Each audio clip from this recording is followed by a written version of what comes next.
When you feel like it's over and nothing else matters, I know you feel so divided. Pick yourself up again and you better start walk, girl. Open up your sleepy here, talk, girl. You have come too far to give it up now, even though it seems there's no way out. Take a look in the mirror now, what do you see? You can be anything you want to be, you know. You will never be alone. Girl, go make your move. There's nothing left to prove. I know that you will find your love again. Don't be ashamed to cry. Hold your head up high. I know that love will save the day.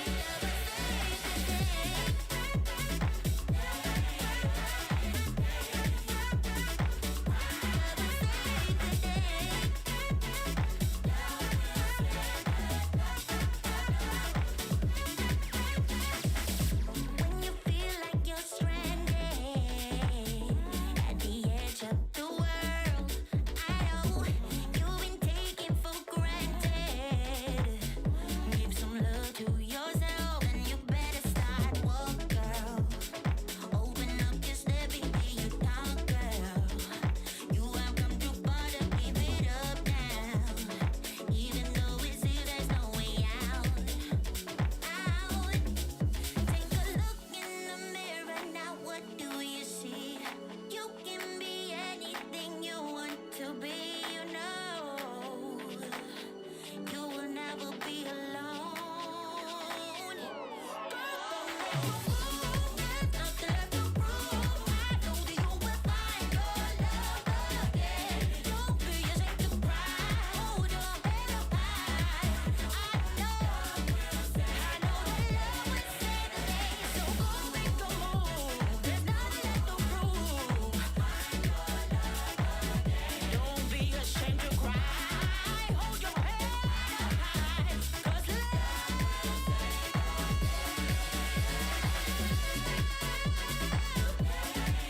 just gonna save the day. Love's gonna save the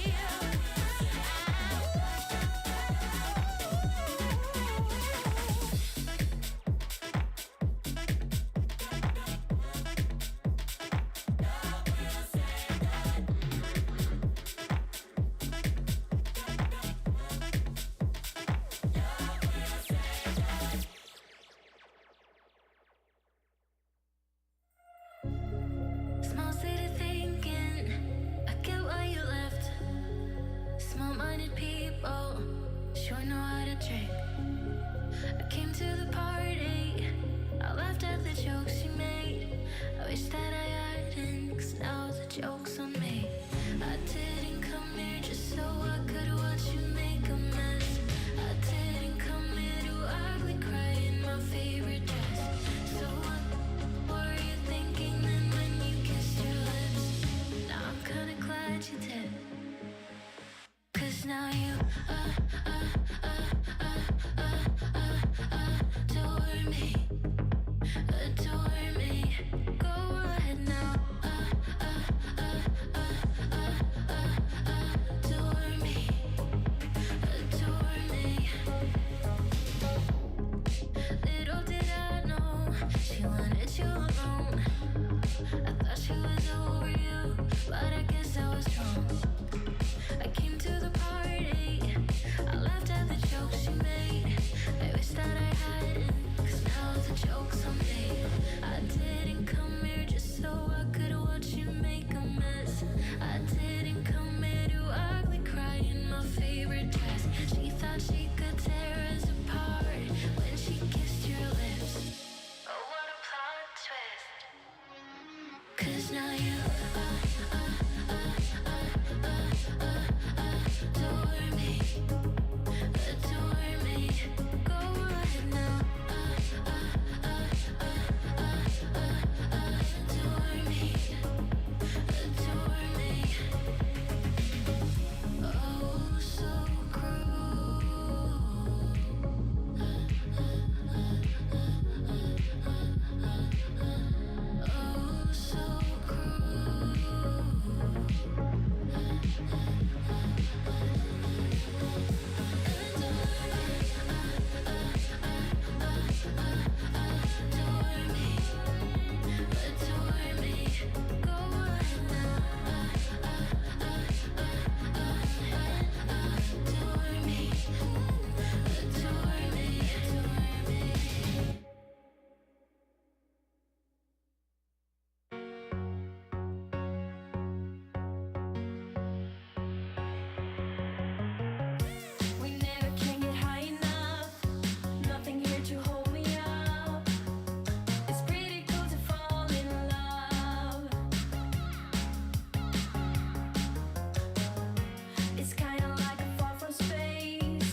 look, you'll never get up, never get up. Ooh, when we love, we think we'll never break up, never break up. Ooh, but we break up and make up, get down and get up, break up and make up, get down and get up.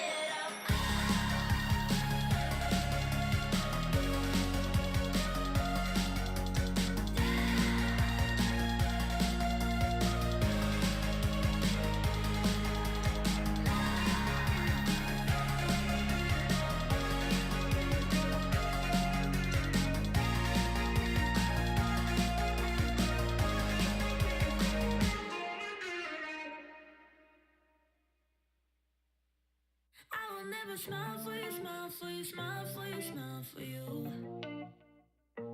I will never cry for you, cry for you, cry for you, cry for you. I can't take this anymore. You say we're done, but you still want more.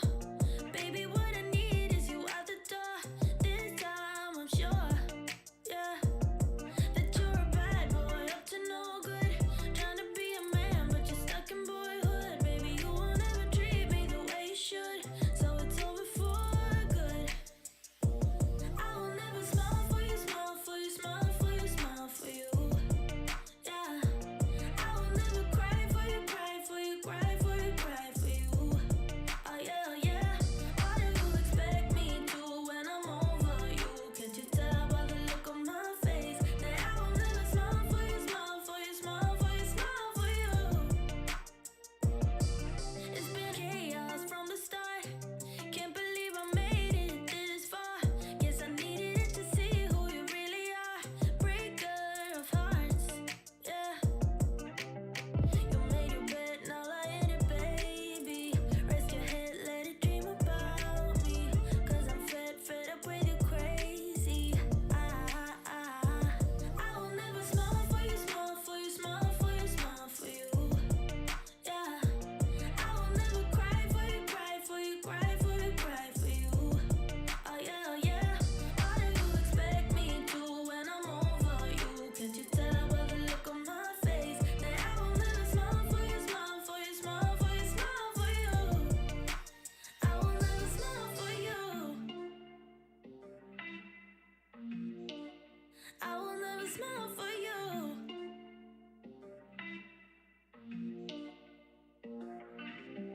You made your bed, now lie in it, baby. Rest your head, let it dream about me. Cause I'm fed up with you crazy. I will never smile for you, smile for you, smile for you, smile for you. Yeah, I will never cry for you, cry for you, cry for you, cry for you. Oh yeah, oh yeah. What do you expect me to when I'm over you? Can't you tell by the look on my face that I will never smile for you, smile for you, smile for you, smile for you? Yeah, I will never smile for you. Yeah. I will never smile for you. I will never smile for you.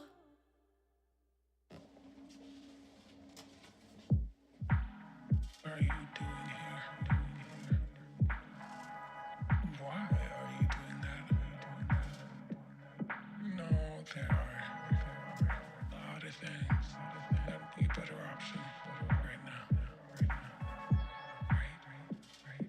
Lights off, feeling like I'm falling. I don't wanna be alone with all these emotions. Emotional.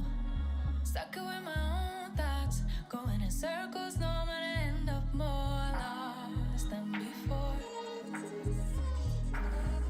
If I don't wanna feel like this, if I don't wanna feel like this, then tell me why I do the same shit over and over again. It's starting to drive me crazy. Like, just get out and face it. Fix your mess, you made it. Yeah, I did it to myself. Yeah, I did it to myself. Yeah, I did it to myself. Yeah, I did it to myself. Can't blame nobody else. Did it to myself. Yeah, I did it to myself. Yeah, I did it to myself. Did it to myself. Can't blame nobody else. Why do you always give some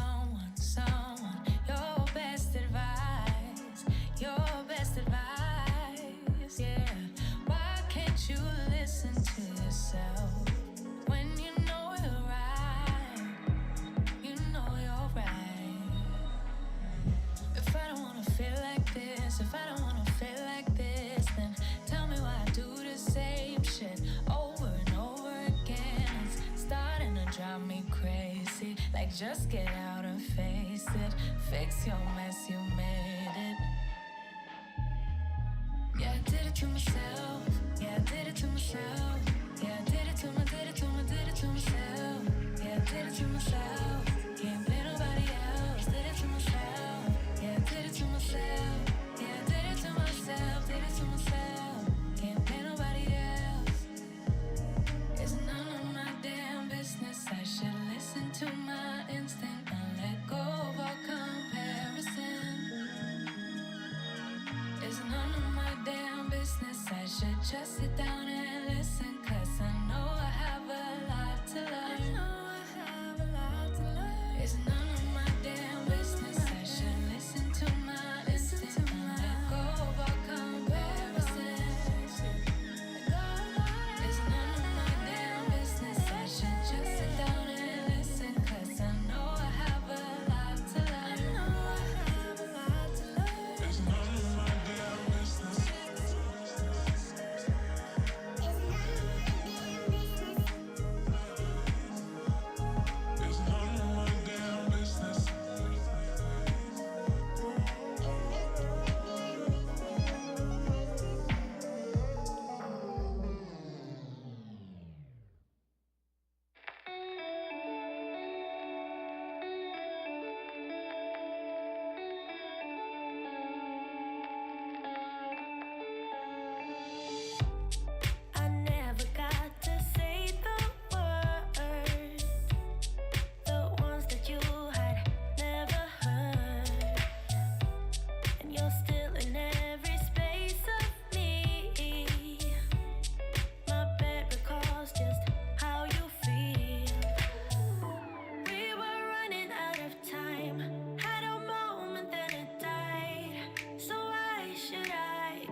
If you would keep me waiting, I would wait a lifetime. In tricky situations, I will be a lifeline. Nobody's meant to be fighting alone. That's why I'm taking you home. I never felt something like this before, no. Keep coming back for your time after time. Maybe I'm losing my mind, but I know I'll never leave you behind, no. Baby, I got you. When you feel like falling, I'll be there to prove, yeah, that baby, I got you. No matter the distance, no matter the rules, yeah, baby, I got you. When you feel like falling, I'll be there to prove, yeah, that baby, I got you. No matter the distance, no matter the rules, yeah, baby, I got you. I got you. I got you. I got you. I got you. Baby, I got you. I got you. I got you. Ocean in between us, still I feel your heartbeat. There's something about you, baby, that makes me feel complete. Nobody's meant to be fighting alone. That's why I'm taking you home. I never felt something like this before, no. Coming back for your time after time. Maybe I'm losing my mind, but I know I'll never leave you behind, no. Baby, I got you. When you feel like falling, I'll be there to prove, yeah, that baby, I got you. No matter the distance, no matter the rules, yeah, baby, I got you. When you feel like falling, I'll be there to prove, yeah, that baby, I got you. No matter the distance, no matter the rules, yeah, baby, I got you. I got you. I got you. I got you. I got you. Baby, I got you. I got you. I got you. The world is going wild when they call for you. The river's running dry when it all falls through. Don't you worry about a thing, baby, I got you. Yeah, baby, I got you.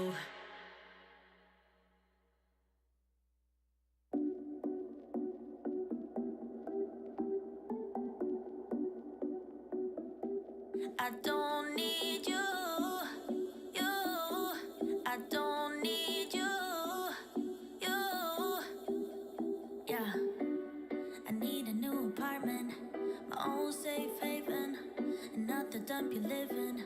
I don't need you, cause I got high ambitions, a boss vision, I'm granting all my wishes.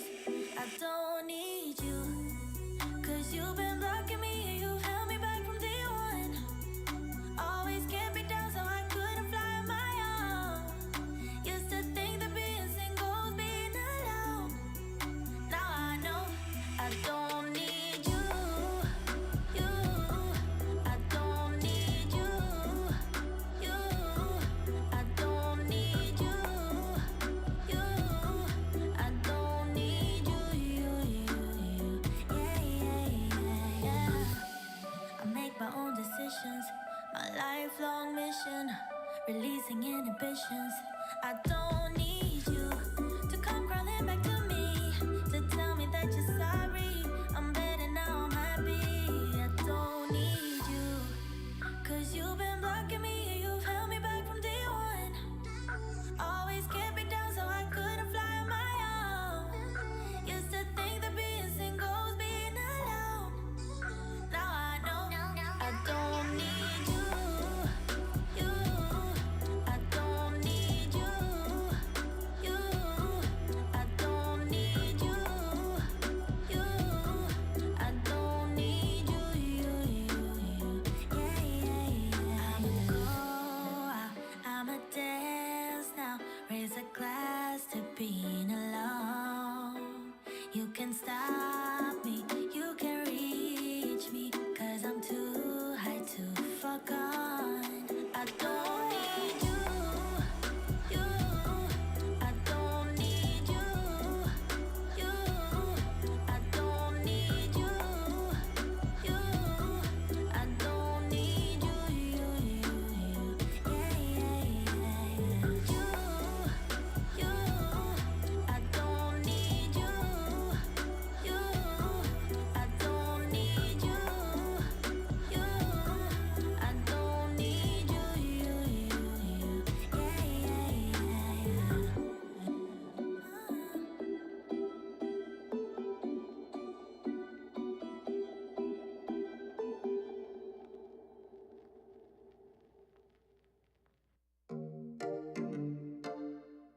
fellow gods here. Now, pray.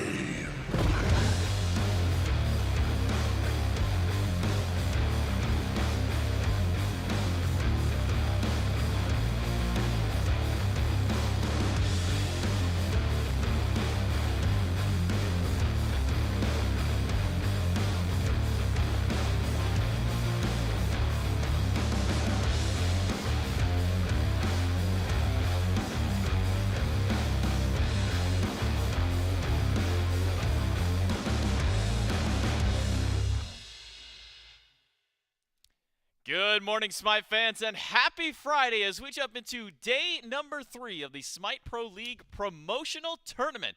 We've had 2 jam-packed days of action and have already eliminated 2 teams from our prestigious tournament, and today we'll be sending another 2 of those teams home and their chances to try and make it into the Smite Pro League. We'll get to watch some of the losers matchups. We'll get to see some of the winners bracket matchups as well. And I believe all of it is going to be starting today down in the lower bracket. If you're unfamiliar with kind of the format of this league, if you've missed the first couple of days, well, we got a nice little graphic for you. We've invited 10 teams to come out to participate in this event. As I said, 2 of them are already gone in this double elimination bracket. Our top 2 teams will qualify. We'll have 1 from the winner's side of the bracket and then 1 from the loser's side of the bracket that will make it into the Smite Pro League. And every single one of our broadcasts from Wednesday all the way through Sunday will be starting at 11 a.m. Eastern Time. So make sure that you're tuning in at that time every single day to catch some of those matchups there. Taking a look at our brackets right away, you can see the 2 teams that have been knocked out. So Tartarus, Titans, and the Athenian Sages are 5th and 6th seed teams, actually, the ones who are the first ones out. So our top 4 teams and our bottom 4 still remain. And we'll, unfortunately, for those bottom seed teams, be sending 2 of those home after today. Shivalba Storm, Valhalla Valkyries, Yomi Tanuki, and Callan Wardens. 2 of those 4 will be going out at the end of today. And that's where I have this very small bone to pick with you, J-Man. You said happy Friday.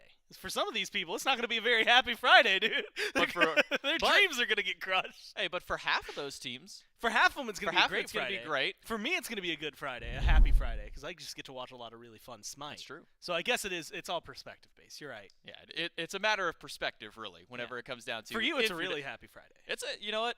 Getting to come into the office, talk about some Smite, watch some good Smite. That's a good Friday for me, Gormizer. If you didn't already catch Good Friday is a different time of the year. Yeah, that's actually, wait, that's in like a month, isn't it? Something like that. It's like a month Easter, and a half. Right? Yeah, something around there. But talking about our first matchup of the day, it is the Yomi Tanuki up against the Callan Wardens. Talking about the Yomi Tanuki, I mean, if we want to talk about a player who's really set the stage for his squad, who has really been one of the big playmakers out there, we got to set our eyes over towards Grave. The Bastets, the Pele's that he's been pulling out in these sets have been so pivotal for his team, getting these ranged initiations on the Bastet where at times Grave was the only physical damage for his team. He was the only one doing any kind of actual physical damage where everybody else was building either double Guardians, double Magic with Magic ADC in mids. So having this kind of breath of fresh air for Grave has really been a light for the squad. Yeah, I think that what we've really gotten to see is there are moments for the Tanuki where almost everybody else is having a shining light, but Grave has been the most consistent shining light for them, right? Like, Shinigami Promise, Rundas, even XD are able to have these moments where it's like, you did something big that fight, and that's why your team's successful. But Grave is the most consistent from top to bottom. I mean, we're seeing not only just absolute slaughters of kills, but there were times, even one in that very first highlight, where that double kill as the Bastet keeps them in such a massive lead. Otherwise, it's maybe going to equalize the game. And so you've got a player who is making sure that the team is finding themselves in a successful position, continuing to push themselves through a successful position, and finding a pretty big win, I think, up front against the Valkyries. Kind of starting off their tournament in a good way. And now continuing for that fight, right? I mean, being in this kind of position, you have to be a little desperate, right? Like, the hunger has to be there, but there's even more. There's that fire burning under you. I think Grave has showcased that with that flame, kind of with that motivation of lose and go home, it's just gotten stronger. And so what they do here, and I think that they are going to be one of the bigger impact players to make sure their team can continue to find success.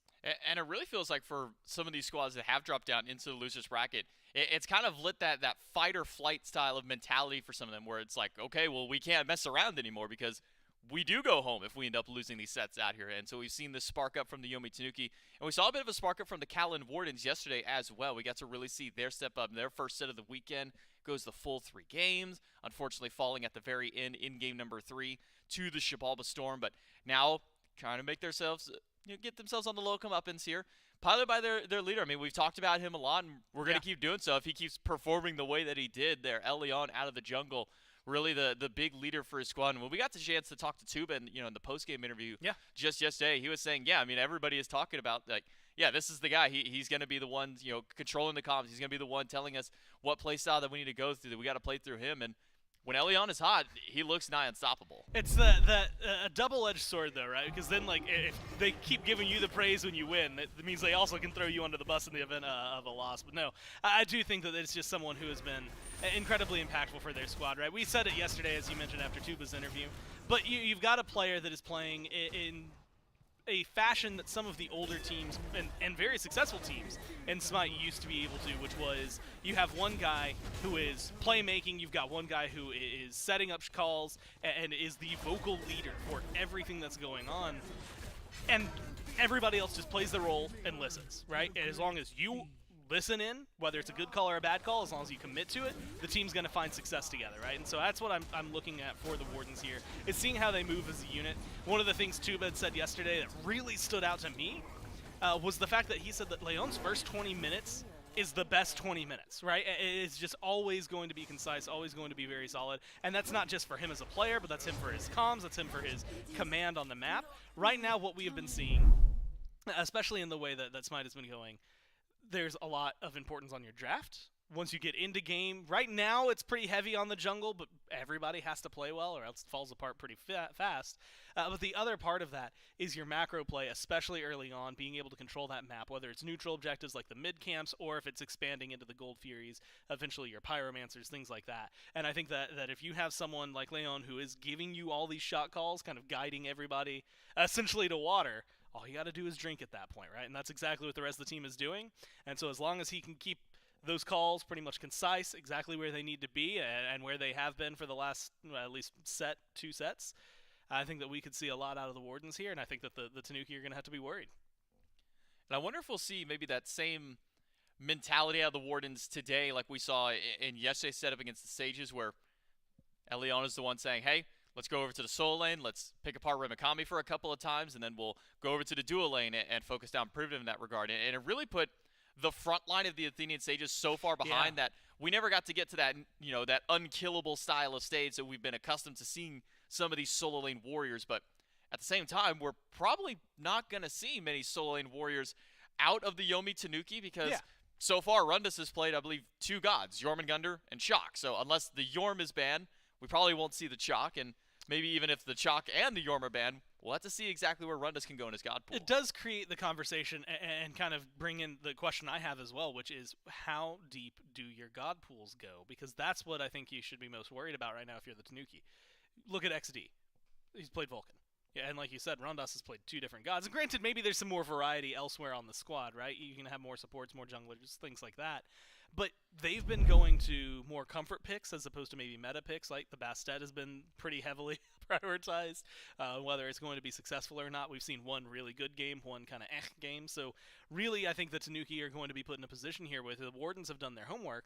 Suddenly, they're forced to play something new. And if they aren't forced to play something new, the things they've been going to can be kind of abused pretty easily if they want to put their focus on it, right? Like you had mentioned in solo.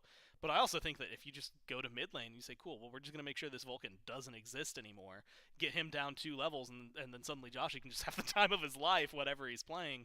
I think that there's definitely a lot of wiggle room for him. You had mentioned taking care of the front line. I think shutting down Promise would be a really good thing for the Wardens to try and do. Control that front line, and specifically a Guardian, and getting rid of some of the picks, making sure that the CC is not going to be as consistent. It really opens up your avenue to just run them over, and if your front line can't protect you, your back line is going to be a very easy jump and a very easy dive, and so someone like Leon or Slash could just get back there and hard bully anybody who gets left by the wayside. So I think there's definitely a lot of wiggle room for the Tanuki to showcase some improvements, and I think a lot of it might start in picks and bans. Some good bans, if Magic Feet's been paying attention, doing some of the coach stuff, and Leon's been making some of the calls, there's a good chance that players on the Tanuki just don't get their comfort picks, and maybe we'll see a different team.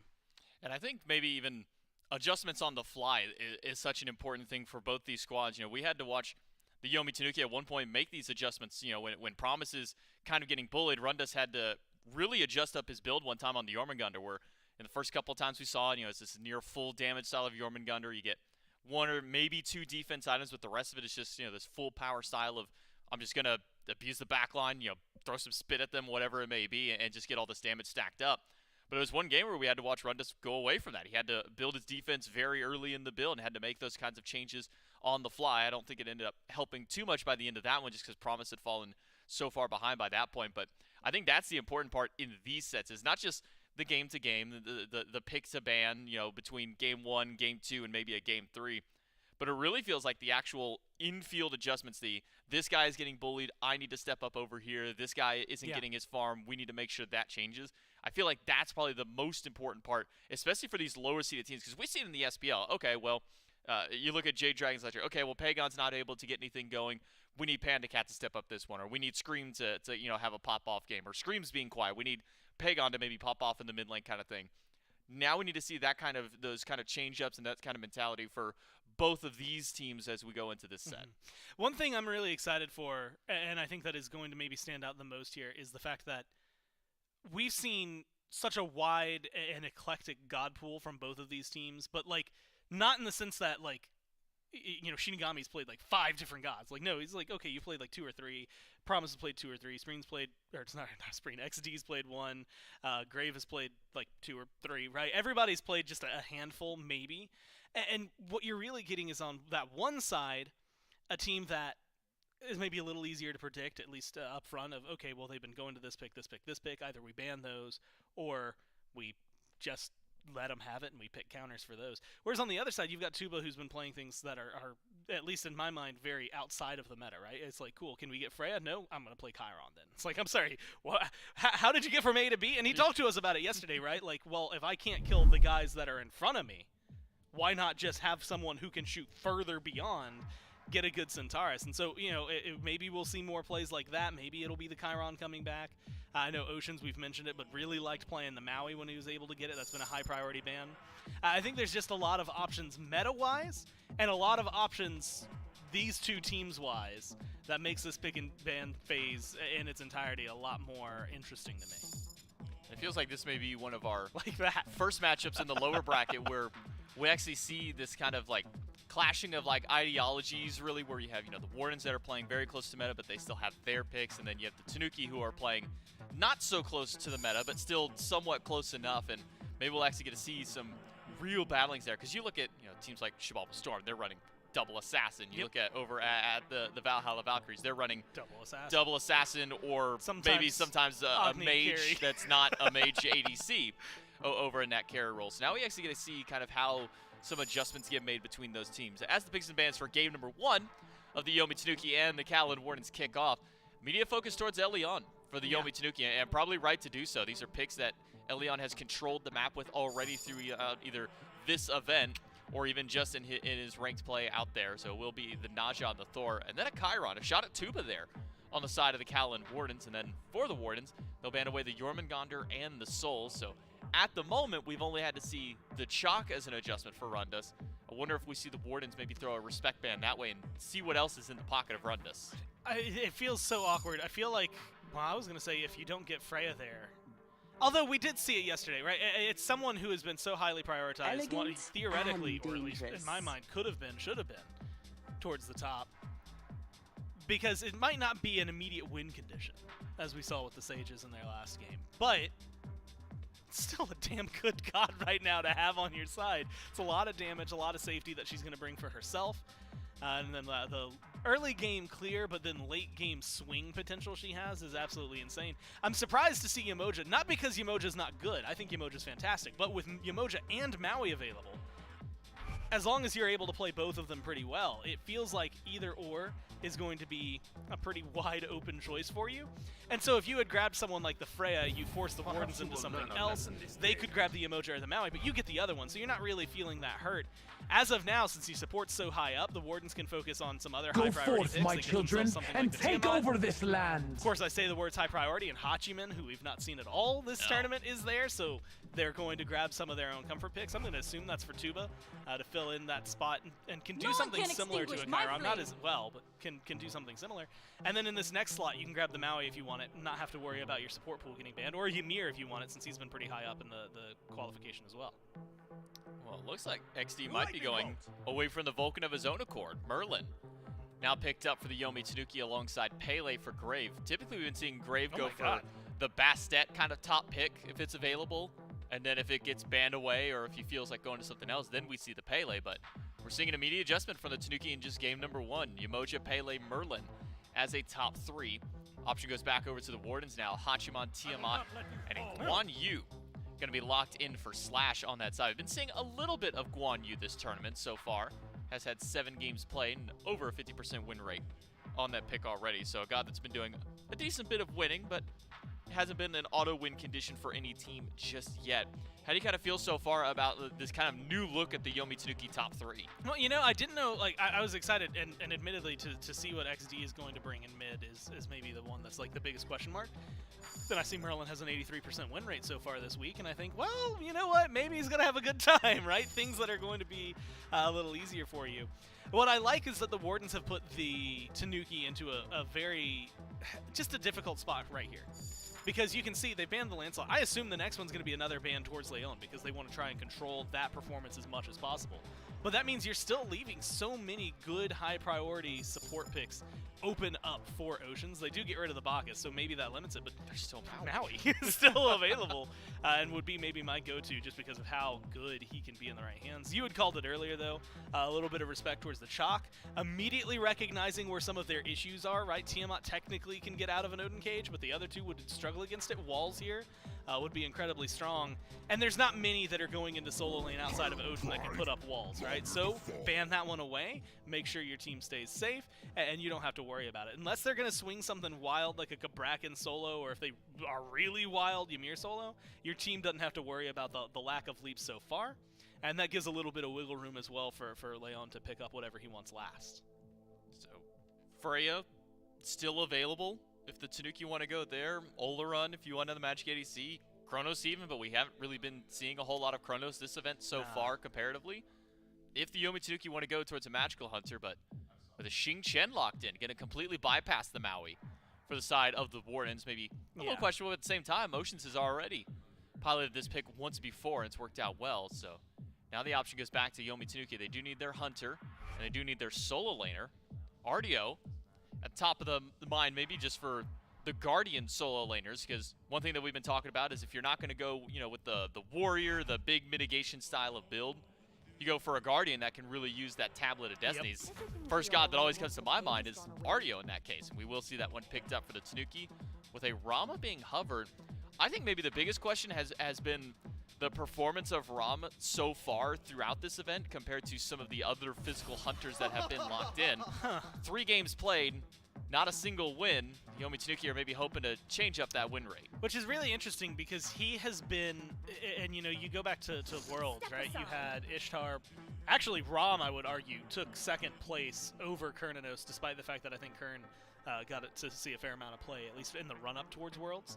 And so you're getting this guy who was 2nd pick already a while ago, like you said, 3 games played, 3 losses so far, and is behind the other picks. Like you had mentioned at least 3, 4 that I would maybe think of beforehand. With the Ardio locked in, and the Merlin, and the Umoja, going for something, if you're going for a Guardian in your solo lane, then stacking on a Freya makes it maybe a little too easier for the Wardens to just grab a bunch of magical defense and not worry too much about it. But so I do like at least the diversification of your damage types. Merlin's going to be able to burn through a lot. You know, Pele, Rom going to be able to do a lot. That's where that Xing Chen can come in handy, though. At least having some basic attack mitigations with the Furious Roar, making sure they do less damage. If they had gone a little heavier into basic attacks, maybe you can start talking about like horrific emblems, things like that, to really, really stack it. Don't have to worry too much about those right now. I think that the Xing Chen, like you said, and in my mind, there's still like 2 other supports that I probably would have gone over the Xing Chen. But I think it's a really good pick, gives a lot of setup, a lot of CC. When you have something like the Hachiman beside it, it's going to be easy follow-up with his Zerget. You've now got easy follow-up and easy setup for the Tiamat, for the Hachiman. So really, I think that the Wardens have put themselves in a position where they can just run in, choose a fight when they want to, right? Xingqian's got a lot of CC, Serket's got a lot of CC. You hit your taunt, that's a fight that's going to be worthwhile for your team. If you know Tiamat's there behind you, you know that you're going to have a pretty big follow-up. If you go over to duo, grab someone with your ult, throw them in. If they beats that, Xingqian grabs them and throws them back. Somebody's going to be picked up. Someone's going to get bullied. I think the Wardens have picked up just enough CC that they're going to be able to kind of drop of the hat, choose their fights, pick all the engagements they want, while also being mobile enough and safe enough that every single one of their picks can get away from any not great engagement. Even if they start it, if it starts to go south, they can get out of there pretty easily. So they have a lot of choice of whether they go in, whether they fall back.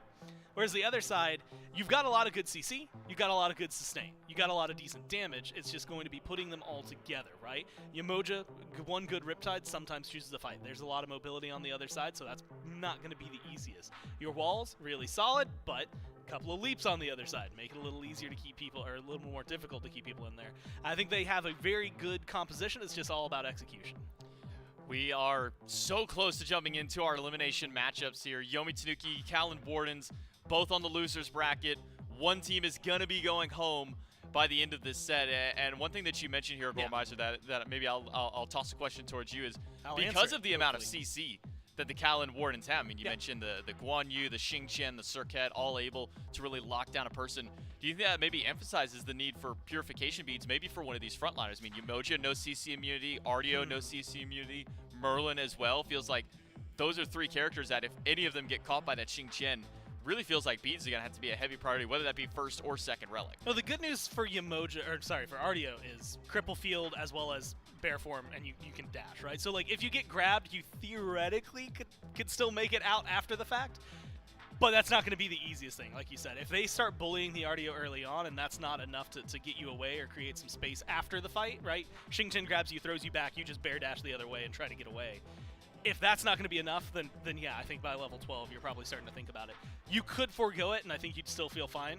Yamoja might be a different story, though, right? You're already someone who's probably going to be in the firing line super early on, someone who can get bullied pretty easily, as you said, from a lot of the CC, and you're super immobile. Even with your Riptides, you don't go super far compared to some of these others. So if you get grabbed by a Xingqian and they have enough burst, it could be absolutely atrocious for you. I think it does depend a little bit on the early game, though, right? If you get to your level 12 and you only have like 3 or less deaths, I don't think you're stressed out as much about needing the CC. You could probably go for something like a Magi's somewhere in the build, get an item that helps proc it, maybe get some CCR if you really are worried about it, just to try and keep yourself alive.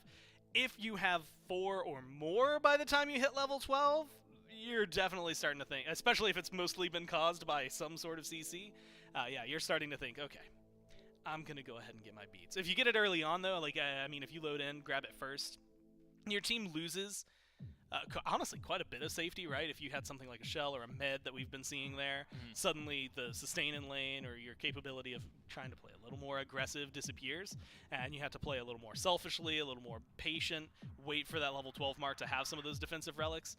But it does mean that you would avoid some of those deaths at level 5, right? And that's kind of the big qualm you have to face here as the Emoja is like, how willing are you to risk it? And admittedly, I think it's worth the risk, right? I think that you just forego the beads at the very beginning, hold on, wait until level 12, see where it's at, get a vibe check for like 12 minutes of gameplay, and see where it goes.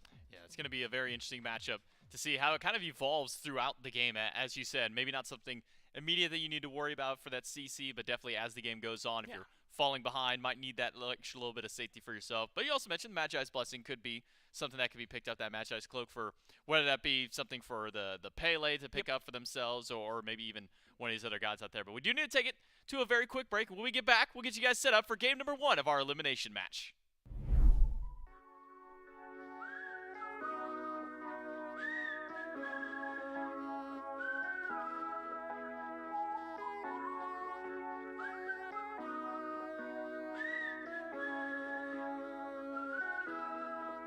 People are nice, but it's only for the tips. The weather's fine, but it's nothing I would miss. My only friends are the ones I left behind. Wish I could see them just for a moment.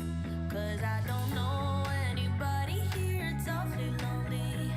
I smile, but they just stare. And I see misery everywhere.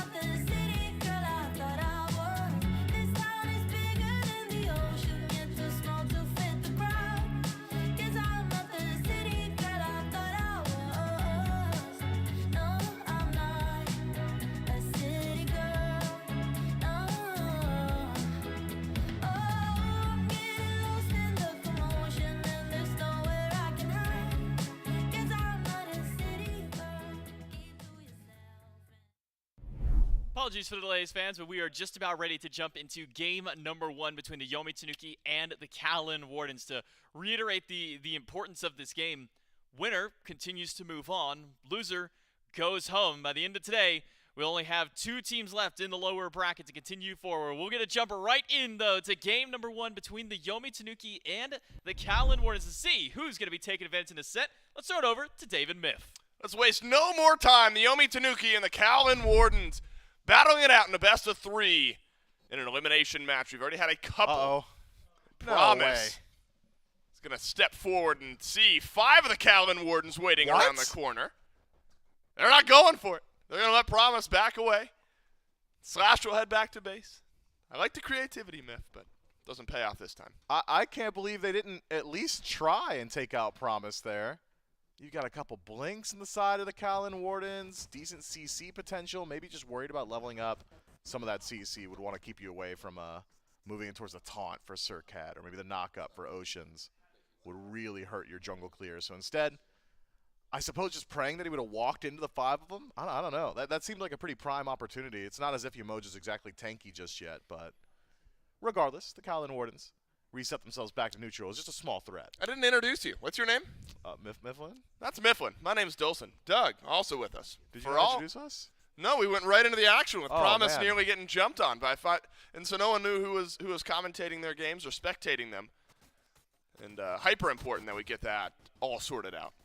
Now, these are 2 teams, Myth, that I think throughout the course of this week, we started to learn more about the identity of this Yomi Tanuki team. You know, they weren't seeded in that top 4. The matches later on today actually ended up being the top 4 teams that we figured would be there. Though the duo lane drama maybe not over. Grave here, it's level 2 and it's not even in lane. It's fresh after the purple buffs. And how about a Riptide backwards from Promise? Oh my god. Beads from Tuba. The last bounce of the bubble's enough. And Promise, just moments ago, nearly getting 5-man ganked at level 1. Turns it around with the help of Grave, and a great start for the Tanuki. Just pay it forward, right? You go for your little cringe gank early, get it returned by Yomi Tanuki. Unfortunately for Tuba, I think he actually walked into every single bit of damage that he could have there. Every single tick of the bubble from Promise finds its way home, and that slow keeps him in range for all the ranged auto attacks. That said, it's not that big a deal. You at least got the experience from Purple. The wave hasn't even gotten to the tower just yet.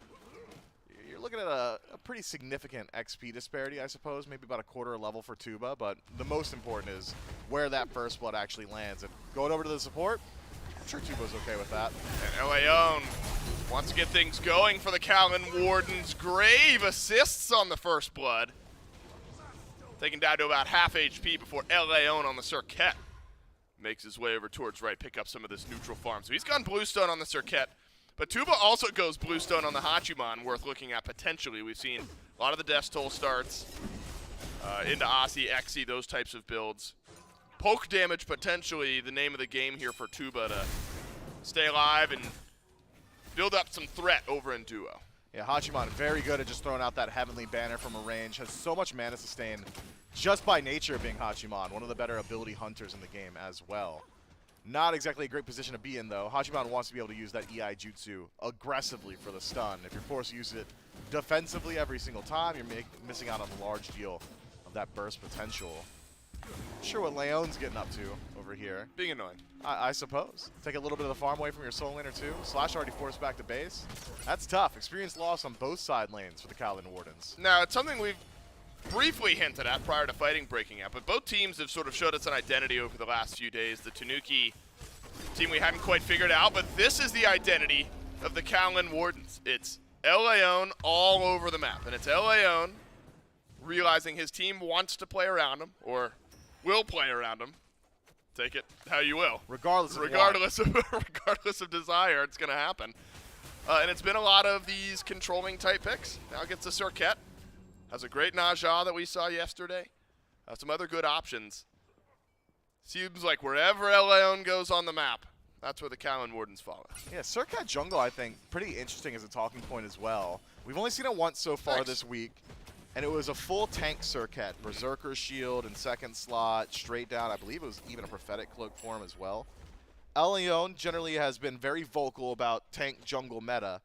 does not love it. So I'm thinking he's probably going to go down a damage tree. Jotun's in first slot, more than likely, just to get that CDR available. But otherwise, I am curious to see how he decides to itemize. Could just go down the complete standard, right? Jotun's, Hi-Rez, Heartseeker, full burst style, but you really want to be able to stick around in these fights a little bit longer. The reason Tank Surcat has seen so much value in the past is because of how committal all of her damage is, how long it takes to channel that ultimate, just gives over some opportunities to your opposition to return damage quickly. Maybe a little bit of defense could do him well. I'm thinking, you know, the sets we watched yesterday, Leon had near 100% kill participation across both games. I think there was one kill towards the end of a game where the rest of the Callan Wardens were fighting and Leon was on a different side of the fight and just didn't grab an assist. And then in the post-game interview, we talked to Tuba. I was like, Tuba, you're going up against a Maui and a Freya. That's like one of the most sought-after duo lanes right now. And Tuba said, I just got to sit back. Leon, you know, he's got sort of this the storyline built around him that he takes over teams. Right. You know, I don't know what that is in English. Me either. A little something, it's a little right. A little what do you call it, or something like that. But Tuba's fully on board, and it seems like the rest of this team is as well. Saw plenty of tweets from this Callan Wardens team where they realize they're not seated in that top 4. However, believe they have an ability to make a run, and I think 4 sets in a row is what you got to win from this point in the event onward in order to make it into the SPL. And the Yomi Tanuki got a lot of personality on that team as well. Rundus maybe fell with a bit of criticism earlier in the weekend, seeing a lot of Jormungandr and you know, where's the God Pool lie? Now we'll play the RDO.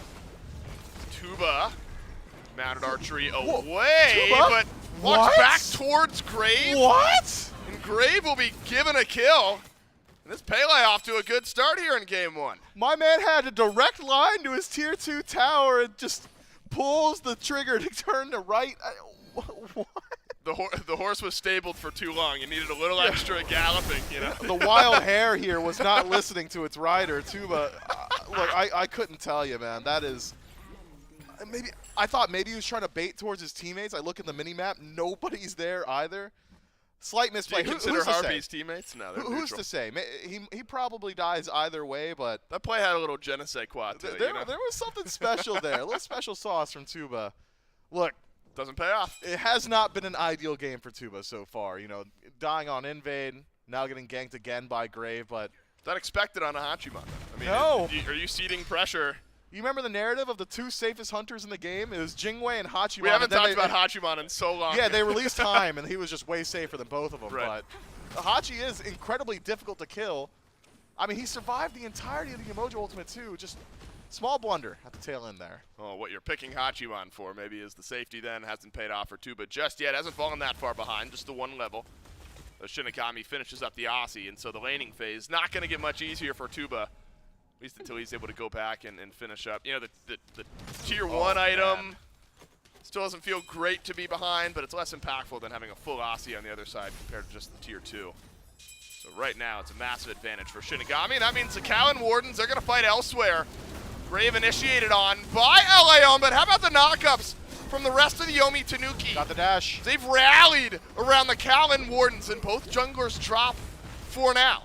The mid laners will join the fight. Damage out from XD on the back end. Some sustain up from Rundus, and it seems like both teams happy with just the 1-for-1. I don't know if Promise is all too happy about it. Nearly finds the lockdown on both Oceans and Slash, but able to narrowly escape. That is too much sustain on the side of Yomi Tanuki already. The Callan Wardens, I think, get a heat check early on, just 7 minutes into the game.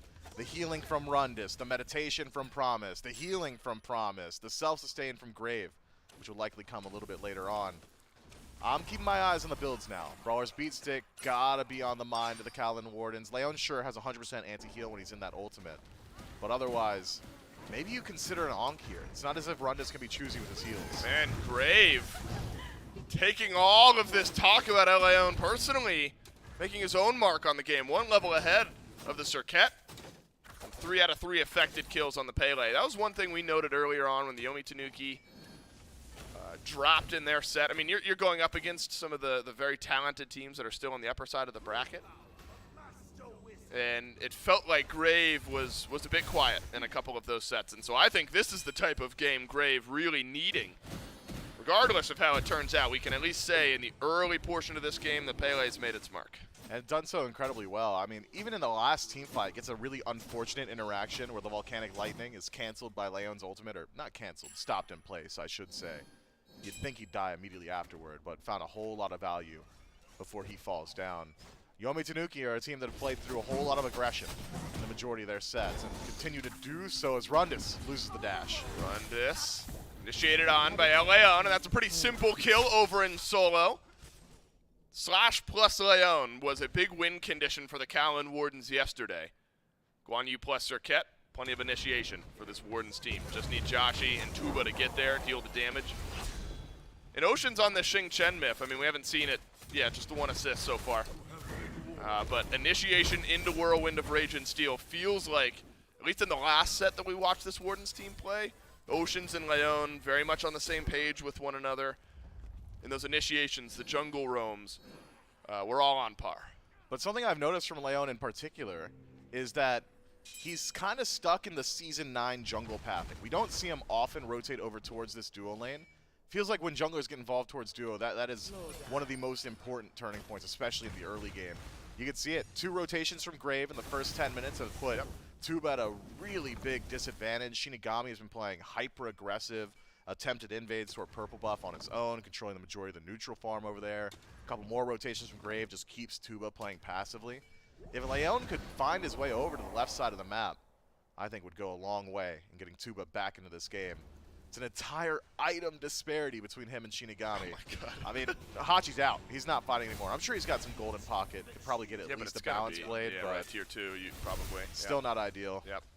Yeah, you're gonna need 600-700 more gold. Although actually a bit cheaper if that's what the second item is there. Regardless, don't have enough money for it just yet. Again, it's tier 3 to tier 2 feels still pretty bad, just thanks to the passives of a couple of those first items. I was wondering, and we were wondering, I'll give you some credit here, Myth. Actually, I'll give you all the credit. You were wondering what direction Leon was going to go with his build. Stone of Binding after the Jotun's Wrath. But to lock down those targets and really set up for additional burst damage. Something we saw a lot of yesterday with this team was Leon plus Slash, yes, in the team fights, but also combining for blue buff invades. One more for the Callan Wardens, but that's opened up. A Gold Fury for the Yomi Tanuki on the left side of the map. Whirlwind of Rage and Steel sends Promise out of the River's Rebuke, but it's right towards Tuba, who's dove by Grave. Oceans will flip away. The Tanuki get the Gold Fury in the meantime. Leon joins the fight over on left, trades out the 1-for-1 kill. And Promise on the dash away, caught out by Slash. Ends up being Gold Fury, yes, for the Tanuki, but they've lost one more member. 2 for 1. I think you still favor Tanuki there. Tuba being the one that dies, actually probably ideal now. His bounty just much lower than everybody else's. So long as he doesn't pick up a kill, he's just not exactly valuable to shut down. Yeah, Crusher, I'm fine with that. If you're going for a poke damage, you don't want to really box in lane. Get some additional value from the Heavenly Banner. Still has attack speed on it, so it doesn't hurt you too much either. Crusher in a very good spot. The Callan Wardens, that's the first rotation we've seen from Leon to the left-hand side, and it was just to prevent that Gold Fury. Unsuccessful in that, successful in finding a couple of kills, equalizes the game just ever so slightly. But Tuba, he's still in the fire, man. I mean, Shinigami's been allowed to play here too much. Look at the ward coverage. Yomi Tanuki have got pretty aggressive sentries on the left-hand side. Shinigami's allowed to play aggressively because he will know if Leon start to make those rotations. The Callan Wardens similarly have aggressive wards, but why? Get them defensively. Help Tuba out because really nobody's rotating over to help him. On the right side of the map, Tanuki have great ward coverage and basically all of the jungle entrances over from mid. Actually, a couple of them just now timing out, but seems like solo lane and mid, at least from the right, will be relatively covered vision-wise for the Yomi Tanuki. Rundis might want now because that blue buff has been under pressure effectively every single time. Slash at 201. Rundis just the earlier assist here in this game. Building up stacks on that Tablet of Destiny. And that's one of the really good synergies over in solo lane. RDO, Tablet. It's felt fine for a lot of the solo laners so far here this weekend. It's Pyromancer pulled. Looked at least by the Callan Wardens. Leon and Grave battling it out a bit. He'll take the beads. Maybe still back away to the objective. Oceans is taking a lot of damage. If Promise finds this flank, that River's Rebuke could be massive. Good job forcing them back, but the Calvin Wardens reset their objective. River's Rebuke up, but that's defensive from Promise. Pretty big teamfight utility now gone. If the Yomi Tanuki and the Calvin Wardens continue to fight out. I'm a big fan of the new Stone of Binding, by the way. I think, you know, if you have all these forms of even soft CC, it just feels like you're getting so much value out of it. If Leon is going to be running in on these fights, Serket's in a pretty good spot to make good value out of that. Grave plus Leon, though. It's been a fun battle to watch so far. Grave winning the early portion of this game, Myth, but suddenly feels like the Serket's found its footing. Yeah, it's that survivability. Again, that Stone of Binding you bring up, giving over just the opportunity to play Initiator. You notice how in these team fights, Leon, generally the first one in, chooses the target, tries and toss him towards the team. Oceans will be hovering nearby, but maybe not as mobile as this Serket. Yomi Tanuki, they've seen the playbook of the Calvin Wardens. Wow. They want that Pyro. Yomi Tanuki, they just take it away? Yomi Tanuki, they just drop it. They'll pick up the Runic Bomb, but is it going to cost Promise his life? It sure does. Sticks around for just half a second to pick up the Runic Bomb, and the Calvin Wardens right on time to call the Yomi Tanuki on their objective pull. But we have seen so many times over the course of this weekend where teams are, yes, getting kills, but they're losing in objectives. That's exactly what's happening here. Tanuki behind in kills, but up almost 3,000 gold. That'll change. The Wardens have grouped up on Tier 1 and mid. That'll shift a little bit of gold back, so call it a 2,000 gold lead when it's all said and done. But a Fury about to respawn, Myth, and I think that'll be our next battleground. I think so. With Runic Bomb in the pocket of Promise, I might even call it worth to trade your life to pick that up, considering the spawn timer of this Oni Fury. 1,000 damage goes a long way. We'll see whether or not the Calvin Wardens can contest. Ocean's on the initiation, but he's just sent XD to the back of the fight, and Ocean's forced to leap away while Grave will dash right back in. The Wardens have lost the first blood of this fight. Slash galloping away, so he won't get the stun. And a rough-looking early portion of this fight for the Wardens. Wardens, though, still healthy with their 4 core members, can try and stick around. But Yomi Tanuki, with all their sustain, you wouldn't even be able to tell that they had just taken a fight. Fury going slow, it's all about the bait. Oh man, Rundus being chunked down just a bit. He'll head his way out of the Oni Fury pit. Respawns through from Oceans. Doesn't have Whirlwind of Rage and Steel, but does have Shell, so there's still some utility in this fight for the Calvin Warden support. Rundus needing some of the sustain that Promise can provide. Oh, he needs a lot of it. Right around the corner go the Calvin Wardens. Joshi deletes the Soul Laner of the Yomi Tanuki. And now the scale's tilting just right back to the Calvin Wardens. Tanuki had a small advantage, unable to press it. Now it's the Warden's turn. Tuba still relatively low as his slash. It's not again? about the Fury. We're looking for the fight. Uh-oh, Grave, he's in the back. Good He's stun. got Tuba. And Tuba somehow lives, but not for any longer. Grave will finish off the dive, and Joshi's on a killing spree. After 2 straight kills, Oceans will clean it up, but Joshi did 99% of the damage. The Wardens bait in the Tanuki wonderfully. And now after some burn, this Oni Fury goes to the Chaos team.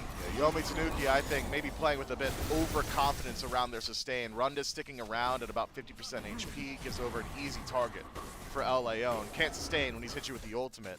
Immediately afterward, Grave, hero play syndrome, tries to go in, turn it all around for his team.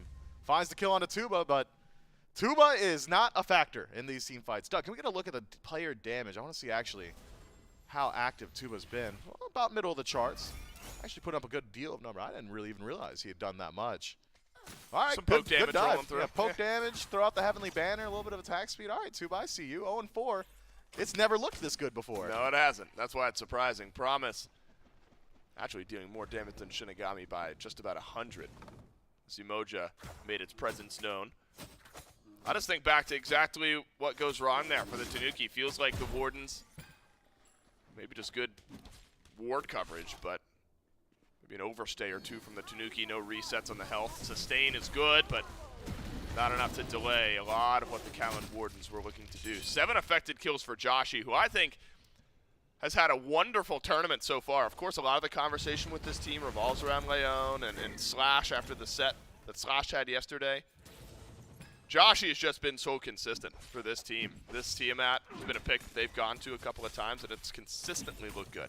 You know, I've been talking to some Smite historians, and They had reminded me of Joshy's pedigree, actually an ex-SPL player, Yeah. like a way back when. That's right.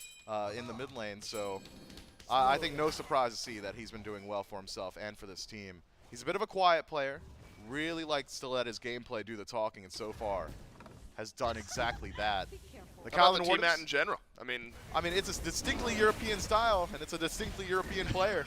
yeah, it works. Promise. Gonna get chunked down a bit.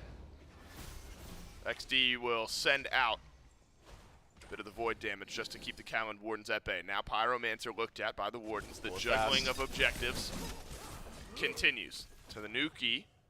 Have an opportunity to step forward. Remember, you have snipes from Shinigami. If you want to use that ultimate early, Ocean steps forward, sends Promise back. Not great. Slash dashing right back through. Oceans and Promise. These two supports just exchanging which one is going to lose half of their HP first. Little sustain from Slash.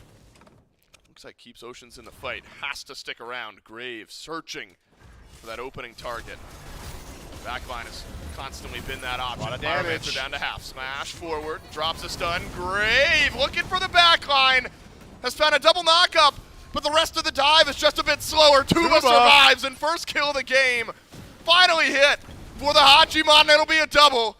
And when it rains, it pours. Suddenly Shinigami's got to use beads because the Callan Wardens have a little extra damage, a little extra CC on the end of the fight. They're resustaining slowly. Oceans Whoa. playing with fire. I think I'd prefer to see him back in base. He doesn't even have the mana to play here.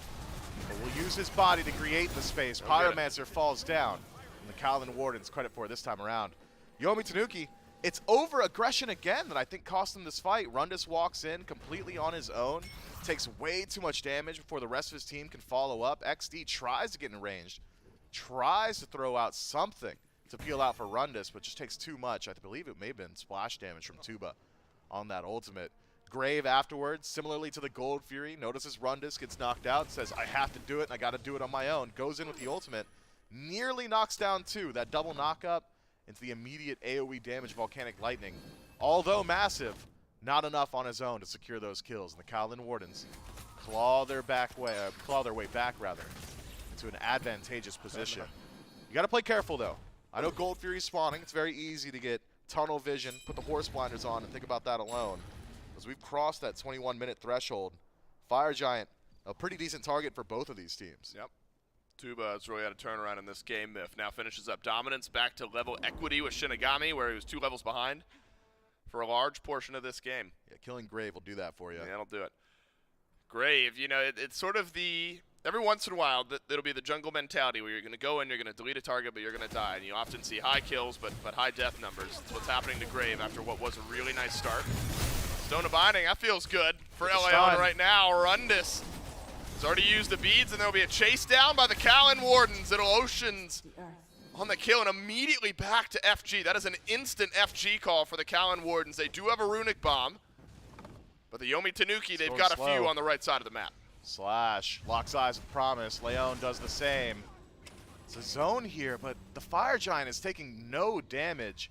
You got to make a call. Either let Yomi Tanuki in and take the fight, or keep up the zone and commit yourself to the burn. But so far at 80%, nobody's hitting the fire. Rundus has teleport in 10 seconds, not upgraded, so it'll have to just be to the tower on right. Callan Wardens, they agree with you, Myth. They don't like how long that Fire Giant was taking. Maybe hoping to bait in someone from the Tanuki. We saw that around the Gold Fury. It was just Callan Wardens, they were chilling on the objective. The Tanuki step up, and the Callan Wardens turn it around, get the kill, and then get the objective Tanuki later. don't know. Is a repull. Rundus did teleport to right, and now the Tanuki forced to head back over to the Fire Giant pit. Rundus respawns, teleports, dies again. And there's your bait from the Callan Wardens. They would have loved Fire Giant if nobody showed up, but someone did. And now you got a one-man advantage. You already got 4 working down the tower on the right side. It's ugly there from Rundus. The die into respawn, TP in, die immediately combo. Never pretty, but I think legitimately prevents the Calvin Wardens from grabbing Fire Giant. I don't think the rest of the Tanuki were realizing it. Grave maybe started his rotation over towards the right-hand side of the map, but too little too late. Rundus prevents the largest neutral objective. This could be a very costly death. Callan Wardens get a little damage on the right side. Phoenix, but don't stick around. So they'll head back. 0-5 for Rundus on this RDO. Now, a lot of that was active decision-making from LAO, right? The Cirquette hung out on right with Slash, good bit of the time. Oh, no, not again. Not run this again. Come on. No. Well, he's in trouble. He doesn't have beads for 50 seconds. Let my man Does breathe. he even know they're behind him? No, he has no way of knowing they're behind him. Oh, Leon goes forward, stunned from Slash. Everyone look away. Close your eyes. Oh, You didn't see it. There's a slight smile on Rundus's face, right? That's the best you can do is, all right. Like, come on. Yeah, head shake. We don't have ward coverage. That's unfortunate, and there's nothing you can do. It's an active choice from the Callan Wardens to stick around and send one more death to the Ardia. I mean, there are some things you could have done. What? Not leave Not base, walk up I to guess. the lane, like that Sure. lane in particular, I guess. I'm trying to be nice. Me too. Leave him alone. At Callan 0-6. Wardens. At 0-6.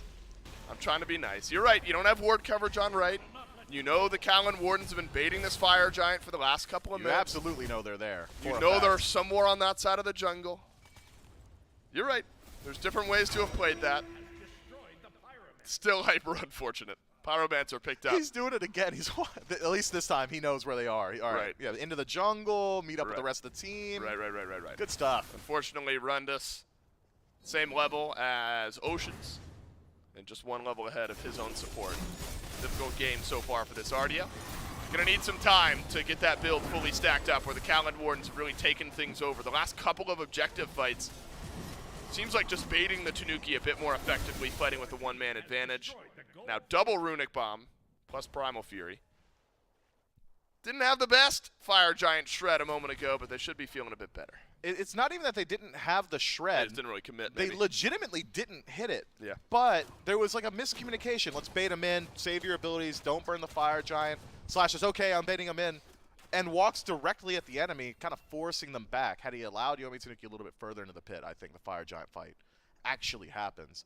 That said, Callan Wardens with 2 Runic Bombs, I think, reset, walk to Fire Giant, just pull it, commit. You've got best burst on map, easily 2,000 damage immediately from just El Leon, and that's not even taking into account the fact that he's got a mage on his team. So Tiamat should help out a good deal there. You got a slight lead in the fight, about 4,000 gold. It's mainly about the power spikes, though. On the right-hand side, you're starting to approach 6 slot. Already upgraded some of those starters. Pendulum of the Ages for Joshi, Leon going down that Bluestone Brooch tree. Significant power spike for Grave, though. And a fight around the Fire Giant would favor a protector of the jungle. Get a percentage power around the Fire Giant. Pele's always been the goddess of 1-for-1 trades. I think maybe now 2-for-1 might be the odds. Feels like the story of Grave and Tuba have been intertwined so far this game, where Grave's game started out wonderfully. A couple of the kills at the hands of Tuba, or the feet of Tuba. Tuba starts off 0-4, now suddenly on a 4-kill streak, where Grave has quieted out a bit over the last few minutes of this game. So a tilting of the scales in that area as well. Now the Yomi Tanuki, they've got data on how the Callan Wardens want to play this. What they don't have data on is exactly where El Leon is. Sends some damage towards Rundus, but he's caught in the River's Rebuke, or is he? Will dash away and off to the side. Snipes up from Shinigami. But Shell helping out a little bit here. Grave looking for the back line, looking for Joshi, but won't get him. Joshi has flipped it around.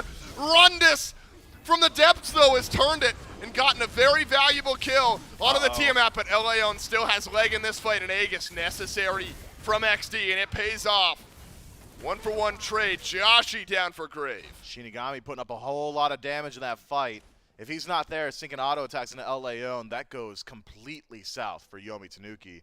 Got to give credit to Joshi, though. Survives for much longer than he had any right to do, and that's without even having to use the beads. Only the Aegis lost there to the DPS of Grave, who found a great opportunity to apply his damage.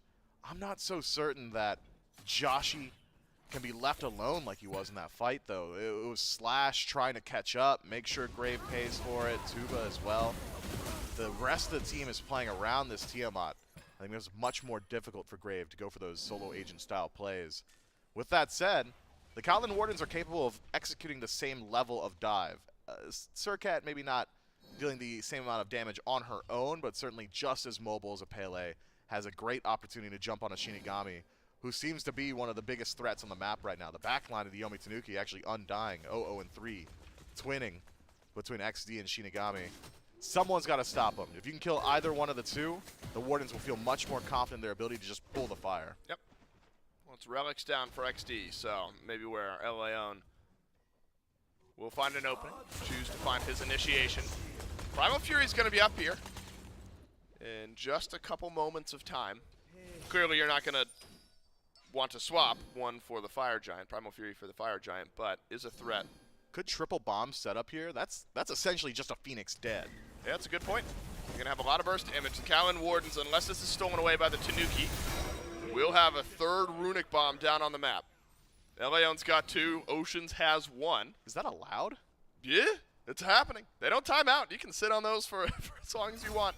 Like, they could just backdoor a Phoenix. Yeah, but this is the call. The Callan Warden's a slight pump fake to left. The Yomi Tanuki immediately head to the Fire Giant, but is this a bait from the Callan Wardens? They might get enveloped here. Or the Yomi Tanuki, rather, might get enveloped here by the Callan Wardens. Too slow. But not enough damage, and what was a tense moment fizzles out. No way they could actually just pull the fire. They do at least get vision in the pit. That Sentry Ward gets rid of what the Callan Wardens had set up previously. Holding a defensive position much easier than fighting into it, so Yomi Tanuki have that to lean on. Promise initiated on by Leon. Got to be a kill for the Callan Wardens, but instead, it's Leon who's got to leap away. Blink, initiation, beads, all down from this Circuit. Got to play carefully. Also, you're worried about killing off XD. You got to kill him twice. Alternate timeline picked up for the Merlin. They don't get a full reheal, but does make it difficult for the enemy team to shift priority and then shift back eventually. Grave, Leon, they're going 1 for 1, but Grave hasn't completed the kill. Joshi has. He's done too much, and the Callan Wardens call him on it. Leon could be the target. It's Tuba taking the damage. Shinigami up to the air, but left alone on an island. Will be able to roll towards the rest of his team. The Callan Wardens reset back towards the Fire Giant, get it right back into a neutral state. This time, though, Grave dead for 40. Yomi Tanuki fighting without their carry. There are 3 Runic Bombs on the map, but 2 of them just now leaving the base of the Callan Wardens. Leon will be back here in time. It's pretty telling. We actually haven't seen many get used on the Fire Giant. It might depend on how far forward the Yomi Tanuki want to play this. Leon, he can see low health Rundus, low health Promise. Really low health. Nice. Great minds. Fire Giant down beneath half.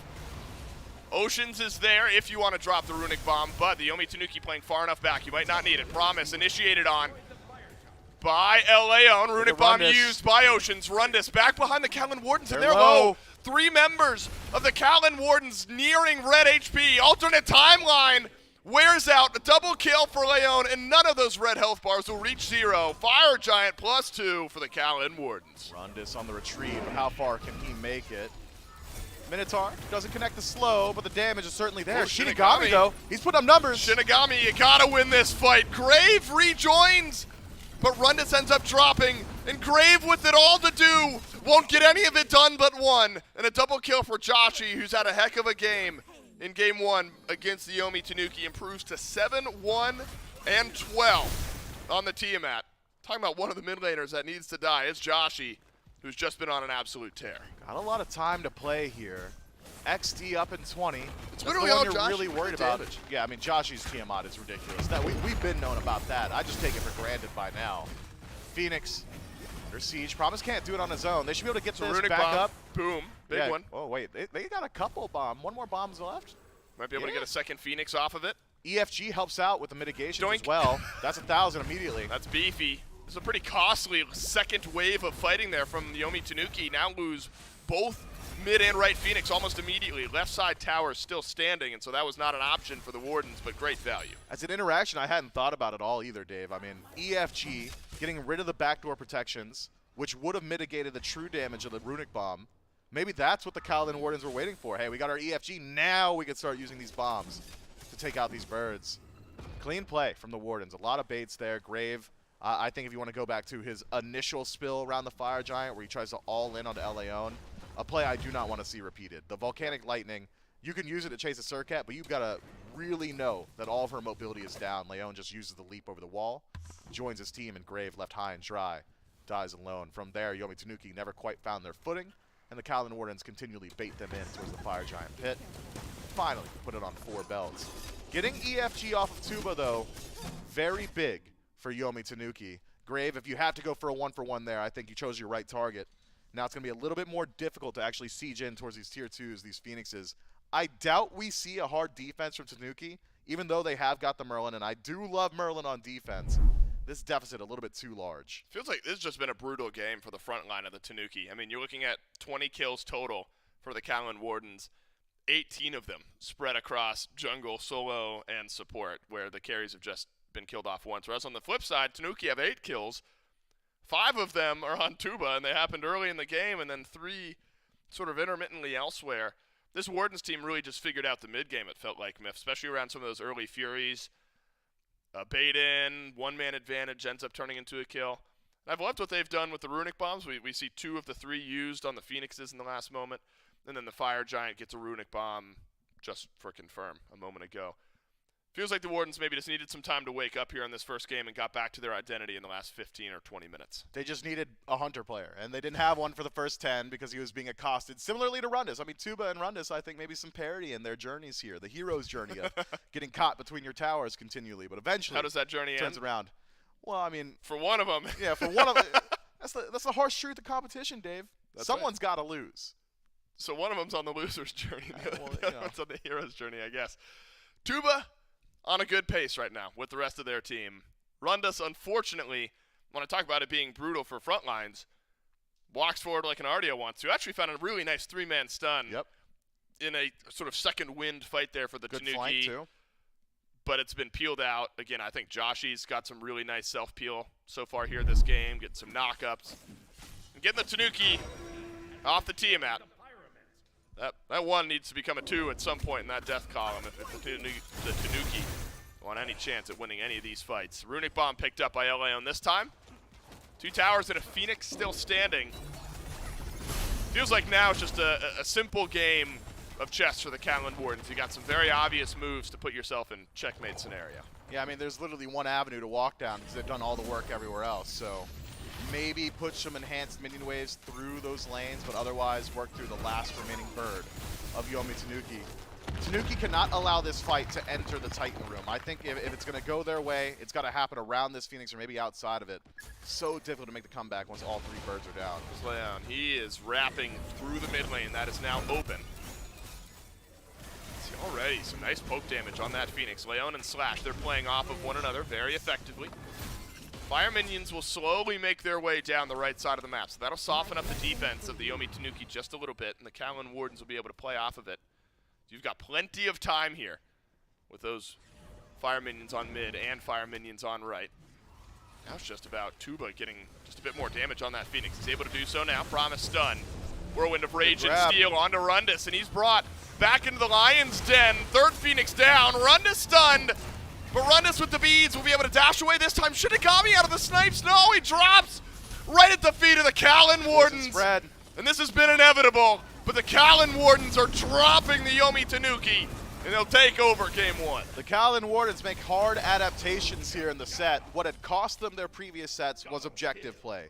Group up around the Gold Fury, have it stolen. Group up around the Fire Giant, have it stolen. It seems to me, instead of committing to, hey, let's just secure our objectives, it's let's not go for the objective unless it's absolutely guaranteed. It's always a bait for the fight.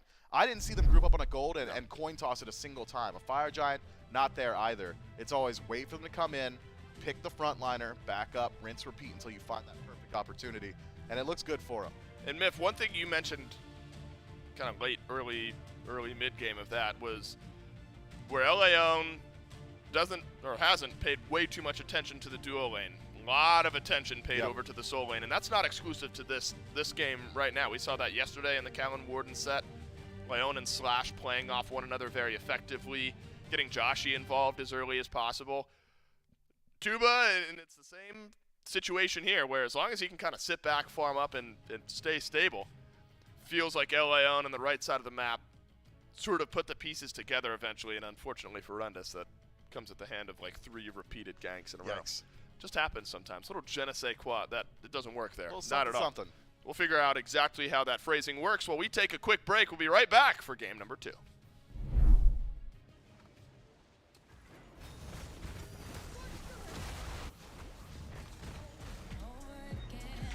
Starting to drive me crazy. Like just get out and face it. Fix your mess, you made it.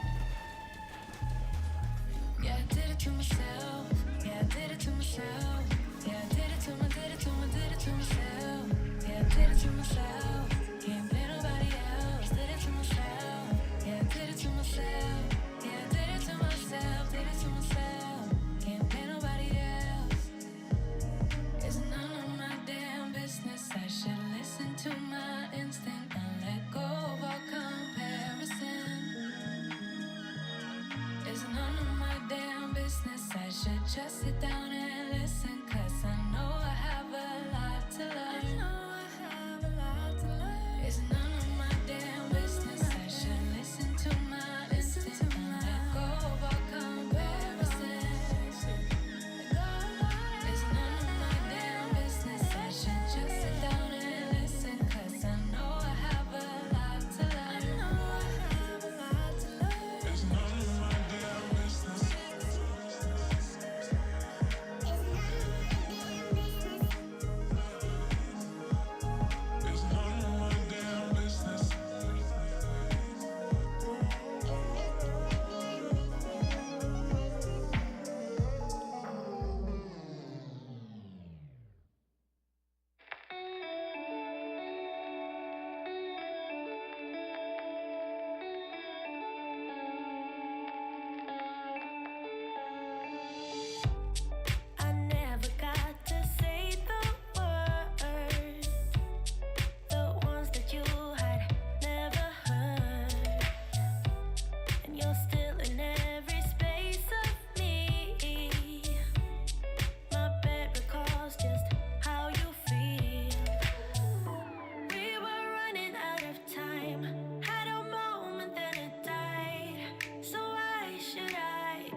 game number 1 between the Yomi Tanuki and the Kalin Wardens goes the way of the Wardens this time around, though it wasn't an easy path for the Wardens to get there. A very rough, shaky start over in the dual lane to kind of kick things off, but all it took was about 10 minutes or so for Elion and the rest of the squad to be able to kind of group up, really start to punish over on that right side of the map in that solo lane Gormizer, and that's where we started to kind of see the crumbling of the Yomi Tanuki, because they put a heavy emphasis on shutting down the dual lane, making sure that Tuba couldn't do anything, making sure that Oceans wasn't comfortable in that lane. But then when you put all your eggs in the dual lane basket, you kind of forget about the rest of the map. One player in particular by the end of that game really was standing out through, and that was Joshi over that mid-roll as well. I think Joshi had a phenomenal game, right? I mean, you're talking about like standout performances. Yes, there's a lot of setup that's coming around the team, but there are a lot of moments where Joshi is isolated, targeted, and yet still, while backing up, killing people in the process, helping his team out. Sometimes losing his life in the process of it all, but still being able to go at minimum 1-for-1. I think you get a lot of focus from the Tanuki early on, like you said, over and left. And then you start to see around that 9-minute mark things really take a drastic shift. And you get a massive, massive swing. You had mentioned and talked about focusing Rundus. Making sure that solo laner, and you had even mentioned it earlier where you said, well, yesterday they did the same thing, but with Rimikami. So what if they just do something similar? And they did. They just walked over there. I mean, that RDO had virtually no impact on a majority of the fights, even when trying their best. There's just not much they could do. Like you'll see it in the KDAs, but very, very easily and well focused down by the Wardens. And then when Joshi, in that instance, doesn't get touched at all, but in most instances, was finding insane damage and shots throughout all of it. Once the team started to group up even slightly, some of it's ganks, but then once they get into any sort of 3v3 or 4-on-4 or anything higher, it becomes an absolute different game for them. 9-1 and 14. Leon plays incredibly well, 5-2 and 16, right? A lot of assists for him, a lot of assists for Slash and for Oceans and for Tuba. Every single person on this team was being active and playing well. But when you go 9-1, you know you're putting a huge impact, and you're pretty much matching the amount of assists by everybody. Joshi was putting in the work. Meanwhile, on the other side, you've got Grave, who was 7-8, got a lot of kills, but died a lot for it, similar to a performance that we would have maybe talked with, like Scream. Sometimes they would win, but it's with an even KDA because they're going to go in, and just as often as they're getting kills, they're getting killed. Unfortunately, it was also then beside Rundus, who was 1-8, and they just made sure that RDO just could not exist, could not function, could not create space, could not do anything that you would want from an RDO. And it's got me at least questioning a little bit, because so far Rundus is the only one who's been playing around like with the RDO, with the Yorm. Maybe there's something that needs to change over in the solo lane. Potentially so. We'll see if he gets forced onto another new pick. Let's jump to the picks advance for game number 2 between the Tanuki and the Wardens. One thing that really stuck out to me on the stats page that came up at the end, the post-game stats, was I looked down, I saw 43,000 player damage for Joshi on the Tiamat. Maybe it's time that we take that pick away from him. Maybe it's time that we get rid of the Tiamat and not allow Joshi to kind of free cast these backlines, be as tanky as he is when he goes down to that quadrupedal stance. Because it just feels like this Tiamat, man, has risen up throughout this meta of this tournament, has been kind of at the forefront of conversation for a lot of mid laners through. Tiamat. It's a good answer by the Yomi Tanuki. They will, instead of banning it, take it away for a first pick. Yeah, I like that. As far as choices go, I feel like that is one of the better ways to go, because it's similar to what I was saying last time, where you pick up the Emoji first, and it's like, well, you could have gotten that. Like, if they grabbed Emoji, you would have gotten Maui. Like, your worst case scenario, if you're looking at just the top two. They didn't even go for it. They went for Xing Shin anyway towards the end of it. So I think that the Tanuki have at least isolated a problem. This is a 4th ban, maybe more than it is a solid pick, but I think XD has had a pretty decent game. I'm excited to see what they're going to be able to do with this. Downsides immediately.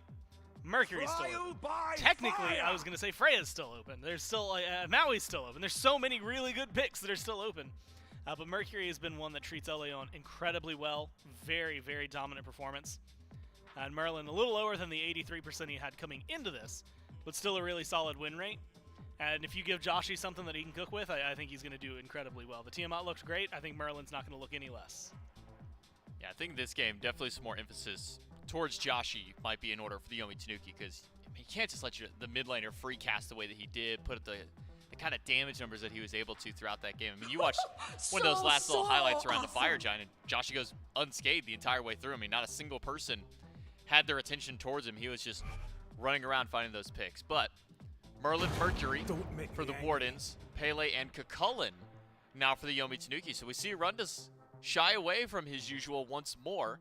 Now with the Kukulkan in hands, we've seen what some of the players could do with this kind of a pick.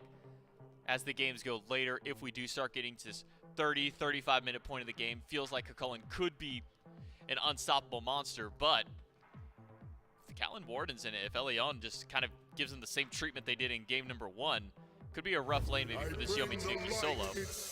So with the Wardens, their final selection, go towards the Khepri very early on in the draft, but seeing that Kukulkan and Pele there, not many other executes available in the game for them to try and pick up. Yeah, and pretty much the two positions that you would have grabbed anything in has been taken, right? Unless you really, really want to try to shoehorn in something and run something ridiculous like a... I don't even want to say. I was going to say like Achilles as a support, or I mean, we've been seeing some people run assassins in the duo lane. Maybe Thanatos could work over there. I'm not a big fan of either of those options, if I'm honest with you. So I like the Khepri here, strictly because of what it gets to bring to the team, right? You have that res. It's very easy. You've got really good setup. Plus, you've got mitigations. You've got so much that comes in this kit. It feels just so solid. You don't have a carry alongside you. Actually, the thing that's weirdest about this Warden's draft so far is the fact that they got Leon's pick so high up, right? They've left something else open. Somebody else gets to be the counter pick. And so they're going to be looking towards like solo lane. They're going to be looking towards their carry. So far, Tuba's been playing some of the wildest things and not anything that you would go off the top of the tier list. I mean, you could easily grab a Warrior here or a Freya here, have a huge power spike, and then just grab another Warrior towards the very end. Granted, that's starting to get a little more limited. So I don't mind going for the Hunters. Just had a good Hachi game. Might as well go back to it, right? Feels safe, feels solid. With Chiron banned out, you might as well. Also, I'm just now remembering, Tuba said yesterday in his interview that he's not a Freya player. So we know the Wardens aren't even going to value it that highly, which makes, I guess, these Hunters kind of, again, surprising maybe that Ishtar's not there. Hachi's way safer, though. Good clear, good damage, and again, after last game, I don't have much complaints about it getting locked in. Do not forget. Well, what was a first pick for the Tanuki in game number 1 is now dropped to a 4th pick in their draft. Yamoja for the Yomi Tanuki. One more pick now will be the Hunter, or at least the carry position for the Tanuki. It'll be Olarun pairing up alongside the Yamoja. Previously, we've been seeing a lot more emphasis towards the Freya. Haven't seen very many Olarun games yet, just 2 so far this weekend, despite the number of bans that he's eaten so far. Yeah. With Yamoja and an Olarun, that is the what I'll call the literal no-play rectangle. If those two ultimates stack up together, you have the River's Rebuke blocking off 2 exit points, and then you're already slowed inside that ultimate. Not going to be fun if anybody gets caught inside of there. But a hover from the Wardens on a pick that typically we see reserved for the jungle, but might be going towards solo if it gets locked in. Gilgamesh being hovered by the Wardens. We might wait to see if that one gets locked in before we discuss further on there, but there have been some buffs to Gilgamesh that do make him maybe a little bit better in the solo. The MP5 that he gets, or not the MP5, the HP5 he gets whenever he has that first ability active with that sickle. And also a little bit of cooldown, I believe, removed off the dropkick a while back as well. The things that Gilgamesh is going to bring, in my mind, the lane phase is one thing, right? I actually think Kukulkan maybe bullies that a little more. Again, clear is going to be maybe the biggest question. Late game, though, you've got a Warrior with a lot of mitigations who's going to have displacement, CC, really, really good play. Like, he'd still give you the same thing that he was going to give you in the jungle, except maybe less damage on it, more CC from it, right? More survivability from it. So I wouldn't have minded it, but I think the thing is like, if you're thinking of just lane clear potential, you're safe. If Pele comes over there, you're pretty good at disengaging. I don't know how good you are just in the one-on-one matchup. You might be losing some farm there. So I like the pivot to the tier instead. Good clear, decent health, still has a lot of CC, but maybe fits that role a little bit better, right? Good at mitigations. His passive plays really well into a lot of CC on the other side. So I think that that's going to give him a lot of opening. And Olarun, we've mentioned in the past, like he only has a little bit of survivability in his kit. It's not the most fantastic survivability you've seen. Outside of his ult, he has a small knockback. And so, realistically, a tier can absolutely bully him in the late game.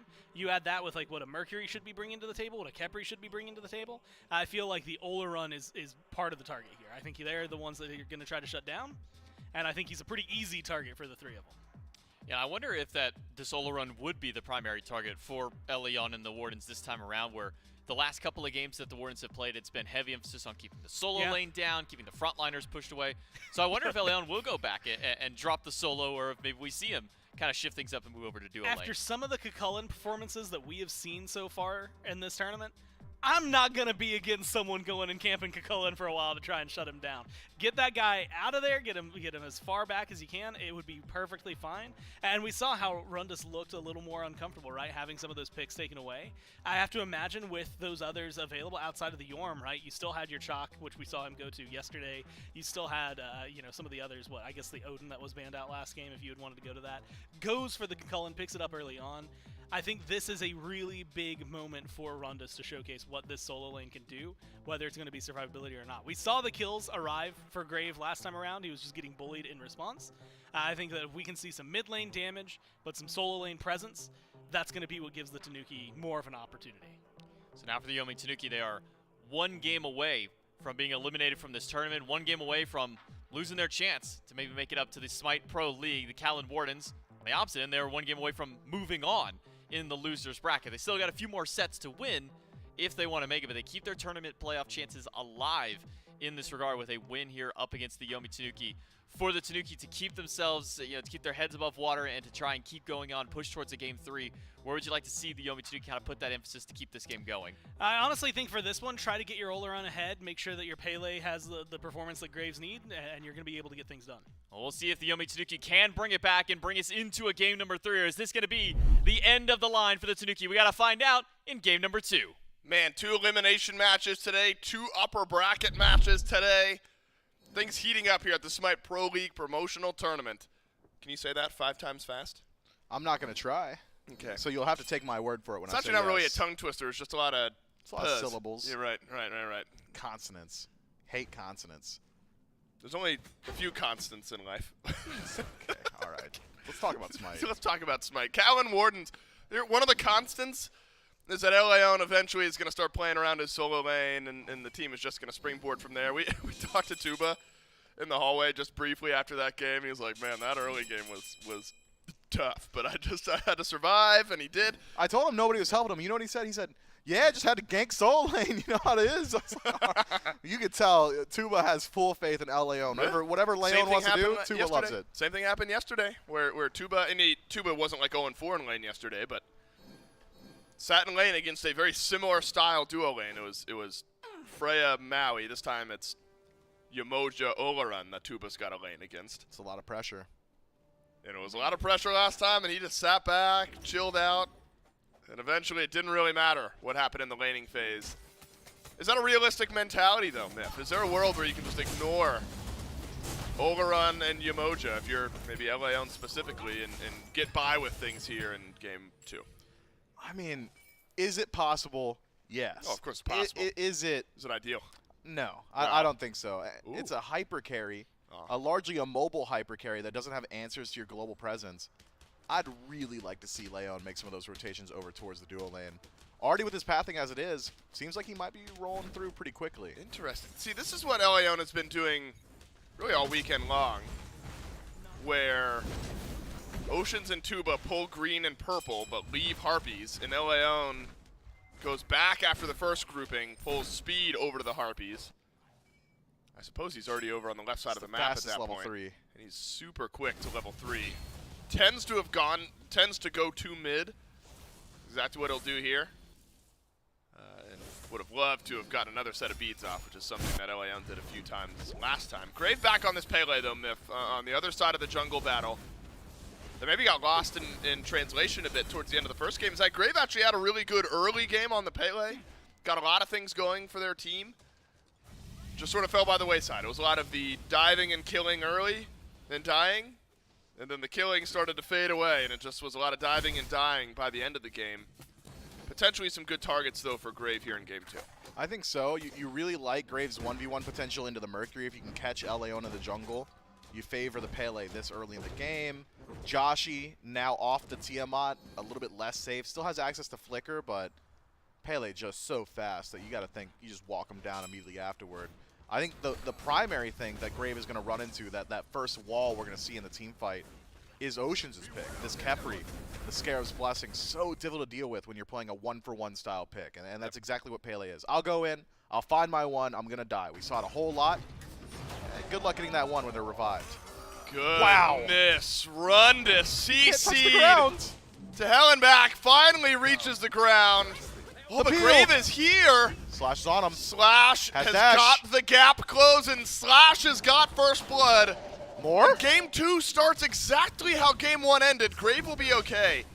But Leon simply walks right in front of that tier 1 tower, and the chain CC, Myth, that was about as perfect as it gets for the Callan Wardens. I've never seen a Fearless keep somebody 15 feet above the ground for that long. Yep. That combo, so frustrating to play against, and now it's the blue buff under threat. Talked about how this might be a good matchup, though. The Pele into the Mercury.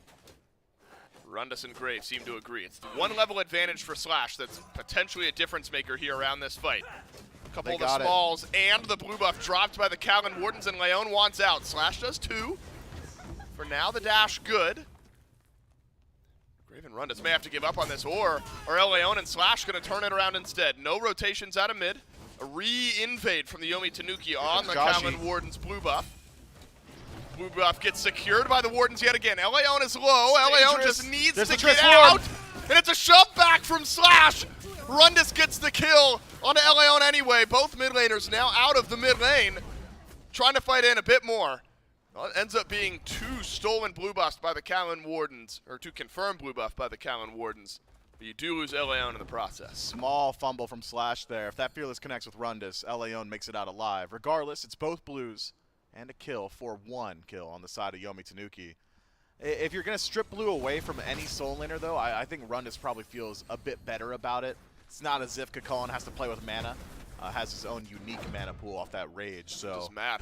For now, I think just fine. And it's not like it's OG blue buff with CDR. Couldn't even tell you how that one happens. Grave just a little bit too far forward there. Leon's 5, doesn't have ult. Oh, he got slammed by the Sonic Boom. That's what it was. But on cooldown, and no beats for Grave early in the laning phase.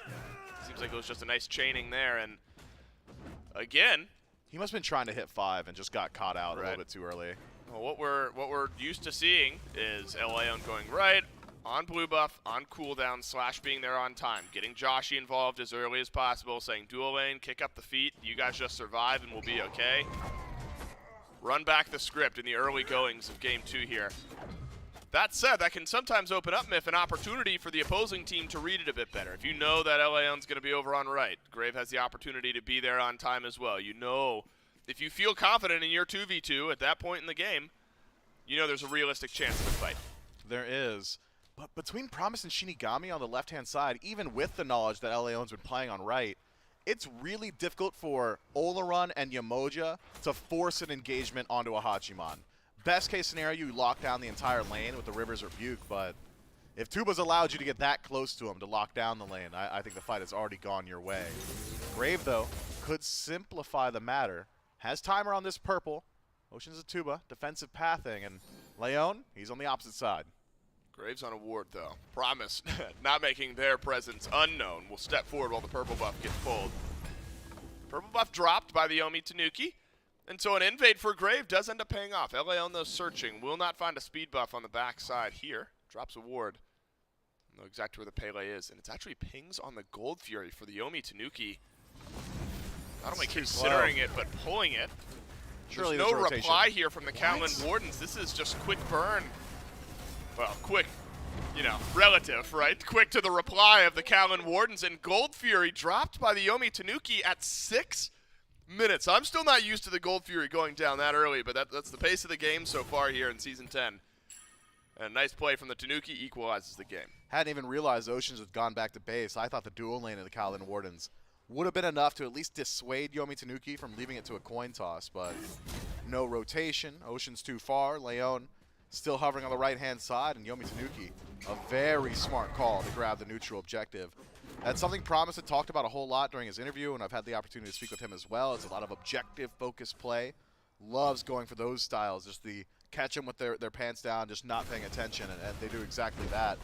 Has equalized the game a bit, and that's your entire goal with a style of composition. When you've got a hyper carry like Olaran, you are hyper-focused on just getting his itemization available, and that's a phenomenal start. Not only does it get them the objective, but it further incentivizes El Leon to stay off the left side of the map. Now there's nothing to fight over there, creating even more space for Shinigami to farm.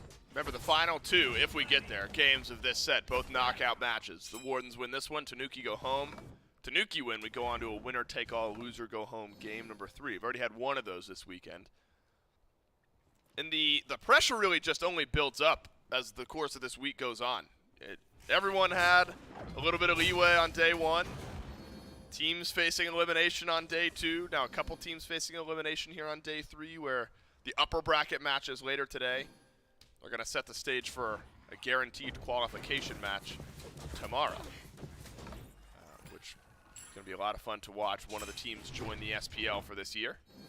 A lot of deserving teams in this tournament. The Tanuki and the Wardens think there are a couple of them, and they've showed us moments of that for sure. Tanuki, students of the game, and they've changed up their style, and they've got to continue to play with the pressure that we just saw around the Gold Fury to keep the Callan Wardens slowed down. Right on time. Grave helping out Rundus around the blue buff, knowing that El Leon would love to be here. Wasn't right on time, though, the Mercury. So that'll be a simple cleanup for the Tanuki. I'm keeping my eyes on Leon. It's a classic. Could How set far up he's got the to gank go, here. though? Kind of far. Rundus is pretty healthy, too. I mean, already in the transformation, has CC immunity available. I don't love this. This is a large time commitment. Leon just going to soak up some of that farm, maybe drop down these bastions, get some gold split between him and his ally. It really is just a very Season 9 jungle pathing from Leon. It reminds me of back in the console days when I was playing against him. Reminds me of watching him in ranked. Loves to play that 2-1-2 meta. Continues to do so here. But with that said, I mean, I think funneling all your resources into Leon, Grave has done a great job of not only keeping up, but keeping his stamp on the map. It's similar to game 1, just outpaced in the early by this Pele. Eventually the team fighting is going to be very important. Now Sonic Boom finds nothing over in mid. Grave's got to be careful. Without those beads, Sonic Boom into the special delivery. All that damage built up from a Mercury, plus Joshi being there, can absolutely melt through a target. So Grave sidestepping that ultimate wonderfully. Joshi just off to the 1 kill start. That's a thread we're going to have to follow. Top damage in the game, followed by 4 Tanuki at the end of the game despite a loss. All of it being done by the Tiamat. Merlin has similar capabilities, but Merlin v Tiamat over in mid should be fun to watch as this game goes on. XD has had a wonderful weekend of games. The Tanuki, despite dropping a set, have, I think, really impressed us, and XD has made a name for themselves over the course of the last few sets. And so junglers getting on these mid laners, Myth. I mean, it's always a trend, right? It's nothing new here for this individual game, but one felt successful in game 1, the other had a real hard time of doing so. But for now, the pace has equalized a fair deal. The Callan Wardens seem to be very willing to allow the farm game to just happen. So far, Oleron has gone unchecked over in the duo lane. Leon maybe putting a bit of extra weight on himself here, saying, look, he's a hyper carry in the late game, so am I. Mercury's got that one-shot potential, and going down the crit tree should get the rage stacked up pretty quickly if that's the path he elects to go. And it is rage in second slot for the Merc. So Leon now, maybe a little bit more incentive to get involved in the fight, just so you can stack it up, but regardless, is scaling very well. Yomi Tanuki, they made their money here previously, tried to do so again with a 4-stack. This time the Ocean's not in base. We'll just peek his head around the corner, and Yomi Tanuki, they show their hand. We're not really willing to take the fight. It's free Gold Furies that we're after. This Mercury over on the left side of the map for first time so far in the first 11 minutes of this game. There's good ward coverage from the Tanuki on the back side of the Primal Fury pit on the Callan Warden side of the map. So Leon, any movement over on his own side of the jungle around that Fury pit will be spotted out, but not on the Yomi Tanuki side of the jungle. Promise pulled back, Damage. Rivers Rebuke Wow. up, and 4 men around Promise, simply too much damage. Now the Callan Warden Smith, they've got an opening. No Rivers Rebuke. Massive team fight utility now off the map. And Grave, I don't think he's aware that Leon's behind him. This could be big. That's massive damage immediately. My goodness. And he is off the map. Joshi, credit for the kill. Pull the Gold Fury. Promise still dead. Grave gone for 20. You got a crit build. You gotta think that would have been an opportunity to look towards the Fury itself, but instead maybe permanent objectives on the mine. Tier 1 tower, that really opens up your map. Well, the shot call was immediate. You saw every single Wardens player that was on right fast. immediately turn and go to mid. Maybe still sensing there's an opportunity. Oh, no. That's spooky for me. Oceans is feeling himself too much yeah, now. Ocean's dancing You're doing around too a much, little bit bud. in mid. Well, the team is feeling good. Joshy 3-0 on the start of this. 2 stacks already built up for Leon on the Rage. The stage has been set for the next 5-10 minutes of this game. Grave desperately wanting to hit level 12. Oh, wow, the Yomi Tanuki. They're relentless. Sensing that the Callan Wardens have maybe let up pressure over on left just a bit. So Primal Fury down to half. Grave diving Tuba, and that's simple for the Yomi Tanuki jungler. But the Primal Fury not confirmed, Wardens! and the Callan Wardens will get it. And another kill for Joshy on the Merlin. Promise sent back, double kill. Joshy 5-0. And it's disastrous. It's a great start for the Tanuki. But not only is the Fury stolen, but their duo lane is as well. Man, that is so tough. Great decision-making from Leon and Joshy there. They see Tuba getting dove in the back, and I guess Leon's got plenty of practice just ignoring Tuba getting dove, but walks right past him, gets into the Gold Fury pit, and turns around that fight. Sonic Boom placement, very clean. And this Mercury now with a full stacked Rage. How long did he have it? A minute, maybe? It's the opposite of the Rage curse. Sometimes we see players buy it and like won't get a stack for 15, 20 minutes, just That's nothing tough. happens. It immediately stacks it up. 5 straight assists for 6. Leon. Well, 6 straight assists, but all the stacks immediately built up. You know Leon hates every bit of that. He's pressing tab every 3 seconds and getting Seeing really 5 mad. on Joshy, and he's Yeah. like, God. Oh, okay, Josh, you gonna do some damage though? Yeah, right, at some will. point you got to, right? Joshy's nuts. He'll do it. 300 damage behind Leon right now. That damage will build up over the course of the next few minutes. Sonic Boom, not ready. Beads off of XD. Good opportunity, though, for the Tanuki. They've rallied the Callan Wardens. But is that where you want him at all? Now it's just the tanks left running. You've got no more damage in this fight. Dash is coming up soon. Overrun is over back in mid. Leon shoves Promise into a locker, and Joshy on a 6 streak will hit another. Rundis shoved to the side. Leon avoids some of the lockdown. Grave, good opportunity here for him to flip this fight, but Ocean's right on it. Slash with another, and it's another consolation prize style of fight for the Tanuki. Well-placed ultimate from Rundis to avoid the special delivery. If that connects, Leon puts another one on his belt and walks out for free. Instead, the CC immunity just puts him in a bad position, and Aegis not enough to bail him out. I do love this aggressive styling, though, from the Callan Wardens. You can really tell they're playing with confidence now. Tuba has gone uninvolved, and I suppose that is just the strategy for this team, as all the fights have just been around the core 3 members, Leon, Joshy, and Ocean, Slash involved when Leon makes the rotation all the way towards his side of the map. But now, with Gold Fury off and Pyromancer on the respawn, you already got a full stacked Rage, probably pretty close to a Deathbringer at that. Gotta think the Callan Wardens can keep up this pace, keep up the pressure. Don't let Yomi Tanuki farm up. They do have, Yomi Tanuki that is, 1 silver lining, something we haven't had an opportunity to see just yet. An ability we haven't seen just yet. That time dilation, the Sanctified Fields, a massive teamfight ultimate, and he's really starting to spool up. Already level 14, 2 rings finished, moving down the focus tree. He's been bullying out his lane. The game could shift drastically once Shinigami gets involved. If the Callan Wardens end up winning this game, and I end up interviewing Tuba, it's going to be the same as last time, where this has been happening all game long, and Tuba just says, I got to sit back and farm, because my team is winning elsewhere. 7 in a row for Joshy on the Merlin. We thought it might be a threat later in the game. It's a threat now, and it has been for 5 minutes. Leon hand delivering a few kills. Soul Laner's having some fun, realizing fighting not happening anywhere near them. But it's about to, if Leon has his way over on right. Blue buff's going to respawn shortly. I'm not sure Leon has the exact timer, but Grave is here. Oh, no. Leon's going to spot out the Pele. Leon will crit the Pele. Knock up, though. This is big from Grave. He's got the bailout from Oceans, though, Leon does. Scarab's Blessing used, and it was needed. And a bit of a damage check there, and one that Grave wins. Yeah, Grave still has the CC advantage. Maybe if Leon pre-beats the knock-up, gets lucky with some crits, you turn around that fight, but doesn't want to utilize that defensive relic just there. Also Instead, didn't have Sonic Boom. just checks him. Sonic Boom, too. You're right. Back himself up. Look, Leon now, I think, has done enough. With 10 affected kills in 16 minutes, he can lean back, farm a little bit more, and get some of those priority items. Finish up that Deathbringer, perhaps, and it will be the Deathbringer in 3rd slot. It's a massive spike to your burst, and you can lean on Oceans like we just saw for the safety. But Leon really wants some lifesteal, and he wants it soon. Wouldn't be surprised if it's a serrated edge next. Yep. Be a good option for Leon. I mean, stop me if you've heard this before. Leon has 100% kill participation. Okay.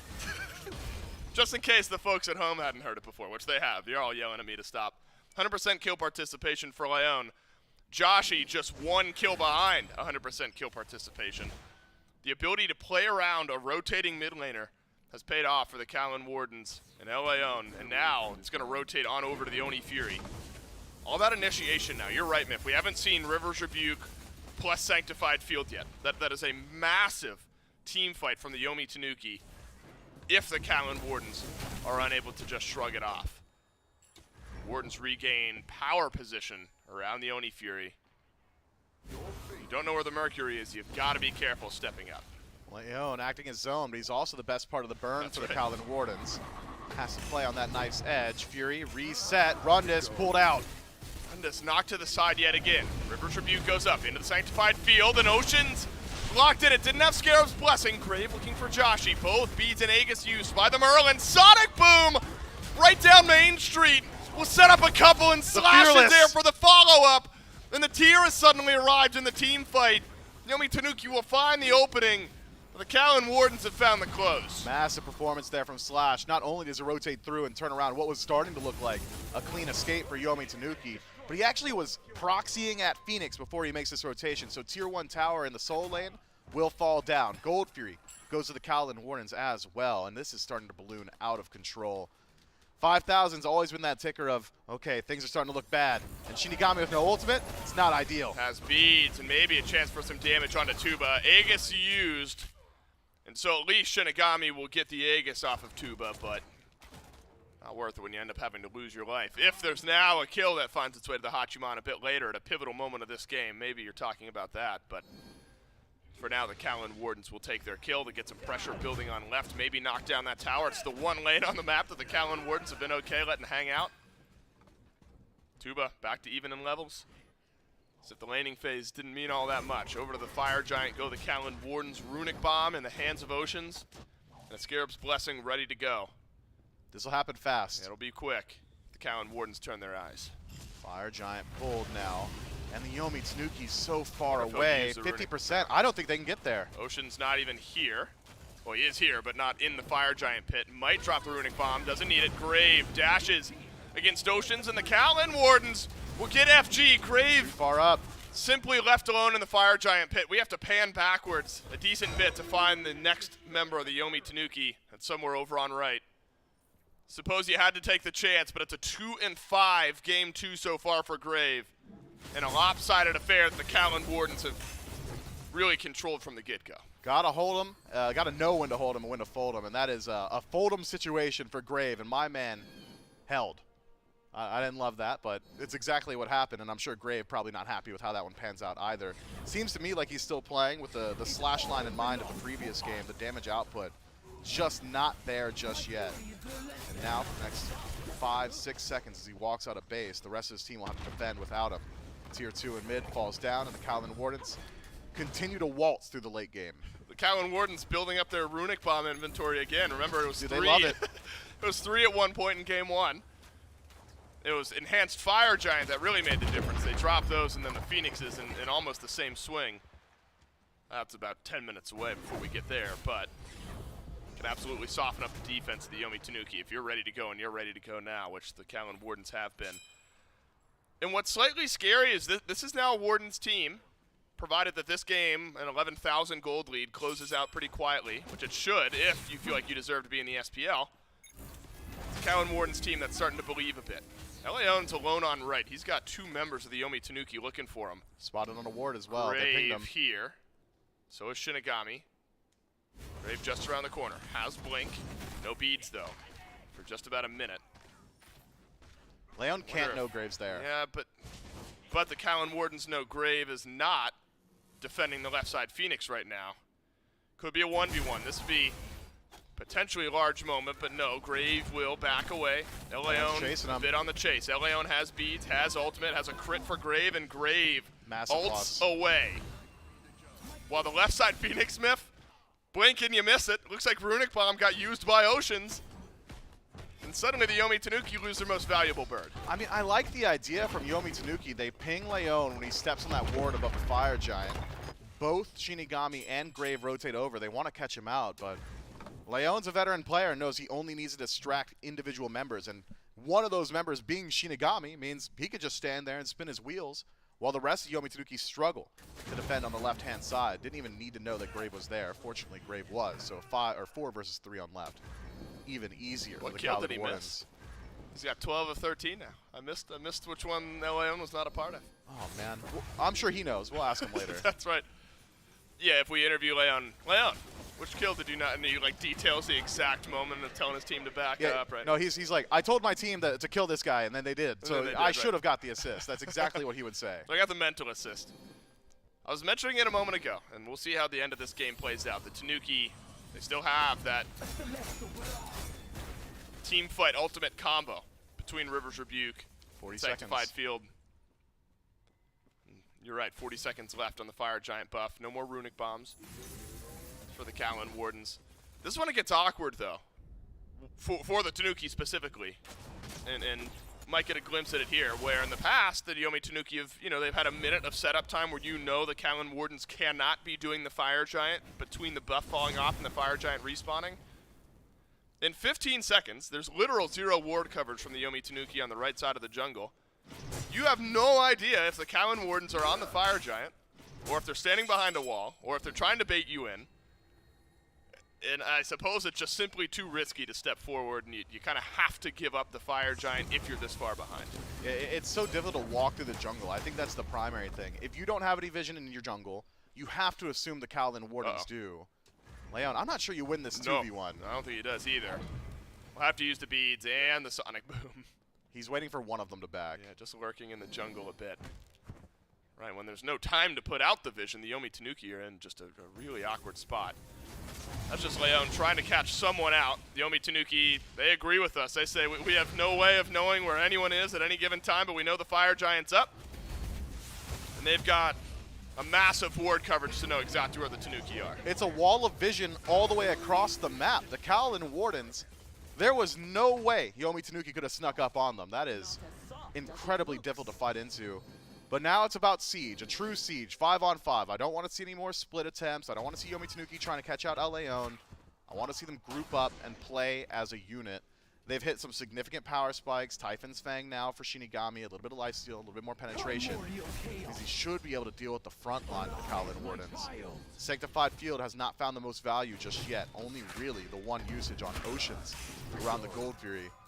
But the game simplifies in the Phoenix defense. It's a very narrow space these two teams have to play in, and that can only favor the space control of both Promise and Shinigami. One more fight for the Yomi Tanuki. If you want to go to the SPL, you got to send us to a Game 3, and then win a few more sets after that. But for now, the goal, surviving Game 2, where you've not been able to do so from basically 5-minute onwards.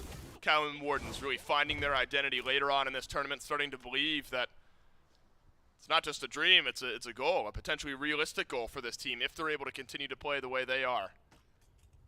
And so is the clock about to strike midnight for the Yomi Tanuki. Leon 2 levels ahead of Grave. Does have Bubble. Will help out with some of that Mercury initiation. Double root in, Sanctified Field, drapes over. Cowled Warden simply able to walk out of it. So is Slash, who will leave the base. Big team fight ultimate, maybe the biggest, now gone for the Yomi Tanuki. Yeah, Oceans will resustain slowly, but still has access to Scarab's Blessing. Leon, acting as solo agent towards mid, will distract Rundus. And the right side Bird, no defense. It's just falling down for free. The Cowled Wardens on disengage. No chase. Yomi Tanuki, they're playing it slow. It's very patient. No fumbles just yet, but it's going to be a death of 1,000 cuts if you don't commit soon. I didn't see you picked up the Runic Bomb. I have to imagine it was used somewhere on the right side Phoenix just now. Made quick work of it. Left side Phoenix respawns, dies as soon as it comes back up, just a moment ago. Now Leon can pinch in. Yomi Tanuki, low. You've got to make a miracle happen. A 3-man knockup from Rundus, but simply too far out of the range of the rest of the Yomi Tanuki. Sonic Boom for Leon might find a few.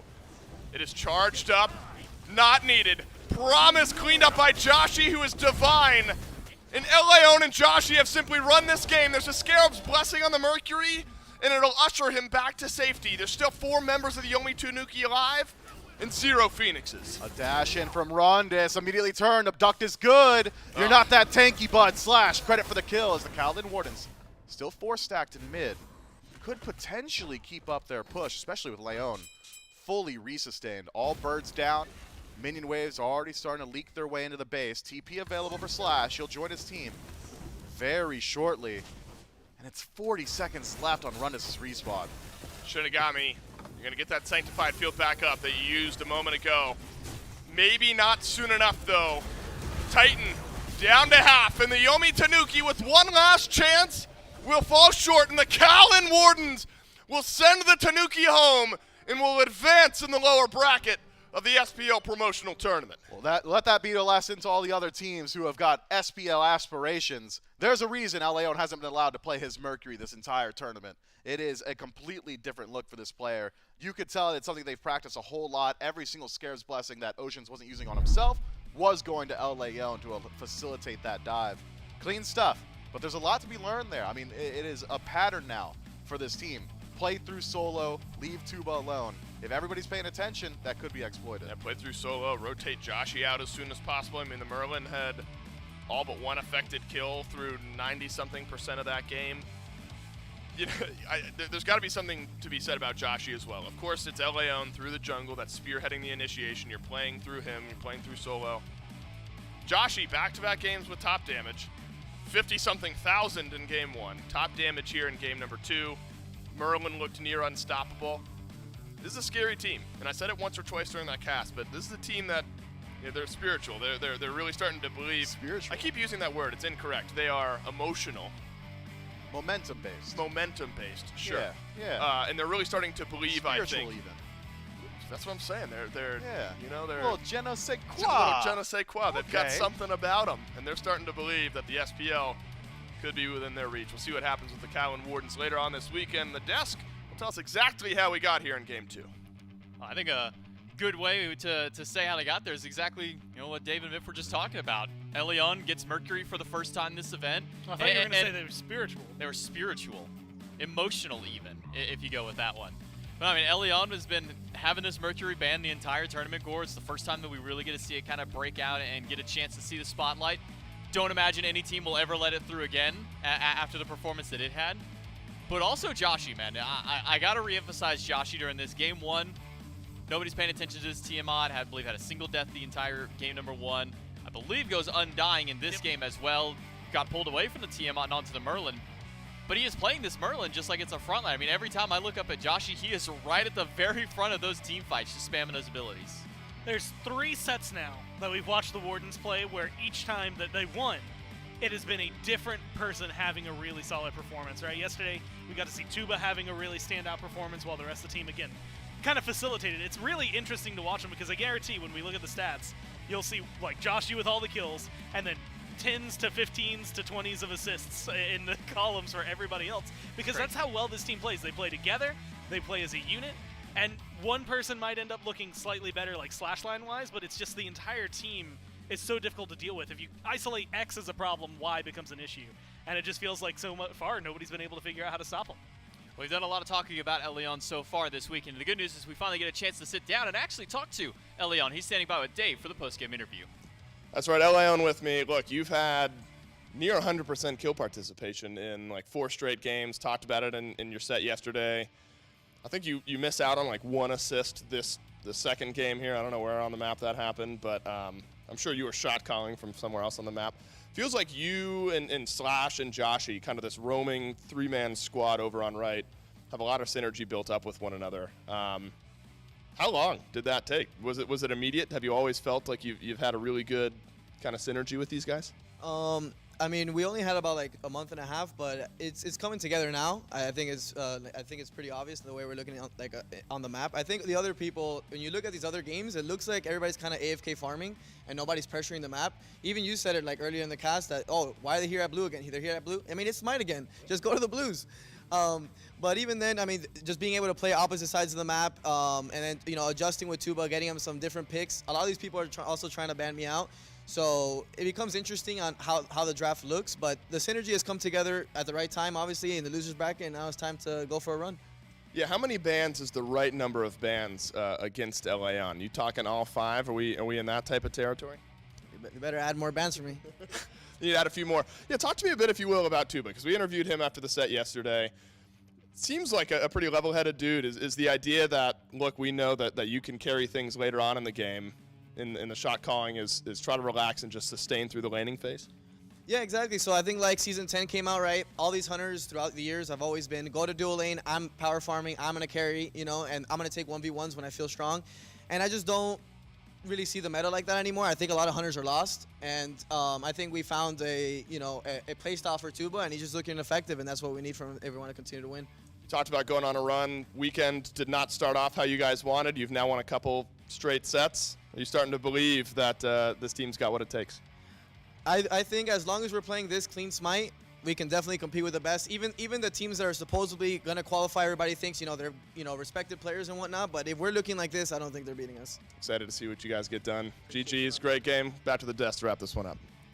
Yeah, thank you so much. Sounds like it's confidence across the board for the Callan Wardens. They got a couple of wins under their belt down into the lower bracket. As mentioned, didn't start off the greatest for their weekend so far, but ever since then, this team has been looking really strong on their run in the lower bracket, Gore. Yeah, and again, it's just so amazing to me because what you're about to watch is probably a just really good Joshy montage reel. But in reality, there's so much behind the team that is making all this happen. You got a guy who had just had a phenomenal performance on the Tiamat. Switch him away from that god to make it a little more, let's call it uncomfortable. All right, try to control that aspect of the game. And you gave him someone else who has the same amount of or maybe even better actually, burn damage. But on top of all of that, you put a lot of good CC around them, right? Kepri with the reses as well happened a lot onto Leon, but whenever they were needed, they were incredibly helpful. You get a tier for some of that late game setup. I mean, that right there is just such a perfect instance of what can happen. You're getting burned literally by Merlin while you're getting fearless against the wall. There's no winning in a scenario like that. And so I think the Tanuki were just a little overwhelmed. The draft was played and executed well by the Wardens here. And then by the time they hit late game, when they have a lead as big as the one that they have here, at that point, things are just going to skew in your favor anyway. You got a hyper carry and the Mercury, again, 11 assists that are right there, 11 as well for Oceans. But when you go 9, 0, and 6, 15 affected kills coming out from your mid lane, Joshy puts up a lot. You look at the damage numbers, and the only person who is actually keeping pace with him is Leon.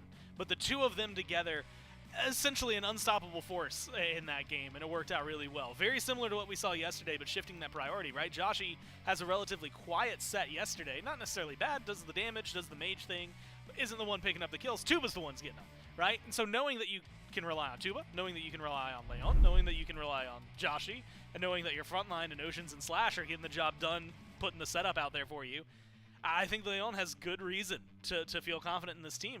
You have to take it's a long run, right? From the first set, they lose, they get knocked into the bottom of the bracket. It is 5 full sets they have to win to get there. They've taken 2 of those down already, and admittedly, the further you go, the harder the opponent you're going to have to deal with, but they have fought really hard to get here. I'm personally really excited to see what the Wardens have to offer throughout the rest of the weekend. Yeah, I think that's the important emphasis, is that it just gets tougher now. We have eliminated our 3rd team from the SPL promotion tournament here, with the Yomi Tanuki falling. Next up will be the Chihuahua Storm and the Valhalla Valkyries. We'll see which of those teams gets to move on. But here's the problem for these two teams now, Gore, whichever one makes it out of our next set, and now for the Callan Wardens, is their opponents that they're facing are the losers from the top 4 teams up on the winner's side of the bracket. Niflheim Wargs, the loser of that match, will face off against the winner of the Storm and the Valkyries. The loser of the Gladiators and Hounds will be the ones to face off against the Callan Wardens. It only gets tougher now from this point through. So getting through what you would kind of call the easier matchups of the tournaments, the lower seeded opponents throughout here, the 5 through 10. Now we're going to start to see some of those 1 through 4 sprinkle in there as the weekend continues to go through. It's just going to make it that much harder for these guys. We started with 10 teams that all had stacked rosters. Somebody had to lose first, right? And that's what we saw yesterday. And you mentioned it earlier, but we were surprised 5th and 6th were the ones that get knocked out. Now we are slowly working our way. Eventually, yeah, you're going to see some of those top-seeded teams, but not only that, Again, if you're, the Storm, if you're the Valkyries, you're the Wardens here, since they're the ones that I had open immediately in front of me, this is where that grind really does come through, right? Where you get to see if all that hard work is going to pay off, because you've beat the guys that maybe sometimes you shouldn't have beat, maybe sometimes you should have, 50-50 each time. Now you're going to be going up against the guys that are favored 60-40, 70-30, and see if you can still do it. I'm really excited to see. Again, most of that's tomorrow when they start getting into those, although there's still a lot. There's another Elim plus the top 2 or top 4 seeds today. Yeah. And then we're going to start qualifying teams, man. It's exciting. Speaking of elimination, there's one more elimination set. That one's going to be coming up next. It'll be the Valhalla Valkyries and the Shabalba Storm facing off. You're not going to want to miss out, so stick around, and we'll be right back.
Myself in the city, sounds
to you. Hear the sound of my heart breaking over you.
On our first set of the day, the Callan Wardens waved goodbye to the Yomi Tanukis from the Smite Pro League promotional tournament. Similar stakes here in our second best of 3 of the day. Another elimination match, and unfortunately that means one more team going home. Fortunately, if we want to focus on the good, that means one more team moving on one step closer to realizing their dreams of playing in the Smite Pro League. We've got some great matches for you, not only the rest of this weekend, but today. My goodness. Chihuahua Storm, Valhalla Valkyries. That's an elimination match. Kind of bottom left of center of your screen there if your eyes are wandering. Loser goes home. Winner will move on to face the loser of Wargs versus Scorpions, and then the loser of Gladiators versus Hounds will end up playing up against the Callan Wardens. So, we've got a knockout match, and then 2 best of 3s that are back in the upper bracket, and these are the 4 teams that most folks have been assuming would be 2 of the squads that would go to the SPL. It's Wargs and Scorpions battling it out, Gladiators and Hounds fighting as well, and Trelly, those upper bracket matches, well, don't worry, we're going to talk about the one we're about to watch, but those upper bracket matches really tell a big story and really set the stage for the remainder of this weekend. Yeah, I don't think that anyone's surprised about the team that are currently in the winner's side, you know, those top 4, but where they end up, that's where it's going to be interesting. So definitely some exciting matches to be had. What are you there. laughing about in your lower third? Have you noticed your picture? I didn't notice You're it. on the couch over there and your head is back and you're laughing about, here you go, yeah, you can take a peek. Do you know what you're... I'm chuckling at something, probably Miff in one of his classic one-liners. That's right. You know that Miff. Yeah, you know that Miff. He's a zany, wacky guy. He lets them go. Valhalla Valkyries, our first team in this matchup, trying to stave off elimination and trying to send the Shibalba Storm home. And Trelly, this is a team that earlier on in the weekend, I think, was struggling to find an identity. Right. We're actually 1 match away from going home yesterday, able to turn it around, win a couple straight games, and now find themselves clean slate here in another elimination match. Warchi, Rotwin, Ray Shadow, Worst Turtle, Nil, and Sir Choka, the head coach. I mean, with this team, I think if you talk about finding an identity, you've got to talk about Warchi playing AD carry, I suppose, right? It's been a lot of assassins. Yesterday, played a couple games of set, and that was seemingly the answer to some problems. Can I just say, he looks hyped up. I mean, that looks happy. Yeah, that the double smile, thumbs up. That smile and point told me confidence. And I said it yesterday. You know, we had Rotwin in for the interview, and he was standing right in front of me as I made this claim. Warchi looked lost until he found set. And the other issue I had with this is the There's fact something that, poetic about that. Yeah. the issue I had with it is that all the other teams got to watch Warchi's, progression into, oh, I can play set ADC and it's going to pop off. You got to assume the Storm know this as well. So does Warchi have a backup besides the set, or will they just not respect Bandit? If so, I have no issues with how the Valkyries have been able to change up their comp. I think the team in its entirety has really showed up. Worst Turtle, I've been very impressed with. And once Warchi found this god, because he's clearly straying away from magical ADCs and hunters entirely. He played Agni, didn't work out. He played Kama and Naja, didn't really work out. He played Set, and they looked unstoppable. So I'm imagining that they went home last night and they said, hey, let's maybe get a backup just in case. Right. And if that's the case, I'm excited to see what the Valks have in the back pocket. It was 0-5 on Naja, 3-3 on Kama. So eventually the Kama got there, but it was still a loss. And then an 0-3 Agni game. And then a couple of set wins there for Warchi. So then the question, it's actually a similar conversation, Charlie, if we look at the other team in this matchup, the Chivalba Storm. It's Mando Warrior, Dingo Dial, Vi, Valo, Malachi, and Guy J, head coach. If you're gonna talk about one team playing a lot of kind of zany picks in duo lane, you gotta talk about that with the Chivalba Storm as well. I actually think pick and ban wise, this could be one of the more unique AD carry strategy matchups we'll get. Yeah. To the Storm's credit, Mando tried a hunter. Didn't work out. You're right. And he said, I'm done with that. Give me Assassin. Actually, he has tweeted, like, guys, remember, I play solo, right? Like, as a disclaimer before all the sets kick off. Yeah, exactly. Great, it was Ram. Yeah, he tried Rama. Loki. Didn't work out. And he said, all right, give me Assassins from here on out. And they've been finding success with that. So I don't hate the, it's not broke, don't fix it strategy. However, what happens when you're an Assassin and you can't bully the hunter in the other lane because it's another Assassin? That's going to be interesting. I think that, Warchi and Mando are going to have to adapt their playstyles a little bit to go up against each other, but regardless, it's going to be interesting, right? Whenever you see just two Assassins fighting off in this long lane, maybe some ganks coming over here, maybe just a kill lane if it does decide to come that way. We constantly ask for jungle 1v1s, right? I mean, it's not the junglers, but if you want to watch two Assassins fight, because like when supports leave this lane, say we get two Assassins playing against one another in duo.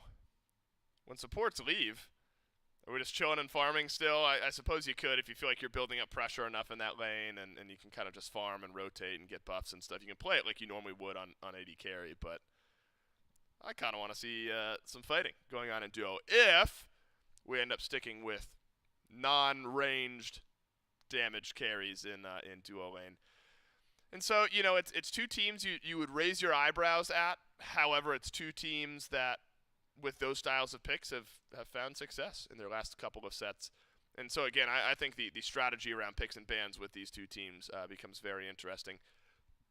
I have to you focus on AD carry, rightfully so, but you got to shift the attention elsewhere. I think support, a hyper-important matchup in this as well, especially during laning phase if it's going to be Assassins on either side of the lane. Rotwin's made some miracles happen for this team over the course of the weekend. Dingo Dial has, I would say, looked consistent for the Storm. Those two, big role to play in the duo lane if it's as weird as we think it might get. And we'll find out if it gets that weird in picks and bans for game number 1, an elimination match, our second and final elimination match of the day before we move back to the upper bracket for the second half of our games. The Valkyries will find themselves in the first pick slot. The Chivalba Storm over in second. And these are two teams who are focused on, not only getting a composition that they're comfortable with, but taking away some of the comfort of the opposition. And, well, the most comfortable Assassin duo laner for Mando Warrior has been Kleena. And the most comfortable duo lane Assassin for Warchi has been Set. And already we've got to pivot to something else for both of these two. Alquan? No, it's got to be the Thor. Wow, so maybe the Storm just try to take that one away. I was going to say, because if they don't want to pick it, okay, so yeah, the Storm are going to take it away. It looks like the Valks were trying to grab that one once again. Makes sense. The worst turtle, he may be the worst turtle, but he's a good forth, Alquan. my children, and take over this land. But he's the only turtle, so he's also the best, I guess that's true. There's no other turtles that I'm aware of that are in this tournament. That's so right. He's also the best. Did have a really good Alquan, though. Yeah. You're right. And I think Smart is taken away by the Storm. The Valks are just going to grab Tiamat, probably the highest contested mid laner in this tournament so far. It has been consistently looked at by pretty much everyone who's playing in that role. It's got safe poke. It's got good damage. It stacks up these proc items very well. And it doesn't reveal anything about your draft except you have a Tiamat in the mid lane. So definitely going to be a smart call there from the Valks. Very safe. Merlin's usually that number 2 pick, so I think the Tiamat and the Merlin are just going to be sort of traded back and forth. Neither one really gets banned, but both of them are getting picked up. This is the pick I was waiting for. What would be different? This time it's going to be the Ymir, something that a lot of these support players have been going to. It's going to get you some good pressure, and if you have what we assume is going to be a double assassin duo lane, you might need some of that pressure. Seen one Ymir game from Dingo Dial so far this weekend. It was a 2-4 loss to the Guild Gladiators, a team that's playing in the upper bracket a bit later on today. An important facet of the duo lane there for the Xibalba Storm. I feel like with these teams and picking their assassins over in duo, they've waited for a bit later on in the draft to end up locking those in. So the Valhalla Valkyrie, Xibalba Storm, depending on how they want to strategize around those picks, could keep something a bit more in the back pocket. Almost time to start. One of the best and most sought-after supports, Trelly, has been the Maui, and one of the best supports in this tournament has been Rotwin. So it seems like a fantastic match for the Valhalla Valkyries with an Achilles hover and an Achilles lock-in as well. So frontline initiation answered a bit here by the Valks. Yeah, just sticking to the top of the tier list for now, it seems, right? Tiamat, Maui, Achilles, some of the more high contested picks that we've seen so far. Achilles in the solo lane. We've been loving these breastplate of regrowth builds where the Achilles just gets to zoom around the map for free, essentially. Super annoying. With that heal. Seems annoying to deal with, and without a bit of lockdown, could be difficult. The Ymir, I'll go the positive route. Super fun. It is super fun if you're playing. If you're a Valks fan, you should be happy about this because you get to see, the juke shoes. Looks like it's going to be a soul. Wow. So there is going to be a bit of a switch up there, assuming that goes over to the duo lane as it has been for this tournament. That means that Mando will be accepting no more assassins for now. Doesn't mean that Warchi has to accept it. I do think that they probably practiced some sort of range damage just in case, but you're up against Soul. You're probably not going to be trying to outbox her no matter who you're playing. You just want to get safe farm, so I think you got a pretty decent shot at just sitting back under towers, trying to get your buffs whenever possible and playing for late game. If the Storm know that, though, they may try to take away some of Warchi's safe ADCs and, more specifically, just take more shots at jungle. Yeah, it doesn't seem like a bad look. Worst Turtle has been popping off so far. A lot of magical shred and burst picked by the Xibalba Storm right now. Granted, the Valks have the same, but they've actually picked up their solo laner, so we'll see if they end up going eye for eye on magical versus physical count. You're right, take a few shots towards the jungle. Xibalba Storm, take away the Robin. I wonder here, because when you talk about strategy and draft strategy, this is where it can get awkward. You say, all right, we've taken away the set. What else do we want or need to take away from Warchi over in duo? You know, the Najat didn't really work. Are we scared of that? The Camazotz looked okay, but didn't get a win. I think the Valks have hung up the Agni AD carry. I don't think we're going to be. I say AD carry, really just Agni over in duo. I don't think we're going to be seeing that again. How crazy would it be if Warchi went home and just practiced Freya all night just so that no one bans it, and then he just whips it out here and just play like 10 Freya games in a row? Yeah, just hits everything. Well, it changes the dynamic when the opposing team doesn't feel like they have to worry about those picks, right? Any other team, we're thinking, oh, this could be an easy Freya lock. Really good physical. It's really telling when like the Ishtars of the world are left unbanned. We're not looking towards Rom at all. It's like a bunch of assassins and a couple support picks that end up getting banned away, and that's just the nature of these two teams and the identity that they've formed. Xibalba Storm, they're going to have to reveal solo and jungle. They'll get some physical damage online with the Amaterasu. First time, Trelly, we're going to see Ama this weekend. Yeah, I'm a big fan of the Ama. I think it is slow in lane. You're definitely not getting pressure, but your safety is what you're really looking for. Just sitting back, power farming, running away from ganks whenever possible. So I like the Ama pick, especially if you're not looking to actually camp solo, which it doesn't really seem like Valo likes to play through the solo lane too much. Oftentimes Malachi's left on an island trying to fend off ganks himself, so just get some more safety in that lane, and I think Ama does bring that. You just kind of pop your heal, sit underneath tower, and say, hey, I'll rotate at level 20. You know, see you guys when there's a team fight happening. So don't hate that one there from the Storm. Finally, though, the Valks get to show us what's going on. Again, I think best in slot, would be a hard carry jungle, and Freya is not the kind of comp that the Valks have been going with so far. You know, the Camazotz is still open. It doesn't have a great matchup into Soul, but it's also not bad. You're safe, and you can clear the wave. That's pretty much what most assassins do up against the Soul. The Susano would bring some of that hard carry potential in the jungle, and the Camazotz will be hovered, so it looks like Warchi was feeling the same thing. And it looks like the Susano at the very. I like the Susano. Yep. I do think that, you know, it's gonna have good pressure. You can still look to go for some early ganks. In late game, you absolutely one-shot, and they are gonna lock that one in. So Warchi sticking with its assassins through and through. Haven't seen Susano yet this weekend from Morse Turtle, but we have seen the carry-style jungle. The Ao Kuang went 11, 1, and 3 against the Titans before sending them home in Game 3 on the Thor at 2, 1, and 12. Naja the lock-in for the Storm. Setup out of the jungle, setup out of the solo lane. Good CC from the Ymir as well. And some disengage on the carries. Yeah, feels like the Valkyries between a Tiamat, a Maui, and Achilles and a Susano. Wonderful composition. Feels like the only question mark has got to be how does this Camazotz end up looking? Yeah, and we've seen it once. As you know, you highlighted that it did end up getting online, did some decent damage. I mean, it was like 3 and 3. Right, that's what I'm saying. That's all you could ask for, I guess, in this case. If Worst Turtle just runs away with the game early, as Susano can do, then you're not really counting too much on Camazotz except for structure damage later on. You know, how your Phoenix Siege is looking. Oh, if we have 2 assassins that can actually close gap and get to the bird, you're not going to care too much. However, when you see Naja, it sort of stunts your early game aggression a little bit, right? You usually, as Susano, you want to go blink, you want to get active early, you want to just be engaging. But without a CC immune ult, you always have to be looking out for that sash, because if you get taken up anywhere near Soul or Merlin, you're dead when you hit the ground. So I think that is going to stop a little bit of what Worst Turtle wants to do, but as long as you're staying away from the Naja and say, hey, get your wards down. Whenever we see Valo, I go to the opposite side of the map, that sort of thing. I still think there's some room for the Valks to get aggressive early on. It's actually interesting because, you know, Soul seems like the obvious and a really good pick here for the Shibalba Storm, but if Mando Warrior just straight up doesn't feel comfortable, I mean, obviously you feel a certain level of comfort if you're picking the Soul at all. But if it's not up to par with what Mando could have been playing, if you wanted to stick with those assassins, then, you know, how much is the Soul really adding to your team comp? These are super unique ways of playing the game, and interesting, therefore, compositions to end up breaking down.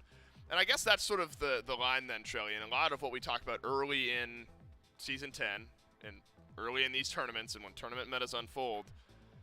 It's the balance between what is top-tier, on-paper, perfect team comp versus what you and your team are comfortable playing, right? Those two things are battling out. If you're comfortable enough, it doesn't matter if it's slightly less than optimal, or if it's an optimal enough, it doesn't matter if you're not completely comfortable this early in the year.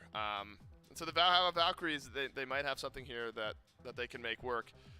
What does a duo lane like that, in your mind, look like? Maui plus Kama, Soul versus Ymir. Are you likely getting pressure if you're Soul Ymir in the early goings? I mean, I think Soul, Ymir is just going to give so much pressure as is. So with the Soul there, with the stacking of the heat, I'm thinking they could if they play it right. Well, the Shibalba Storm a bit more standard in their composition. We'll see if standard wins the day in game number 1 with J-Mac and Gormizer. Yeah, it's a more meta-standardized style of draft from the Shibalba Storm, but the Valkyries return to form with their double assassins, Warchi, once again piloting the Camazotz in the duo lane. And Worst Turtle back on another hyper carry style of assassin in the Susano. And Gormizer, there are 20 picks and bans every single time that one of these games goes through. 11 of those, if you're including Ao Kuang in this count, 11 of those were assassin-based. I'd include Ao Kuang in that, by the way. So that's 11. If not, then we're still looking at 10 were assassin-based picks or bans throughout those 20, and that just shows how much emphasis these two teams specifically really do put on the assassin god pool. And I think a lot of that lately, you know, some of that is going to be because the junglers are very important right now. Another chunk of that is because the Valkyries are running 2 assassins every time they've been playing, really, right? I mean, outside of the Agni, I think they've only run assassins. Warchi has not played a long-range character. And so being able to focus that out, I think the Storm did a little bit of their homework. You still get the Camazotz, which I think is someone that is safe, someone that is able to survive and does a decent amount of damage, but not infallible. And we saw, I think it was actually yesterday, that Camazotz have some struggles. So there's definitely a lot that still maybe needs to be done for the Valkyries to find success here.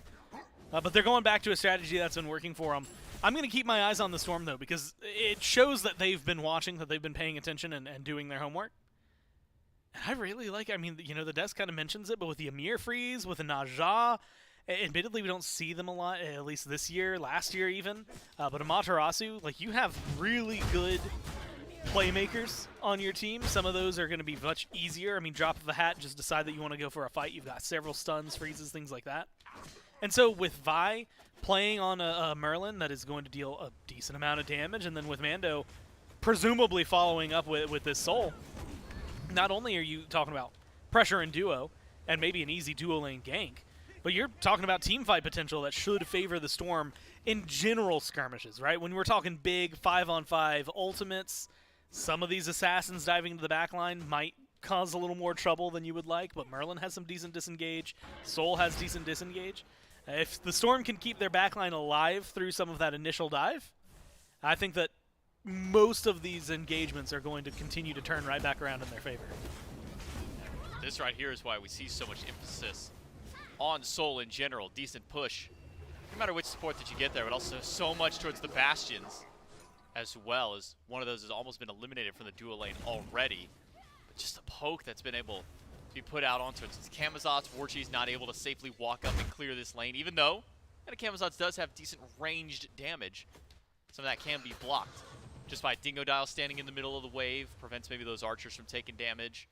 And one of those abilities also is only single target with the Vampiric Bat. So bit of tough early game for Warchi and Rotwin. Not sure if Valo got spotted out on a ward here. Warchi's been able to sustain back up. Valo wants to try and get a party started in the duel lane. We'll walk up. Sash jumped away by Warchi, so we'll avoid the CC from Valo, and that should spell the end of that gank for the Storm. Yeah, I think there's going to be a lot of moments, unfortunately, that kind of fall flat like that. Specifically over in the duo lane, Camazotz is just hard to gank, and I feel like with Worst Turtle, depending on the engagement, also hard to gank with. So it feels like the duo lane is, can Valo catch somebody, and is it pre-level 5, which means you don't have a lot of wiggle room anymore to make it happen, to get towards Warchi. If the answer is yes, you might be able to make something happen, but I don't mind them just showing face, being a little aggressive, forcing something to happen. They don't get any relics, though, and so it's just going to be a small reset. They might be able to find something more, but this is, I think, the amount of pressure you need to apply. Either get the fight or get the buff, find success in one way or another. Well, Rotwin goes in aggressive, uses his jump to find a stun. Big rotation. Now we have a rotation in from the mid laner and from Worst Turtle. Valo sticks around a little too long, gets caught out, and he drops down. And Mando will be short to follow after the 4v3 comes up all positive for the Valhalla Valkyries. 2 picks and maybe a third. Hook does connect from Rotwin, but Dingodile too far into the tower to go any further. Yeah, this is one of those moments where your success, if you were the Storm there, is just getting the purple. Not picking it up, just dropping it for yourselves. I think the minute it's on the ground, you need to start retreating. You know, Valo, you're not there for the kills anymore. I don't think you're going to be getting kills. And admittedly, we can see a little bit more, but you have to imagine, especially with the pathing that Warchi took, not going back around the purple through the tower, going aggressive, up around the top side of that purple buff to stay in that fight. When it's a 2v3, that's your sign that there's something going on a little beyond this, right? It's not a 2v3. There's 2 more on the way. And unfortunately for them, even though it was a good wall, Dingodile wasn't able to throw it up and stop enough from happening to be able to save teammates. And so Valo stays a little longer than they would like. And I don't know that it's going to work out here. Oh, man. Well, at least for the Storm, they're able to take down the enemy's support, but Worst Turtle is going to turn this one around, waiting for the Disapparate to fade away. Dashes into the path, and a perfect cutoff by the double assassins of the Valhalla Valkyries. That puts them up 3-1 to start this game. Unfortunate for Rotwin trading out his life there, but giving another kill to Worst Turtle is a great way for the Valks to kick it off. Yeah, Rotwin, look, worth it every single step of the way, right? You're a support. You died. Boo-hoo. Your jungler's 2-0-1. You do not care that you went down there, especially since 2 of those kills are on the opposing, carry player, and that means that Warchi is inherently getting at least a little more farm, and that is going to be so nice for your team, right? You're already lacking a little bit in terms of range. Soul's a tower killer. We've seen it in the past. We know what she's capable of. Camazotz can be, but you got to be about 30 units closer, right? 50 units closer to make sure that happens. So it's a lot more of a commit for these assassins to be able to do the same. You need to be winning these fights, and you need to be winning them as handily as they have been. And you can't be getting caught out. You can't be finding opportunities where maybe Mando can turn it around. Man, it has just been What a good so pull. much pressure thrown towards Mando, but Valo and Dingo are here to help out. The landfall is good to pull Mando back in, but Valo has already taken Warchi out of the fight, and the 4-man rotation for the Shababa Storm answers back. But now what would the answer be? Maybe to the right side. Worst Turtle finds the pull on Malachi, but not enough follow-up damage, and instead, Shababa Storm, they find their 2 picks on left, and they go right to the Fury. I cannot overstate how much I love this. One of the things I was just about to say, and it was specifically about the Valkyries, was you've got all these kills. What have you done with it? There was like a small invade on the purple, but you had lost yours before. So it was kind of like a neutral thing, maybe some experience that goes on the gods. Instead, the Storm come over, they get their kills, and they make a play on the map. Again, macro play wins you these games a lot more than most of the other things, so immediately making a play on the map, and making a big one at that, is going to be beneficial for you. If it's something that you know, gets you ahead, that's one thing, but even if it just stabilizes the game for you, suddenly you're in the conversation with, well, the Valkyries couldn't get it now. We removed that option from them. We got to make a play, keep things in control. I love a call like that, just being able to immediately recognize where your strengths are and using your gods to their capabilities, right? We know Merlin and Soul both have really good damage numbers, so make sure you use it on something to early. I mean, that is a very fast Gold Fury, earlier than what we got to see pretty much all of last year, but that is something that I love to see from the team, and if the Storm are going to make calls like that, the Valkyries are going to have to make sure every single one of these kills turns into something that matters. Maybe get a little help from Malachi on this right side, because he has been bullied by Worst Turtle and Nil for pretty much the entirety of this game. Now, with Golden Blade online, Malachi's clear. A little bit easier on that right side, but I mean, something we've been talking about with the Sigil starter items. If you're going Sigil, you're typically just kind of surrendering the early game to the opposing team. It's really not until once you get that item upgraded that you really see the big value from there. So it might be a bit of a slow game for Malachi, as long as he can make it to endgame. We know what Amaterasus can do. We've seen it time and time again. We see the poke back towards Nil. Use the ultimate to actually immune the sash from Valo. So that's a nice opening for the solo lane. Yeah, and honestly, I like to see, again, it's a small amount of presence, but now Nil doesn't feel as safe over in right as they should have. Valo, though, might be caught out. Valo does use the ultimate, but there's a couple more ultimates on the side of the Valkyries, collapsing onto the Assassin and the Jungler for the Shababa Storm. Nets the Valks an additional kill, but now what will they go from there? It seems that maybe to the mid-Harpies, or maybe a pick on Vi if he steps too far forward. It will just be the camp for now for the Valkyries. This is where things can get a little more rusty. Robin's actually going to block himself in. You can drop the island, man, and run through, but Dingo Dow's just going to follow him. Well, Vi does go down, maybe trying to step up to try and grab the kill. Dingo does find a double freeze, and that's a kill for the Shababa Storm in the fight, but they have lost so much more in response.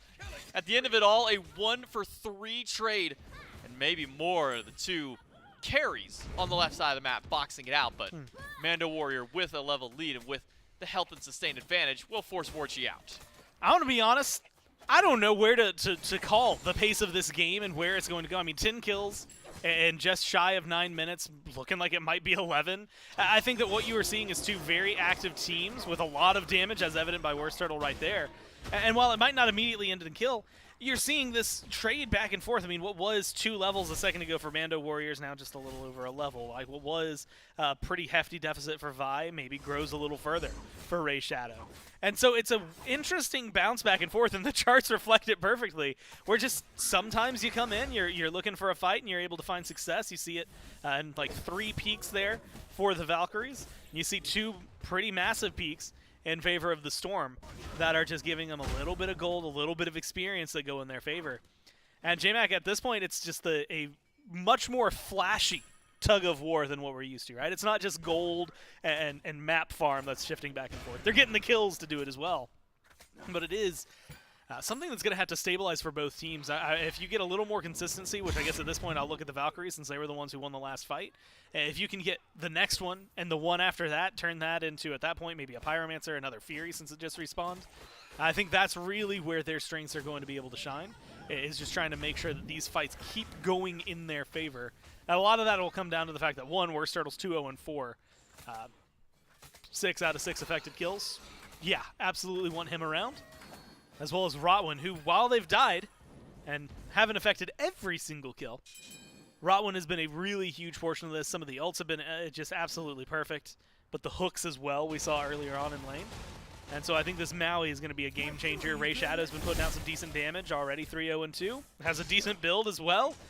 I think they're going to be hitting hard, and the Storm are going to have to figure out how to weather that. Very worried for Shabal the Storm in regards to his Tiamat, because we've seen what, just today alone, what Joshi was able to do on a pick like this in game number 1 of our very first set. And if Ray Shadow has left to continue this free farm, this 3-0-2 Tiamat could quickly get out of control very quickly. But Malachi, the one in danger now. Worst Turtle will go in. Ultimate early from Malachi. Beads from Worst Turtle, and a dive in by Nil. And this seems to be the answer for the Valkyries in every one of their engagements. Just give them sheer manpower comparatively. But now it's a pull towards the Primal Fury. 4 versus just 1. Robin's got to do a lot to steal this one away. We'll pull 2 off the Fury, but it resets back to the Storm anyways. And they grab that, but now Valo on the wrong side of the fight. 2 there. The wall is not going to stop these 2 from diving in. Valo has made it out for now. Warchi will dive in, but dive away immediately. The Valkyries cannot find any picks off the Fury for the Storm. I really admire what they're going for. Whether you're looking at a potential kill coming out of Rotwin, or I should say steal coming out of Rotwin, or if you're looking for the kill. I think that that's a really well-timed. If you're looking for the steal, ultimate a little later. If you're looking for kills, I love the way they separated it, because immediately that pull brought people into Warchi's zone. Allows you to take a 2-on-1, 2-on-2, as opposed to jumping into the entirety of the Storm. Gives a little bit of an opportunity for Ray Shadow to rotate in from mid, try to catch him from the right-hand side, see if you can pick up anybody with some surprise damage. Unfortunately, again, there's a lot of survivability on the Storm that was able to get them just far enough away. The people that get pulled in aren't going to be the easiest to kill off. And so while the Valkyries tried incredibly hard, you get to see them, albeit limping, but still getting away for the Storm. Means that 2 objectives now going in their favor. Yeah, the kills haven't been adding up, but kills can slow down, especially when you look at, Malachi being targeted pretty heavily. You're going to get to your build eventually. Same thing for someone like Mando Warrior. 2 deaths, but you're going to get to your build eventually. I think the one that stands out the most to me right now is going to be Valo, who has started aggressively, then immediately into some prod items. So, trying to survive, which admittedly is something Naja struggles with most of the time. We've seen it a lot. I'm going to keep my eyes on what Valo is going to be doing, because I think that this build, and specifically what their goal is in this game, is going to be very important. Right now, I don't see someone who's trying to be the carry. I see someone who's being the setup, the Naja, for the team. And then Mando or Vi, or at maybe later points, Malachi are going to be the ones that just absolutely tear anyone apart if they get picked up by the Sash or the Windfire Wheels. I'm curious to see how the game progresses for the solo laners later on, but in the here and now, it's Warchi being targeted out. Barely makes it up to the bat out of hell. That second hit of the Stellar Burst would have been enough to kill Warchi, but he's able to make it up just in time. And once again, we see the Valkyries dogpile on top of Malachi. 2 versus 1, but needs the execute to finish the kill there. Will be yet another one on the right side of the map for the Valks, and that's where their success lies. Find these picks over on top of Malachi, punish this Amaterasu early, because we know what an Ama can do late game if left unchecked. But that seems to be kind of the common answer for a lot of squads over the course of this weekend. It's been really bully out this solo lane. Yeah, and honestly, it's worked out for a lot of the teams that have done it, right? You control one of the frontliners, slow down, especially considering the Kukulkan performance we saw. I guess that was yesterday morning. It feels like maybe a longer ago. When you're just absolutely running the show, right? You've got the mitigations online. You are what feels like unkillable. I think shutting that down faster, sooner, really helps your team out. Unfortunately, all of that focus hasn't really given much to the Valkyries. They've had a lot of kills, 2 now at least, but TKOs on top of that over on the right-hand side of the map. And what does it get them? Technically, I guess the totem, right? They're even losing that 6-3. So it's not like there's really anything insane in their favor. It's just kind of getting the kills onto Malachi. And yeah, it sucks for Malachi. You're 2 levels down. That's not going to feel that great, but as long as you can get, 1-2 more items online, you're still going to be able to do some of the frontline things that you need to. I want to see if they go for another gank like that, immediately swivel over to that Pyromancer, right? Try to get something on the map afterward to make sure it exceeds a little further, because you're winning 8-4, but the experience, or I should say the gold, is not leaning in your favor just yet. I just looked up and I noticed something, Gore.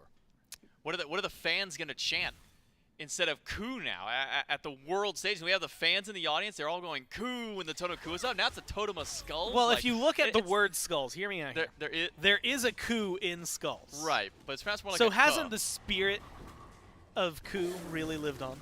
It has, but a third Gold Fury for the Shibalba Storm, maybe the more important part of this. A dive on top of Valo, who's got Windfire Wheels. He'll get out, and once more, the Shibalba Storm grab themselves an objective, a 2,000 gold lead. Down in kills, but up 3 Furies to 0 for the Valhalla Valkyries. They have been not able to find an answer to the objective play of the Storm, and the Storm are now going to check them on the Pyromancer as well. Valkyries do manage to grab that one. Dingodile gets pulled in, immediately uses the ultimate. And Malachi here to try and bail out his support. Worst Turtle is going in for the kill, finds the pull, and the execute is good from Nil to find their first kill in the team fight. And now still a continued dive through. Ray Shadow goes in aggressively with the rest of his squad. The second execute not going to land because Warchi has already taken that one. Make it 3 and 4. Now stacked up for the Valkyries. It's a Gold Fury for the Shibalba Storm, but finally an answer back for the Valks. And not only that, a pretty massive answer at that. I mean, you get a huge swing of kills in your favor, but realistically, you tear the front line of the Storm down almost instantaneously. I mean, Dingodile was gone in the blink of an eye, to the point where, Vi, Mando didn't have a lot to hide behind. Malachi got poked out pretty early on. And so really well played by the Valkyries, not only to stick to that fight, but just because of where they are. It's a little bit of that true damage coming right from Ray Shadow. And I think that a lot of it, 316, hard to look at the Tiamat and say that they're not having a huge impact this game. A lot of that's going to be in the build. You've got a lot of damage, a lot of mana right there, but survivability as well. I haven't seen Ray Shadow take many stray hits. And then when you've got the dive that Worst Turtle, Warchi can provide, long-range engage that Rotwin's able to bring, and then just straight up the execute from Nil. That was more than enough to rip apart the Storm there. So you're going to need a lot more, I think, from Dingodile, a lot more from Malachi at the upfront to try and peel. Also, you have to be worried about this burst, have to be worried about this dive. Trying to figure out how to deal with the 2 assassins. Most of the time, if one jumps in, you can typically turn and burn, right? Just kill that guy, cool, he's punished for it. When there's a second assassin, if you turn to burn 1, let's say you turn and you're looking at Worst Turtle. Everybody's going for it. Tried it the other day on the Alquak. Didn't work out well there. Because if you do successfully get rid of Worst Turtle, which is already a big ask, Warchi just gets to go massive, right, in the back. So really it is this 2-pronged attack from the Valkyries that has been helping them out. And this is with all those assassin bans, so that means the Valkyries definitely has something that's cooking for them, and they have been doing incredibly well. I think the thing that maybe worries me the most about the current state of the game, sure, it's even, maybe 1,000 gold between the two teams at this point, 1,500. But if you look at where all the kills that the Storm have gotten, it's in the dual lane. 1 onto Warchi, 3 onto Rotwin, but Warchi's ahead by a level. Rotwin's even, if not maybe slightly ahead of Dingodile, so all of the attention that's been put on the Valkyries team just feels like it's kind of been squandered a bit. Sure, all these objectives are good, but now Mando can't survive the burst because look at this. The 2 assassins have 3 items each online. He's just going to get 2-tapped by anyone that walks up now. And that was so well timed as well. Aegis is just about to respawn, but you pick off 1. Dingodile's alone in the jungle. That should be a pretty easy pick off, even with the freeze going their way. And it's just clean play from the Valkyries at this point. It started out rough. You highlighted it well.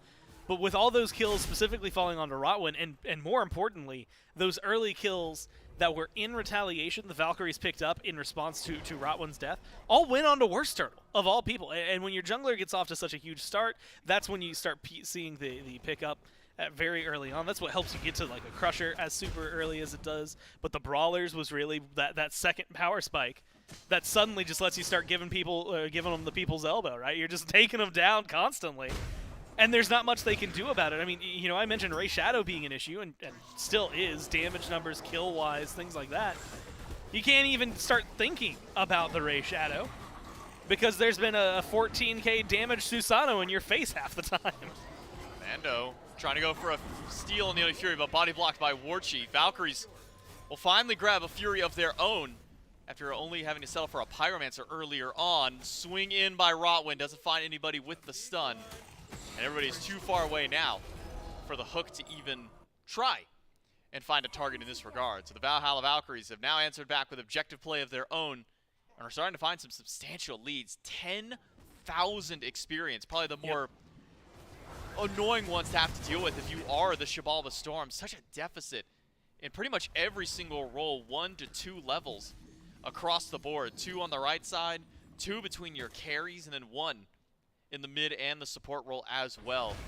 Shabalba Storm only a few thousand gold behind, but that is only getting worse as it goes through. Yet another Pyromancer for the Valks. They grabbed a Fury this time around.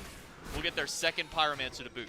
And the last time we had looked at the charts before that, it was about 2,000 gold in favor of the Storm, but it was still 2,000 experience in favor of the Valkyries. So the Valkyries here have just been farming better. They have been playing the map a little better. Yes, they lost those first 3 Furies, but the Storm didn't really do much. Like, after the third one fell, they weren't really playing as proactively as they could have. Fire Giant started up by the Storm. Worst Turtle is going to be the first one here. He sees the ring and knows that this is happening now. Charges the Typhoon early, but he hits 3 people with it. Now Ray Shadow and Nil have joined the fight. The Shabalba Storm get the Fire Giant. Can they get out of this dangerous situation? Valo, low HP, pulled back by Rotwood. Beads are gone, and the landfall takes him down. While in the backline, Ray Shadow has found one of his own. Warchi, all the while split pushing on the left side of the map, has taken the towers over there. Dingo Dial, the last one, still roaming through the jungle, but this may be the end of the line for the Emir. 3 kills and a tower on the left side, maybe more, as Warchi still goes in aggressive on Vi.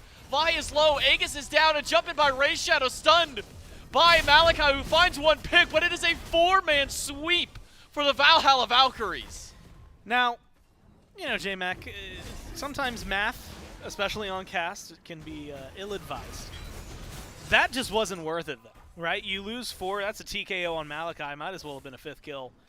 You don't lose your Phoenix, which is nice, and admittedly, the biggest thing that the Storm do right there is they stop the Valkyries from getting the Fire Giant. That's pretty much the only thing they can count as a win, is that the Valkyries aren't going to have it. Technically, Malachi still has the buff around his belt, but really, you've just got another, what, like 3 minutes of calm before the Valkyries really can start getting aggressive. I think, honestly, Warchi could have and maybe should have stuck to the left side Phoenix. It's always difficult when you don't have the FG buff, especially, you know, 20, 22 minutes in, that you just aren't able to burn it down. But I think, you know, knowing that what we know, which is that they didn't kill off Malachi and only got 1 more kill from that gank on mid, might have been worthwhile to open it up. Honestly, doesn't hurt them that they didn't either, though. I mean, you're still going to be able to pick up all these neutral camps. You're still going to be able to fall back, have a lot to spend, so you're hitting really massive power spikes. And what you're really seeing is just a disjointed effort. I mean, the Storm, after that fight, after they get the objective, which they almost lost at the same time, were really separated in how they were falling back, and some of that is good pulls and good setup from the Valkyries, but some of that's just weird pathing choices from the Storm. And then the Valkyries just get to eat them alive. I mean, it is very simple to just run at them. 50-50 a Fire Giant, you lose it, but you kill 3 immediately, and Warchi is able to get a lot of pressure on left while you're doing that. That's not even the 5-on-5, it was a 5-on-4, and the Storm still end up losing a lot of it. So I really do think, unfortunately here, and you know, it's easy to highlight it because right now, Valo, Dingo Dial, not the craziest slash lines. Dingo Dial is going to be in the line of fire pretty often. And so I'm not necessarily ever upset when a Ymir has like 4 deaths, 1 and 4. It's nothing crazy. I don't think Valo has gotten to have the performance they want, because even though it's 1 and 4, the assist column sticking just at 1 means that you have not been providing enough for the rest of the team. No one's been able to follow you up the way that you would have wanted. And so I think there's a lot of room for growth in their team fight to make sure that the Storm can try to find success, but it's going to be an uphill battle now. We're all over the Primal Fury for both of these teams. Malachi going to walk forward up against Nil on the Achilles. Sundering Axe now online But it's Achilles. Nil will go forward. He'll get frozen on the other side of the wall. The landfall won't pull anybody, but it will block off a small path before it's called off. Rotwin low in this fight. Ray Shadow goes in again, and the execute from Nil has netted the first of the match for Shibalba Storm in this fight. That's 2 now with Mando Warrior down, and then Valo is in execute threshold, but it's not needed because Ray Shadow has the damage for his team to take them down. It is just Malachi and Vi left alive. Wursturtle not going to find the pull, and Malachi forced out, chased away by 3. It is a 3-for-1 trade for the Valks of the Fury. The front line for the Storm cannot withstand the onslaught that the Valkyries are throwing at them. I mean, even being able to immune most of the CC wasn't enough to give them. I'm surprised that the Valkyries aren't just playing this aggressive. Just kill Vi, because there's not much they can do in response. Vi has all relics, but didn't use a single one during this fight. He's able to take Rotwin down with him, but Malachi is now stuck between 3. Has Dingo Dial on the way through. Stun off the mark by Ray Shadow, and the dash good by Malachi, but how far will that take him? Maybe with Dingo Dial on the way, it's enough, but Dingo Dial is on the opposite end of this fight. It's Wursturtle picking up the kill on the solo laner, and Ray Shadow, level 20 on the Tiamat, near full build, and nearly topping the damage charts alongside his solo laner. If Dingo Dial had joined that fight, I want to get this out immediately, had joined and tried to save Malachi, Dingo Dial just dies again. I don't think there's a way you walk into that as a Ymir, especially, I mean, your build's not bad, but with the amount of damage that you've been taking and the level deficit that you're at, you are not going to be able to survive the onslaught if they turn their eyes towards you. I think the best thing that the Storm were able to do there was get a kill on Warchi, and even though it doesn't necessarily mean as much, but kill off Rotwin as well, right? Slow him down a little bit. You stop the Fury, but it costs you a lot of your lives. And now it might cost you an FG. You know, the way that they've been playing has been very flippant. And so if they can get this, if they can get in here for a 50-50, maybe that helps get them back into the game, but they're going to have to figure out their grouping a lot better. Warchi's got a Runic Bomb. Valo tries to get out of the fight. Warchi goes back in alongside Nil to the back line. Mando Warrior, again, a casualty. A double execute for Nil. Valo pulled back in, falling low. Execute will be waiting on the ground for Valo, and as soon as he lands, he is gone. It's a triple kill for the solo laner of the Valkyries, and the Fire Giant pulled once more as Vi and Malachi once again, the last 2 standing for this fight. Honestly, outside of experience, the best thing that you got from killing Warchi is that he's got the Runic Bomb right now, and so that means that it's not going to be used. A small little win in an otherwise, again, fight that just does not work out well for you. Your front line is going in staggered, you don't have the backup, and then you keep sticking around for fights. I mean, why they're standing in the jungle here if you're the Storm. I can't imagine you're getting anything done with just the 2 of you going into that. So now you are completely staggered. You could have been pushing up waves, trying to get some experience. On left, there's some camps that need to be done. You're not taking that Fire Giant. And if you're trying to, then you're already having conversations about Hail Mary plays. I feel like the Storm aren't willing to concede when they've had these losses, and unfortunately right now, that's played right into the Valkyries' hands. They've been taking this clean. They've been getting aggressive well. Nil with a triple kill that fight. Look, you got 3 undying players, 8-0 and 12, 6-0, 19, 9-0 and 14. Yeah, that's dangerous. Look, you don't got to be a professional analyst here to tell you what's going wrong. I mean, just look at the numbers. It's just unfortunate play from the Storm that the Valkyries are eating up and ripping apart. And now you've got 5 people who have Fire Giant on them. You've got some insane team fight that's been going your way. I don't even think you care if this Primal Fury gets taken by the Storm, because what does it mean? It's pennies compared to the 2 towers, as well as the Phoenixes that you could get. I mean, the Valkyries are in a position where from here, Phoenixes are usually more difficult to try and break down. But with the way the fights have been going, I do not believe it's far-fetched to think that they could win within the next few seconds. Or minutes. Definitely not seconds. It's going to take a little longer than that. Yeah, the few seconds are over now. Yeah. But there is still a Runic Bomb in Warshi's pocket. And maybe that's a good thing. Yeah, for that the he didn't Valkyries, get to use because it earlier. they didn't need to use it on the Fire Giant. So now they can use it and chunk one of these towers down. Maybe you save it for a potential Phoenix push. I wouldn't use it on this tier 2 tower. Just a few auto attacks ought to break this one down. We'll go ahead and tank that one up, no problem. Warchi not even in the area to use it this time around. So another tier 2 gone, only 1 left standing. Yeah.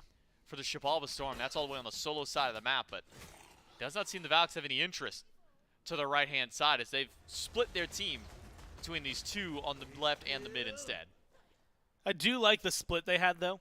And I actually like this one maybe a little bit more, right? The double assassin, really good at dive, but you've got the runic bomb available on someone who's going to be able to jump in and retreat if needed. Warchi's also pretty mobile, so you're able to bounce back and forth between these lanes. Has a speed buff around his belt, accompanying the one that Worst Turtle has. So rotations are going to be pretty simple here. This is where you start to feel the lack of like a range carry, though, right? Not having a physical carry, not having one of the few mage carries that are working really well.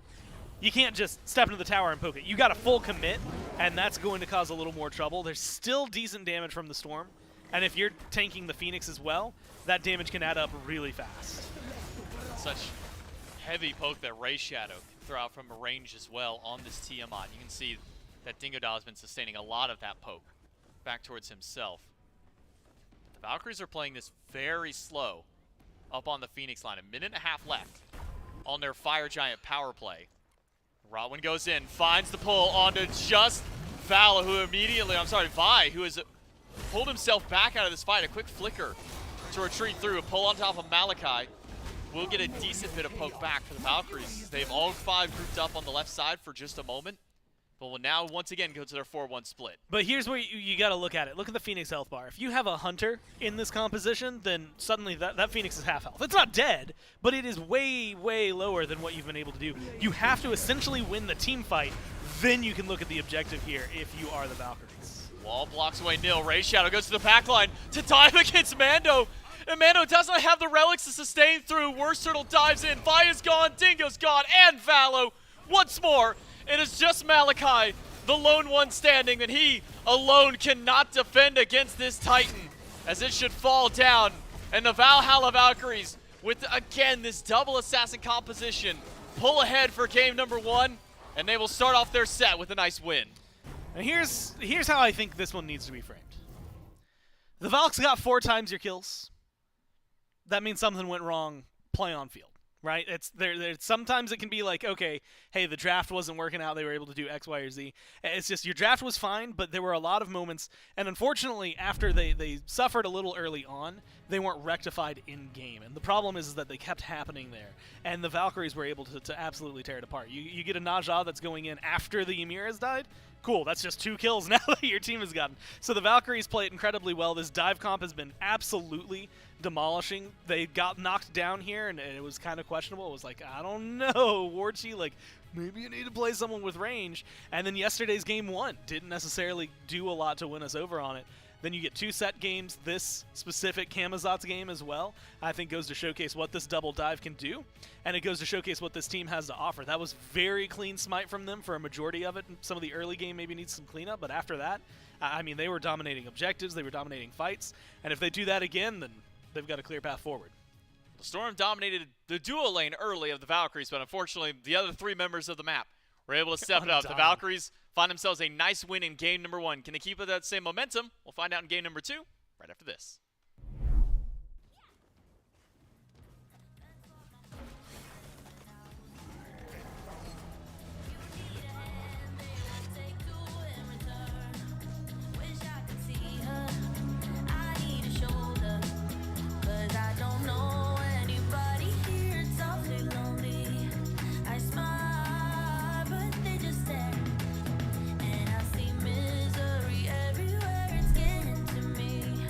I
Just take a look at yourself. Do you really think it's gonna help if you always fighting yourself, trying to forget how you felt? Just take a look at yourself. Can't even be your own friend, cause you're way too stuck in your head. How do you think it's gonna end?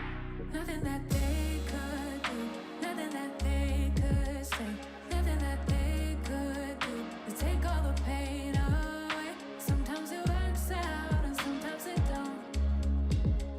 Sometimes you win some and sometimes you won't. But we could be everything, everything, anything that we see we could be. We could be everything that we want. We could be everything, everything, anything that we see we could be. We could be anything that we want. You think if they said it, then they must mean it. So you should feel it. Somehow you think that you need it. Others' opinions to know how you feeling, to know if you're losing or winning, left behind or within it. If you're sinking or swimming, existing or living. Nothing that they could do, nothing that they could say, nothing that they could do to take all the pain away. Sometimes it works out and sometimes it don't. Sometimes you win some and sometimes you won't. But we could be everything, everything, anything that we see we could be. We could be everything that we want.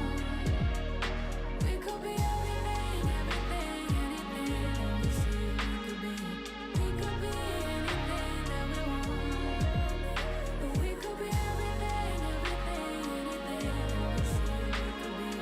We could be everything that we want. We could be everything, everything, anything that we see we could be. We could be anything that we want.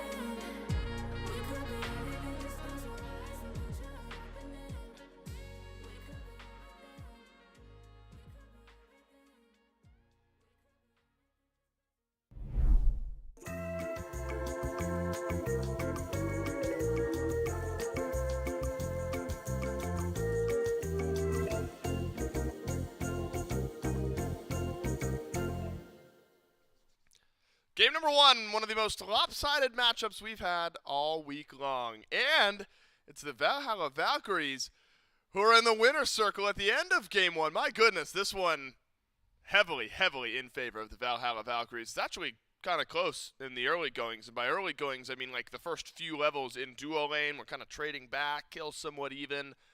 Eventually, it's Worst Turtle who takes this game over. And Susano gets all over the map, Trelly.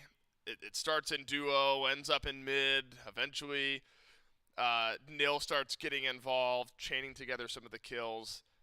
Just felt like a more effective game plan and pressure plan from the Valhalla Valkyries. Yeah, I believe Gore said it best when he said He says a lot of things best. He said if the enemy team has 4 times the kills you do, there may be something wrong with the game plan. I may be mincing words a bit, but that's the gist of what he said. I think that's right. Yeah. And I think he was correct. And in this case, I think, you know, something goes wrong if you're down. Yeah, if you 20 kills.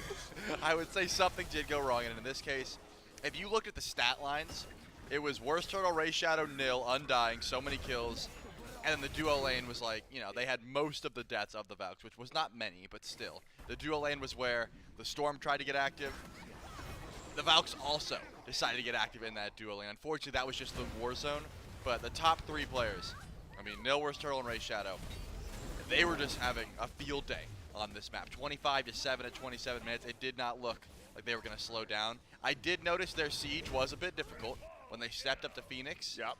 It was sort of like a, hey, maybe instead of going for the Phoenix, we just jump in and kill because we can't actually get the bird. You'll notice it here. They just run past the Phoenix at this point. They already had mid down. It was difficult to siege without that range damage, but the team fight, the actual kills, effortless, undying on the left side of your screen. Rotwin and Warchi, unfortunately, again, the target of most of the aggression from the Storm. But no Worst Turtle and Ray Shadow.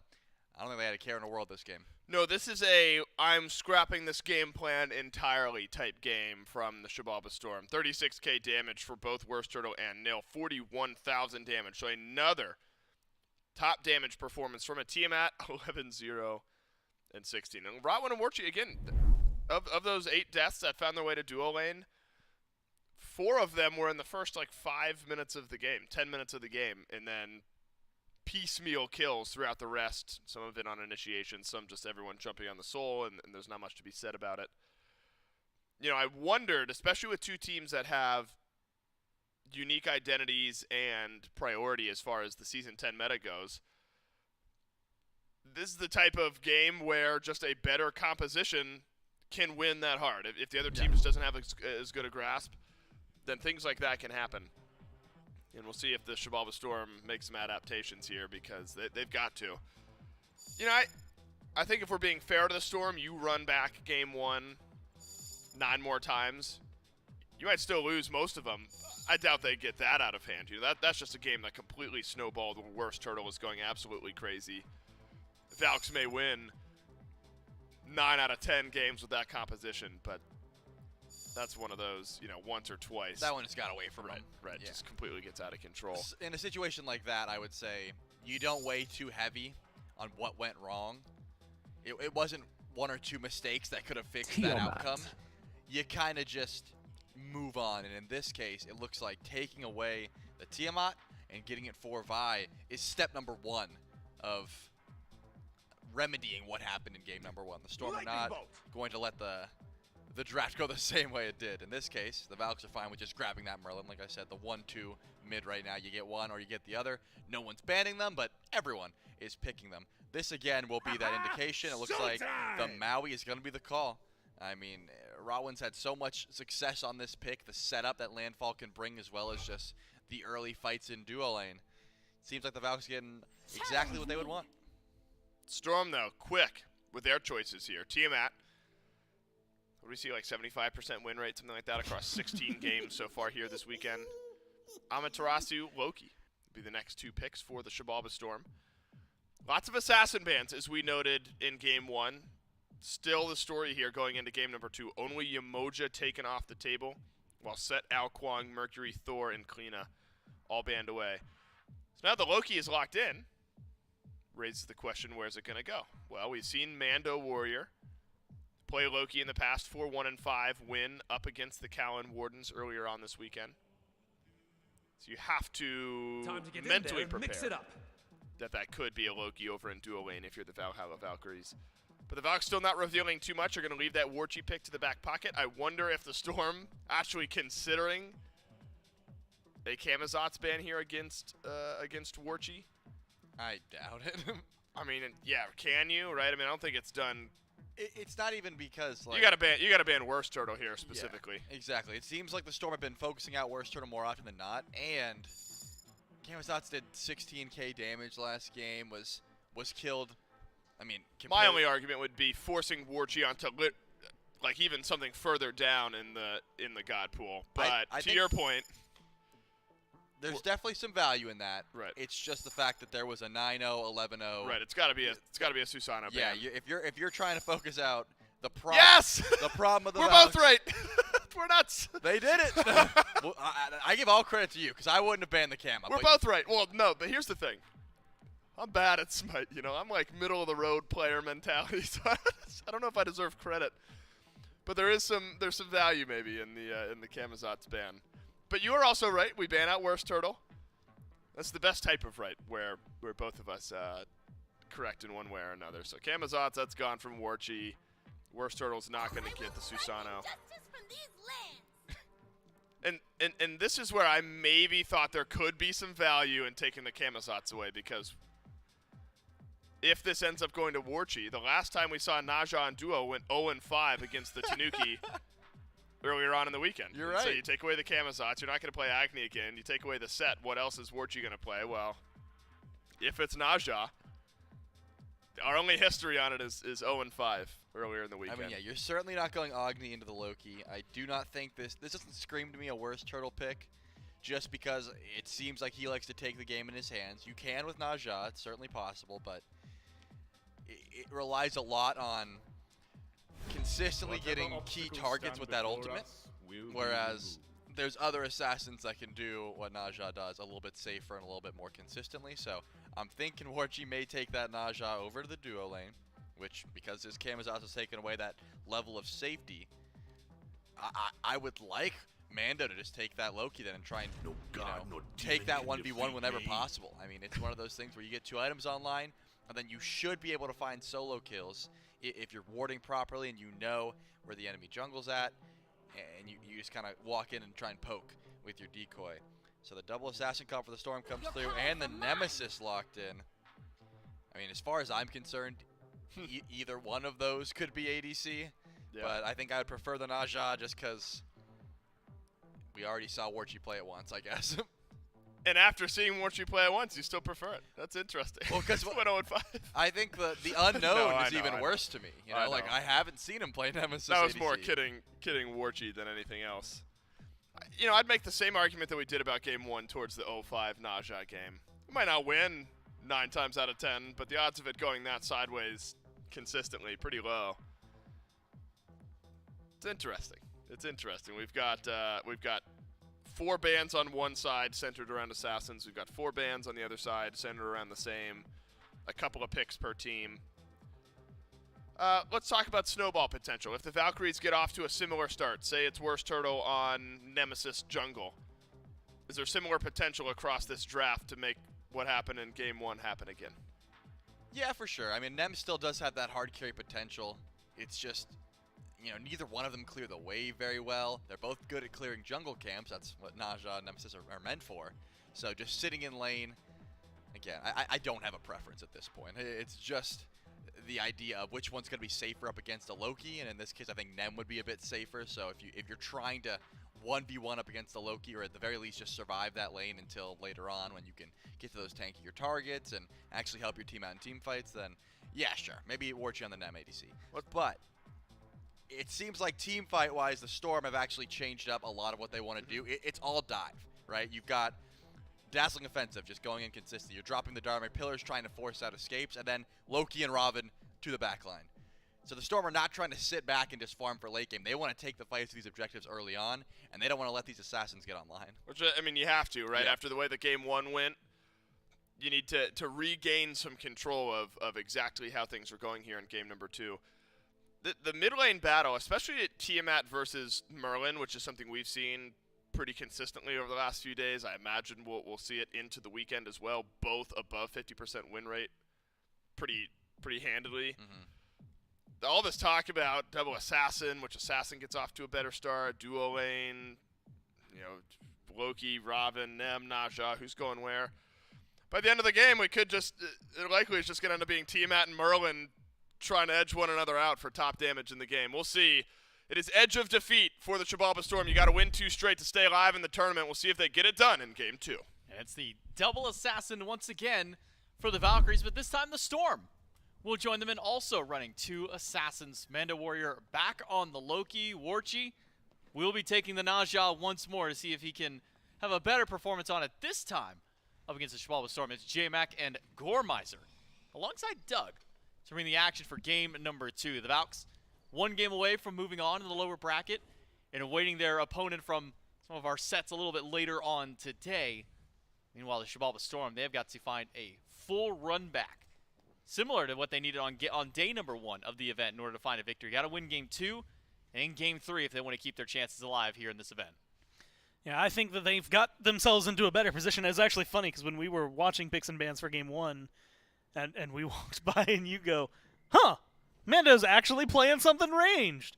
And then they lose that game. So I don't think it's any coincidence that they go back, pick up an assassin. Very similar kind of composition actually here for the Storm as to what the Valkyries were playing last game around. I think that they've got ranged engage from Dingo Dial. You've got good engage from Malachi as well as from Mando and from Valo. The big thing for me is just going to be how they adjust a lot of those team fights. I think that was a big problem that we saw in game number 1. And admittedly, you've got different characters now, and so that's going to change up the pace. On the other side, I'm really interested in what the Valkyries have here.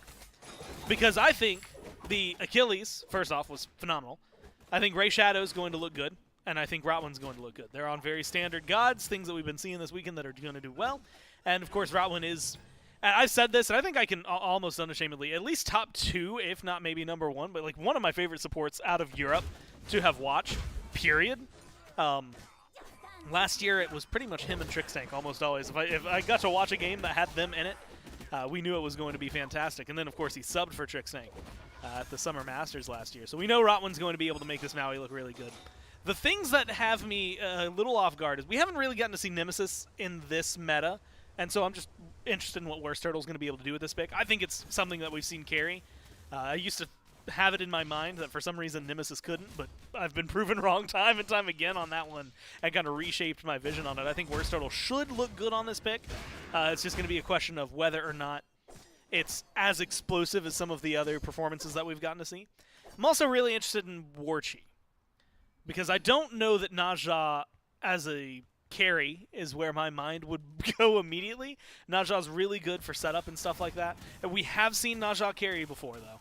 And so very much in that same breath of me feeling uncertain about it, I think that if anyone's going to make this work, especially after what we've seen so far from the Valkyries since they got knocked down, it's going to be Warchi. I think this is going to be the time to make it happen. Honestly, if it's not Warchi, then his team's going to drag him kicking and screaming there anyway. I think looking at the slash lines from last game is very important for those notes, which is that the Valkyries duo lane was like 4 and 12, 4 and 13. Like their slash lines individually were not that great.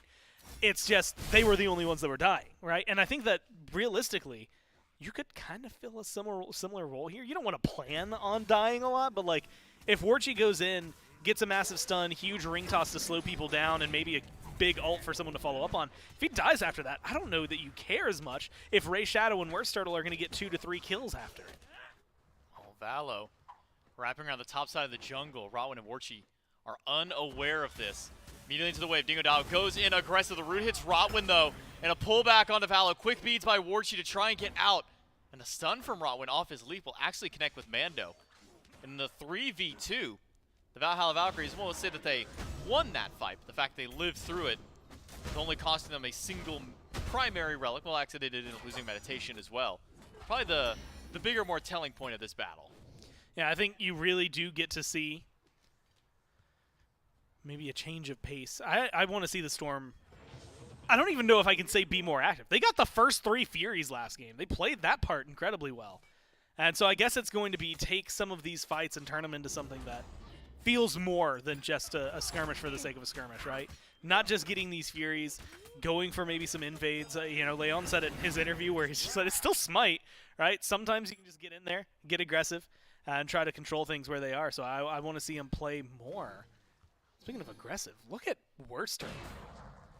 Worst Turtle stole the right side speed, will now steal the left side one away from Valo. And it's just looping around the back. And you got 2 speed buffs now, and he took them away. Got 2, lost them both. But also that little bit right there, we didn't see that enough from a lot of Mauis. I mean, you have a god who can throw essentially a free, decently ranged teleport to any one of your allies. I love what Rotwin did there of actually walking up, recognizing maybe Worst Turtle's not in the most danger, but we want to guarantee him to get out, and throws down that puddle into the mystical Alua and able to bring his ally back to safety.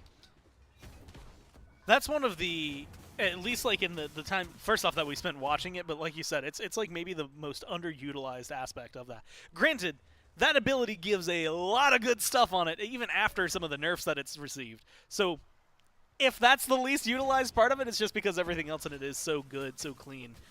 But I like seeing that, especially in a moment like that. I mean, with the way the walls are shaped specifically around that part of the jungle, that's not a good spot to be caught. Yeah, you're Nemesis. Yeah, you're kind of slippery. That's not a good spot to be caught out by anybody. So, you know, get a good disengage. Make sure you stay alive.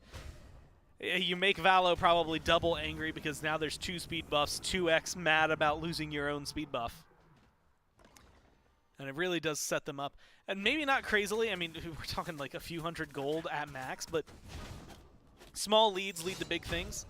And I think that's what I want to see. Maybe more pressure right now from Worst Turtle, wherever it ends up, but turn that into an objective, and you've got a win in my mind. Malachi was under a lot of pressure in game number 1 from Worst Turtle, and Nil will once again be under fire. But some backup this time as Valo and Vi have rotated over to help try and secure this blue buff. Vi will go into the quadrupedal stance. Nil still holding on to the damage from the dash. Can this blue be saved? No, it will not. Now it's a dive in on top of Vi. Will quickly walk himself out. The X2 body blocked by Valo, and now the fight is turned to 2v3, but every single one of these is falling and falling worse as Nil dives way to the depths near the tier 2 tower to pick up 1 kill. Dingodile rotates over, but it's too little too late as the Valkyries have struck first blood. There's a moment in that fight where Nil decided they were getting first blood, and they were not going to drop it. And it's so well played. Again, a blink, beautifully done. But that fight was a win to begin with. It starts off with, well, we got the teleport, and then we force Malachi TKO. You're getting experience off of that. Then you get the blue buff. All right, so you're adding on to your win. That's 2 in a row. And then immediately you're able to start pressuring out more. Plus you get first blood, TKO Vi on top of it. Now you get a little TKO here on Mando. I think this is just a really good set of plays from the Valkyries. Across the map, nothing really fancy happened over here. It was just some good old-fashioned Najah. And unfortunately, Mando, I don't think bit off more than he can chew, but definitely struggling over here in the left lane. I have a feeling if Warchi had maybe a blink there, that was definitely going to be an attempt for a kill. But absolutely. Warchi's in danger now as Valo has immuned the stun from Rotwin, but ult's still available for Warchi, so he'll use that to escape from the clutches of the enemy jungle. Rotwin and Warchi still sticking by, though. Ring toss there, and that can do quite a bit of damage bouncing between those targets, but Val is still able to confirm the shield buff for himself and will alleviate a little bit of pressure in the dual lane for Mando, but Mando has not been having the best of time so far on the Loki here in the early game.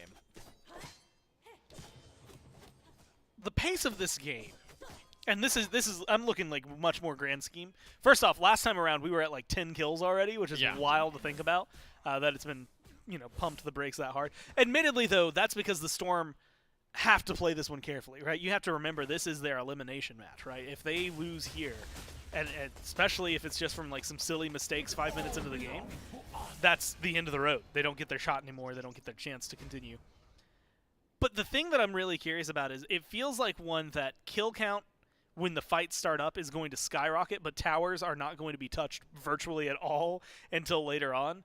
I mean, you're looking at the bastions across the board, you can see some are really weak, but not quite gone just yet. So there's opening for conversations there. But I think that the towers themselves are going to survive a little longer than maybe expected. But I expect there to be... I mean, it's weird to say this, ideally more bloodbaths, but not necessarily like trading 3 for 4 or anything like that. I think that the Valkyries are going to be able to control the map, and the Storm are going to have to answer. Valo quickly ults out.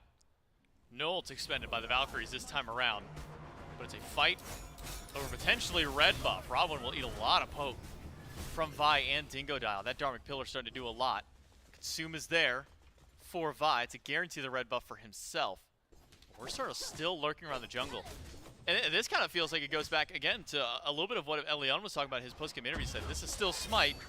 You can still go for these blue buffs, but who needs a blue when you can get a kill on Warchi? But Warchi's taking Valo up into the sky. He needs some good ring toss bounce to turn this 2v1 into now a 1v1. And with backup of Ray Shadow, Mando Warrior unable to get the kill on Warchi, who turns a bad situation into gold. If Warchi dies there, but still gets that kill, I don't think I care that much, right? In the sense that you made a great play if you're Warchi. The fact that he gets out turns that great play into something even more ephemeral. Like, it is way better than what it could have been. You've got an 0-2 and 0-2 level down Robin on the other side. I mean, Valo is turning into a non-factor as of right now. Missed out on 2 speed buffs earlier because of a good invade from Worst Turtle. I mean, this is just really well played by the Valkyries, again, across the board and across the map.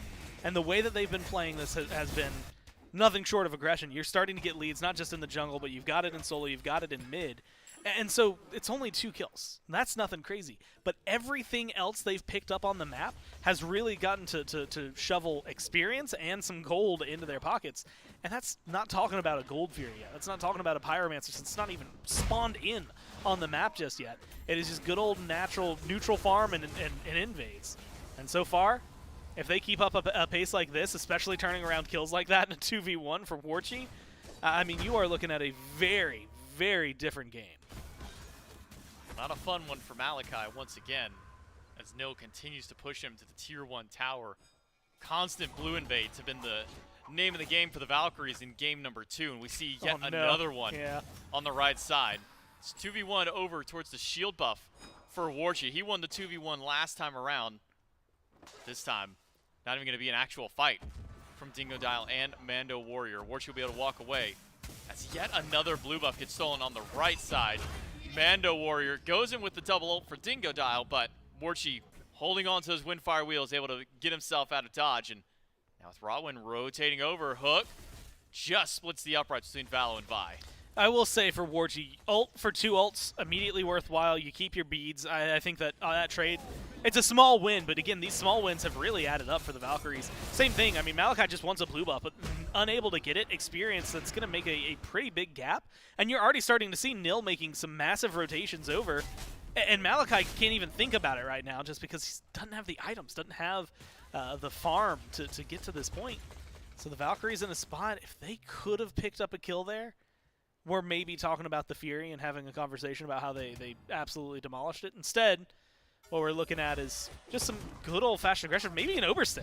Definitely need to get a kill on Rodwin. He has barely any mana until that med goes through, gets the ultimate, but it's too little and too late for the Maui. Valkyries sticking around maybe a little bit longer than they needed to. But again, starting that fight with no mana to his name for Rodwin, had to pop the meditation to get anything back before that fight started. Might be a bit of an overstep for the Valks. Yeah, I think that was one that the aggression was great. When Nil left, probably everybody else should have left. You back off a little bit. I do still admire it because up to this point, you know, at least if I'm in their shoes, they hadn't been punished for plays like that. And so it's nice to finally see one go the way of the storm, but I think for the Valkyries, that's just kind of the heat check, right? Where you're saying, okay, how much can we actually get away with? And the answer is not everything. So they're going to have to slow down a little bit. You lose Rotwin, and I said this last time, like Rotwin, look, fantastic player. But if your support's the one that's going down, everybody else gets out alive, and not only that, still has a lead, you're feeling pretty okay about the way the trade goes. Nothing too crazy. It's a green buff plus a kill on a support that I think actually at the time might have been a level behind. And so if Rotwin gets his ult back up, they want to stay a little more aggressive. I think they're going to have plenty of opportunities to continue making plays that might even be more beneficial around the green buff. Really what you're looking for right now is if you can get a kill on the left side of the map on any 3-4 players, right? If you want to throw Valo into that list, that's going to open up a Fury conversation for the Valkyries, especially if Nil's able to rotate. With teleport being down, might be a little bit more of a slow-paced game from the Valkyries. Go back to the invades as opposed to something big. First turtle again to the blue buff. Steals it away from Malachi, who cannot catch a break on the right side of him. There's been assists going his way to try and bail him out, but every single time it's been thwarted by the massive combo of the Valkyries. A landfall immuned out by Vi. Not going to be able to get a pull this time around. So the Valkyries now down a team fight ultimate. Let's see if they can find any pick onto somebody. Dingo Dial does get grabbed and immediately silences out, but now he's in the middle of 3, has the dash, but it does not get him far enough as Worst Turtle collapses in with the rest of the squad. Another invade, this time on the red buff, will not be successful for the Valks, but they still got their one pick to put Dingo down. It's not this crazy pop-off 10-0 right now play, but I love this Nemesis so much. I mean, just the way Worst Turtle's been playing it, not only aggressive in the jungle, but recognizing that you're slippery, you've got survivability, you've got safety because you got a Maui around you, but also using it so well. I mean, Dingo Dial, most supports in a circumstance like that, they're at least walking away, and maybe you kill them, but you have to invest so much more. You just melt people with the Nemesis.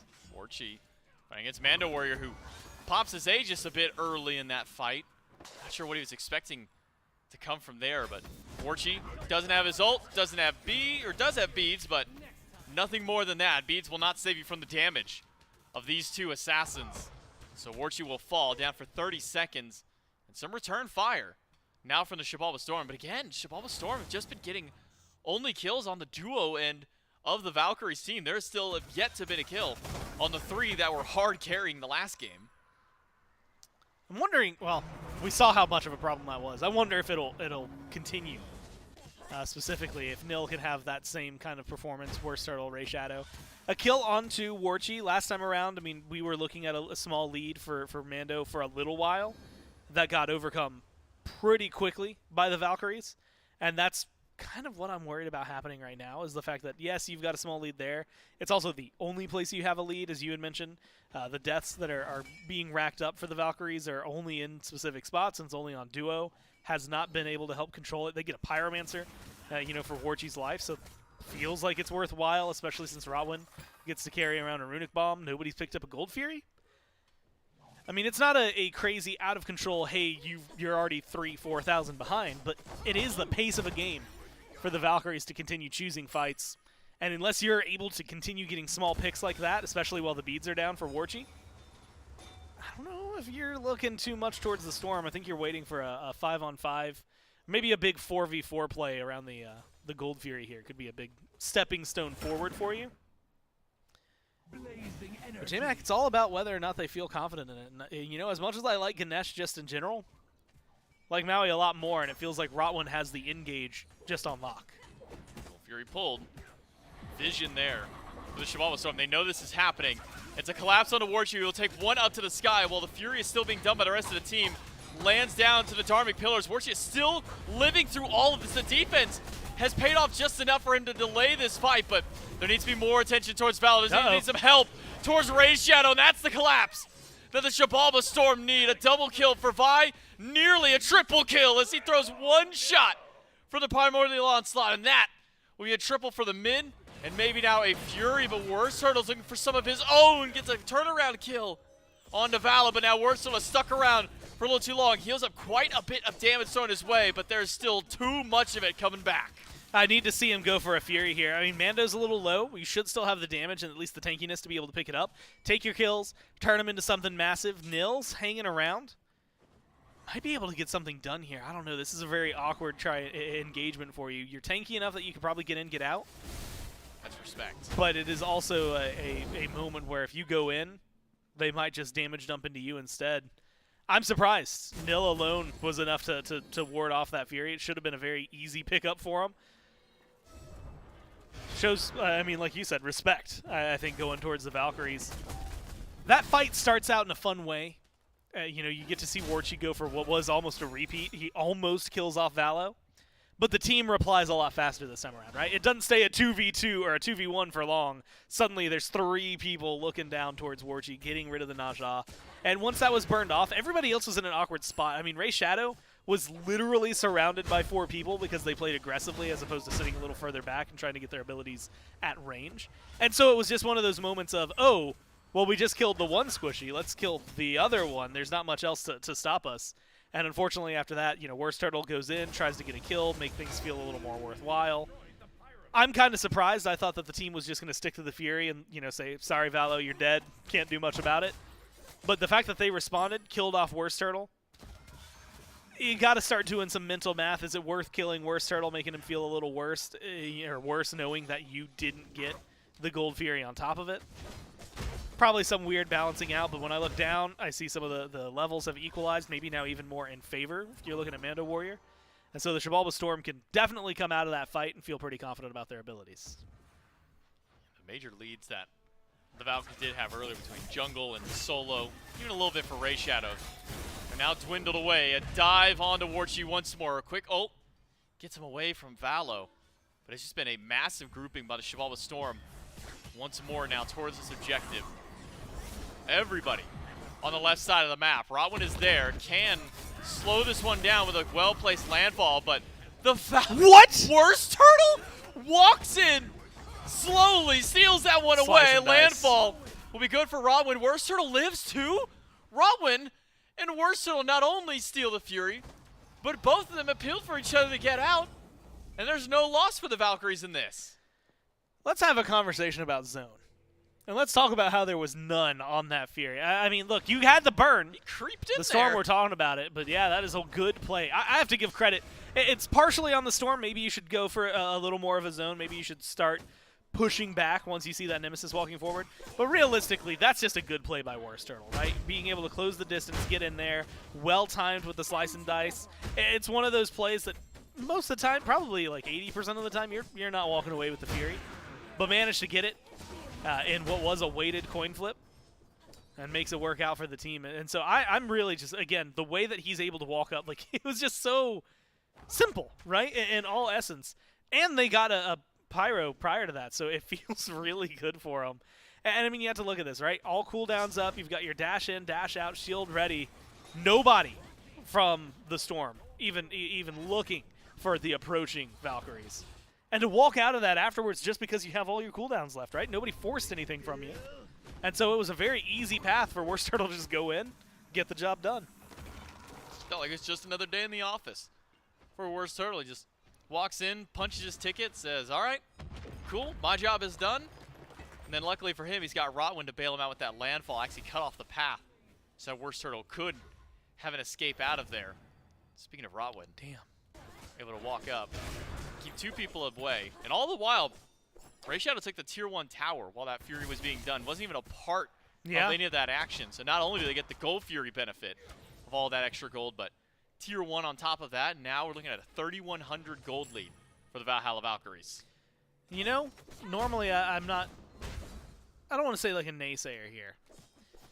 I would say, okay, if you're the Storm, you can pump the brakes, no big neutral objectives. Like, it's just Fire Giant. 22 minutes in, definitely something you could start looking at if you're either squad. But they could probably be patient around it as well. Here's the downside, though. There were 2 Runic Bombs that were available. One of them actually got used. And so a little bit, yeah, used by Worst Turtle of all things. So I don't know what he used it on. Gotta clear that camp, man. But it did not get used on a tower. I was thinking about how ridiculous it would have been for this entire team to walk forward. I mean, if you're walking forward with 2 of those, you're talking about a tier 2 that's just gone at that point, right? A lot of good damage that could be done. And so with another Pyromancer coming up, I think that's going to have a little bit of weight to it. Right before a Fire Giant could really open up mid, maybe a Phoenix. Then you get the FG, and suddenly you're having a win condition very easily open to you. Well, Fire Giant at least de-warded by Worst Turtle, taking what vision that Dingo Dial had placed in the pit there. Pyro once again pulled by the Valkyries, trying to stack themselves maybe another Runic Bomb to go alongside with the one in Rotwin's inventory. Nil will eat a little bit of poke in the mid lane, but it'll sustain some of that back up right away. Vi seems to be maybe the main answer to damage towards this Achilles. Pyromancer picked up once more, this time by the Chivalva Storm. Dingodile in the front line with Malachi. There are 3 in a tiny, tiny corridor. Somebody's got to drop, but it's not going to be anybody. Rotwin able to get over the wall for now. Malachi goes in deep, does not have the ultimate any longer. A knockup on a nil will force the execute out in that regard. And the funneling for the Chivalva Storm up against the Valkyries into one tiny spot has paid up big for them, because now it's the Chivalva Storm who can grab the Pyromancer. I was watching Worst Turtle in the corner, man. He's in mid. I'm just wondering, is it worthwhile for you? I like the play to not go for it. You get 2 Runic Bombs on the board, 1 for each team. I have to agree with you, though. The funnel the Storm have created, their 5-on-5s, as of late, at least in this game, have been very solid in terms of getting a lot of damage out there. Yeah, it hasn't necessarily translated to a billion kills, but it has really given them those opportunities to kind of extort the Valkyries on the map, right? Bully them out, pick up the Pyromancer. Bully them out next time, maybe you get a Fire Giant. Bully them out now, maybe you get a Pyro, a Primal. So definitely a lot of wiggle room for them, and they've been playing it well. And I think it's just that simple shift of having a few people that are diving. Dingo Dial having the ultimate. I mean, Dharmic Pillar is one of my favorite support ultimates, period. And even though it wasn't doing well earlier, and even though I still personally prefer what the Maui is going to be bringing to the table, I think that now you've hit this level 15, your Ganesh can actually exist and get stuff done. Well, Mando has used his only escape, but Worst Turtle dashed into the wall. Doesn't matter, he has just enough cooldown to get that slice and dice back up. And now it's a 5 versus 4 for the Valkyries. Landfall will pull Dingodile back out of position. Vi is up against Nil, but now has to back up from Valo. This Achilles that felt like it was so difficult to take down is looking a little bit more vulnerable in these team fights. And with Malachi showing up, the Chivalva Storm are able to repel the Valkyries and leave him at only a single kill so far. You know, we'd mentioned big differences, and maybe this is a thought that needs to be held on to. Primal Fury being danced about with. I'm surprised Warchi went in with the stun, but they've got a 4v2 in the burn. Oh my god! Dingo Dial gets caught out of the Ohm and can't get to a dash quick enough with the CC chain, but keep your eyes on Valo. Still sticking around the backside. It's now all 5 back for the Valkyries, but who cares about the Fury? Maybe it's just the fight instead. Vi, no more Aegis available to the Tiamat. Beads are down, but does have to jump over the wall. The fire on Malachi. The damage in the backline on the Valo. It's not enough from Warchi. He needs some extra help from Worst Turtle. And the rest of the squad, and Malachi is left alone. On the way is Mando Warrior, but they cannot save this Tiamat.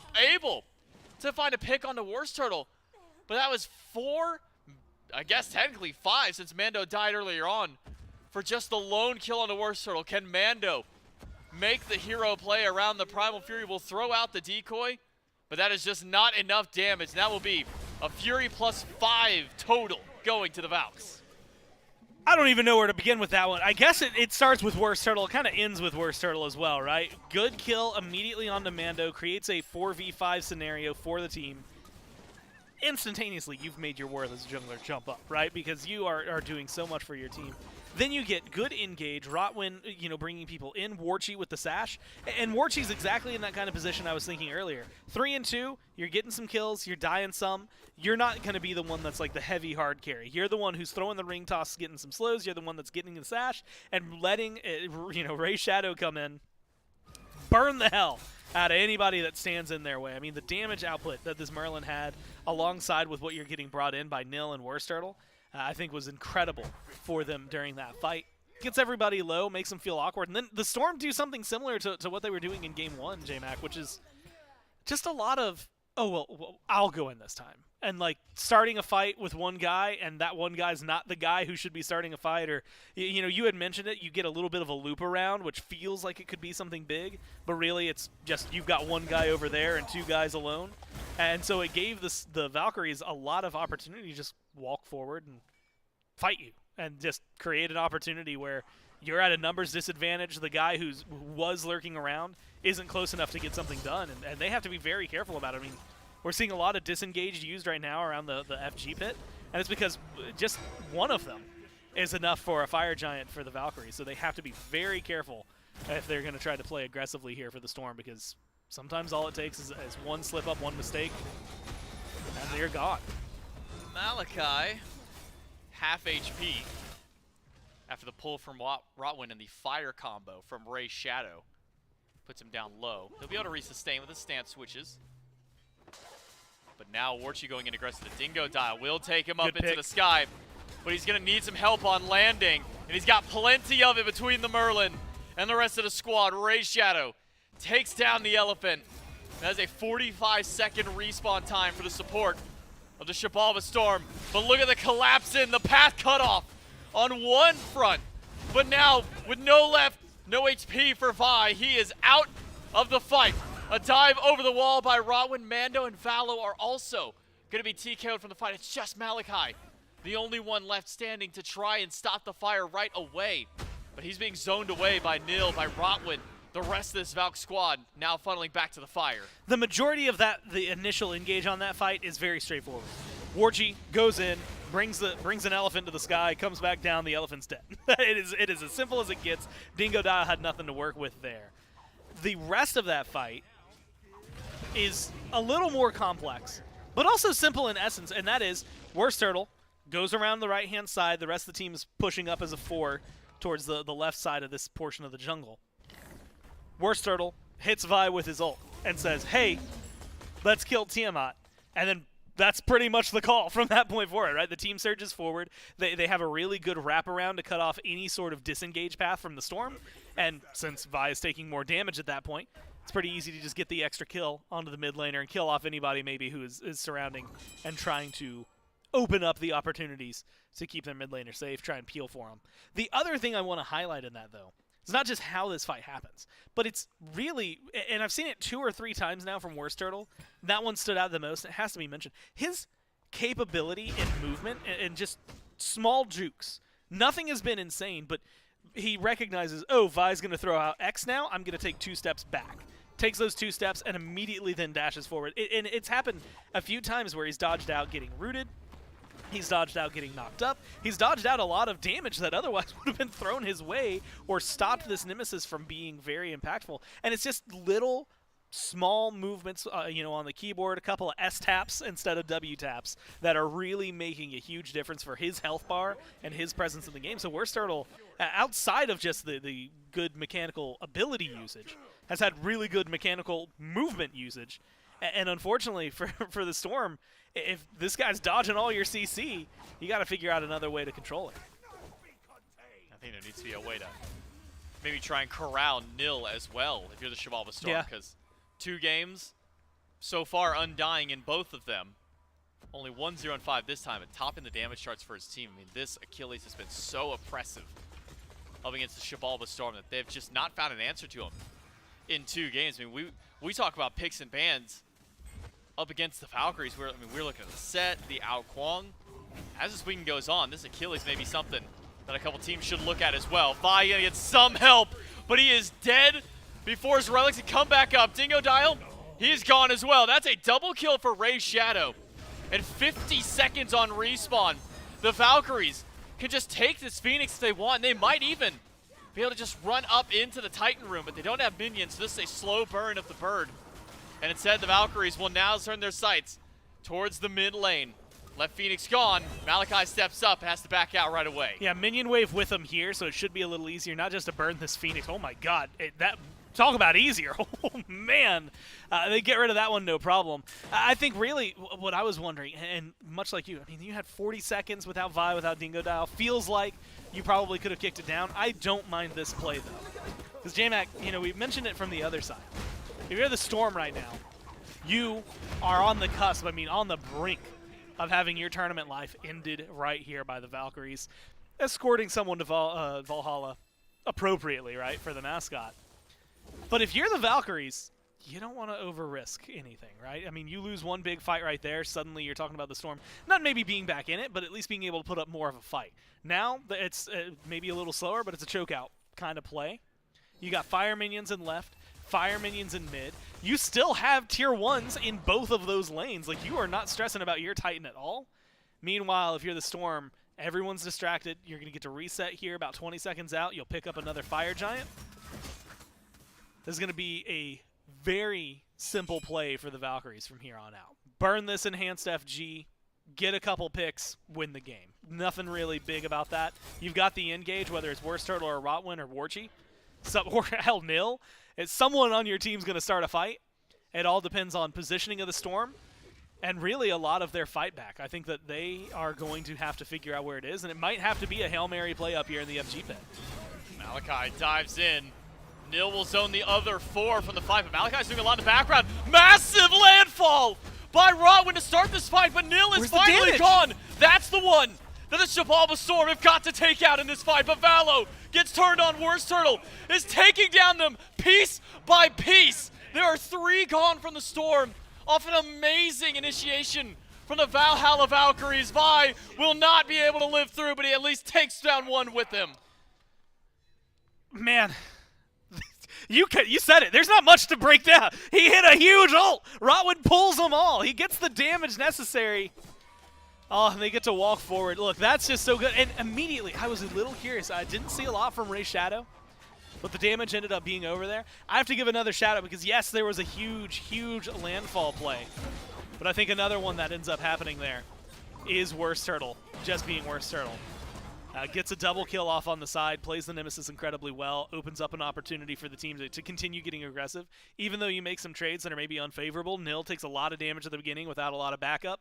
It still slowly crawls him to the right place. Worst Turtle turns that engagement from something that feels like it could go in favor of the Storm to another just deafening grip from the Valkyrie saying, like, no, this is done, this is ours, and we are not going to let it fall.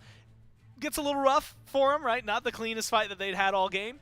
But they got the win, and sometimes that's all that matters.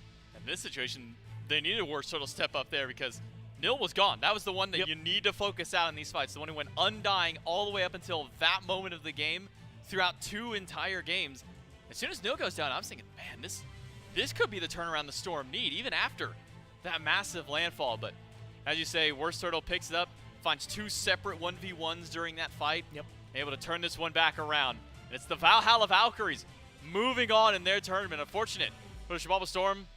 They didn't see her for them. And that's it for me and Gore on the cast. We'll throw it to the desk to break it down. And with another 2-0, our second team heads home today. Luckily, if you hate sadness, no more teams being eliminated today. That was it. We got the eliminations out of the way. Teams going to the losers bracket, but no more teams going home today.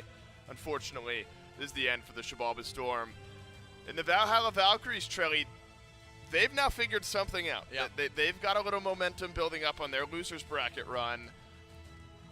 Admittedly, I was ribbing Warchi a bit when we saw the Najah get locked in a second time. I was like, the first time we saw it was 0-5. How many times in a row is that going to happen? Luckily, only once.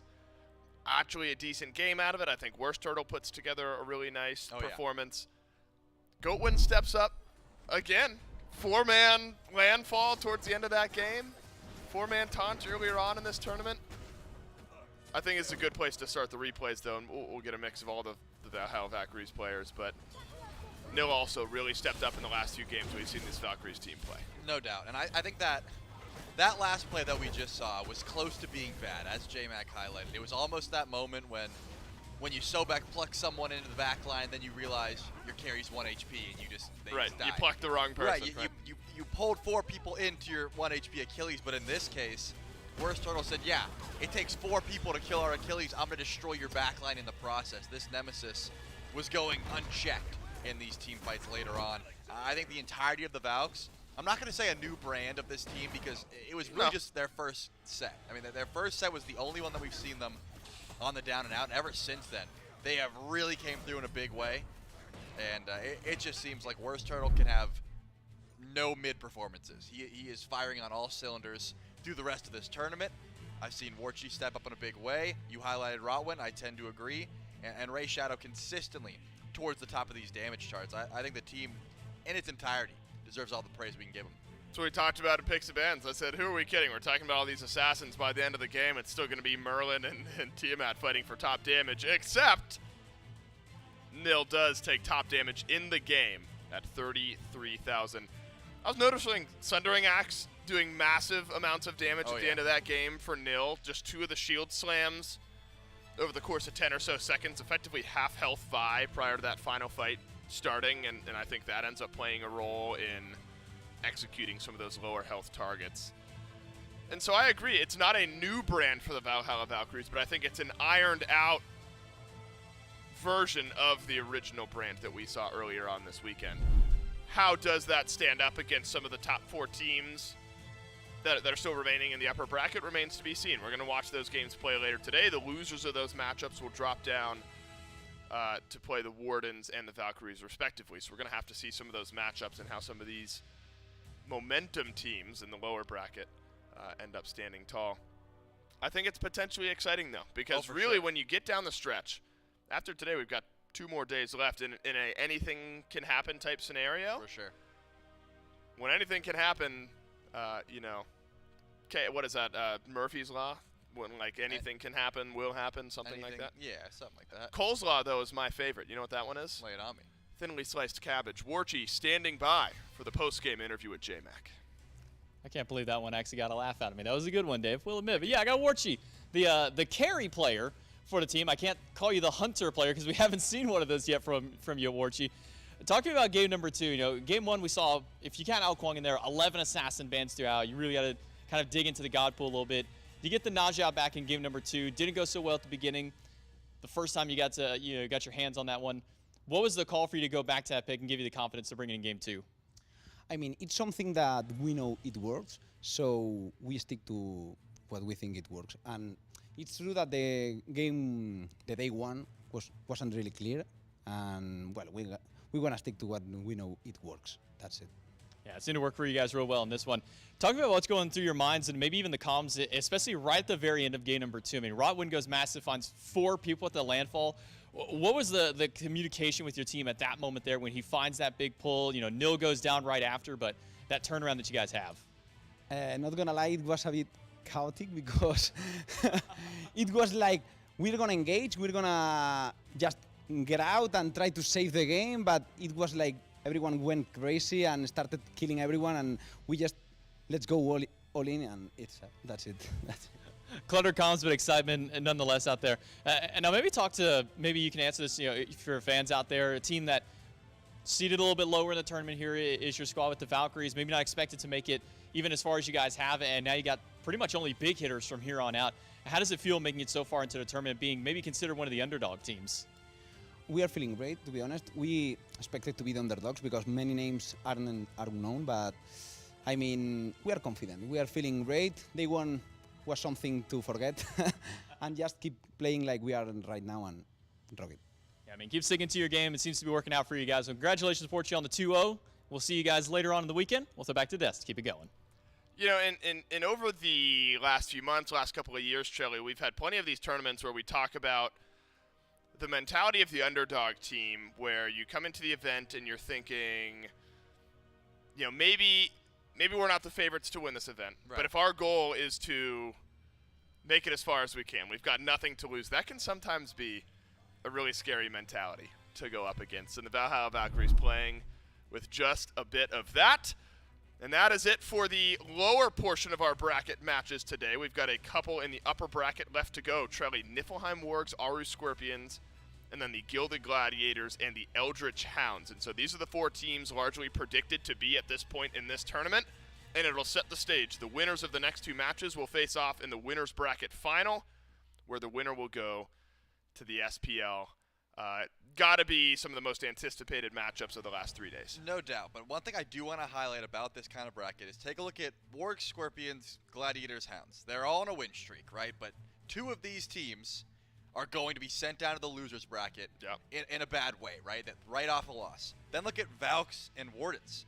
So far, they're putting together a win streak of their own. Down in the losers bracket, of course, but once you get 2 or 3 games underneath your belt, feeling hot like that, it's very easy to say, you know, whether it's the Gladiators or the Hounds or the Scorpions or the Wargs fall down to the losers bracket, and they have to face one of these red-hot teams that have put together win streaks, it's real easy to forget that you're the higher-seeded team and you should be winning because you just took a hard loss. So I'm excited to see who's going to have to stop these win-streaking losers bracket teams. They're going to have a ton of confidence coming into those matchups. Wardens especially. I mean, they lose a pretty difficult set up against the Storm, who have since been eliminated. It's a 3-game set. But now the Wardens, they're on a 2-0-2-0 streak in the losers bracket. The Valhalla Valkyries, after dropping game 1 of their first losers bracket set, now have won 2 straight matches in that set, 2 straight matches in this set. So you're absolutely right. It's not only win streaks as far as sets go, 2 each, but it's 4-game win streaks in their last few matches as well. Things going to get interesting down the stretch here. Only half a day and then 2 more days. We're going to qualify a couple more teams. Unfortunately, send 2 more teams home today. But we've got upper bracket matches just around the corner. A lot more good Smite and the Smite Pro League promotional tournament still to be had. Stick around. More coming up next.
Hold up, wait a second. I need to know your title. Turn around, I need a minute. Are you anybody's wife yet? Keep holding my breath since the day you left. Can't get no rest. No, no. Deleted all your photos, but they're still burning inside my mind. Throw away all my posts 'cause I didn't want anything left to remind me of us. Keep holding my breath since the day you left. Can't get no rest. No, no. Make a wish and take one last breath as I'm diving deep. My head is underwater. I thought I didn't need you, but while I'm drowning slowly, I realize that I've been missing you like crazy. My head is underwater, 'cause I thought I didn't need you. My lungs are wide open now, 'cause I realize I've been missing you like crazy. Sometimes when I meet ya, I don't know what to say, no. So I try to read ya, I watch every move that you're making. You're stuck on my brain, I'm going insane, crying the rain, no, no. But deep down I know that you were just an obsession. Because if I play, I'll move it to the end, there's no question. You're stuck on my brain, I'm going insane, numb by the pain, no, no. Make a wish and take one last breath as I'm diving deep. My head is underwater. I thought I didn't need you, but while I'm drowning slowly, I realize that I've been missing you like crazy. My head is underwater, 'cause I thought I didn't need you. My lungs are out of air now, 'cause I realize I've been missing you like crazy. See you.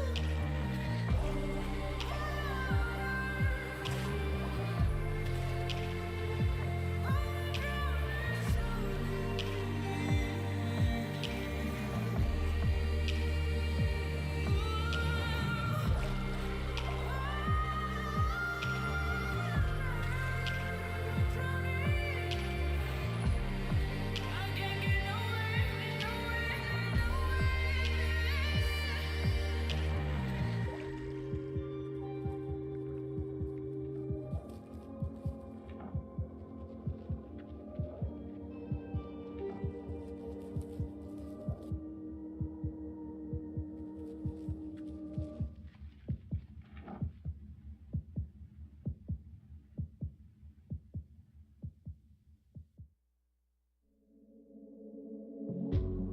Met your friend the other day.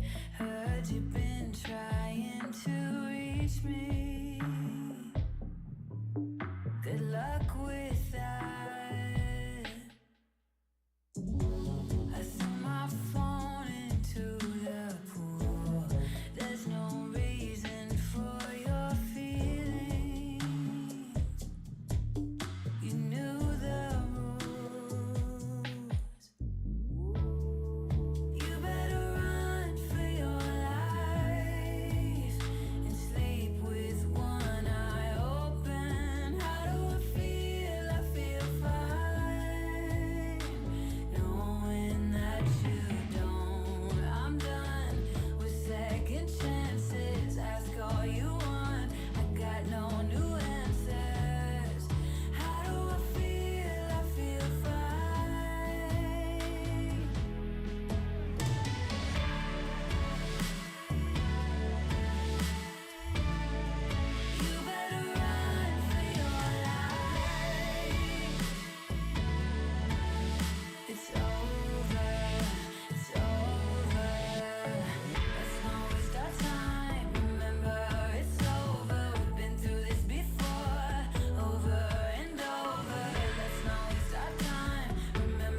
Welcome back, everyone, to, I think, as Hindu put it on Twitter, the Friday afternoon bangers are about to start when it comes down to the back-to-back top seeds going up against each other. Wargs, Scorpions, followed by Gladiators, Hounds. Very, very exciting matchups. My name's Gormizer. Joining me on the desk this time around, it's Mifflin. And Miff, we, again, not only have some exciting Smite to close out the day, I think from this point forward, most, if not all of these are going to be pretty exciting, right? Valkyries down towards the bottom, Wardens down towards the bottom, going to face one of these two teams. I guess one of these four teams, two of these four teams, something like that. Math is hard. And that's how the bracket's going to shake out for them. It's going to be very fun to watch. But of course, it always helps when you have a visual aid. Here's the bracket for those of you who need to see where we're at. Up towards the top, Wargs and Scorpions. Winner of this gets to move on to match 16. Same thing for Gladiators and Hounds. Well, why am I talking about the winners? That's because match 16, played tomorrow afternoon, 1 is a best of 5, so it already takes a huge difference. But 2, winner goes to the SPL. So that's going to be a very, very big deal. All you have to do is win it all out. One of the 4 teams that we're about to see throughout the remainder of the day will be qualifying. And the question is just, who's it going to be, which we'll find out. Loser of these are going to go down. One will play up against the Valkyries. The other will be playing against the Wardens. Those 2 teams will fight out.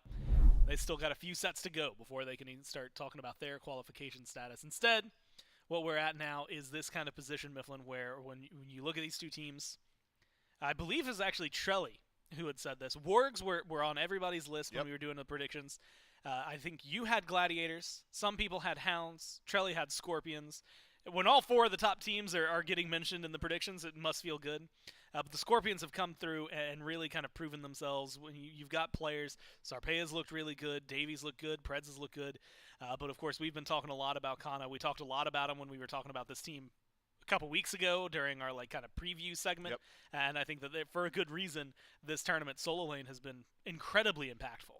It has been. I mean, I've been pushing the jungle meta narrative, haven't I? It feels like Season 10, it could be a jungle carry meta, but this mitigation solo get out of there. build, the second they leave lane, and they're always leaving lane at level 20, they're so tanky, they hit so incredibly hard, and they've got impact rotations towards Gold Fury, Pyromancer, because it's so much higher in value, and on the solo side of the map, feels like that's almost indirectly giving them a buff as well. But it's not the role that makes the player that makes the role. And I think Kana is one of the best to do it at this tournament. And we've seen it a lot, and I expect we're going to see a lot more of it so far. I mean, this set is just going to be a little bit of a taste. Still up in the winner's bracket. We actually got Kana standing by, ready for an interview. Yeah, Kana's here with me. And Kana, this is the most important match of the week so far for you guys. You're getting one step closer to that SPL qualification. I want to talk about weight of expectations, because coming into this event, you're often referred to as the next one up into the SPO. When talking about solo lane, your name constantly brought up. Is there weight of those expectations on you, or are you more focused on this event and just playing with the team and getting there as a squad? I'd say a little bit, but as a team, not really. We're not really a favorite, I think, so we'd have the way of being a favorite. You don't think you could, I guess that's fair. If you look at a lot of the predictions, the Wargs been talked about pretty heavily. The Hounds, I think Trelly slotted you guys into that second slot. Definitely somewhere in the top 4, I think, considered. So do you think this is an opportunity for a statement? You're going up against the Wargs, who I think everyone has slotted in as one of the teams to make it through. Statement mindset going into this set? Yeah, I'd say there's more pressure on them because they're probably the favorites, but yeah, we're confident. We think we can win. And how about this Wargs team? I mean, it is a stacked roster. They've played some really good Smite here this weekend. When going into matches like this, is it more important for you guys to focus on your game or try to adapt to what you've seen the Wargs doing themselves? I'd say it's more important to focus on ourselves because, it's not the end of the day if we lose today. We'll have another chance. Yeah, don't have anything to add on to that. Well, look, expectations, it means you guys have you've got some momentum behind you, and I'm excited to see how this set plays out. Best of luck. Thanks for your time. Back to the desk. You can hear it. Focus on themselves. That's the way they're going to play. And admittedly, that's what we've seen a lot of these teams finding success doing so far, right? A lot of this focus, especially for these teams over today, has been come in, play their style. I think the Scorpions have that in mind, Mifflin. And the Scorpion style is incredibly strong. It's something that I wouldn't have expected to see. I thought Season 10 with the map changes, we'd really start to stray a little bit further away from the standard macro play. Yeah. We've seen that discussion on Twitter as well, but the Scorpions have stuck to their guns. They like to play the map. They want to control the neutral, and then once they get to that first team fight, generally, because of their superior macro play, they come in with a lead. Well, the team that they're taking on today, the Niflheim Wargs, right? Coming in very, very, I'm going to say very stacked roster. I'm going to add that Those extra four one on there. varies. Yeah, well, because you think about it, first off, the guy standing behind him, Coach Neil Ma. And then from top to bottom, you got Aquarius, Sam for Soccer, Erupt Crimson, Gamma, and Stuart. A lot of these players, in fact, let's just go ahead and say it, every single one of them has been in the SPL before. Except Krem. Except for Krem. And admittedly, he's deserved it. If we've seen the level of play he's brought, we'll have to see whether or not he can prove that spot. But this is going to be a good team to be around. There's a lot of players here to talk about Mifflin, and a lot of people to focus on. But after they played yesterday, Aqua's been on my mind. And Aqua had, I think I can rightfully call them some really disgusting games where he just absolutely, there was a team around him. We don't know if he needed the team around him. I mean, the Cucullin, he just was taking no damage, it felt like. He was killing everybody left and right. It just felt like his presence was indomitable. Yeah, you say disgusting. I'll do you one better. I'd describe his gameplay to be reminiscent of the bottom of a Wendy's dumpster after the rain. Right? It is Abhorrent. just absolutely disgusting.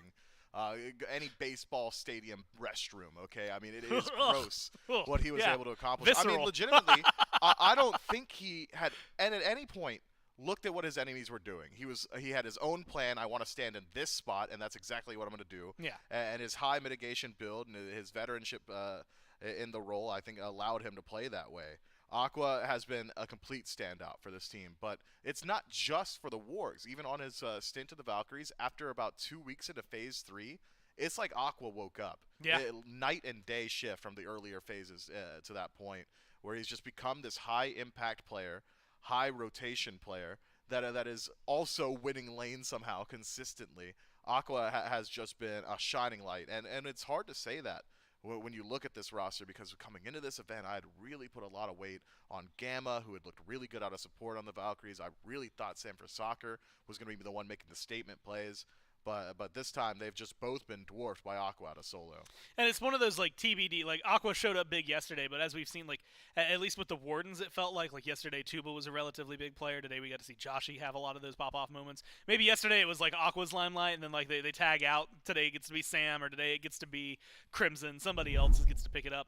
But it is nice to know. I mean, you know, like you said, outside of Crimson, with everybody having played in the SBL, Crimson having been in conversations of like, okay, is this the guy? Like, if you need a mid laner, if mid wasn't as stacked as it is this the guy that you pull up? And a lot of people are like, yeah, he's probably one of the ones we go to.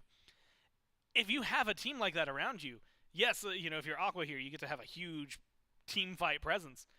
But if you don't, somebody else does, right? I mean, you just have a group of guys that are meant to pop off versus what the Scorpions are bringing in, which is a team that has worked, like you said, surprisingly well together, has been working, you know, in Europe, playing well. And after what we saw at Worlds specifically, I think the Wargs included have to put a lot of respect on the EU SCC crew. And I think even though we talked a lot about Kana, I think everybody on that list is someone that is going to be a little bit of a challenge for him.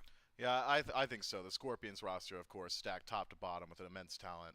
I think there is something to be said about the changing of the seasons, though. Season 9 to Season 10. Fall to spring. Sure, you know, there still is a bit of that macro play that was working out for them, but it feels like the map was simplified a little bit, which should close up that gap that the Scorpions may have established being a more established team, as opposed to the Wargs, who have essentially just been playing together for about, a month, maybe 2 now, as they've been preparing for this event, whereas the Scorpions, they've got a bit more tenure with each other. So as far as map synergy goes, map control, team fight presence, I think the Scorpions might have slight edge just in that they've played together for a bit longer. But individual talent, mechanical skill, I think I'd probably give the edge to the Wargs. And that's going to be part of the conversation essentially that we've been having for weeks, right? We've been looking at every single one of these teams. I mean, even I'll throw the Gladiators out there where you look at them and you go, oh, those are pieces I never thought I would have seen together, but those are some good pieces as well, right? It's a lot of teams up here in the top 4 that are going to cause a lot. And the number 1 versus the number 4. Game number 1 between the Wargs and the Scorpions. Going to be kicking off right here. I also think we're going to start seeing a different prioritization. Picks and bans today has been very interesting, but it's been very targeted, very simple, very comfort picky. There we go. I forgot the word comfort. It has been very much a team saying, you know what? We can play this. Let's stick to our style. Let's play us. It feels like these teams will do something like that, Mifflin, but based on what I'm seeing in the bans, also acknowledge that some of that is going to be meta-dependent. We got a Soul, Yamoja, Ymir from the Wargs. On the other side, the Scorpions have banned out Freya, Oleron. With Soul gone, that means Kronos is technically the last standing magical carry, but they're not going to go for that. Instead, they're going to go for the Maui. Make the Wargs' choice a little more difficult. Yeah, the Wargs have got some Oh, right, options Thor. here. Might as well go to the Thor. I thought maybe we'd be looking at a Vamana first pick as well. One that would just really facilitate Aqua's style of walk it down and stand in front of just literally everybody on the Scorpions. But Thor, I think, bringing some flex potential, that global presence, high damage output. He's one of the best users of the red claw shard. Just so much additional power makes his ganks incredibly strong at level 3. Berserker's Barrage doing upwards of 350 to 400 damage, it feels like at times. But in taking Thor for themselves, some of the favorites of the Aru Scorpions will slip through here. Tiamat, what seemed to be just a standard in the EU SEC has now just become a standard in competitive Smite play. Everybody started to put eyes on this god. High damage output from a decent range, good CC, survivability though. I think the name of the game, just having that double leap available, the CC immunity hit, makes it very difficult to lock her down. And then a Tiamat in the late game, I mean, I don't need to tell you what it does. It does a lot of damage. Yeah, we've seen it today, yesterday, the day before, doing a lot. Alongside of Khepri, I mean, you're already talking about a pick that was safe, but just throw more safety out there, right? Give her res, just to put icing on the cake. Ishtar, Merlin locked in, and as far as tier lists go, from what I've learned of this tournament, those can be near the top, right? With all the other carries that have been banned out, Ishtar does take a lot of precedence. Merlin has been doing well in response to a lot of this team. Hercules was not someone I was expecting to see a whole lot of. And here's the wild question I'm gonna give you. It feels like, and it makes sense, we've mostly seen him in solo. Some of these players out there can go wild and take him into the jungle. Think this is a Kana pick, and what does it bring? It brings a lot of backline disruption. He's super slippery, incredibly fast with the shield of regrowth. It's just very difficult to lock him down. And with some of the buffs coming into Season X, he's just hitting way harder than he once did. Does have flex potential. I agree that I think it is likely slated for Kana in the Soul lane, but one of Sarpei's favorite picks is that Thor. It's been taken away. Now we could see him fall to something else. I've been talking a whole lot about Hercules out of the jungle, and I'll continue to do so. I will will it into existence if I have to. I just feel like that pick is so incredibly strong there as well. Has such high gank potential, really strong level 2. One of the main weaknesses of Hercules jungle in Season 9 was that brief period of time where you're just kind of hovering in mid, waiting for 2, getting access to the combo. You don't have to wait anymore. You walk into lane at level 2, so Hercules essentially ready to fight off rib. That said, though, I think you are all right. It is going to be Kana out of the Soul lane, so it's a high tanky presence. It has a really good time jumping onto targets like Merlin and Ishtar, just preventing them from being allowed to cast in the team fight. But anti-heal has been pretty popular recently. It feels like just about every game, regardless of whether or not there's a full sustained composition, there has been a blind donk pickup or something that operates similarly. Yeah. Hercules can struggle against things like that. Well, the bans that come through, Scorpions, get rid of Cucullin, and admittedly someone we haven't been seeing a lot this tournament, but Aqua had you had mentioned, you know, what, week 2, week 3 of phase 3 last year. Aqua started having a lot of pop-off moments. Hades was one of those picks that is banned out by the Scorpions here. Something they don't want to deal with in lane.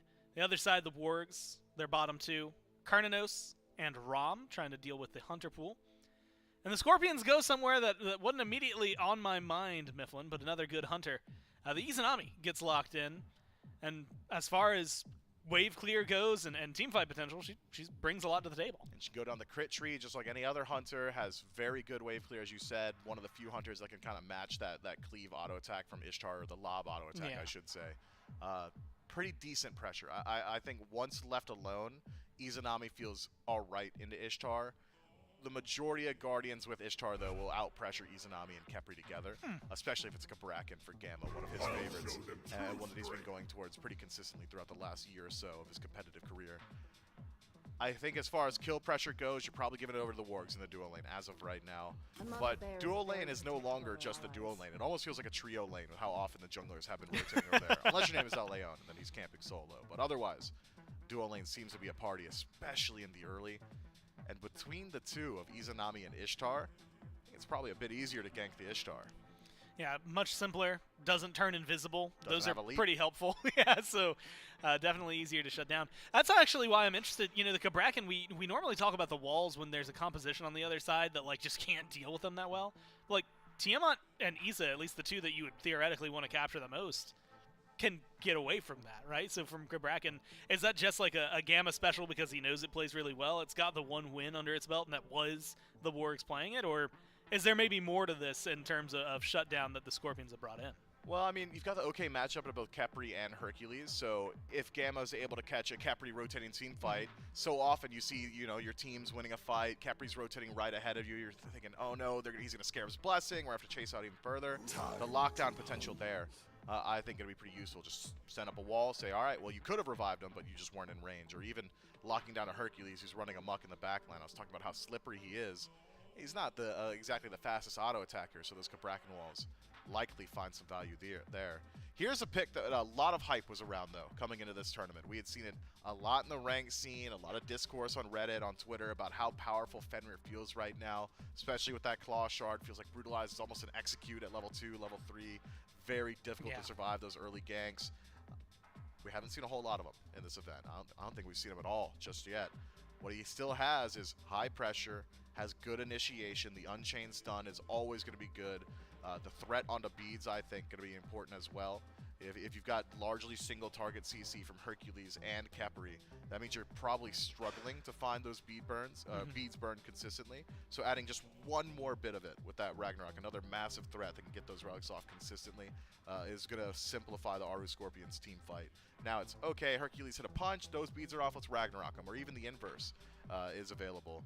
And then the weakness of Fenrir now is in the late game, he can't use Brutalize. You lose access to an ability. It essentially becomes a flicker for you because you don't want to use it. It's a loss of DPS. You're not getting the lifesteal that you would from just like Seething Howl auto attacks. But you can use it if you've got a Capri on your side. It puts you so far out of position, but Scare's Blessing being the safety net that it is, maybe it allows his Fenrir to get a little bit, I don't know, loose in some of these engagements. Hands-on, jump in, see what he can do, and like you said, not have to worry too much, as long as there's a Capri behind you.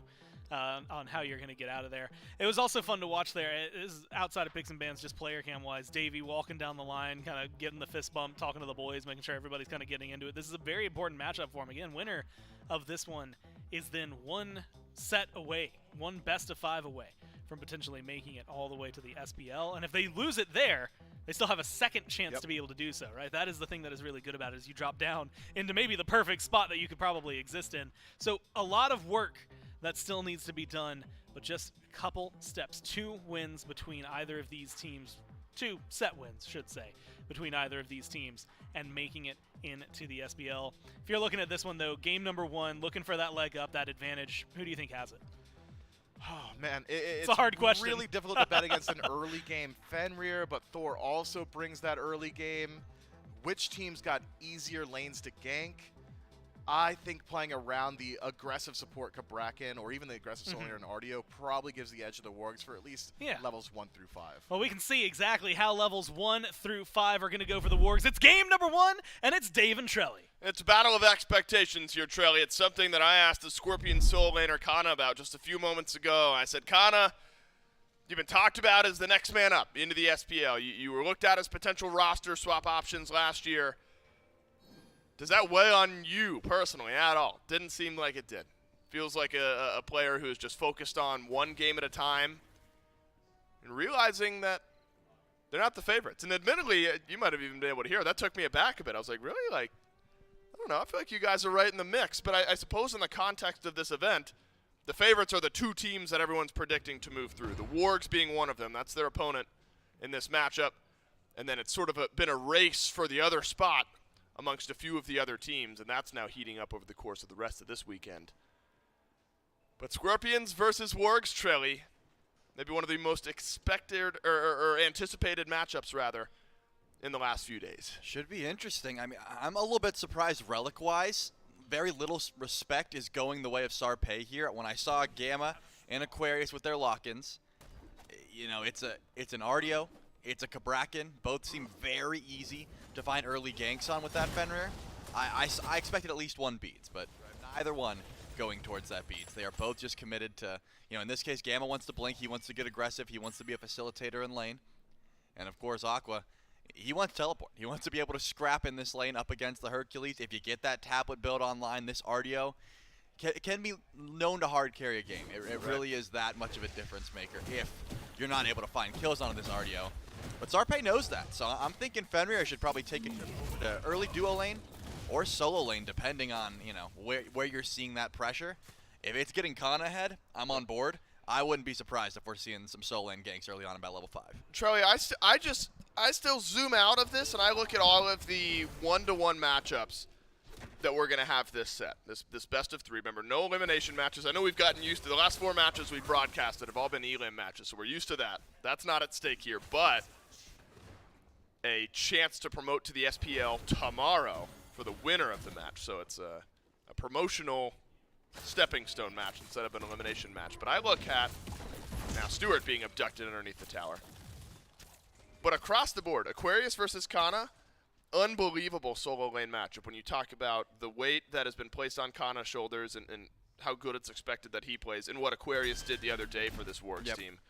And then the current meta, so many solo carry jungle-esque performances over the last few days. Who's better at doing that in this tournament than Sanford Soccer and Sarpei? Both have done it for their teams respectively. Crimson and Streak Up, they do similar things for their squad. I think 1-to-1 across the board, things get very intriguing. And I think jungle-wise, when we look at the meta, that's where you've got to look in the first 5 levels. Yeah, I'm very excited to see who strikes first here, Sanford Soccer or Sarpei. Relic-wise, again, Sarpei's got Blink. Wants to find these chase downs, wants to blink in, but that does leave you open to just getting eaten by a ton of damage from Thor. You know, once Anvil of Dawn comes through, once you get access to, you know, the Tectonic Rift into double tap, I'm thinking Sarpei wants to just, you know, play it safe for the time being and then see where we go. But Davey and Prez in this duo lane have been staying pretty far back underneath the tower, not really letting them open up to a gank, maybe to try and bait Stewart and Gam from stepping up to that tower line as they have been. We saw Sarpei look towards the left, say, is there a gank opportunity? No, they're hard retreating. It looks like a Rep Crimson made that call immediately. Hey, they're heading towards left, be careful. And you know, we see the Wargs, they back up. They don't want to go for that place. They're just going to retreat. And I think that's smart. Again, level 5, that's when we're going to see some sparks flying. And it's a coin flip. Who's going to go first, Sam or Sarpei, considering how safe all of these lanes are playing? Sam's got beads. You've mentioned Sarpei without the beads has Blink. So watch out for Blink, Brutalize, Full Rune, Jump Stuns, things like that. Duo lane's not a bad place to look either, Trelly. Gamma and Stewart maybe touted as the best duo lane in this event, and that's high praise considering some of the duo lanes that we've got. At least an argument to be made. Gamma being talked about as the best support in this event. Davey and Preds are going to have to step up. They're going to have to look good. Especially on something like the Kabrakan. Think back to last year in the SPL when things were not going well for the Valkyries. Gamma would go to this Kabrakan pick once or twice, and it would feel like a breath of fresh air for that team. The ability to remain aggressive is so important to Gamma and his play style. Has Blink early in this lane matchup. We talk a lot about Sam, talk a lot about Sarpei for good reason. But support-wise, I expect something from Gamma here over the course of the early to mid-game. For sure. And I mean, the solo matchup as well, if you saw, Kana is bullying Aqua after the teleport, and that's kind of nuts. Usually, whoever backs first comes in, teleports, they get a full reset of potions, they get a tier 2 item or so, and then they just W key. But Kana didn't even get that back off yet and still was able to poke out Aqua twice. I mean, forcing him back to base, the teleport is already expended. You're going to be losing a bit of farm in that regard, and a full Genji's online there for Kana. Yep. I'm still thinking there's some ganks to be had on the right side of the map. It looks like Sarpei just playing the farm game once that Jotun's Wrath online now, sort of hovering towards that blue buff. We may see a scrap towards this buff respawn. Sarpei, Sam, both level 6, both have ultimates ready to go. I think now they've spotted one another over in the jungle. They have. Sarpei gets a little bit of damage in. Both junglers with Jotuns as well. an excavate used by Kana tells you that he's just trying to clear out a bit more of this wave. Keep the Bastion under threat. Over to the mid lane goes Sarpei, but Crimson playing safe enough at the moment. Reaches level 7. Krim, you know, when you talk about players that are, quote, next up to the SPL, Krim is in that conversation around the mid lane as well. Such a talented player. Very competitive on the Hounds team last year. And ended up just falling a bit short of the finish line. But I think Krim believes, and maybe the rest of this Wargs team believes, this is the roster that can get it done during the qualifier event. Yeah, for sure. A little bit more timid than I would have expected from the Wargs, because you got to remember, you're facing up against, you know, a Khepri late game. There are a few characters that I think fall off here, as Mifflin highlighted on the desk, rightfully so. Fenrir does lose a bit of his value, sort of becomes a beads burner later on as the game continues, and if you have Khepri, that's not going to provide too much damage. It puts a lot of onus on, you know, streak up Davey and Kana to be able to set up for the team and find that damage. With Gamma starting Blink, you'd think you wanted to just get active early, maybe get those cloak stacks online and find some aggression, but so far he's been sitting back. Maybe that shows the confidence that the Wargs have in their late game. They may fall behind gold-wise in the early, but they've got what you can only assume is going to be a tablet RDO, you know, the prophetic cloak here for Gamma, and Erupt Crimson as well going on the tablet. They're just trying to stack for now. They don't really need the aggression just yet, but because of that, you'd think, I know I'm harping on this a lot, but Sarpei still has not clicked that 4 button on any of these no-beats targets. I guess it's because Aqua has not left the tower for very much at all. All right, Gamma has extended forward once or twice. Sarpei was hovering towards right, but didn't end up doing anything with it. Gamma now going to rotate over towards left, but Sanford Soccer's already here. Looks like just clearing out. A Wandering Harpy. The Wandering Harpy, that's right. I didn't have a name. I was going to say, no clever name for this one? No, that's just, they just roam, you know? They spawn and they just do their own thing. Yeah, Chester dropped by the Aru Scorpions there. This is where things can get threatening. Sam had that wall and double tap connected. Would have put Davey in an awkward spot. Just Jotuns. I'm hard-pressed to find a tower dive, but Stuart's starting to build up a bit of pressure here, Trill. Even against an Izanami, this Ishtar already dropped down one of the Bastions and about 2/3 of the other one. Mounting pressure over in the dual lane. Support starting to get out of lane a little bit, and that's when I talk about Gamma. Blink on the Kabrakan. Where's Sam? Where's that follow-up? Can be a sudden dive if the Scorpions aren't aware. Certainly could be. These objectives are where the fights will really begin at the moment. It has just been try and stack up your tablet, your cloak, you know, whatever stacking item you've got in your belt for the time being, and maybe force out some relics. As you said, Sam walks over to left, looks for an attempt on Davy's beads, doesn't really find it. Not going to be too pressed about that one, just heads back over to right and continues farm. No buff invades, though. Sarpei tried once, was a little bit early. You know, went with a scrap against Sanford Soccer, didn't pull beads, just sort of got the hammer down and let that fight run away. And since then, has just been trying to get mid-farm. Now, it's a small note for now. But Kana out-farming Aquarius by 600 or so gold, and that's about 75% of the gold lead that the Aru Scorpions are working with right now. So, bit of a gold lead there where experience lies with the Wargs, but that's all really to say, more so than what the gold means, is just how that lane continues to flow. Yeah, and the thing is, I know that when we were talking about our predictions, Mifflin said, when he gave his vote, one of his votes to the Gilded Gladiators, he said, this is not a vote for the Gilded Gladiators, this is a vote for Kirmi. He has so much respect for Kirmi and thinks that it's just, you know, a very easy task for him to be able to carry. I believe I'm putting a few words in Miff's mouth. That was no, but that was the idea. Yeah. I actually think he might have literally said that. I don't think he might have. I may have quote. quoted him. My vote on the Aru Scorpions lied very heavily on Kana and Sarpei, and we might see them get active right here up against Aqua. That's the 1-2 punch you're looking for if you're the Aru Scorpions. Aqua let out of the Fenrir's mouth, but not out of the word of work just yet. Nice double stun. Wow. And that's well played by Aquarius. So patient. Maybe simply didn't feel like enough there from the Aru Scorpions. The full health RDO, not always easy to whittle down despite it being a tablet start, so not the tankiest yet, but still well played nonetheless by Aquarius. Does seed some lane pressure. Second Bastion dropped, and a full wave in all likelihood is going to get taken down by that tower, but that means the Wargs know 2 members of the Scorpions are on right. Gold Fury stands, Preds! Gotta use The Scarab's blessing and a Crimson calls him on it. But what's Sam for Soccer looking for now? An Anvil of Dawn just to the side. It's first blood to the Wargs after the Scorpions missed their opportunity on right. Yeah, that is just well played by Aqua there. I mean, he knew there were two things that could kill him there. A fully charged Brutalize or a driving strike even further back to tower.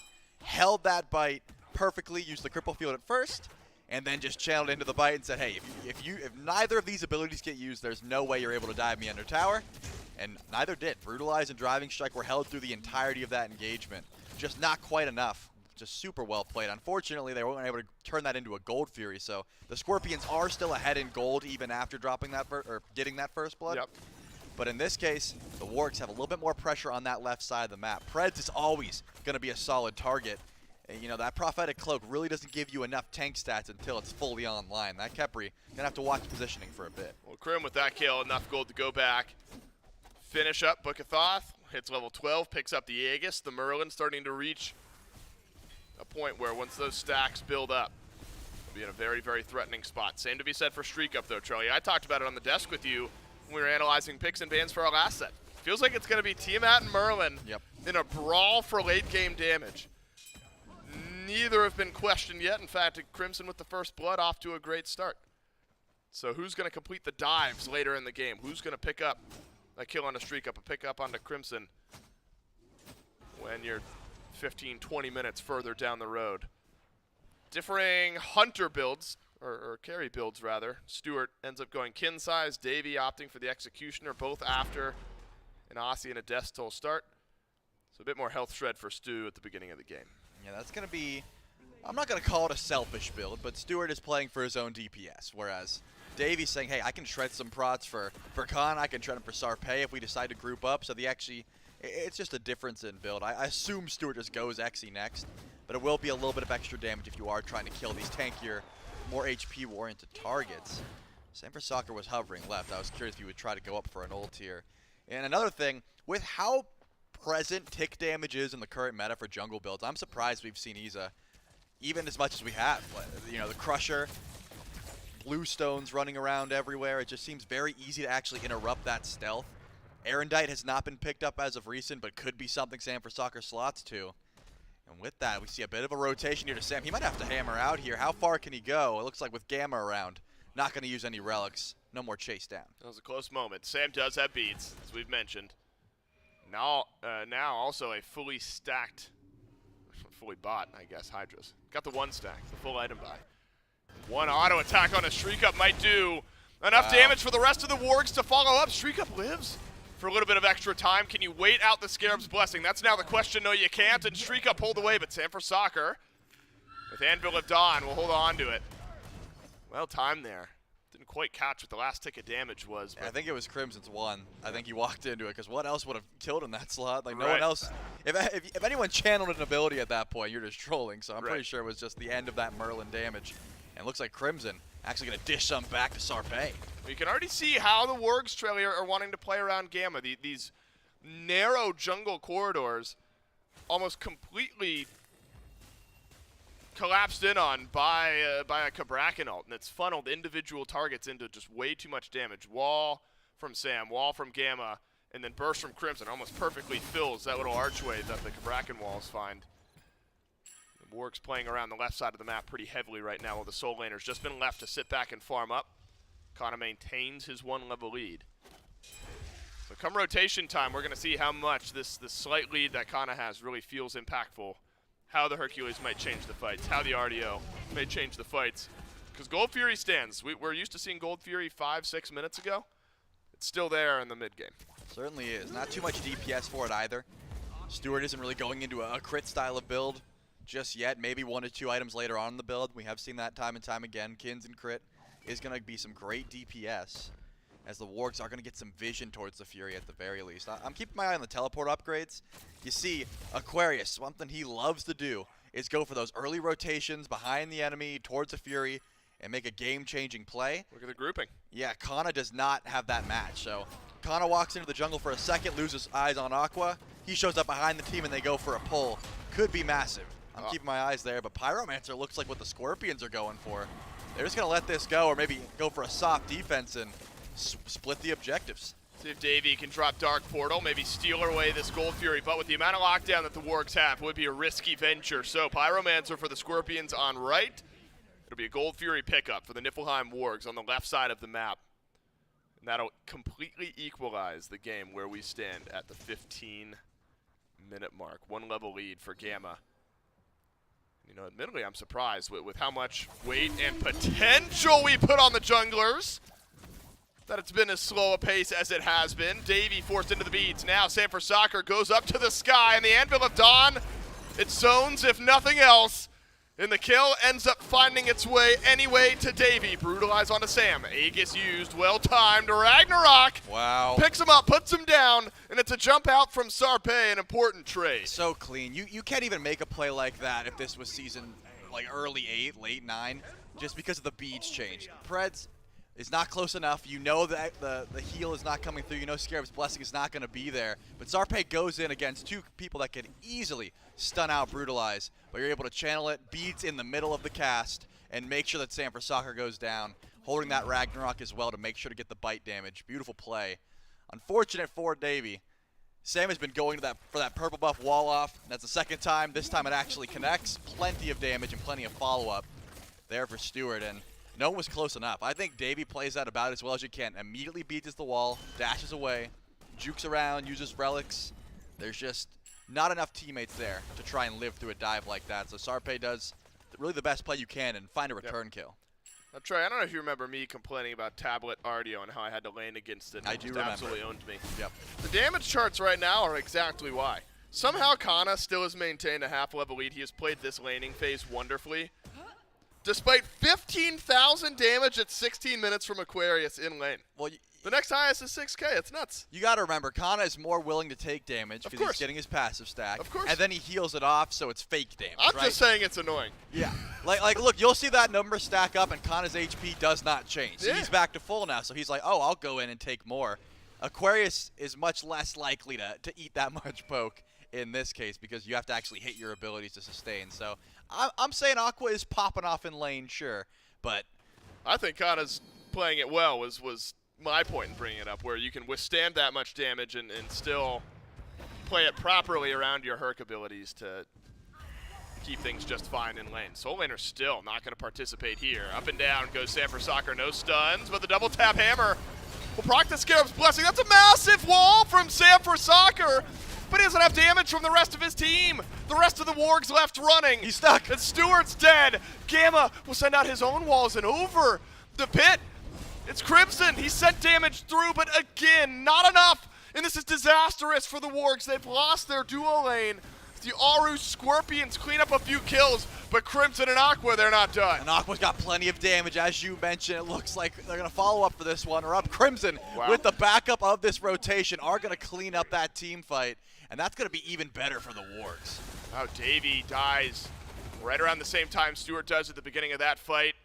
And what a rotation through from Aquarius. Really keeps the Wargs alive at the end. That was difficult to follow for a little while. Sam sets up so nicely with a massive wall stun. Crimson plays it just about as well as you can, and the Merlin continues to be the looming threat for the Niflheim Wargs at 3-0-1 on the Merlin. Despite good setup from Sam, he ends up dropping. Could see, though, the Scarab's Blessing, Trelly, and how that's starting to mount a bit of a threat, where just enough of a delay on that fight that almost baits in the Wargs. And things go a bit sideways, but luckily they're able to take a deep breath, and look at what happened in the meantime. About 1,500 gold extra for the Niflheim Wargs, where things were equal for 15 minutes of this game. Wargs have now wrestled back control. Oni Fury up on one side, Pyro on the other. Sanford Soccer would love to steal this away, but now he's got to be careful. Use the beads and the Anvil of Dawn. So he'll be safe, but it's a costly escape. Looks like Oni Fury for Pyro's the call, and it's exactly how it'll break down. No steal pressure on either side. Yep, free Pyro, and the Oni's going to take a little bit longer, but will definitely go down on this side of the map. Once I saw the hammer, I really thought Sam was going to get caught, but beats and teleported just in time to close that gap, and in this case, get away from Sarpe. Brutalize wouldn't have killed, so didn't even channel it. I'm just going to trade objectives. So gold lead certainly in favor of the Wargs, but not by too much. 2K going into 20 minutes is not going to be the biggest deal. I'm just looking at where that gold is, and a level 20 3-0 Merlin who's had both relics up for the entirety of this game. I mean, Erupt Crimson cannot free cast. If the game continues, the Aru Scorpions are not going to have a leg to stand on. This Merlin has been just untouched this whole game. It doesn't look like it's going to stop anytime soon. Well, haven't seen those relics have to go on to cooldown. It's got an important note, though, for Sarpé later in the game, who's played this Fenrir quite nicely. This game has felt very even in the first 20 minutes. We've only been able to say that about a couple of the games so far this weekend, Trelly, where the pressure starts to really mount at the 20-minute mark, where there's not a massive lead for one team or the other. Especially in as a high-pressure game as we've got here. Talk about an easier path forward into the SPL. 2 bites at the apple, at least, if you're able to win this set. You'd have to win 1 extra game in the lower bracket to get to the qualification match, but you win this one. Your life is made a bit easier. Sarpé through the tier 1 tower. Ends up going the opposite direction, and here comes Sam out of nowhere, and the rest of the Wargs, they want to follow up this time. A much easier 5v5 for the Wargs, where it felt piecemeal in the last engagement, and yet the Aru Scorpions able to leave. Pred still has that Scarab's Blessing. Again, costly, ultimate-wise, engagement for both teams. Yeah, that was a curious play. I mean, Sarpé dives real deep there to grab the beads off of Stewart. It works out. No one dies, but what do you lose in the meantime? A tier 1 over on right, as we see a full-on group. But Kana actually teleports behind, maybe trying to dish up Stewart to the enemy team. Not close enough for the fall, but now Kana could be caught. Sarpé's on the left side of the map. Sam is going to get here faster. Doesn't have Anvil of Dawn, but there will be a momentary advantage for the Wargs. And momentary starting to become distant, as neither team will end up fully committing to the fight. We're balancing on an edge here. This is only game 1. Don't worry, neither team is going to end up dropping down after this game, but such a big advantage if we're able to win the first game of the set. Get a little extra breathing room. Have to start looking at Shred versus Secure, though, Traily, as we get into the Fire Giant territory. Of course, you got a Merlin on one side. You got an Ishtar there as well. But the double runic bombs for the Aru Scorpions, they've gotten the last 2 Pyromancers, and conversation of the past has been, Fury feels a bit more valuable than Pyromancer. Could be a bit different if you stack up the runic bombs here in Season 10. Yeah, I actually love that call. I didn't think about it at the time, giving up Gold Fury to go for Pyromancer twice early on by the Scorpions. Just gave themselves that gold deficit, but now, even with the Wargs ahead, they are so timid to actually go for that pull because they know there's 2,000 damage waiting in the back pocket of Sarpé and Preds if used effectively together. So they can't go for that pull, and they're not going to drop that bomb until much later on. They're going to wait for they're not going to get baited, I'm saying. They're not going to drop it early. If they can steal it, they'll steal it and get out. That's the call, but now the Aru Scorpions are grouped up. Remember, Stewart's beads got pulled a bit ago. We'll be back up in 40. Sarpé used the beads to confirm those beads, so those will be back up in about 40 as well. Besides that, everyone's looking relatively fine here for this team fight. Doesn't seem like it's going to be starting off soon. I think this is a little bit worse for the Scorpions because when Sam for Soccer gets 20, those Thor ults could be just delete buttons. It becomes so easy if you're not paying attention to the sky or you don't have relics. For Streak Up or Davey to just be deleted from a fight if Sam's able to catch them out with that Anvil of Dawn. A runic bomb of their own would be a nice advantage for the Niflheim Wargs, or just getting rid of the opposing soul lane. Kana sustains through it again. What's happened? A double stun onto the Wargs, and now a double kill for Streak Up. And it's right back to the Pyromancer, and again, it is a duo lane, but Sam has gone back in. The Thor, out of nowhere, suddenly has flipped the fight. He gets pulled back in once more, but Sam has dropped 3. That is unbelievable from the Wargs, and Sam has made the play that flips the script. I said if Sam for Soccer gets online, he could delete people. Turns out he's been online. That is a game-saving ultimate from Sam for Soccer. By all means, that should have been a Fire Giant for the Aru Scorpions, or at the very least, just a one fight. So much damage put into Kana for Kana to live. I really thought the Wargs got baited, but the veteran jungler comes in and makes a massive play. This Fire Giant will go down, only to 4 unless they wait for Stewart, which they will. Smart teammates. They're going to make sure that all 5 make it out there. And it was such a beautiful play by the Scorpions as well. Sarpé navigates that team fight, finds the no beads Ishtar. Kana lives through the engagement, but you cannot group up with Thor on the field. You cannot group up even with both relics in this case. There's just not enough damage to try and kill through this Thor. And now the Wargs have all the driving force in the world. Look at the relics of Davy and Srika, specifically. 95 seconds on both of those beads, perfectly in sync, and the Aegis just after that from Davy as well. That is an unbelievable play from one of the best to ever do it out of the jungle. Niflheim Wargs, they'll get Fire Giant. Seemingly like they'll take a breather, and Trelly, I think that's so nice. We got to take a look at it twice. Sam, in the way that he dunks on in, because it's almost at the back end of the fight. That is unbelievable from Sam for Soccer to then trust his team to follow up. And that's the thing. I think Sam was like, all right, no worries, guys. I'll die for this. I'm just going to go in and use everything. Don't worry. And then Aqua comes in, hits a massive heal. Of course, Crim's there with the follow-up as well. That's just a team fight coming together, which started off not great. I mean, again, so much damage put into Kana for him to live. That's a back-breaking play turned into Sam just saving the game, and I think excellent follow-up. If Crimson and Aqua aren't on board with that call, it does not go as smoothly. Well played by the entirety of the Wargs, but Sam getting the most credit for sure for setting that one up. And now they're able to grab that Tier 2 tower over on left and push up through mid. That Tier 1 is on their mind, and they want to get the rest of these towers as well. I mean, think about that for the Scorpions. You delete the duo lane of the Wargs. You're thinking you're chilling right around the FG. You're maybe even considering a pull in just a moment, and Sam calls you on it. That's why his Thor is so feared. It was a great pick in the current meta. And a lot of what we talked about during that pre-show, the roundtable, is which junglers can make an impact. Sam still has something to say about his future in the SPL and the way this Wargs team may make it. Sarpé, though, been a clutch player in his own right in the past. 2-1-2 so far out of the jungle. Hasn't had a four-man stun like Sam, but still has an opportunity to put pressure on the back line. Slow goings here. No Runic Bomb for the Wargs. Yes, Runic Bomb for the Aru Scorpions, but being on the back foot, not sure they'll find that opening. Soft defense around the Tier 2 tower. Yeah, it's not going to be easy here for Sarpé. If you're jump stunning in, you're just getting caught out. Kana going to be the target of a lot of damage again, but Aqua definitely getting the worst end of this one. No relics used. Actually, Kana had to beat just to be safe. I was wondering if Aqua had to beat there. Maybe Sarpé gets a leg up, if so, but no. Doesn't seem like the Wargs were too pressed about that one. They will chase down, and once that left, and that looks like Crim might be caught out, or even Stewart's going to have to burn beads. But Aqua's teleporter, that's Kana, excuse me, that teleports back through. Is Aqua just running back from base. The Scorpions have done a nice job here, Trelly. Only about 45 seconds remaining on the Fire Giant buff. Yep. In limiting what the Wargs can do. You've still got 2 Tier 2 towers left and all 3 Phoenixes remaining. And so while it's the highlight of the tournament, the 4-man dunk from Sam for Soccer, and it gets you the FG, and it gets you a 5,000-6,000 gold lead. 2 or 3 of that had already been there.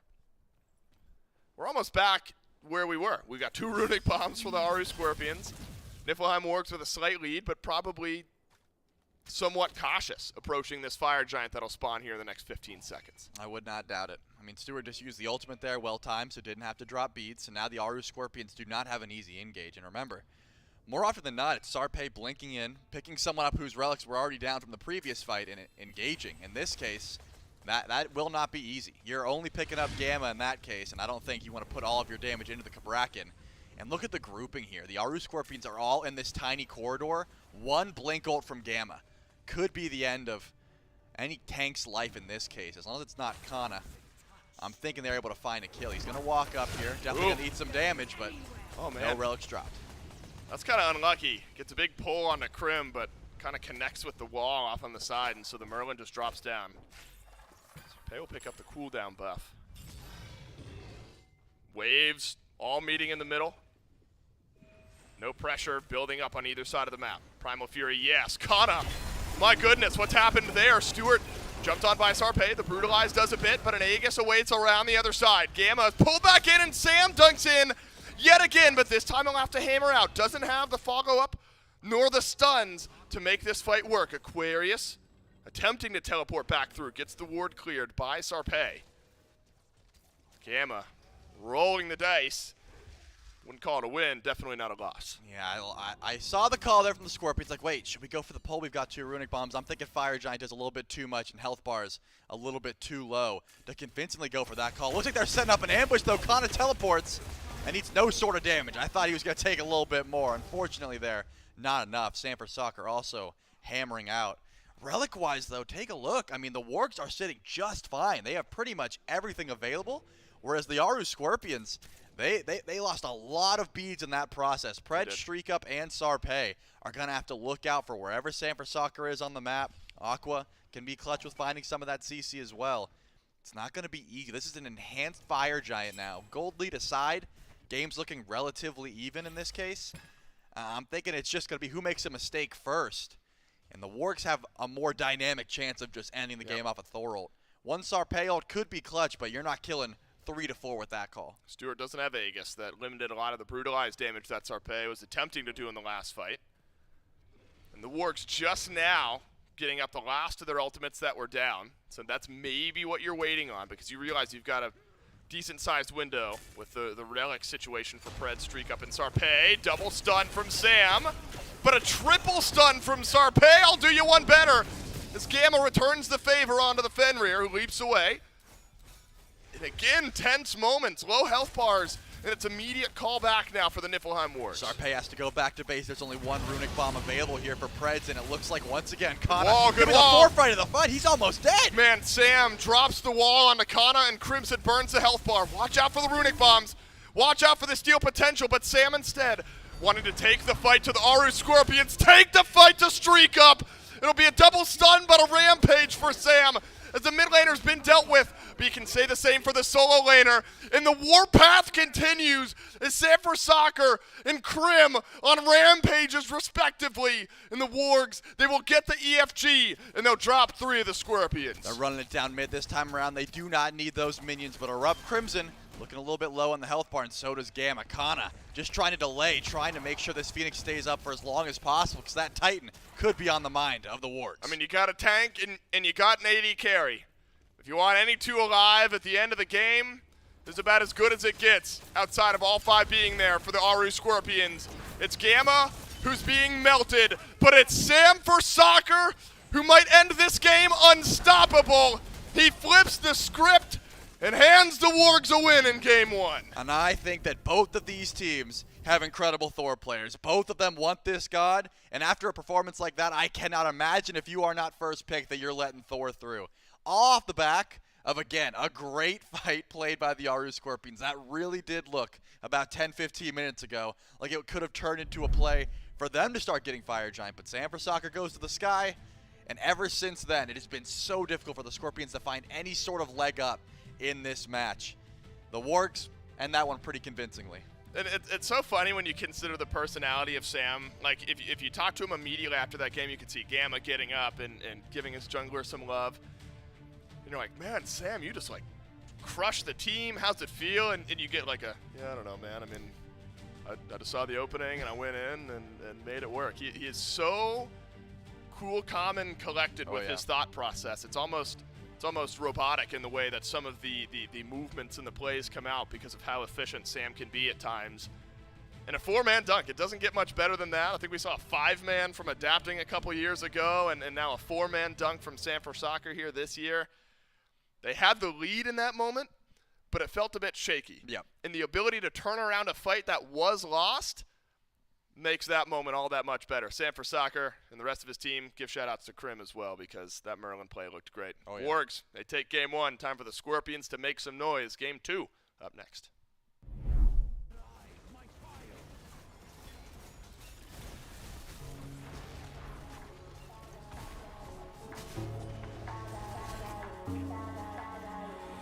If you would keep me waiting, I would wait a lifetime. In tricky situations, I will be a lifeline. Nobody's meant to be fighting alone. That's why I'm taking you home. I never felt something like this before, no. Keep coming back for you time after time. Maybe I'm losing my mind, but I know I'll never leave you behind, no. Baby, I got you. When you feel like falling, I'll be there to prove, yeah, that baby, I got you. No matter the distance, no matter the moves, yeah, baby, I got you. When you feel like falling,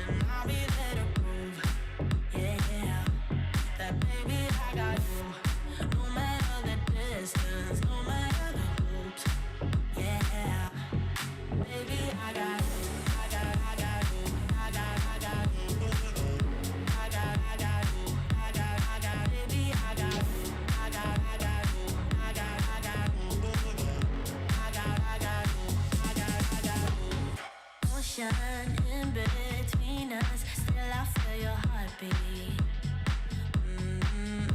There's something about you, baby, that makes me feel complete. Nobody's meant to be fighting alone. That's why I'm taking you home. I never felt something like this before, no. Coming back for your time at the time. Maybe I'm losing my mind, but I know I'll never leave you behind, no. Baby, I got you. When you feel like falling, I'll be there to prove, yeah, that baby, I got you. No matter the distance, no matter the moves, yeah, baby, I got you. When you feel like falling, I'll be there to prove, yeah, that baby, I got you. No matter the distance, no matter the moves, yeah, baby, I got you. I got you. I got you. I got you. Baby, I got you. I got you. I got you. I got you. The world is going wild when they call for you. The river's running dry when it all falls through. Don't you worry about a thing, baby, I got you. Yeah, baby, I got you.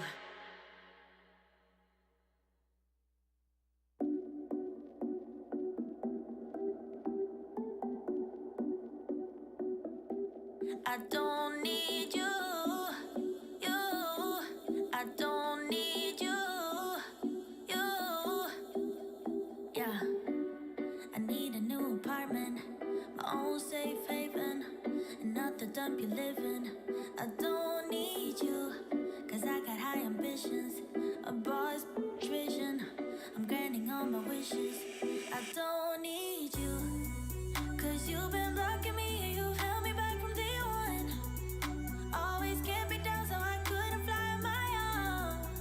Used to think that being single was being alone. Now I know I don't need you. I don't need you.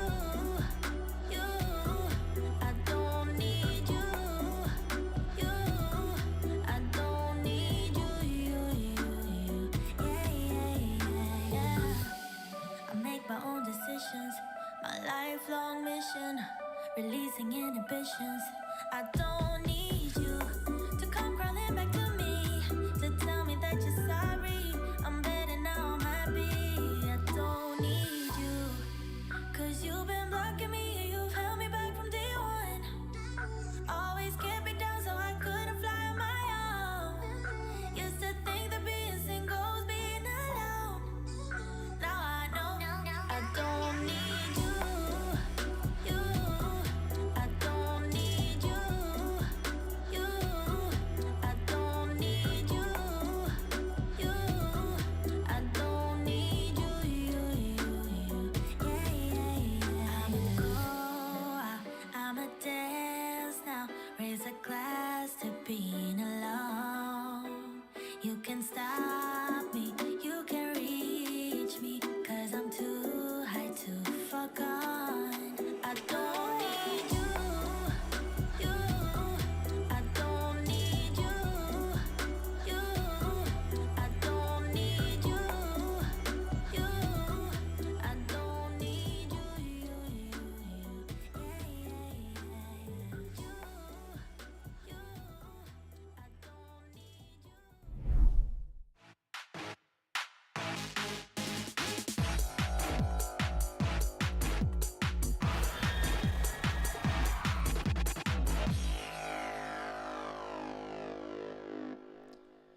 Well, the Wargs find themselves up 1-0. And, you know, going into that game, Mifflin, we had mentioned, we had talked about, will someone other than Aquarius, does Aquarius need to be the guy? Can somebody else be the guy? And the answer to that question was yes. And the who was Sam for Soccer. An incredible, incredible Thor game. And maybe it's not, well, it kind of is some of the end-all be-all. But there was a lot more to be played throughout that game. But there were a lot of moments where it was like, oh, is Thor here? Cool, that's a win for the Wargs. Or, oh, does Sam have ult? Cool, they're about to be making a fight that happens, do something that changes the pace of the game. And a lot of it traces back to a triple kill that I think Trelly's exact reaction, almost similar to something that I feel like I've heard you say in the past and some pop-off moments, which is just, he lives? No. And that moment of, like, pure, huh? moment. And Sam, I mean, look, there's other players. There were other guys in this game. Crimson was able to put up a little bit for him, but it was actually right after that, a little bit later. Sam just looks so clean for the team. Mifflin, you cannot argue against a good Thor. Nope. not even a little bit. I mean, this game really was dictated by Sanford Soccer's play. Had the Aru Scorpions not got quadra dunked going to the Fire Giant, the Aru Scorpions likely get the Fire Giant. And I'm literally calling it as the team fight's happening. Right here I'm saying, he's not going to dunk. It's GG. The fight was too clean. Dunks, it wasn't GG. Triple beads, doesn't matter. Not only does he kill them, but he also survives. It's absolutely criminal what he'd gotten away with. The timing of the heal from the Ardio to hit just as the Aegis ended. I mean, just picturesque there from Sanford Soccer. So I won't try and break down that game and do some pseudo nuanced commentary or analysis, and instead I'll tear back the curtain a little bit and give you some insight onto the communication of the team in that moment. Sanford Soccer's in the air. 2 of his allies are dead. Aqua is saying, do not dunk. The fight is not good. Yeah. And you know what they told me Sanford Soccer said? What did he say? I kind of feel like it, though. And then he dunks. I'm not joking. That is verbatim what he said. He didn't say, I'm doing it. He didn't say, no, it's good. He said, I kind of feel like it. And that's the play that was the result. That is the most Samuel for soccer play and call I have ever heard. And sometimes it just works. It's, you know what? If he's kind of feeling like it, I don't think I'm ever that's arguing with it again. Yeah, that's... Like, I'm scared to think of what the confidence is. That I comes feel like through. it me. Okay, oh, shivers. Yeah, I would be a little worried. Man, I mean, look, that guy, he's a world's MVP for a reason, right? That's Has right. a very, very stellar career behind him. And with the way things are going, maybe ahead of him as well. One step closer to making it to a qualifying match tomorrow. Does it not necessarily on his own, has a lot of help in the process, but looks damn good doing it. As close to as on your own as it could have been. Look, you can only dunk 4 people and then kill 3 of them so often before it becomes a one-man show. So maybe he'll have to pump the brakes on that one. Maybe it won't be in his favor. Game 2, picks and bans, kicking off now. The Scorpions are going to take first pick this time around. So the Wargs last time were the team that immediately scooped up the Thor at the very beginning. And so Mifflin, you know, they had actually kind of mentioned it in the cast. I think we had talked about it maybe coming into this, but both of these teams have a good Thor player. Is it worth banning it if you're the Wargs, or do you think you leave maybe a little extra open, try to entice them into something else so you can get it back?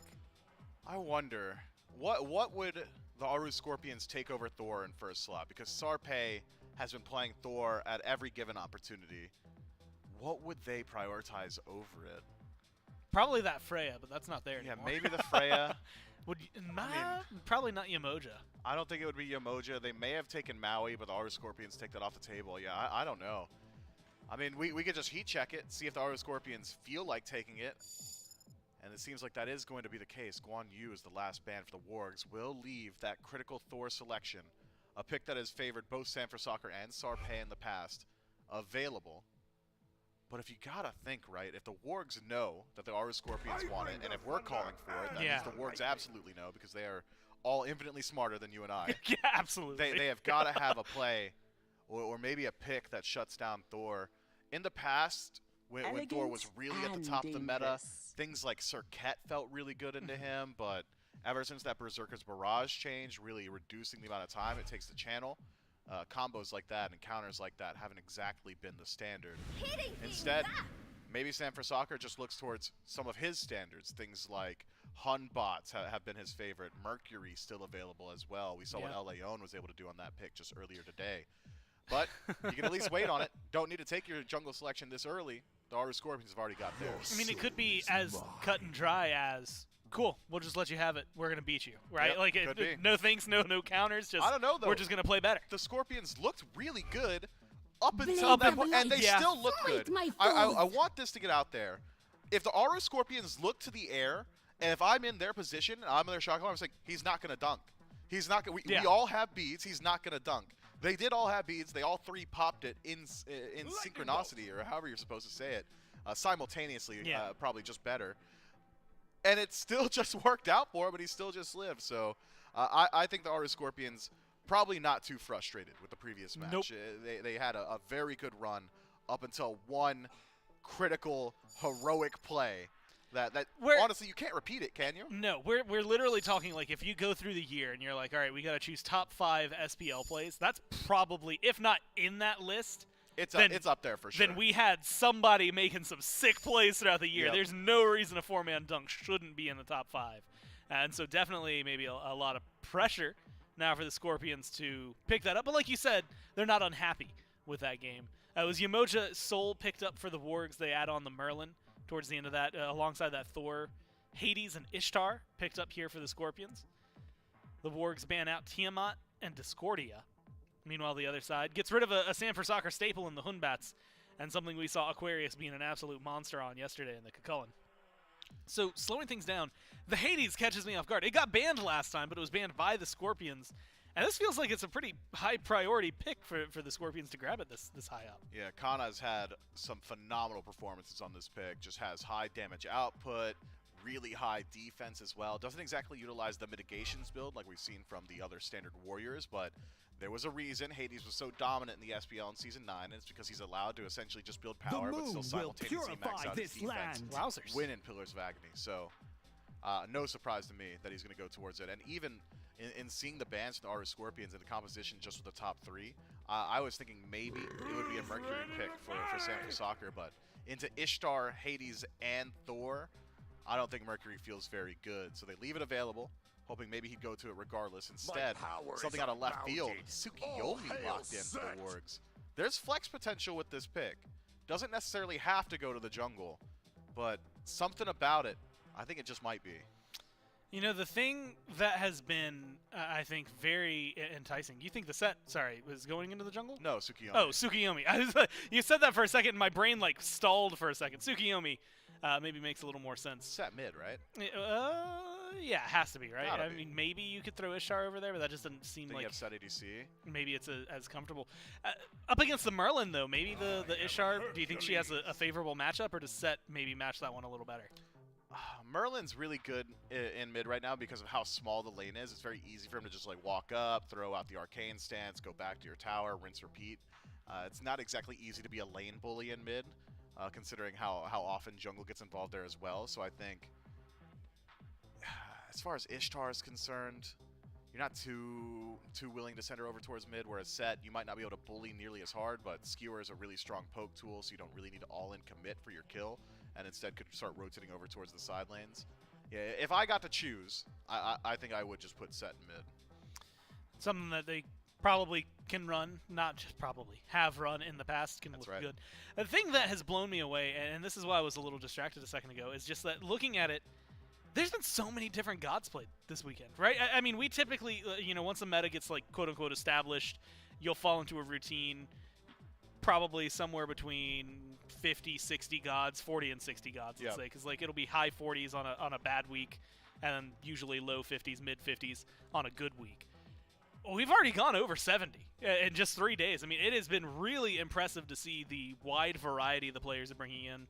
Sometimes you could maybe say, oh, it's because we haven't figured everything out yet. And I think part of it, Tsukiyomi caught my eye for this one as the reason I wanted to look it up, just because it feels like it's one of those moments where it's just well, yeah, there's just another assassin that can be really good right now playing. They pick that one up, and so that'll be a fresh look. The Hercules grabbed for the Wargs this time as opposed to playing against the Wargs. How do you feel about the bottom two for them, and does it help round out with the Yamoja Soul Merlin? I think it brings a good deal of chase down potential. The Tsukiyomi is one of the most difficult gods in the game to escape from. And with Set having such a large teleport, or Hades being able to leap over walls, or even a Bacchus being pretty tanky and escapable, having that piercing moonlight as the, hey, you may have escaped the initial engagement, but you're going to die regardless button feels very good. Hercules can disrupt that front line as well. If Bacchus starts to channel the burp, you can immediately go into the driving strike and prevent some of that initiation from going well as well. So I really like how the bottom two round out the draft for the Wargs. I think for the most part, we're going to be looking at a game that is initiated by Hercules. Yamoja probably going to make her money sticking towards or a little bit further into the back line, playing with the Soul, playing with the Merlin, making sure that they aren't struggling against the heavy dive potential of the Aru Scorpions.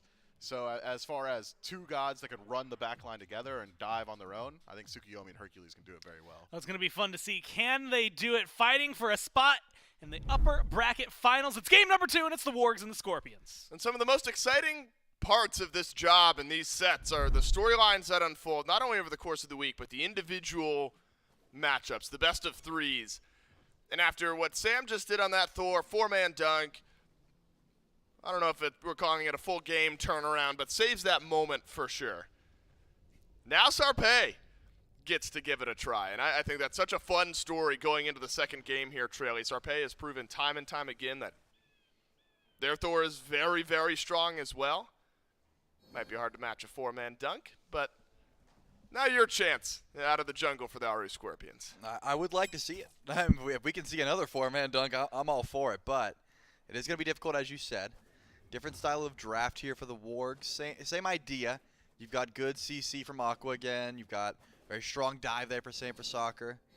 And Gamma's got walls. So I guess same style of comp in that regard, but I think the team fight is going to play out a little bit differently because you're dealing with a very aggressive Aru Scorpions draft. Prez is no longer on a Kepri that has to sit in the back line and has to watch positioning in that regard. This is Bacchus, one of the most aggressive Guardians you really can get. Just W keying in, stacking that soon-to-be prophetic cloak start and just trying to find CC whenever. So I'm thinking the Scorpions are shrugging off that loss that they just had, and they're trying for a different approach. They don't want to sit back anymore. They want to try and bring the fight to the Wargs. With that, the Aru Scorpion, they held in there in game 1. It's something that Des talked about just now. Kind of takes a little bit of damage from Aquarius early in this laning phase. 3 health pots, though. Beginning of the lane, he'll be fine. Aqua uses his active, though, for just a bit of extra damage right off the rip. But the Scorpions were hanging in there, Trelly. Game 1, they're in the mix. Kind of talks about it. They're not the favorites to go through. Definitely not the favorites in this matchup, but it's still very close. First versus 4th seed type vibes from this. And I'm excited to see what this composition will get done. Now, Sanford Soccer pulls out a bit of a different pick from what we've seen in the current meta. So Sarpei on the Thor wants to make his presence known early and often. It's a level 3 gank over to duo. Stewart well timed on the disapparate. Oh no! Wow. It's too much from the Aru Scorpions. And it's Sanford Soccer right on time. It's already first blood. And a belly flop out will save the second kill. But right back to it is Sam on the Tsukuyomi. Love the wall into the double tap. That's where that engage should have just ended there. I think Sarpei goes a little bit too hard trying to confirm that first blood, maybe just a little bit too antsy. And Sanford Soccer realizes how much was just used to try and confirm that kill. He gets a very easy turnaround. First blood going the way of the Tsukuyomi. And that's not the start you want to see if you're the Aru Scorpions. They know what this man did last game without even a lead this time around. He's got that lead. He can pretty much go wherever he wants. We saw Kana get off to a rough start, but with Hades, you pop that shard, you get pretty much one Blight explosion, and you're back to full HP, so I don't think that's going to matter too much. Yeah, he's all right. You still do have that opportunity to fight towards the right side of the map, but it's not going to be easy. You don't have too much kill potential on a Hercules unless you get some relics down or an ultimate down. And it looks like Sam may try to go for an invade here. Let's see if Sarpei can make the rotation over in time. Kana just used that dash, but Aquarius unable to get the pull back. Suppose First Blood Gold gives you an opportunity to spend just a bit more time on a gank that's maybe not immediately unfolding if you feel like it's there. Instead, now just poke on Kana, who's down to half HP, blue buff. Well, still 5 or 10 seconds away from respawning, so this is going to be a bit more long and drawn out of an invade. Both Bastions are gone on the left side of the map in the meantime. Blue buff is up, and the body language of Sarpei tells you all you need to know. Kana's sticking around, deals the last bit of damage to those minions, goes back. Kana's got beads right off the rip, so will not be teleporting back into lane. Pressure already mounting, Trelly. It's First Blood that's added some weight to the left side of the map, and Sam's presence already on right gives up a blue. Yeah, there's just no way you're fighting into that, it seems. They may have been able to go for a lucky steal, but just fearing how much Aqua and Sam could actually dish out there. Probably smart just to go for the the retreat call and maybe play for later on. I mean, Hades is going to have an easy time clearing wave. You're not going to worry too much about losing your first blue. It's just if it becomes a habit, that's when you're going to need Streak up to rotate over maybe and help you out when you're trying to find some clear. Level 5 hits, maybe. I was going to say Kana might be able to try to find some sort of aggression here, but Hercules with Sigil early start, you just really don't care about the Hades damage. It's going to take a while. Troy, I want to talk a bit more about the Tsukiyomi if we can, because Sanford Soccer, it does seem like his style of pick, but it's not something we've seen heavily played over the last week, maybe a bit throughout the SPL last year at times. Heck, we even saw it in mid once or twice. What's the dynamic change from something like a Thor to something like a Tsukiyomi? I mean, with Thor, we heard the backstory behind that ult, right? Where Sam's up in the sky. Which is so funny, by the way. Sam's up in the sky. Aqua says, don't go in, the fight's dead. And Sam says, I kind of feel like it. And just clicks, goes in. You can't feel like it was Tsukiyomi. You have to know you're going to get a kill, or you have to know I'm dying once this ult stops, because you don't have that extra level of safety of being able to ult in, hammer out. Right. You know, you are going in with that piercing moonlight. So it does create a little bit more of, ooh, beautiful dash there to get out. Gamma wanted to hit that. Thin margins. Did not able to, or was not able to. So wasted ultimate there, but I applaud the attempt, because Davey could definitely die there. Sam was close by. Point is, you gotta watch that timer. You have to know exactly when you're going in, and you are committed once you click that 4 button. Now I want to note something over in duo. So Stuart, you know, we've seen these magical AD carries, Trilly. Query's going to get ganked here, taking a mountain of damage, and a return opportunity for the Aru Scorpions. Aquarius needs his cooldowns. Driving strikes away, and it's a piercing moonlight from Sanford Soccer, who's followed Sarpei over. And all Sarpei's got is the wall. Sam has the stun. This would be miraculous, and Sam gets it done. What a play from Aquarius, and Sam right on time. And the Aru Scorpions can't buy a kill early in this game, but they have been so close to 2. Sam has Sarpei's number. I mean, that's just it. If I'm Sarpei, my mental's probably killed for the rest of this game. People are saying, hey, maybe we can go for a gank and left, and I'm going, maybe. If you want, I'll try. Something like that. It's just unfortunate. If Kana has full Book of Thoth, that's a kill. If Sarpei gets cooldowns up a second earlier, that's a kill. Actually, if that hammer was able to connect, it was a kill. But Sam, I'm thinking the thought of seeing Sanford Soccer around the corner, shuck Sarpei to his core, and he fumbled the hammer there. Now you got a 2-0 Tsukiyomi, and mental's in the gutters. The Aru Scorpions not looking too good this time around. It's not the end-all, be-all. You know, a fed Tsukiyomi is unfortunate. It's hard to deal with, and 2 failed ganks is a little rough. But I'm thinking just deep breath and chill for a little bit here. Right, you need some time to catch up itemization-wise in the jungle. Yeah, you might need to. Yeah, makes your decision. You're talking about how you got to be a bit more cerebral with Tsukiyomi when you're going in, calculating that out. You can afford a bit more leeway when you're a couple kills in and you're a bit ahead of the opposing squad. That frees up the mental, maybe just a little bit. I did want to note though, prior to that gank happening, when we've seen the magical AD carries, feels like ring build has been it, Trelly. Stewart gone Book of Thoth with his first item. On the back end of the arrow, all the same.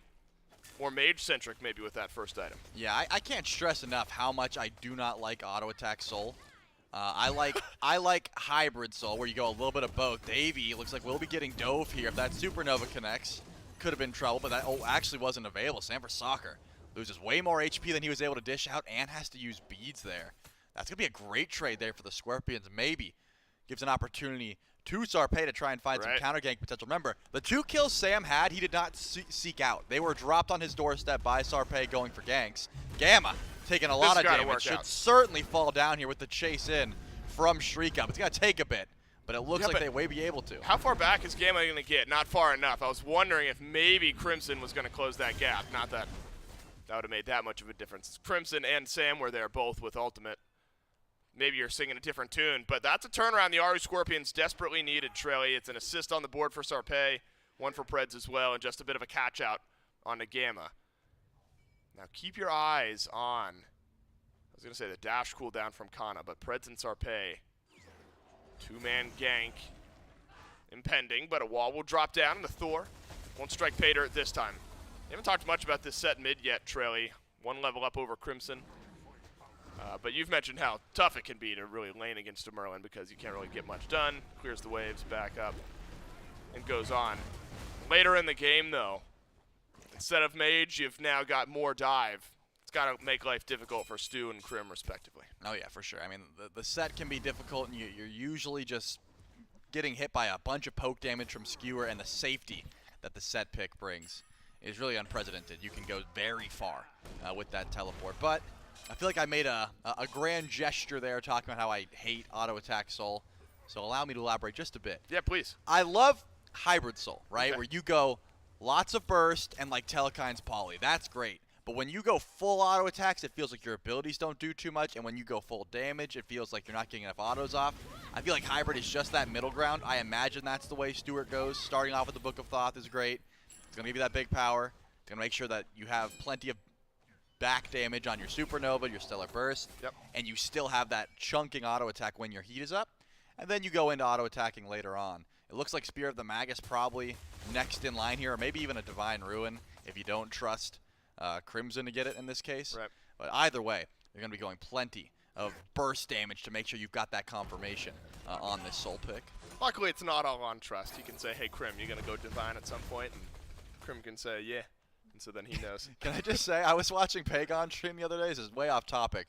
And someone in chat said, hey, are you going to get Divine? There's lots of healing on the team. And he said, no, I've decided I'm not going to do that. It's someone else's problem now. And he just kept on with his build. And I was like, sounds about right. Sometimes you feel that. Sometimes you're just, I'm not building Divine Ruin today. So many of these players go purely off feeling. Sanford Soccer felt the 4-man dunk.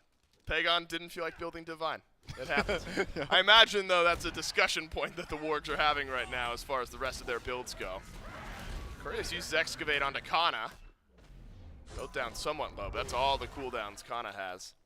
Aquarius still feeling A-okay on this Hercules. And the Dust talked a lot about how much weight Hercules is going to have to throw around this game. Feels like that's the case. You got some good initiation with Gamma. You get a little bit of lockdown there. When you lose the Thor and you pick up the Tsukiyomi, extra damage. So Aquarius does have a big role to play come team fight time. For sure, and it looks like an early pull onto the Goldfree from Preds, maybe. It was started to pull, and I don't think anyone from the Wargs even has started heading over. Slowly but surely, probably recognizing there's not too much burn on this objective just yet. And also, Preds would have taken a lot of damage trying to tank that one up. So I think a smart call just to pull, see if there was an immediate reaction, and if not, you're just backing up. But I've been taking a look at the vision. It just seems like the Wargs have ward everywhere. I mean, just look around the map. It's difficult for Sarpe to walk anywhere without getting immediately sought out. It was an attempted gank mid, maybe trying to pull the beads from Crimson, and immediately just dropped the Blizzard and said, nope, you can't walk up. Like, you're not stepping up to me. I'm going to get a tablet stack and you get nothing. And I'm thinking some sentry wards might do well here for the Scorpions on the left side of the map, just to give Sarpe a little bit more freedom and where he decides to ult from. Oh, so much of that maybe lies with Gamma. I didn't even realize this had happened. Gamma 3 levels ahead of Preds. The Bacchus maybe giving enough farm to the rest of his team to try to stay ahead. That has fallen now a couple levels behind Gamma, who may have just been more free to roam around and drop those wards a little bit more freely. Now we're in a very similar spot to where we were in game 1, where the Wargs do have a lead, about 1,500 or so at the 12-minute mark. But the Scorpions were not super concerned about that in the first game. I imagine they're not hitting the panic button in this game just yet. And so it was clean, really, mid-game decision-making up until the Sam play. Kept the Scorpions in the match. Gamma was caught out over here just a moment ago, and since then it's just maintained safety and good farming. More of a support battle here than anything, neither jungler wanting to commit in. Yeah, I saw Sam. Actually, he's still there. This man walked through the lane, the normal way you would, to avoid all wards, went through the tower, and has been sitting right there for probably 45 seconds. And it doesn't look like he's going to leave until Davey steps up to this wave. He said, I've got one more gank attempt before he gets Aegis. Unfortunately, Davey backs and goes and grabs that Aegis. And now Sam's just going to sit here watching, maybe trying to force something. You got to assume Davey is onto this, but no, it looks like he might be getting countered. He's going to walk into some trouble. Yeah, Davey is in serious trouble here. Dashes away.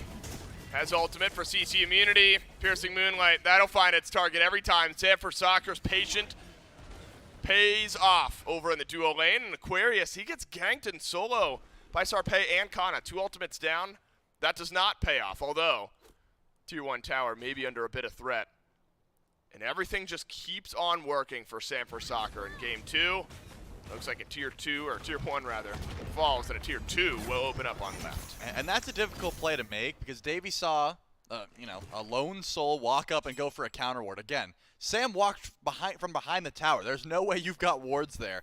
And unfortunately, Davey fell for the trap, and now it's going to be a free Gold Fury pull.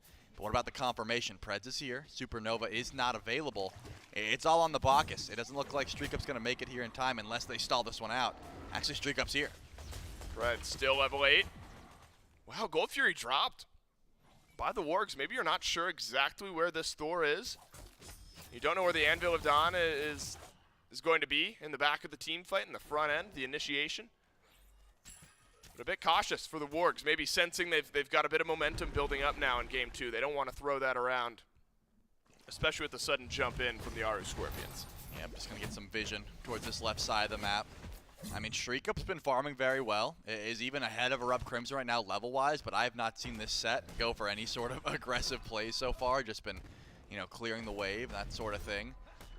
Usually, when we see this set mid, because of how mobile you can be and how much rotation power you have, that's how it's played, right? You clear a wave, you pop Sandstorm, you run a duo lane, something like that. If Shriek Up's ever in position, I do feel like Stewart would have been able to feel some of that pressure, but just been AFKing in lane for now. Maybe feeling confident in that late game hard carry potential, just saying, hey, once I get online, give me 3 items or so, and then we can start getting active in these team fights. But for now, just been sitting by, waiting to see what the Warg's going to be doing. How much danger Aquarius really is. It's going to take a bit. At the moment. Thor wall used, double tap in as well. It's going to be an Anvil of Dawn up and a Pillars of Agony. So you'll get the kill onto Aquarius, spends a couple of ultimates to do so, and opens up the Gold Fury on left. And it's not like pressure in the solo lane was already building up. An added benefit, of course, is the Pyromancer getting secured as well. Gold Fury to the Wargs, but kill in Pyro over the Aru Scorpions brings us almost back to exactly where we were. Yeah, depends on what happens next, though. I'm trying to see how much free farm is gotten on the right side of the map before Aqua spawns in. No poly for Kana, so I'm thinking that tower doesn't go down because teleport will be available. I guess you're getting cooldown buff. Unfortunately, blue respawn is not going to really come through before Aqua shows up, so you're not getting too much farm on the right side either. And you can tell, Sanford Soccer has already decided for now to leave this Hades alone. I mean, almost always when I look up and see Suki, he's on the left side of the map. He is nowhere near this Hades. And that's going to be a bit annoying because Davey wants to get online, wants to get a little bit more items, trying to keep up with Stewart in this duo lane, and has been falling behind just by nature of invades and the fact that Davey really can't push 2 waves. It's always one and then back to tower because you lose that tier 1 so early. You don't have that bastion of safety to retreat to. You have to stay kind of around your purple buff area, and that's the highest he's ever going to step up. We kind of joked about Crimson not getting Divine Ruin. Didn't. Stewart did pick up Divine Ruin. So it's Book of Thoth, Magus into Divine Ruin. So again, more mage-centric right now. Not built into any of those rings just yet. I'm going to keep my eyes on where this soul build is in the next 5-10 minutes of this game. And it's a little unique. You know, the sickle looks like such a threatening, like, offensive item. Yep. That it's easy to forget sometimes. It's just the old, like, Lotus Crown passive for Gamma. And Lotus Crown was something that Umoja used to buy in the past, so you can kind of copy and paste that, I suppose, to the sickle here for Umoja. Yeah, it definitely looks like something that would give her, like, increased. Right, I'm like, why is she building damage? Yeah, like she can crit now or something, but nope, just giving some protections on those heals, of which Umoja gets to spam a fair bit. And we would talk about the quietness of this jungle game. Again, think about it. Sanford Soccer got 2 kills off of the aggression from Sarpei. That's counter ganks, right? And then, since then, got aggressive 1 time on the left. Still hiding over here, though, and Sarpei's on the way. This is a fight that the Wargs want to take, and they're going in. Everyone's got everything to spend. Here on the left side of the map, Sanford Soccer drops down the damage. We've seen Davey and really Ishtar's across the league and competitive Smite do this, where you just use your ult, CC immunity, you back away, and happy to do so. So Stewart and Sam both will use their ultimates. Not much to fight over on the left side of the map. Some neutral farm, sure, but the Fury down. It's now about setting the stage for the next few minutes of the game. Trelly, I mean, it does seem like we're starting to walk in the next 3, 4, 5 minutes towards another Fire Giant moment. The Runic Bomb advantage with Davey, so that's something to note. It's with your AD carry, who's all the way on the left side of the map. You're going to have to rotate that left if you want to use it around the FG at all. Got good shred. If you're the Niflheim Wargs, you got Merlin who's starting to build up. A little bit of burst from Stewart. Good team fight, though, around the objective. And the team fights around Fire Giant Troy, they look very different this year than they have in years past. Yeah, there's a couple things that could be a bit deceptive about a game this slow. Yep. And it's that you sort of forget about how much damage has been built. I'm thinking, looking at the interactions that could happen right now, Sarpei could go for an ult onto Stewart and get 100-0'd by Supernova. Like, easily. With this build, triple flat pen with Book of Thoth, and the build that Sarpei has went, if you don't have Aegis and you land on Soul, you are dead. You are dying to Supernova. On the flip side, Sanford Soccer, full damage Tsukuyomi. You show up to Kana, who is level 18, full damage Hades. You're also probably just getting 100-0'd by that ultimate. And this is the... You don't fight around these lanes too much. You're sort of ignoring how much power they have built. You think, hey, late game, I'm going to go in for one of these flashy plays, and you just get deleted. In this case, Sanford Soccer has been so incredibly careful, has not used relics, has just been going in whenever he has a guaranteed kill and not put himself out of risk. Besides that, I don't imagine Sam's going to fall victim to that play, but I think Shriek Up and Sarpei may be looking to try and get aggressive sometime soon, and there's a lot of damage that's been built. Kana gets pushed in as well. He does, but has a silence for the front line of the Niflheim Wargs. Another pullback from Aquarius and another push onto Kana. So it takes 2 full rotations from the Hercules. Puts Hades down into yellow HP. Pyromancer now equalizes. The Wargs pick up a runic bomb of their own. And Oni Fury could be a difference maker in a few moments. Just slight lane pressure, no fire minions this early in the game. We haven't even knocked down more than just the tier 1 tower on left yet. Wargs with a positional advantage. Watch out for the Thor. Keep your eyes on Sarpei. A lot of the initiation is there. And watch out with who's in front of Aquarius. Right now it's Davey. Then Preds is in front of the back line of the Wargs, but he doesn't want to be there because Stewart has deleted him. And a stun onto a couple members of the Wargs might send him back, but Aquarius pulls 2 away from his carries. And this fight has gone all awry for the Aru Scorpions. If there's extra chase down, for now it's a 2-for-1. Then it looks like it'll stay there. Positioning advantage plus kill advantage to the Wargs. Yeah, it looks like this Fury should be dropping down as well. I don't think Sarpei walks up with that little bit of HP. My goodness, the relics. Yeah, I like the dive there. I think Preds, with the build he's got so far, the only way you're useful is if you just blink in, use everything, and die. I mean, Bacchus is not going to be living to the end of an engagement. You got Stone of Binding and Prophetic Cloak with 16 stacks. Your only job is to get Intoxicate off, hopefully pull a relic, and then the team comes through. I think Kana goes big there. You know, as much as you can at this point, hits a massive ult, but unfortunately, well-timed relics from pretty much all of the Niflheim Wargs. Sanford Soccer was able to survive so long in the Piercing Moonlight because you're untargetable when you're bouncing between all these different units. And in this case, Crimson, once again, uses both relics, but does not get enough damage put his way, so the Merlin was able to free cast towards the entirety of that fight. So the Fury goes down a 1-for-2, still heavily gold-wise in favor of the Wargs. Now it's the Aru Scorpions who have got to be slightly worried at where the gold has gotten, about doubled over the last 10 minutes or so. Still in a strong spot with some of your initiation. Again, Kana at full damage can take some poke from Sam and Aquarius. Sam holding on to the Piercing Moonlight, still 2 levels down to Kana, 1 level down to Sarpei. Who hasn't made waves just yet on the Thor, but there is always that potential where Thor Dunk can send a game right back, especially as we've now seen, even if your team has lost the team fight at the beginning. 5 of 5 affected kills for Sanford Soccer. Both teams, Charlie, choosing to be cautious around this FG. Neither confident enough, maybe, or neither found the opening to just pull fire in front of the other team. I got to give some credit to the Aru Scorpions for how capable they are to find farm in this game, right? Like, it seems like Sanford Soccer has been a part of all these fights, but Sarpei still was able to pull ahead XP-wise, has a level advantage, and probably because of how long Sanford Soccer sat in left lane, and we even saw him do it just now towards Kana, just sitting in the jungle of right lane saying, hey, maybe we can go for a kill. I'm just going to park here, not farm at all, and see if someone goes out of position. But look at Stewart, the whole team coming over to solo. Kana seems to have sniffed this one out and is going to just beeline for that tower. But all of the Wargs grouped up towards Fire Giant besides Erupt Crimson, maybe just looking for a pick or trying to pull a relic before a possible Fire Giant pull. But Pyromancer spawns here soon, and another bomb in your pocket will definitely help out for that confirmation. Talk to me about, although we might not get the chance, teamfight may break out. With Soul in this style of build, you obviously have a Merlin for Shred.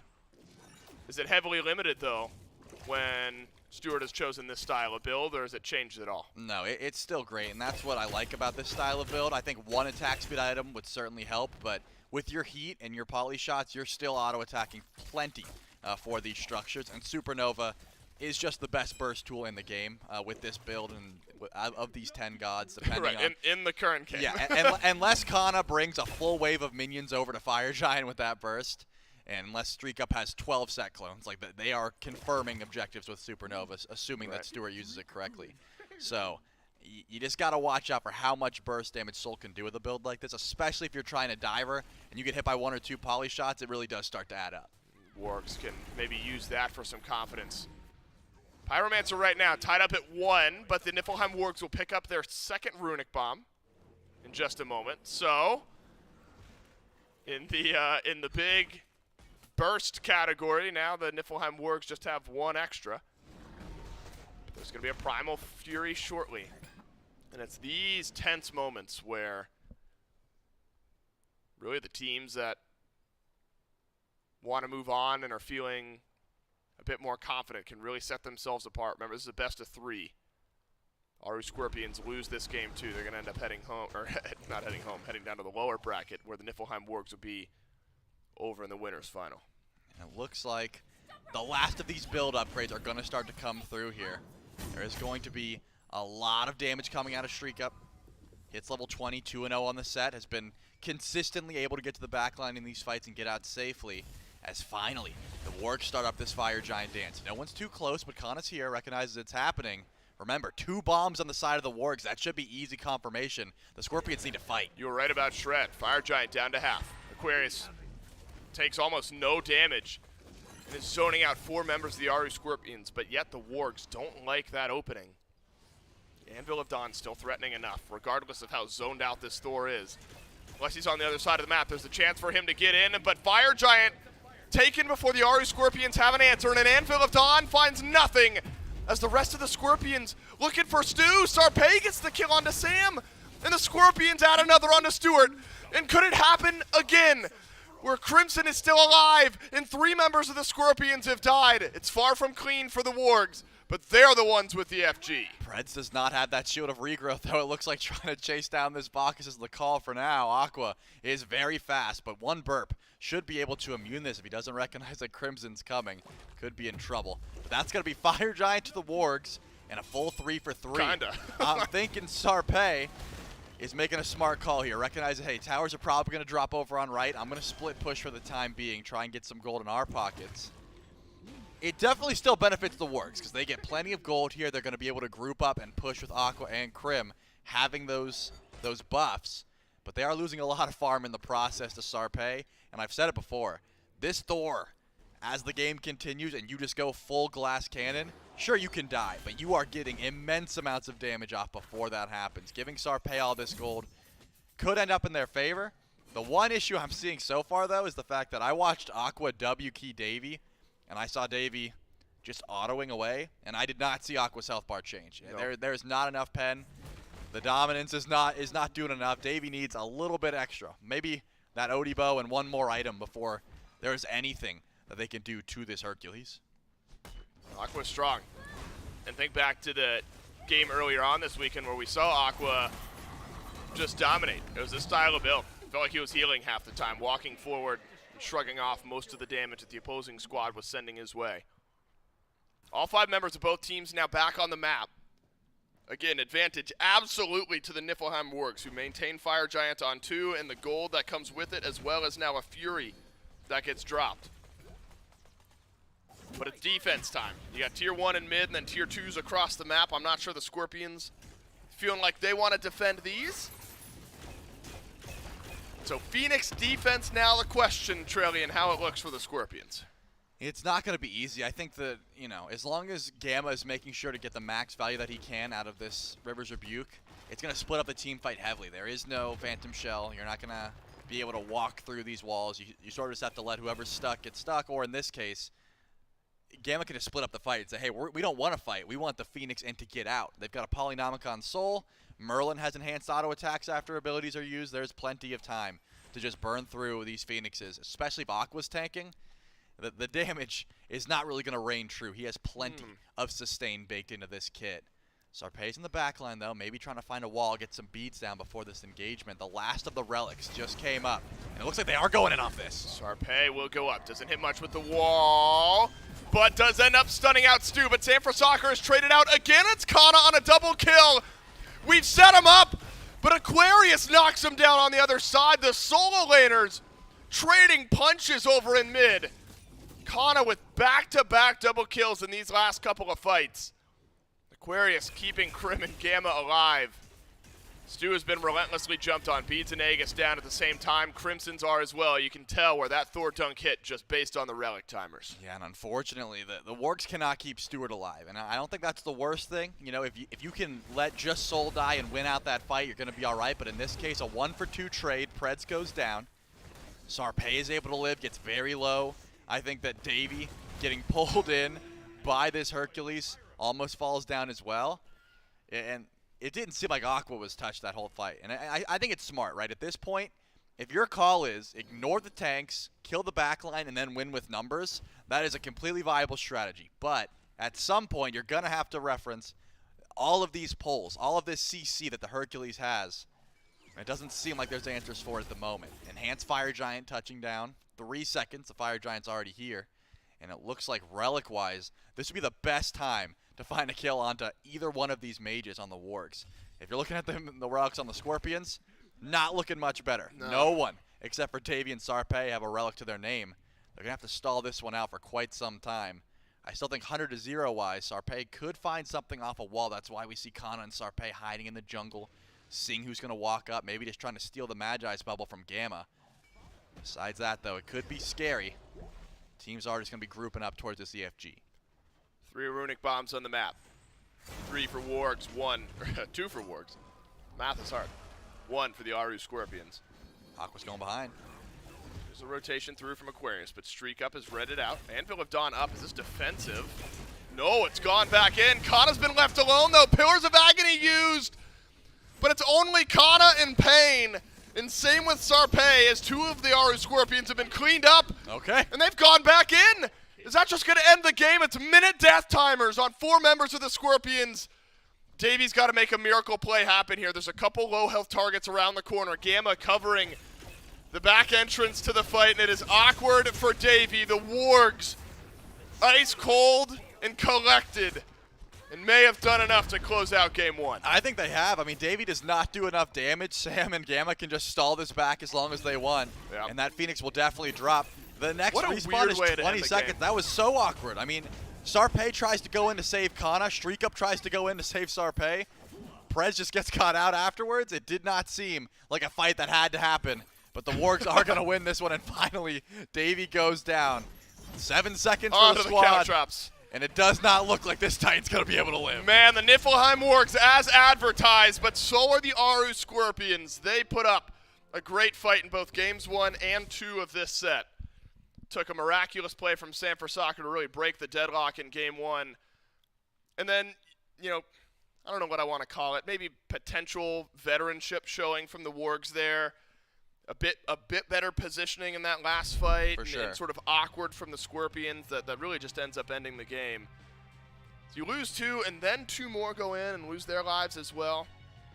Hard to play against this Wargs team. I mean, they were slotted in as almost guaranteed to go to the SPL from this event. As competitive as it is, this team still felt like they stood apart. I feel like as advertised from the Wargs. Yeah, I think that was a business as usual for the Wargs, right? Definitely harder than they would have maybe thought going into this, but I think Aqua's got a standout performance. The Herc pulls were consistent. Relics were never up. And Hercules' health bar did not change. Yep. Especially there. That whole fight happens because Aqua pulls back in Kana, and Sarpei says, I have to go in to try and save you, and then that chain, that conveyor belt effect comes through. Well played by the Wargs, man. Agreed. Aqua's had a heck of a tournament. Yep. This game 2, no different. Wargs will move on to a best-of-5 winners finals to make it to the SPL. That'll be played Not today, but later on here this weekend. Not out of it just yet for the Aru Scorpions. They'll drop to the losers bracket and have a bit of a run ahead of them if they want to make it to the SPL, so their chances still alive. But this one comes to a close 2-0 to the Niflheim Wargs. Back to the desk to break it down. The Wargs look good doing it as well throughout the entirety of that game, Mifflin. A little bit of close calls, right, for a similar path, I want to say, as game number 1, where it is back and forth, back and forth, back and forth. A couple of plays even around, I think, maybe not last Fire Giant, one of the Fire Giants, where you lose a majority of both sides, but you still get the FG on the Wargs.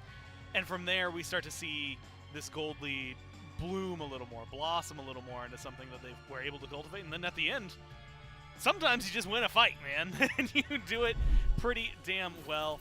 I think this one was all over the place. You get to see a lot of fun from Crimson, a lot of damage from Crimson, good impact early on from Sam. I mean, the Wargs came out to play, Mifflin, and now they are one set away, one win away from potentially making it all the way to the SPL.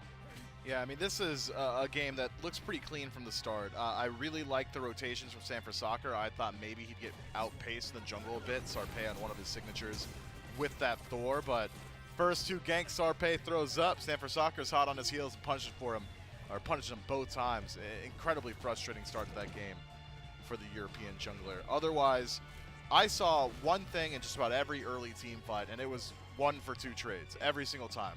One member of the Wargs goes down, who cares? They always got 2, then they would fall back towards the objective. So Case in point. although there were some back and forth team fights, I mean, it just looked clean from the Wargs, and almost as if they were taking sacrificial trades, willing to let that one go down in order to find their win.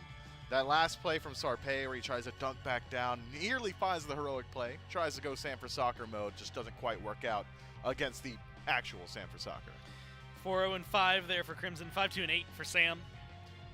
Stu going 3-3-8. A lot of good damage, a lot of good assists, a lot of good teamwork coming out from the Wargs, and maybe showcasing exactly what this team needs in order to make it to the SPL. Again, they're all fighting for 2 spots, as we've already eliminated 4 of the 10 teams. There's only 6 left. The Wargs are trying to fast-track their way into that very first spot. I guess we get to find out tomorrow whether or not they'll be making it. But of course, we got to talk to and about maybe the man of the hour. Huge Thor plays in the very first game that turned things around. We got Sanford Soccer standing by for an interview. Yeah, of course. Who else are you going to talk to? Sanford Soccer. And Sam, 4-man Thor dunk, game number 1. I've got 2 questions about this. Number 1, how's it feel? You're already in the probably got to be in the running for Golden Bolt Esport Play of the Year, and we haven't even gotten into the into the actual season yet. You feeling excited to stand up on the stage and accept that award? I mean, yeah, I guess so, if that's what happens. Yeah, I mean, it felt good to do that. Terrible question, I'm sorry. I want you to either confirm or deny. We kind of talked to you guys in the hallway, and you can plead the fifth on this if you want to. The communication in that moment, was it a bit split amongst the team? Yeah.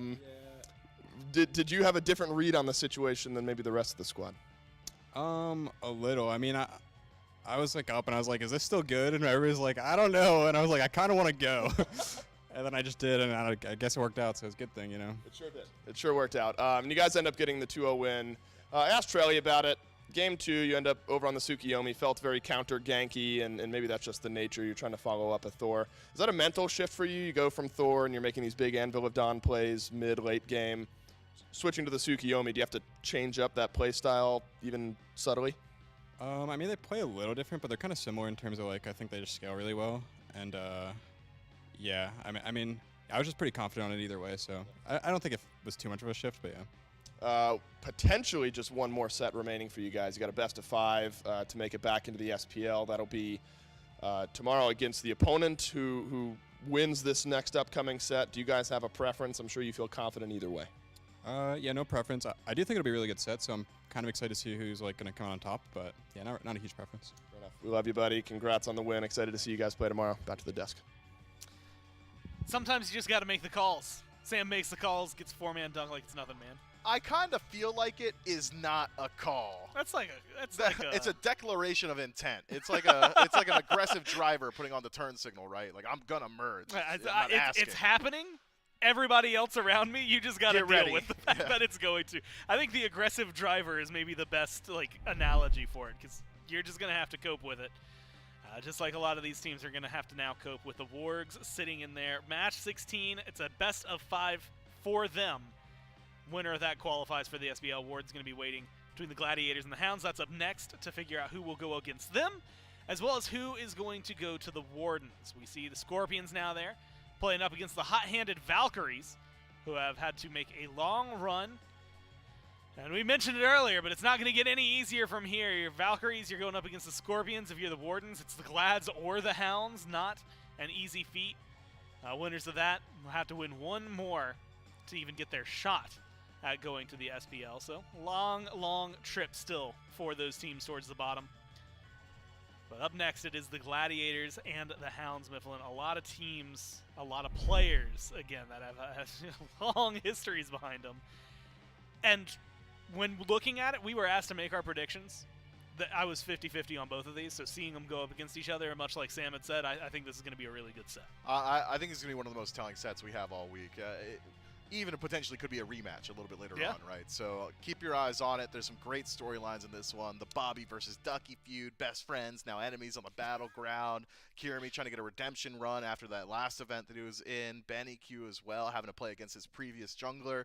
A lot of mixing and matching going on here. And really, I do think it's going to be a really explosive set.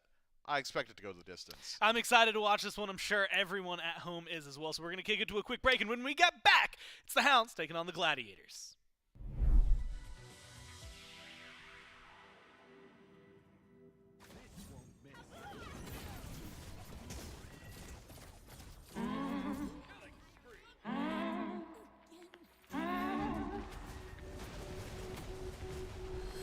When you feel like it's over and nothing else matters, I know you feel so divided. Pick yourself up again and you better start walk, girl. Open up your steppy here, talk, girl. You have come too far to give it up now, even though it seems there's no way out. Take a look in the mirror now, what do you see? You can be anything you want to be, you know. You will never be alone. Girl, go make your move. There's nothing left to prove. I know that you will find your love again. Don't be ashamed to cry. Hold your head up high. I know that love will save the day.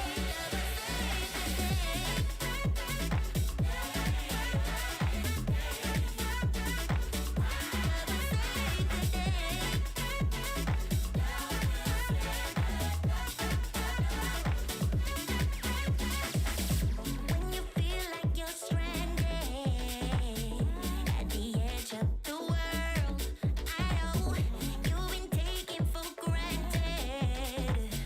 Give some love to yourself and you better start walk, girl. Open up your step and be your talk, girl. You have come too far to give it up now, even though it seems there's no way out. Take a look in the mirror now, what do you see?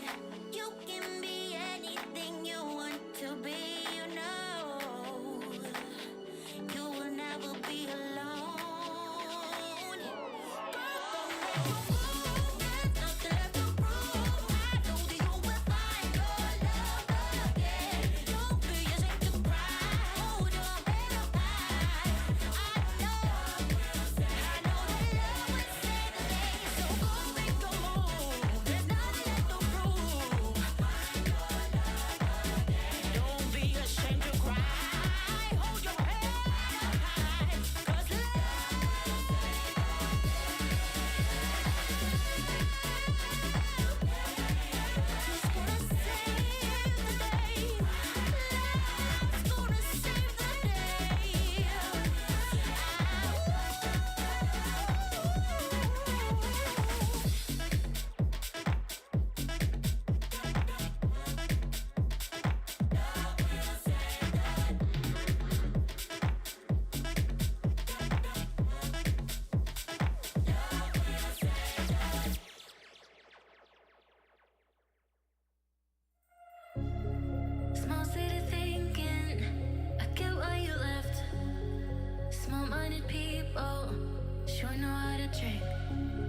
I came to the party.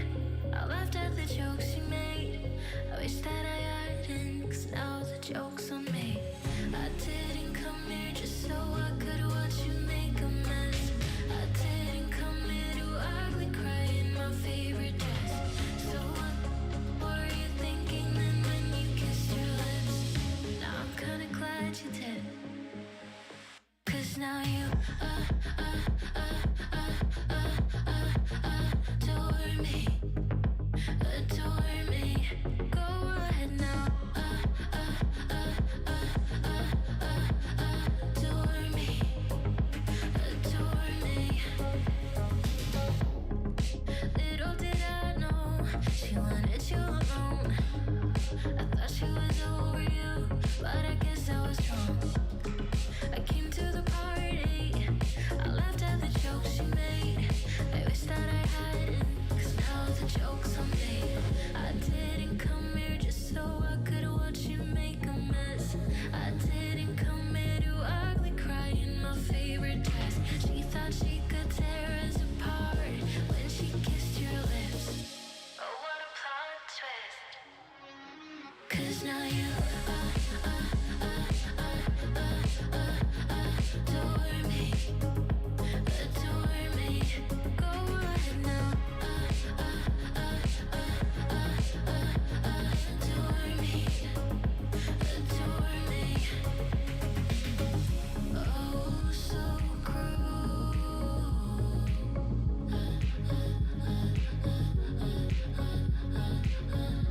Oh, so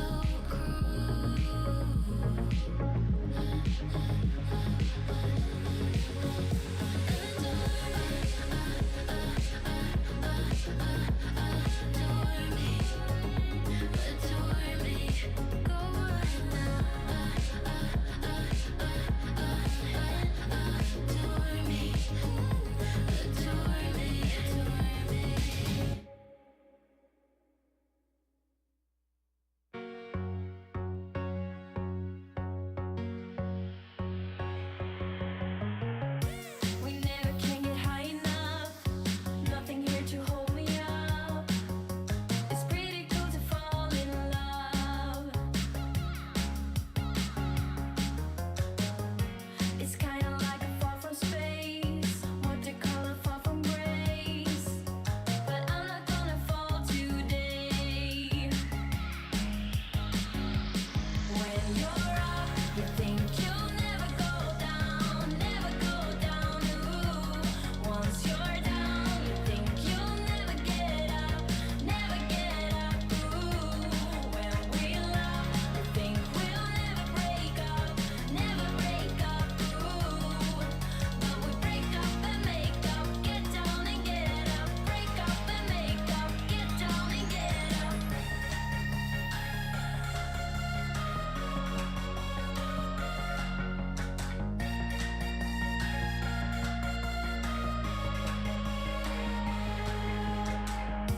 I never learn from my mistakes. Everything you drop breaks, even a pretty face. It's pretty cool to fall in love. I need something to take me down. It's cooler in the clouds, not when we're falling out. I don't wanna fall right now.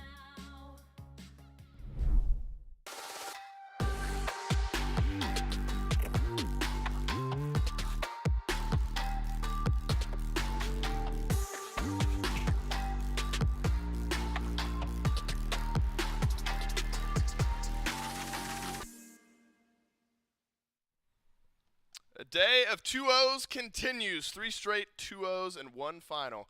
Best of 3 remains. Niflheim Wargs, they're looking real good, and they await a spot potentially in the SPL if they're able to win a best of 5 just a bit later on this weekend.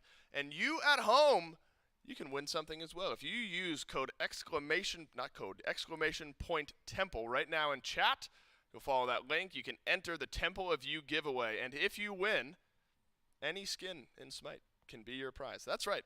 You know what the word any means, Trelly? I would assume I could pick any single skin I want. You know what a circular definition is? You just use the word any to define any. Did I say? Oh, I'm not allowed to say that? then I can pick all This is a of bad the skins. bit. This is my fault. I'm off it right now. My fault. Anyway, any skin in Smite available to you if you win the Temple of You giveaway using !Temple in chat. Follow that link and enter now to win any skin in Smite. My name is Dolson. Trelly's with me. And in Trelly, I'll give you an easier one this time. We move on to our final match of the day. I talked a lot about wargs and scorpions and how anticipated that one was. Of course. A lot of conversation around hounds and gladiators, and these two might be the ones battling for that second SPL spot. Yeah, no doubt. I mean, the gap between 1 and 4, as we just watched, may be a little bit too big, but the gap between 2 and 3, I'm expecting to be a little bit closer, a little bit more exciting, and hopefully a lot more action. That's right. Well, we're going to get the Gilded Gladiators and the Eldritch Hounds. Again, the winner of this, or dead center of the screen right now, will move on to face the Niflheim Wargs in a best-of-5. And that'll be played later on this weekend. The winner of that one onto the SPL. The loser of that will drop down and play a little bit later on, and so they'll still have a chance to qualify into the Smite Pro League, and still plenty to look forward to for both of these teams.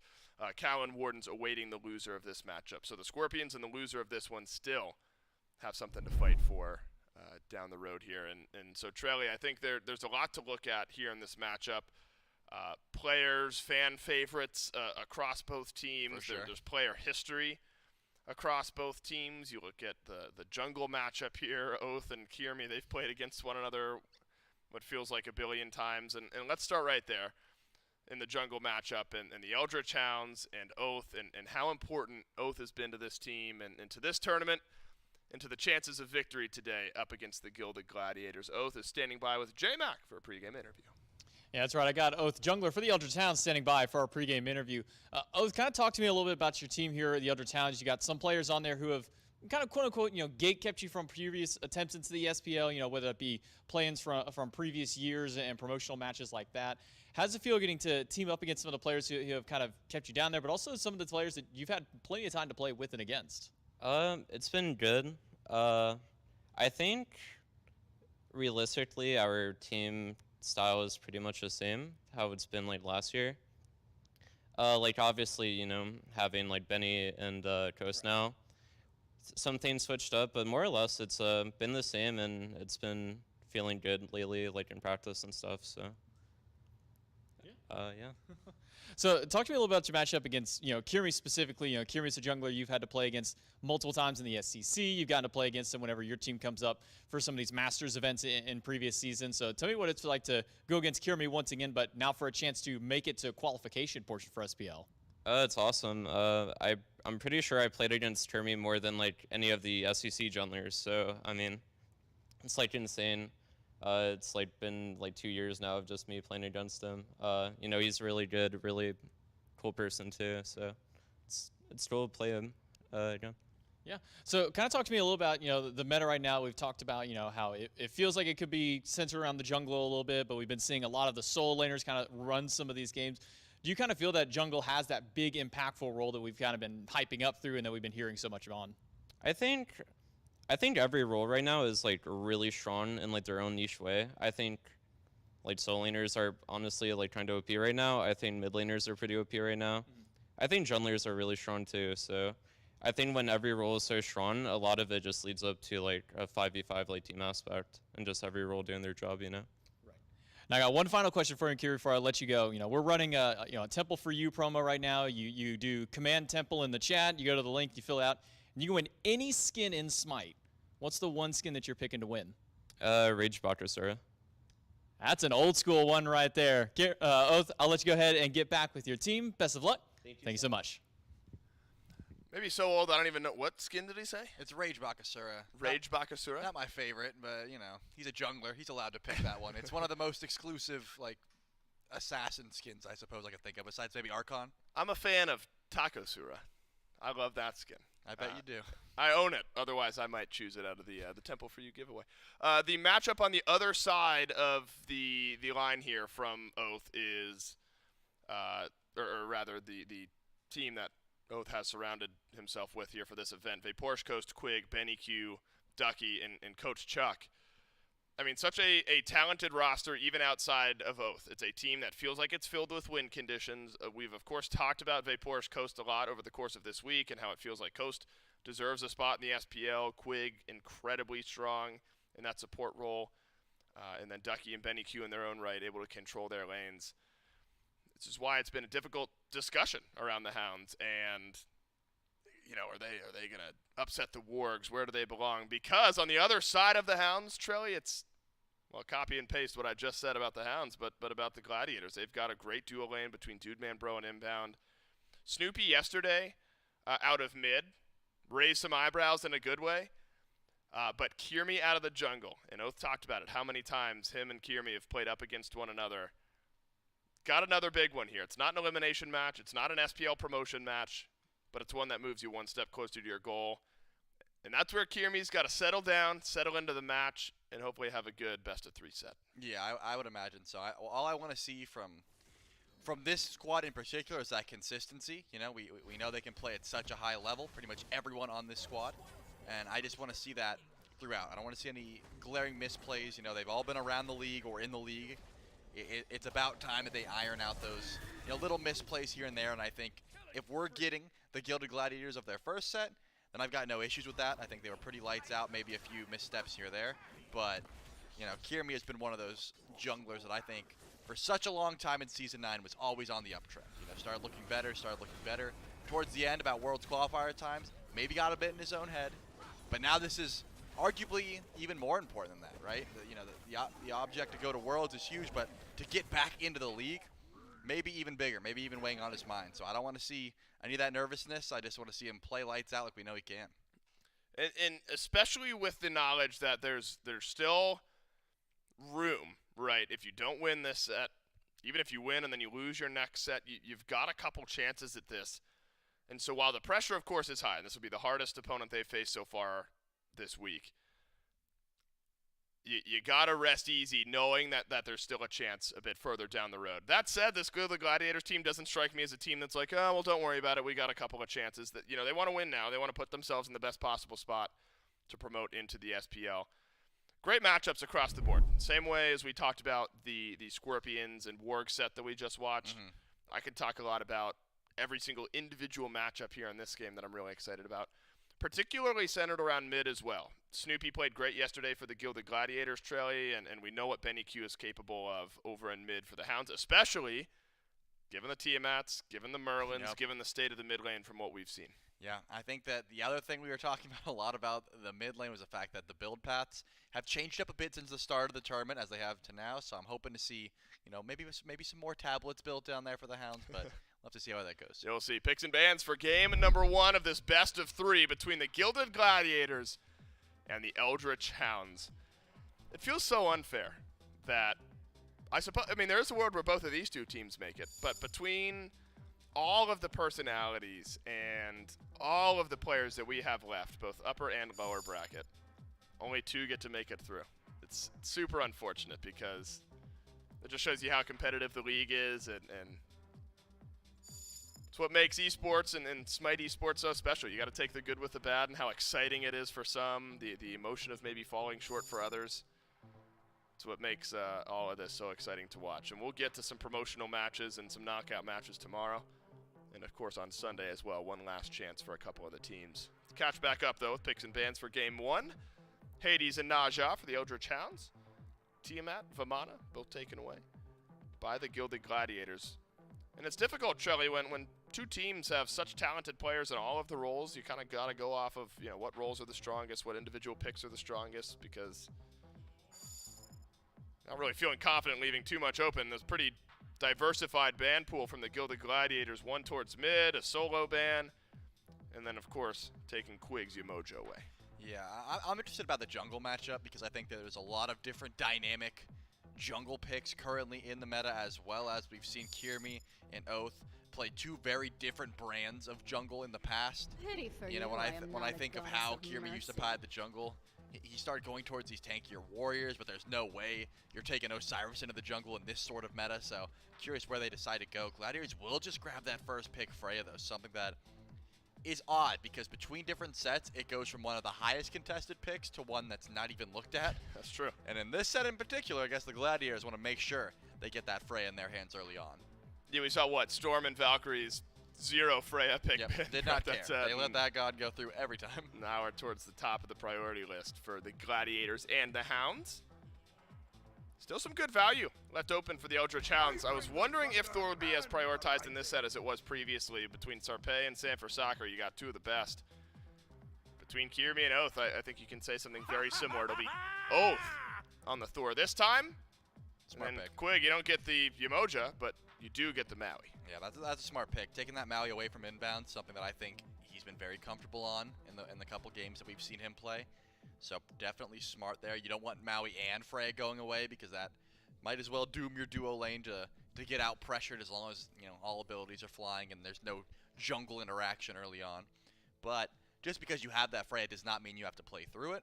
Like Gladiators could just pick a safe Guardian in that regard and just say, hey, we're going to let the rest of the team sort of play around maybe solo or fighting through mid. But if how the jungle has been playing is any indication of what we're about to see, then I'm thinking fights towards the duo lane is going to be what both of these squads are after. We've seen a lot of early scraps over in that long lane. Eventually transitions to maybe some pressure around the blue buff, so Scary D and Ducky both got to be on their toes. I think worth mentioning that the Hades band smart here from the Hounds, because remember, you saw a big smile on Scary D's face during the Gladiator set previously because it just felt the vintage Scary D in how controlling Hades was specifically for him.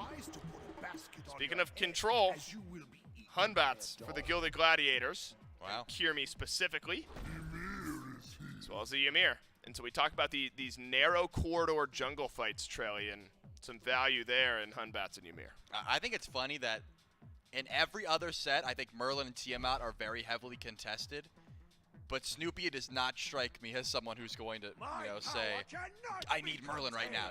In this case, the Tiamat was obviously banned away, but they had all the power in the world to say, hey, we're going to take Merlin away from Benny Q here, and they did not. They said, grab the Ymir. Snoopy will play.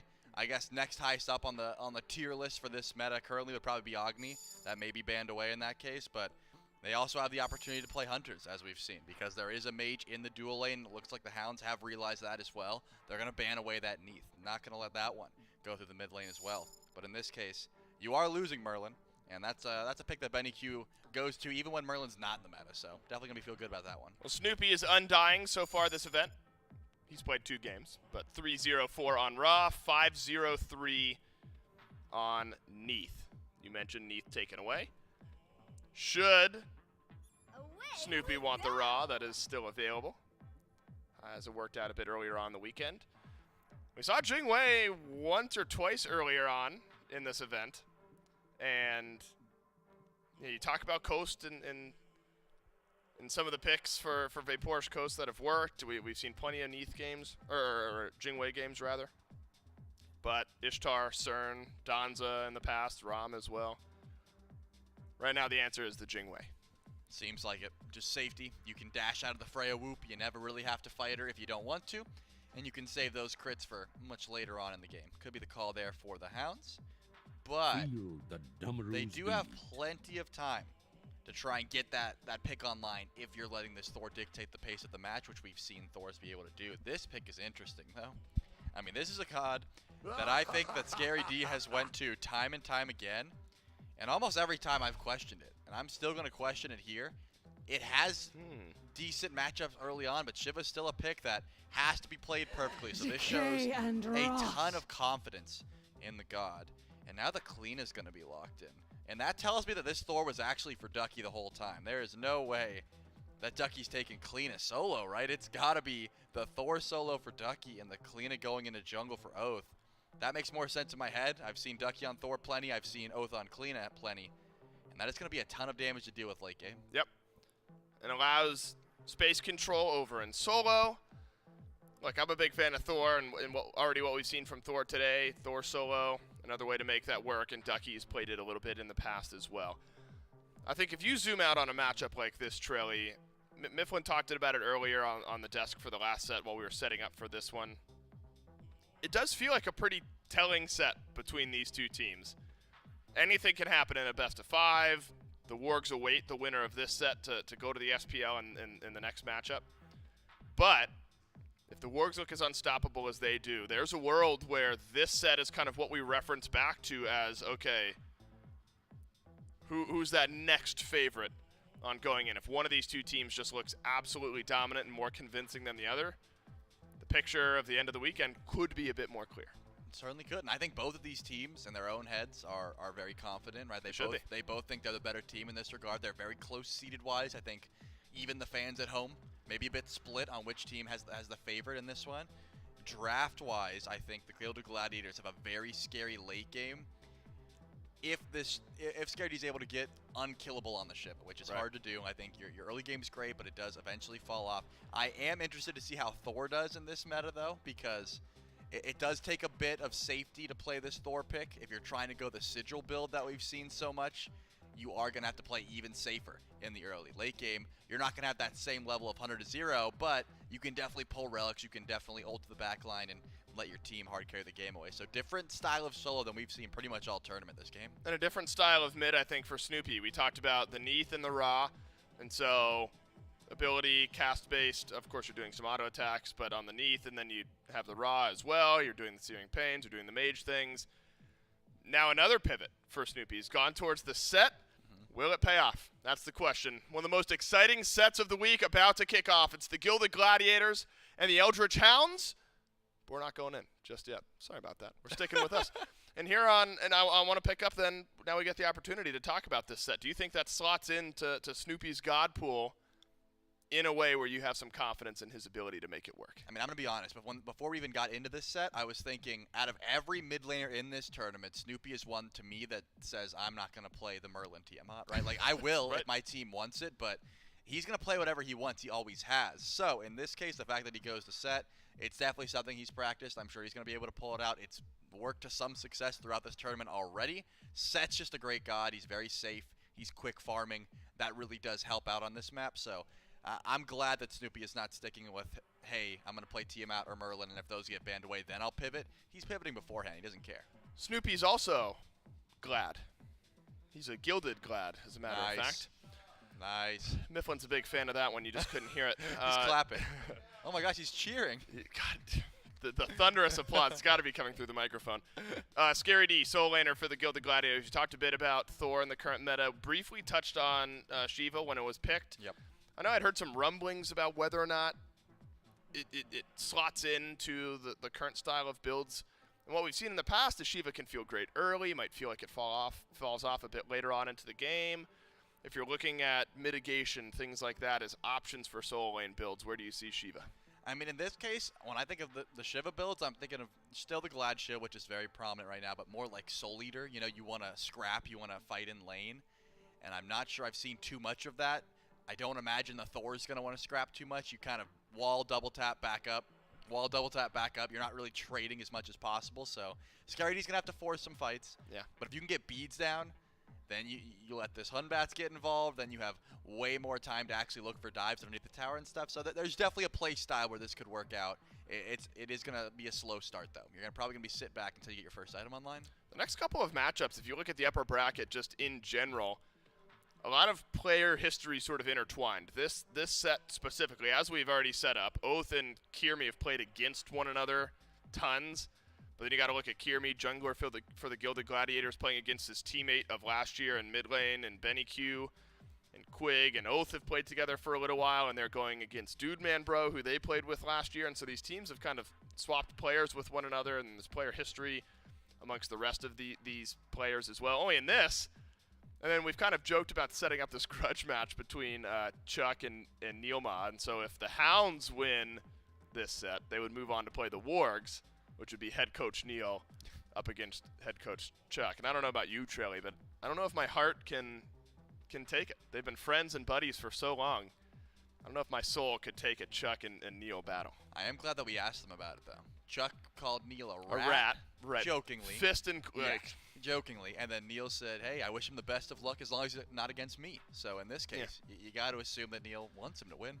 I'm sure it's player dependent. Do you think that history against one another plays more into these types of matchups than players let on. I mean, I'm sure there's some players who feel a bit more like, especially depending on how the team breaks up, right? If it feels like a player was done dirty or something, maybe they have something a bit more to prove.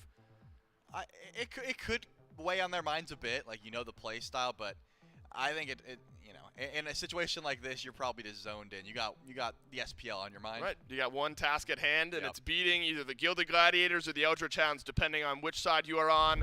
Let's delay no further. Game number 1 with J-Mac and Mifflin. And maybe one of the most anticipated matchups of the weekend. Now kicking off between the Gladiators and the Hounds. It is J-Mac and Mifflin, along with Doug, to bring you the action for such a prestigious set amongst these teams. The number 2 and number 3 seed, probably one of the closest matchups that we will see. But when we look at some of the history of just this weekend so far, if we look at the matchup the Gladiators have already had for themselves, that was one of the fastest and most concise games and sets of Smite that we have seen from any of the teams this weekend. As far as I'm concerned, the Gilded Gladiators have had the most impressive run so far, the cleanest at that. It was just superior farm. I had equated them to the Camelot Kings and how they had won their previous set. Superior macro, to an extent that we have not seen from anybody else. I believe it was about 4,000 gold accumulated by the time they had reached the first team fight. And this could be another game where they try to replicate that style, looking at how their composition starts to scale into the late game between Set and Freya. I think the Gilded Gladiators would very much like for this game to go as long as possible without seeing too much action. On the other hand, though, they have got a couple of picks that can bully out early. Set, of course, no stranger to early action, even if he is one of those late-game scalers. But namely, it's this Shiva pick that Scary D seems just so hell-bent on continually going towards, be it Season 9 or Season 10. You can't get him off the Shiva. Has some of the strongest level 2 in the game. I've caught some flack for saying that. I'll die on this hill, though. He's got a 20% attack speed stim, a knock-up, and a knock-up. I mean, at level 2, that's so hard to deal with. But Ducky's got the counter matchup, and that Berserker's Barrage just makes sure you are knocked back and knock-up immune. Makes it very difficult if he's timing that properly. Otherwise, on the other hand, I really do like this Eldritch Hounds draft. I think it comes down to Quig heavily. If this Maui is connecting everything, it makes it so easy for the rest of them to just line up their damage. And really, when I look at the two rosters composition, or these two teams here, we already talked about Kirmi going against former teammate and Benny, but we're also looking at a lot of players who, at some point on both teams, either very recently or kind of over the course of the last season, have played together. Scary D and Snoopy at the very end of Season 9, Inbound and Scary D for the first half of Season 9, at least, whenever they were on the Solar Scarabs rosters together. And then you look over at the Eldritch Hounds, and they've got Ducky, Oath, and Quig, who are all playing with each other at the tail end of Season 9 as a squad with the Eldritch Hounds. So a lot of synergy just between the individual players on those teams there. But now a couple of change-ups amongst there. Dooman Bro getting his first chance away from the Eldritch Hounds, a team that he had been with for like the last year and a half with those players, now going up against them. And then specifically against Vaporish Coast, an EU player whose only chance to play against some of these guys have been at these LAN events. Yeah, but Coast is no stranger to high-stakes games. Actually has a phenomenal performance. The World's Run as Bobby's caught out. And Oath is here to try and put down More Inbound, but not damage. quite enough. The knockup is there, but the last couple autos from Coast were just off the mark. Dude, man, bro, batting back away on the fray to keep Coast and Quig at point.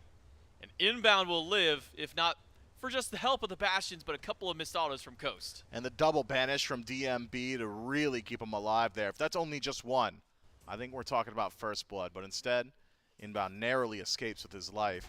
Does at least cost him the meditation, though, so a good deal of sustained loss, whereas Quig gets to hold on to his relic. As far as HP is concerned, until Inbound heads back to base, probably going to be playing at a disadvantage. Needs to play safe here, too. This is dangerous. Stun on top, but a quick wall by Inbound will cut off the option for Coast to be able to get any kind of extra damage on the Amir. Instead, the focus has been turned towards Dudeman Bro on the Freya. A little bit of a weaker early game for Freya, though Conduit Gem, as mentioned in the past, has been one thing that has strengthened up Freya's early game, but might be before we get that first ring that we really see any kind of boxing between these two hunters. No, it is such a massive power spike once you have Telkines available. The lifesteal, the attack speed, the damage output all just goes through the roof. Immediately afterward, we'll get a heat check on how DMB's feeling. We've seen one of two builds from Freya, and it's generally the one immediately into that hastened ring, so you have actual kill potential and chase down potential. Otherwise, We've seen a couple of Freyas go towards lifesteal in second slot, Bancrofts, Typhons at times as well, just to really leverage some of that sustain in lane. If I know anything about DMB, though, he's one of the most loud, aggressive players to have graced this studio. I think he wants to get solo kills. I think he wants to have his stamp known on this game, and Vapor's Coast has got a lot of buzz around him. DMB wants people talking about him. If I had to guess, it's a hasten second slot. Yeah, DMB definitely wants that opportunity to Why'd he do that? Solo Coast if he can, just because he can. Why'd he do that? Why'd he double A little whoop double the- banish? For what? Because he can. To prove a point to say that, hey, I hit these. I did that. Why? Because I can. I think that's purely what's on the mind of DMB. If he can find a chance to solo Vapor's Coast, would be huge for the mental for Doomman Bro. I mean, because we talk about You don't want a team DMB with momentum. You don't want that. You don't want that. You don't want one whose ego gets lifted up a little bit by getting that solo kill either. Because I mean, you think about it. Right at the end of Season 9, this is a team that just missed out their opportunity. Doomman Bro and the Elder Challenge just missed their chance to going to the world stage.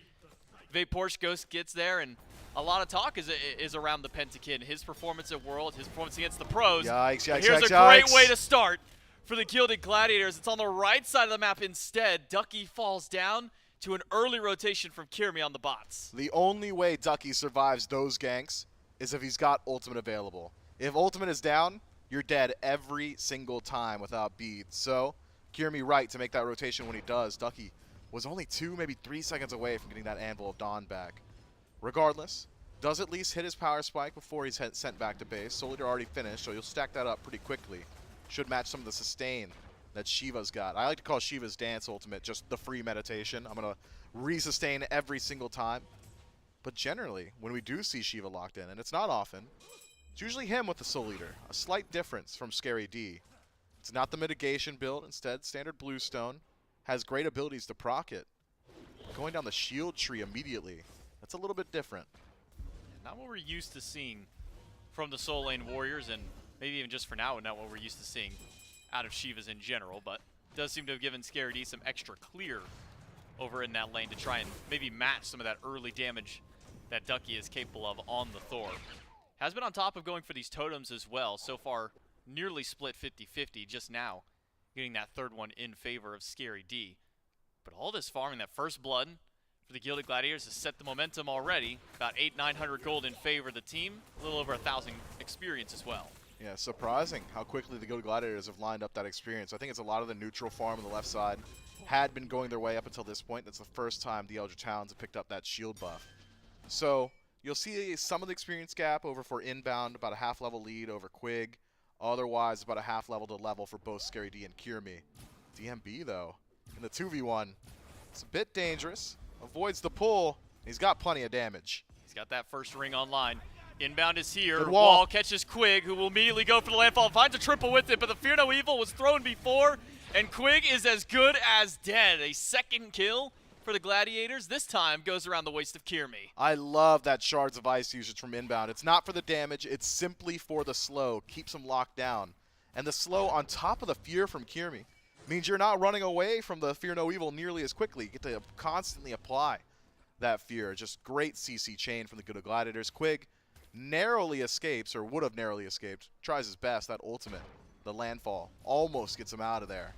But just too little, too late. DMB baits in the dual lane of the Eldritch Hounds. The Gilded Gladiators off to a quick start. Kirmi jumps in. Oath no beaten, walled off, but has an actual wall that he can jump into for escape this time through. Split on the mid camps. Squig tries to box up against 3, but now those 3 of the Gilded Gladiators can move in aggressively. Coast thought for a moment we were about to see this Jingwei dash in to fight DMB, but with a full minion wave there, not wanting to fight into the Freya plus minions. But now with Kirmi coming back over, no ult for him this time around. Overhead Smash will hit, a teleport in, a slow by Kirmi, but without that ultimate, just not quite enough to lock him down. Man, that Hun bots damage is already starting to get pretty nice. Vapor's Coast, just from the ability rotation, down 50% HP. That's before Hi-Rez is finished up. Had Kirmi had access to Claw Shard, maybe even turns that around completely. It was a good look for Kirmi. It was a slow start in his previous set. He was playing more of a farm backline role. Now he's getting active. Benny frozen in place, doesn't have his beads, Come used them here. to get out, and Snoopy will chase him down. Even Quig not fully safe from the tower. A Good double pull. landfall pull grabs inbound to the tower line, but that's all it's going to do is just reposition inbound, who will group back up with the team. And the Gladiators, with 3 kills on the board, expand their lead to nearly 2,000 gold. Kiermi locks eyes with Vaporish Coast. Coast has access to the ultimate, so not under risk of losing his life, but will certainly lose out on the purple. It's just confident play from the Gilded Gladiators. Something we've been talking about is this lacking of invades recently. It feels like it's so difficult to walk in and steal a purple, steal a green buff. It's because of how the map is situated. All these buffs legitimately open towards your own base, but has it slowed down the Gilded Gladiators? Not even a little bit. Now red taken away, purple taken away as well. Clean play, and it's really starting to push them ahead. And Scary D, right on the tower line of Ducky. Not only dealing damage to Ducky and the minions, but also those bastions. Slowly drop those down, get a little bit of extra gold in pocket for the Shiva, who did get the Glad Shield as a first full item back. Now working on Cloak. It's a good bit, right? Like Scary just does it every game because he's a Gilded Gladiator. That is a good one. Maybe he can only play physical. Oh, no, he doesn't even have to. It's no longer Don't even have to only anymore. He can physical. do it all the time. He can literally do it every game. It's Glad the perfect Shield bit for the Gladiator. But you think that's why they went with the team name? Because now he can do that no matter what. I mean, maybe. Maybe that's why he's not doing the Soul Eater. Like, it legitimate. No, Scary D's got to just like this build. I mean, you stack up your defense so quickly, regardless. Survivability, not exactly a weakness of the Shiva anyway. You've got the healing from Ultimate. Now he's stacking up Prophetic Cloak, and Shiva's probably one of the better warriors at stacking Prophetic Cloak at that. Just apply your damage from a range. You don't have to hit hard, you just have to hit. And Shiva's got that easy application.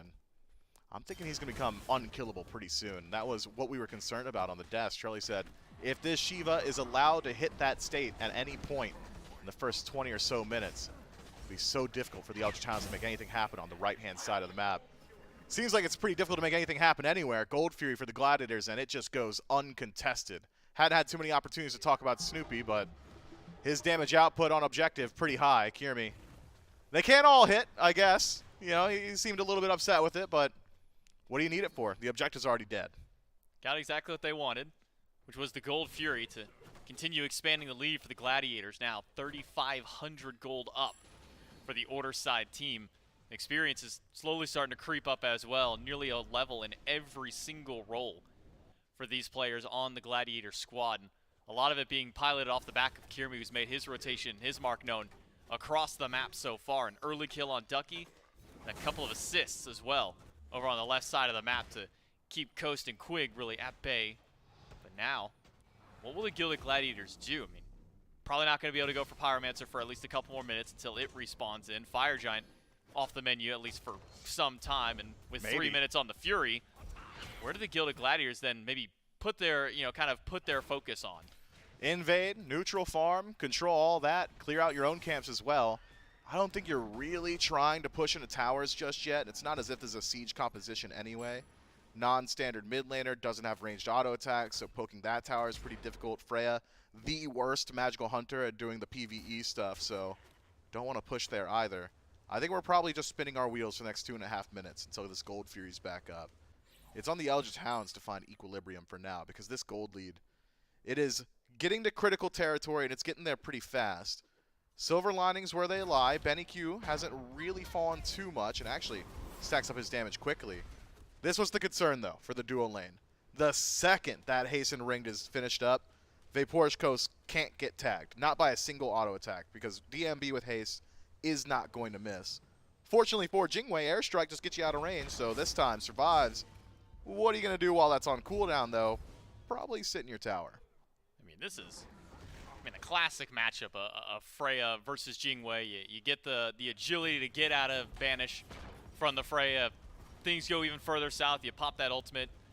You get out of dodge for Jingwei, but now with a level down, with honestly crit not being as potent as we have seen, I've hardly seen any hunters prioritizing towards crit. We've seen, maybe like a Demon Blade here and there from the hunters. Like a luxury Demon Blade. Like a 6th item luxury Demon Blade. Like maybe I get a little bit for penetration. I think it might just be for the penetration, but you are right. Haven't seen a whole lot of it. If anyone were to build it, you'd think it'd be Jingwei, though, with the explosive bolts. But for now, standard tank shred for Vaporish Coast. It's going to be a little while. It's a cheaper build than crit, so playing at a deficit, probably a bit faster to get involved in the team fight. Speaking of involved in the fight, though, where has Oath been playing? I feel like he's had a very quiet performance so far. Doug, can we get a look at the damage charts while the Gilded Gliders go ahead and take the Pyromancer for themselves? Oath's been around, but hasn't exactly dedicated himself to a true gank. Maybe just spooling up for now. Generally, it's the team with the Kalina that likes to go for these early objectives. She's got such strong burn for them, but instead, it's the Gilded Gladiators. Again, just playing the map faster. Yeah, we haven't really seen anything out of Oath aside from the early gank towards the dual lane against Inbound and Dude Man Bro, and try to the protect some greens. the little fight over at the mid lane to try and protect BennyQ. Outside of that, I don't think we've seen Oath really try and go for any fights. Maybe drop an ability to poke Snoopy in mid lane, but it really feels about it. It's an uncharacteristically quiet game from Oath so far here in game 1 up against the Gladiators, but with a whole lot of literally nothing going on, Mifflin, the gold just keeps climbing up. It's 5,000 now between these teams, and literally nothing is going. They're not fighting each other. They're not getting kills. They're not taking objectives. They're got just Pyro. Okay, Pyro. It's a decent bit of gold, I guess, in that regard. You sleeping on Pyromancer right now, man? No, and I'm certainly not sleeping on what the Pyromancer drops, sitting on the Runic Bomb in Kirmi's inventory. But I mean, outside of the Pyromancer, we really haven't seen much of anything once the Gold Fury went down. Also, how did they just steal that shield buff away from Aklina? Yeah, you know, one 300 damage auto attack from DMB. A couple more might just secure themselves a Primal Fury. And where are the Eldritch Hounds? They're not showing up for the defense. Quig looks on from the distance. It really is just one team has set a clear, concise plan. Get on the objectives, play fast. And the Eldritch Hounds maybe become accustomed to the pace set in the rest of the matches so far this week. Just aren't keeping up. I mean, we are getting to critical territory. DMB's 5 levels away from 20, but 1 item away from truly online, in my opinion. Likely a Demonic Grip in this next slot, just a little bit of penetration, so we can start working through the tanks of the Eldritch Hounds. I like this fast play, and I'd like to see it kept up. Go ahead, group up, maybe. Start pushing in towards these Tier 1 towers. It's not the best composition for it, but when you've got a lead like this, it makes up for any weakness in the draft. Force a fight on the Tier 1 tower of the Eldritch Hounds. Potentially grab some kills, and if you do, could be talking about an early Fire Giant. The Hounds themselves, I'm not sure where you look now. If you're not willing to defend on the Gold Fury, where are you willing to fight? Maybe they are just waiting for the Gilded Glider to start walking into these structures, but you got to think they're not going to just give it up for free, not with a lead like this. And even with a lead like this, one mistake won't be that costly. Kirmi, an inbound look towards Quig. We'll jump over the red buff wall and back to safety, quote unquote, but Snoopy was standing by ready. Ducky rotates over, but Ducky's not going to be a part of this fight, at least for a little while. Still waiting for himself to finish up that third item, maybe towards that Oni Hunter's Guard that's become so prevalent amongst the solo laners so far for that extra mitigation. Nearly a fight to break out in the dual lane, but Coast kites himself over towards the jungle, and DMB a little bit more focused on the farm this time around. I mean, if the tower has minions in it, I think DMB was chasing the kill, and that's all it was. It was actually Coast who pushes out that wave. And DMB would love to have taken that PvP, but instead, some good jukes from the Jingwei keeps him alive. It's the exact same neutral state that we were in previously, the Gilded Gladiators, suffering from success, and that they've already done everything they can on the map. Just have to wait for these objectives to respawn. 2 Runic Bombs might just make up for a lack in Siege composition. And if history's any indicator, I better think the Gilded Gladiators will be on top of that Pyromancer right as it respawns. The Eldritch Hounds, it's time to dig in your heels. You can't just allow the Gilded Gladiators to continually build this lead. You got to get active somewhere. DMB's been playing hyper-aggressive in the dual lane. Maybe a rotation from Oath could slow that down. But he has to play around that right-hand side, make sure that Pyro doesn't fall. It's actually the Hounds grouped first. Scaredy and Ducky will have their battle on the right side. And now a collapse in towards the Pyromancer. Scaredy will dash away. Still has ultimate to try and heal himself back up. Oath on the chase, but well out of range from being able to find Scaredy. Will still just go back to now rejoining the squad. Half HP on the Shiva, but again, ultimate should be able to bring him back up. And instead, it's a call for the Pyromancer from the Gilded Gladiators once more. Fast. The Eldritch Hounds have got to answer, but it's just going too quickly for anyone to deal with. The Gladiators grab yet another Pyro, and Gold Fury's back up in less than a minute. That back timing, tough, good. Fear no evil, quick, falls down as BennyQ can only watch from a distance, but the fight will come to him. Will be a wall to block off BennyQ's path. The Aegis stops the ultimate damage, but that's not the damage you want to try and deal with. It's Dude Man Bro and Kirmi coupling up to eliminate not just Quig, but BennyQ. A 2-kill swing, a Pyromancer, and with 2 Runic Bombs in hand, this may just be Fire Giant Myth. Man, the timing of these rotations for the Eldritch Hound is so tough. Pyromancer fight starts, Oath goes back to base. Start diving in towards mid. Ducky was already over towards the soul lane. Now with the Fire Giant pulled, where's Oath? My man split pushing over on the left-hand side. Double Runic Bomb. I don't think the Hounds can steal this. Snoopy goes in. Coast will dash away. Fire Giant low, but 1 Runic Bomb from Kirmi should be able to secure this one. Up to the sky goes Ducky. Where they land, it's on top of Kirmi to try and go for the steal, but the Gladiators will get the Fire Giant. They will take down Ducky as well. And now with all 5 members with a Fire Giant buff around their waist, the Gladiators will take their 7,500 gold lead and continue to push this one up. A little bit of pushback from Oath taking out the tier 1 and maybe the tier 2 tower as well to try and alleviate some of that gold pressure, but Oath's not going to stick around in time. The tower stands with a sliver of HP. I thought DMB would have chased him to the ends of the earth with all that movement speed in the build, but will allow Oath to retreat this time around. Wasn't quite able to secure that tier 2 tower though, so gold not in the coffers of the Eldritch Hounds as the Gilded Gladiators march forward with Fire Giant on all 5 of their belts.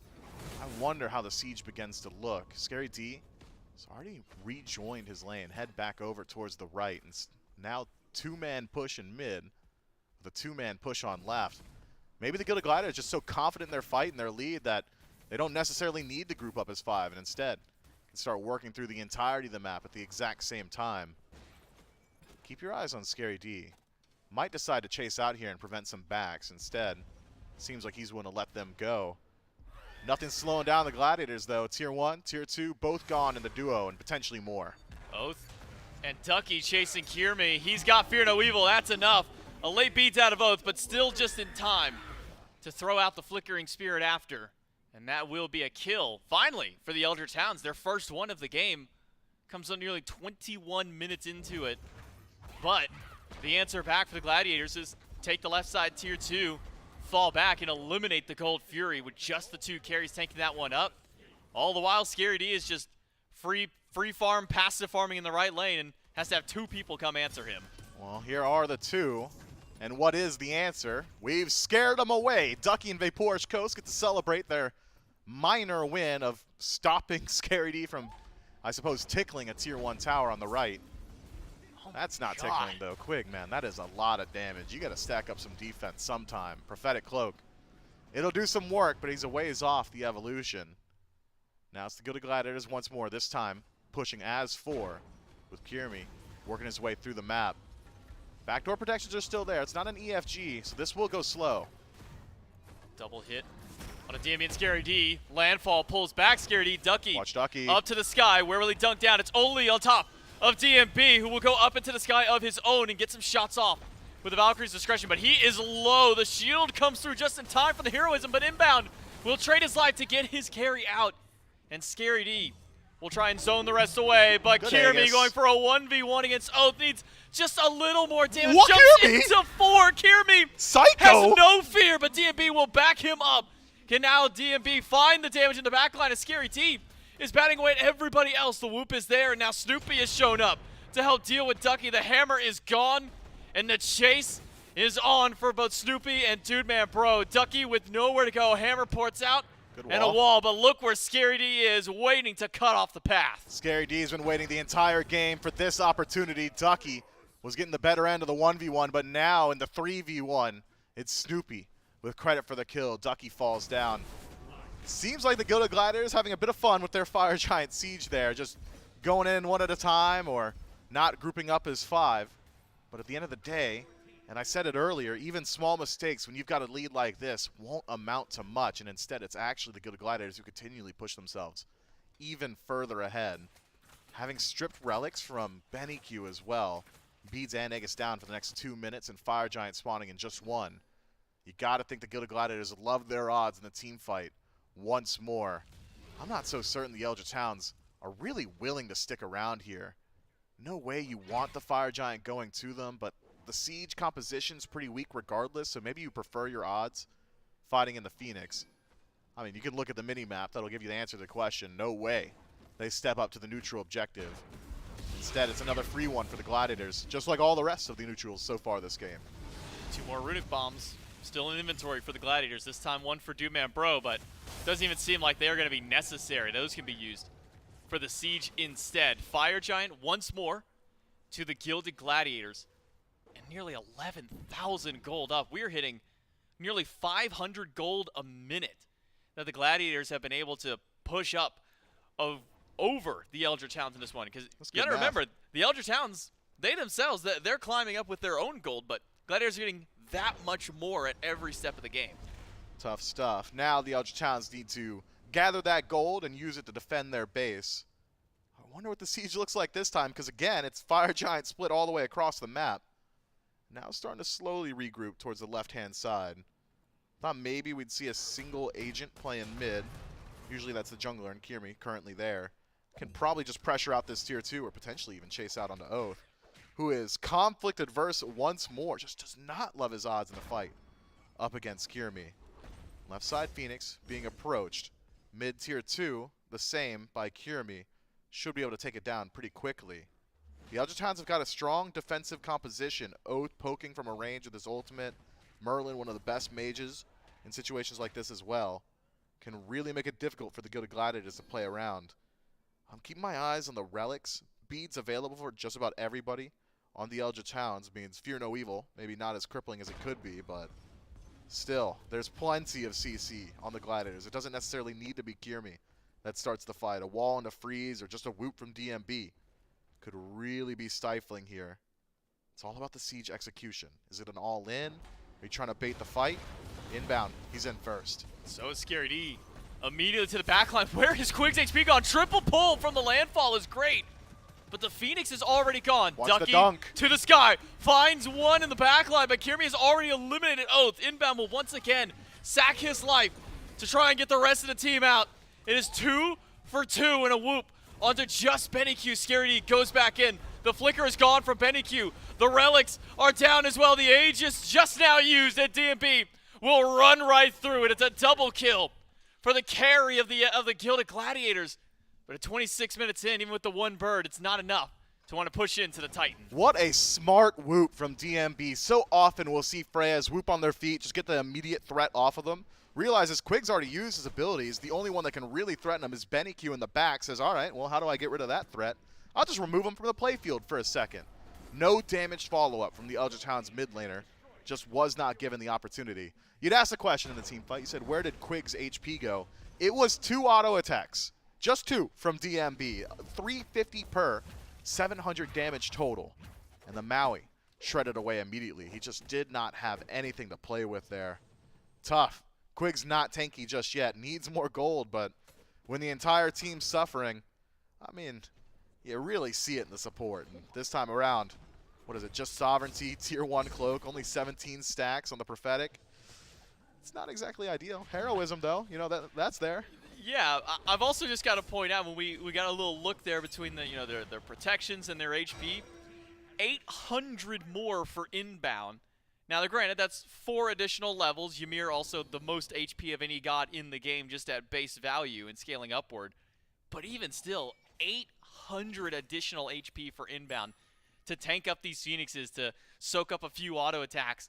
And it really goes to show just how long it takes the Elder Towns to burn through inbound. You know, he's sacrificed himself twice now in these last couple of team fights, and he's bought so much time and space for his team. He has, and will only continue to do so as the game goes on. Fire Giant on the way back, but the Elder Towns have done a good job of at least pushing out minions on the left-hand side. Won't have to worry about those fire minion waves working their way into the base if they choose to defend the Fire Giant. A decision they have not made, by the way. Fire Giant's going down, and the Elder Towns, they decided that the Phoenix defense is probably the best place for them. Wouldn't be surprised to see them just go ahead and let this tier 2 fall down on right as well. Power spikes, you're not really waiting on any from the Gilded Gladiators. Everybody's got their starters upgraded. The majority of the relics at least at that tier 2, so you got the cooldown off of it. It's only inbound that could just get a bit tankier, but he's already so much tankier that I don't think it's a big deal. Wouldn't be surprised to see the Gladiators go ahead and just keep the siege up now. Don't back, don't spend the gold. Instead, make sure the Hounds don't have time to farm either. No towers left. One runic bomb in hand. That's a good 1100 plus damage that can be thrown towards one of these structures. Just if Kirmi can get little close with a single minion along his side to one of these birds and really kick this siege off. Scary D will be the solo agent over in the mid lane, keeping Oath busy on that side. But keep your eyes on Snoopy with this set. He has been poking himself between the mid, between the right side this entire time, waiting for his opportunity to maybe flank from the side or join his team for a full-on siege. But the Hounds without a minion wave, they don't have much they can do, so it's all just waiting till that wave collapses. Fire minion wave now, already starting to push in on the left-hand side. Left Phoenix going to respawn very shortly.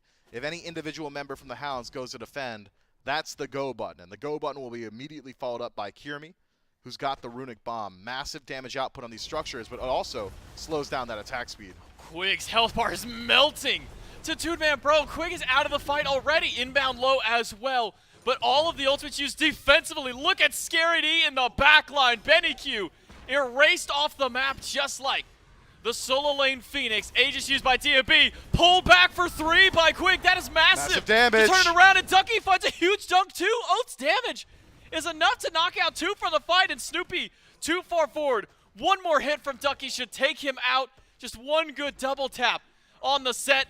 Won't get the full double, but we'll still get the hit after. A great defense by the Hounds. The Phoenix falls, but they take down 3. DMB just walks too far forward, and a wall from Ducky keeps him in the base. Quig with the follow-up, pull on 3. Completely separates that fight. Pulls them all 3 into the silence from Oath, finally. The Kalina getting involved in the engagement as well. That is a miracle situation for the Eldritch Hounds. But even with that perfect team fight play and synergy between each of their members, the birds still fell down. The Gilded Gladiators still break the base. Left side Phoenix has respawned though, so a small win for the Eldritch Hounds there. And potentially an Oni Fury as well, unless Kirmi's got something to say about it. Inbound and Kirmi will walk up and just force them away from the objective, or at least force a leash of the objective for the time being. Oni Fury will regenerate.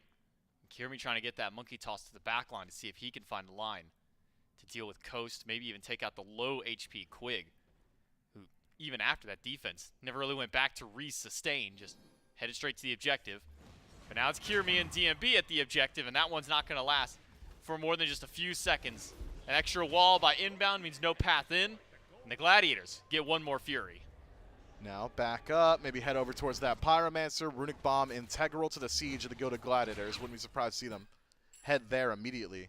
Might even just wait for the Fire Giant respawn. So as the game and the clock tick onward, the Eldritch Hounds start to like their odds a bit more. You're hitting complete power spikes now for the Gilded Gladiators. You're already getting to the Elixir of Power. Kirmi got one in pocket. It's not going to get much stronger. There's not much left the Gilded Gladiators can do to get more powerful than they are now.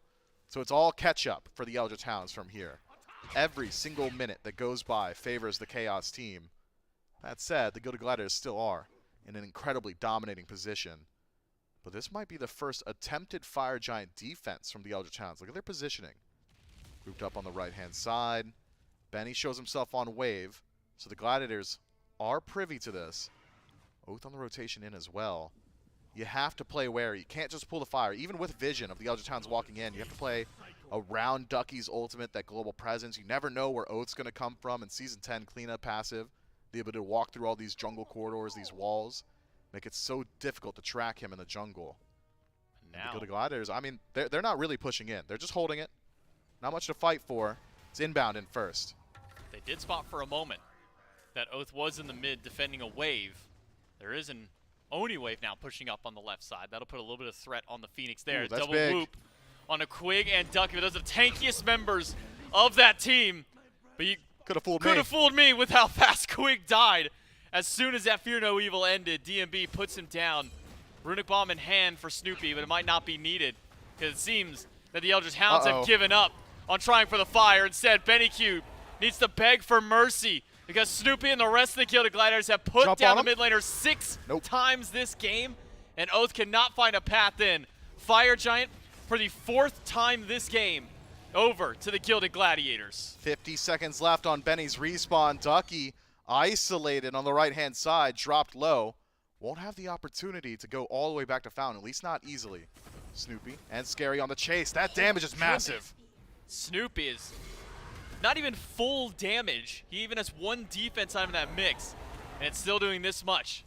To even some of the tankier members of the team. Ducky goes in with the spin. Oath comes out of the wall, but Vapor's Ghost is trying to fight through, but there's not enough sustain in the world for this Jingwei to fight through. Double dunk in by Ducky, but Scary D is trying to remedy that problem right away. Quig goes out. Kirmi uses the ult and jumps away as fast as he can. A whoop onto Oath, and then a skewer after from Snoopy will keep Oath from joining this fight. Wishful thinking to walk into the Titan room there. Quig's respawn too quick, and not enough damage from the Gilded Gladiators onto the priority targets to actually send one back to the grave. So instead, it's a reset back to neutral.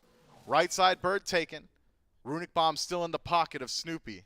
So the ability to clear out that left side bird, which has already been hobbled, pretty high. Not certain that the Eldritch Hounds would even be willing to defend on left side bird. Maybe you wait for the mid Phoenix. You've seen now that the Hounds have got the damage output, that so long as they are alive, the Good Gladiators cannot just walk into the Titan room. But you don't want to risk it for an already weakened Phoenix. Now's the time, though. Grab as much farm as you can, clear out the jungle camps, head back to base, wait for those relics to come back up. I don't know what the answer is to DMB, though. This Freya has just gone unchecked in the majority of these team fights. The only death is when he's pincered in the enemy fountain, essentially. Otherwise, generally the answer is send your assassin at him. I'm not sure Oath wins that fight. In fact, I am certain he does not, so it can't be him. Take a concentrated effort, maybe a lucky crit from Vaporich Coast, or if Benny can sink his damage in as well. It just is not easy. Not with the Good Gladiators doing as much as they have been. 20,000 gold up, by the way. Well, maybe this is the time for the Hounds to potentially strike. Still 50 seconds until DMB gets his beads back. Same for Snoopy. Same for Coast. Could be. Same for Oath. An opportunity, though. I mean, one good pull from Quig. He's gotten quite a few of them this game, and he might just need one now. Scary D tries to go to the back line. Quig goes in, but whiffs the ult. Ducky does not, but he just doesn't have the damage to take down this Freya. There's not enough in Ducky's bag of tricks to try and drop the Gilded Gladiators on this push. The left side Phoenix falls swiftly, and the Gilded Gladiators move over towards the mid. Wall will lock out Ducky. Scary D walks to the back line, finds the double knockup, but immediately has to dash out. Defensive play here from the Gilded Gladiators. They decided to use the Runic Bomb on the left-hand side, so this mid Phoenix, not easy to take down. Fortunately, you've got assistance from your minions, right side. Already starting to leak in towards the base of the Eldritch Hounds. Left side, not too far behind it. And there's so much time left on this Fire Giant power play. The Gilded Gladiators, they keep up their positioning. 1 minute left. The Gilded Gladiators to make this push, but inbound his health bar is going down. TMP gets clipped by Oath, and that is an immediate turn that the Eldritch Hounds need. Scary D is using his ult to try and resustain up, but too many people are swinging away at his health bar, and Snoopy cannot do enough in the back. The turnaround by the Eldritch Hounds, the chase on a Scary D. There's nowhere that he can go. Oath starts this fight off massive and ends it by fighting 4 at the end. All 5 members of the Eldritch Hounds still alive. 50 seconds left on the nearest respawn. Kirmi, the only one who still draws breath. But there are towers between the Hounds and the Titan of the Gilded Gladiators. It'll be about 20 seconds on the respawn, maybe. By the time they get to that Phoenix, they're going to forego mid. Instead, move their way over towards left. If they play fast enough, if it goes down quick enough, maybe the Eldritch Hounds, they go for the Hail Mary. Kirmi has realized they're there. Fear no evil in just a few. Magi's gone.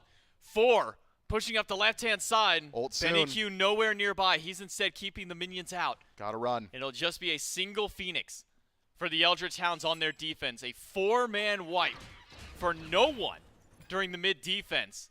And the Hounds have been able to repel the Gladiators and even punch back just a bit. It's just not enough damage output. Maybe the Gilded Gladiators have to shift their strategy. It's been a whole lot of Scary D going to that back line, just zoning Benny, zoning out Vaporish Coast. Let him come forward. Or maybe just shift your target to Ducky. Try and force him out. We've seen now that DMB's got the damage for the tanks of the Eldritch Hounds.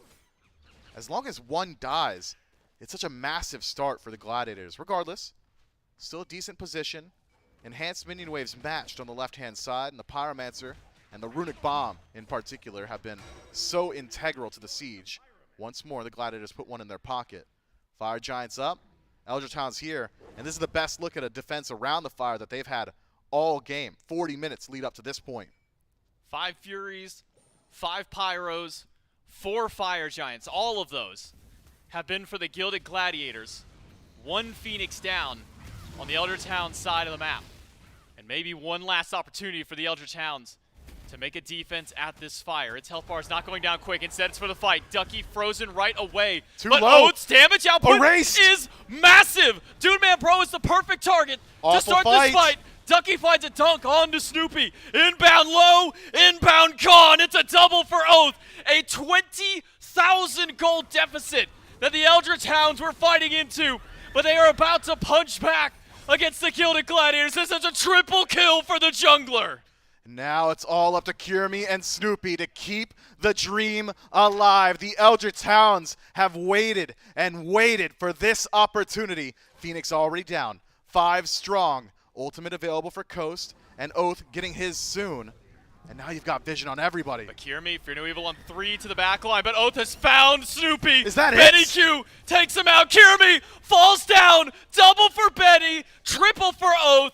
20K is not enough to stop the Eldritch Hounds. You need a lot more than that as they turn it around in 2 fights to take game number 1. Talk about a mental crusher for the Gilded Gladiators. It was 6 attempts at the Titan Room.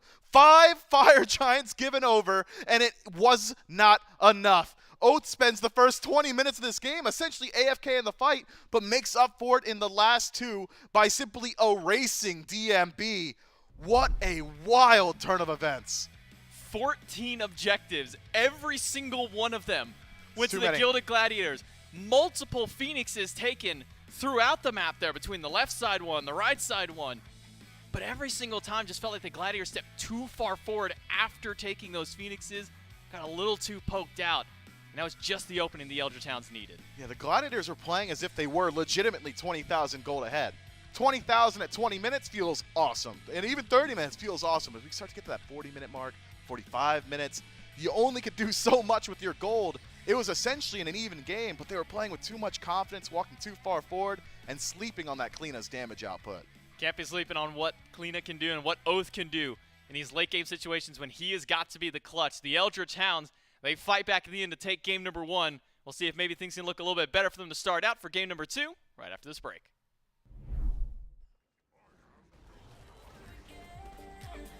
Can't wait, knowing that our love is tainted. Yeah, tainted.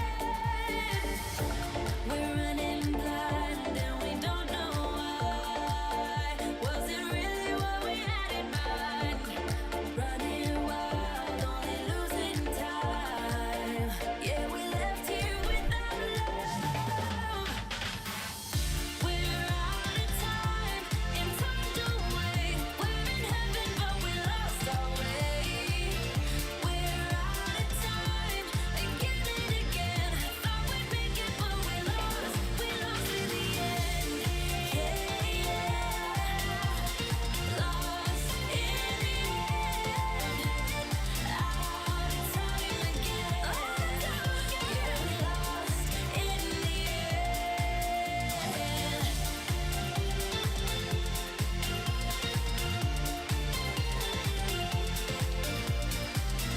We're out of time again. Yeah, we lost in the end.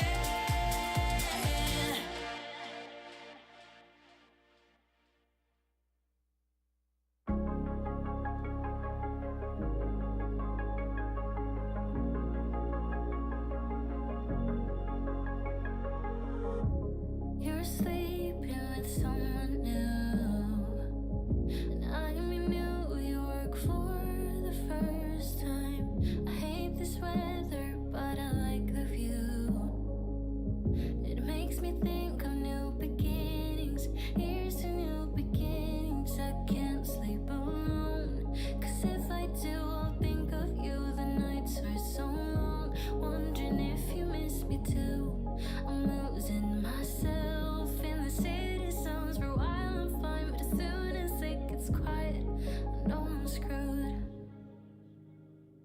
Oh, I can hear my own heart breaking. Do you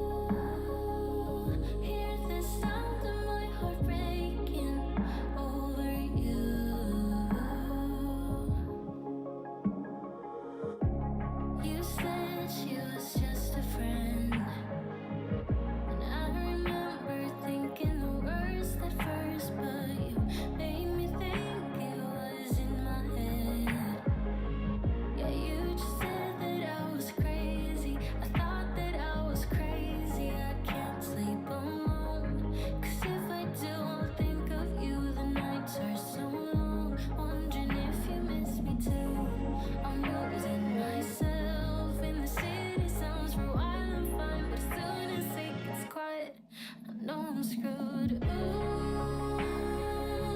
I can hear my own heart breaking. Hear my heart breaking.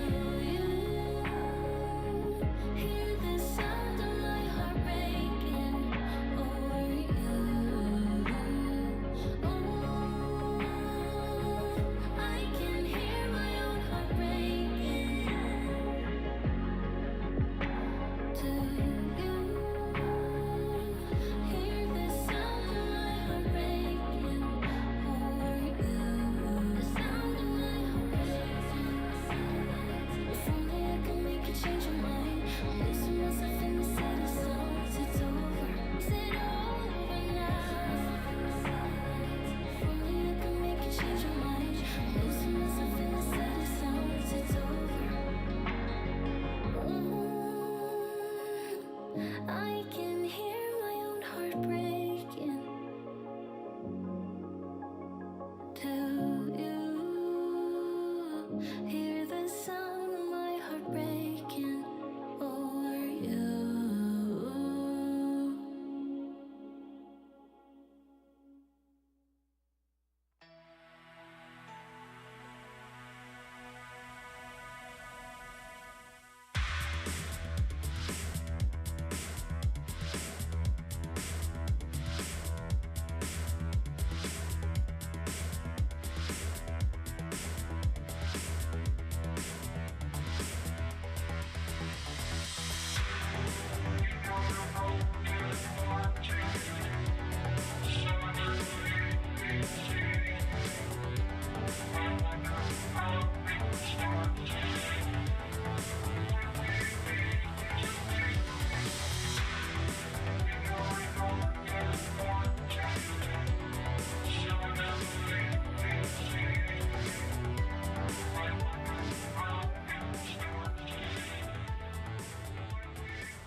It is time for the Gilded Gladiators to pass a mental check because you get 3 or 4 chances at taking the win here in game number 1. You're up 17, maybe 18,000 gold at one point in this game.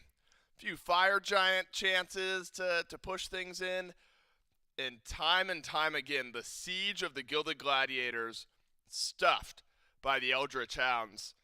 And if you tuned out, 3/4 of the way through that game, Trelly, you're wondering why the screens behind us are showing the Hounds in the lead of the set.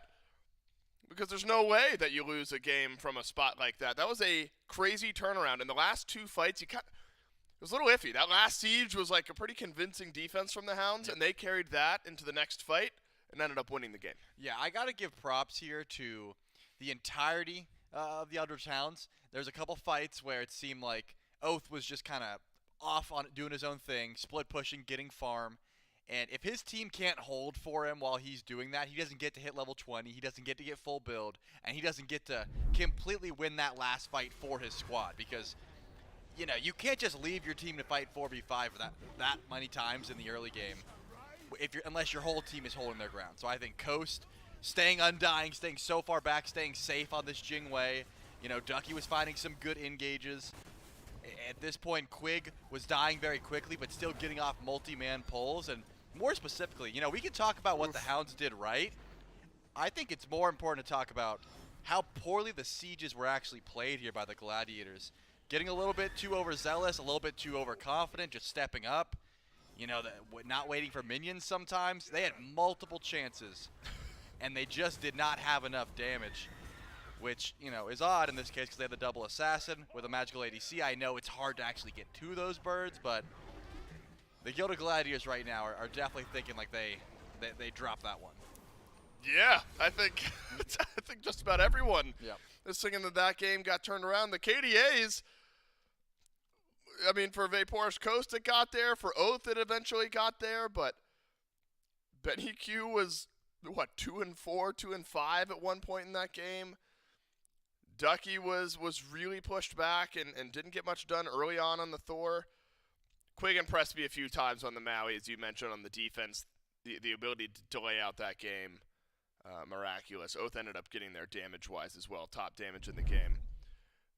You know, but there's good and bad to look at for the Gilded Gladiators. Unfortunately, the 75% of the game that you played really well was not the end 75% of it. It's not like you played the early game poorly and turned it around and won the last 3 quarters of that game.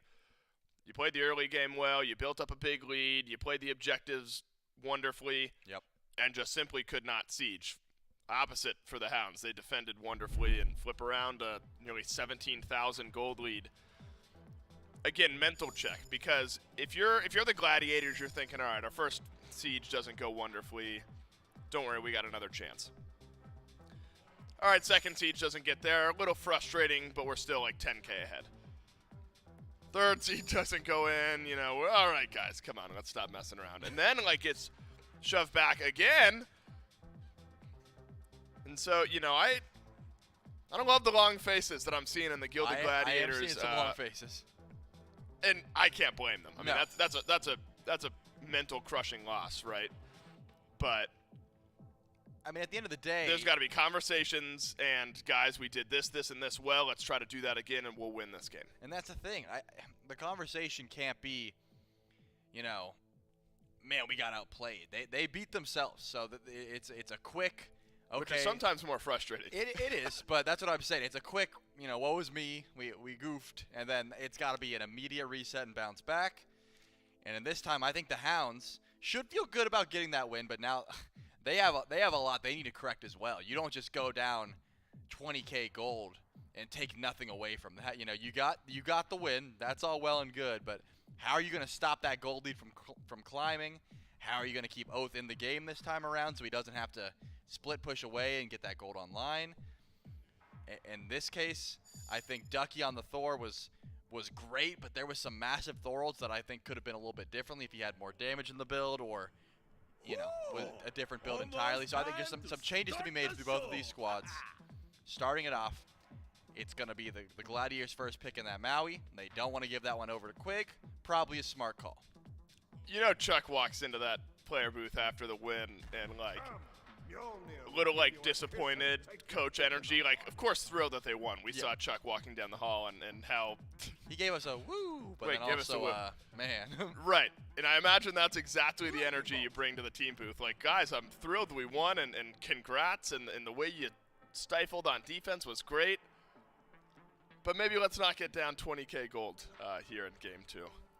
And so good and bad for both teams to take away from Game 1. Unfortunately for the Gladiators, it's the near 20,000 gold lead that gets fumbled. But a best of 3, you get another opportunity, and you are not out of this tournament if you end up losing here in game number 2. Hunbats for the Gilded Gladiators. That'll be again for Kirmi. Saw some good moments on the Hunbats. I don't mind returning to it. Oleron, Maui plus Oleron and Trelli, a very strong duo lane right off the rip for the Glads. Yeah, and that's going to help with Siege a little bit easier. I think Sanctified Field, fighting underneath Phoenix, you know, you really can't hit the majority of that fight and also can use it to retreat, that sort of thing. I'm curious if this Thor is going back to Ducky. Now, and that's not because the Thor play was bad.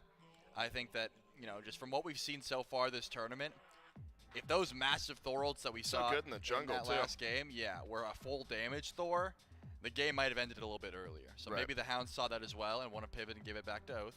Because again, despite what we saw, if you tuned in the last 5 minutes of that game and saw Oath pop off, you might have thought that Kleena was frying all game, but that is not the case. So I wouldn't be surprised if Oath wants to put the Kleena up for now or maybe just change up the mindset entirely. I'm going to hold on to the ambiguity of that Thor pick. Could go back to Ducky, could definitely go over to Oath. And talk about the Sylvanas that just got locked in there. It is not going to bring the same level of engage as the Maui.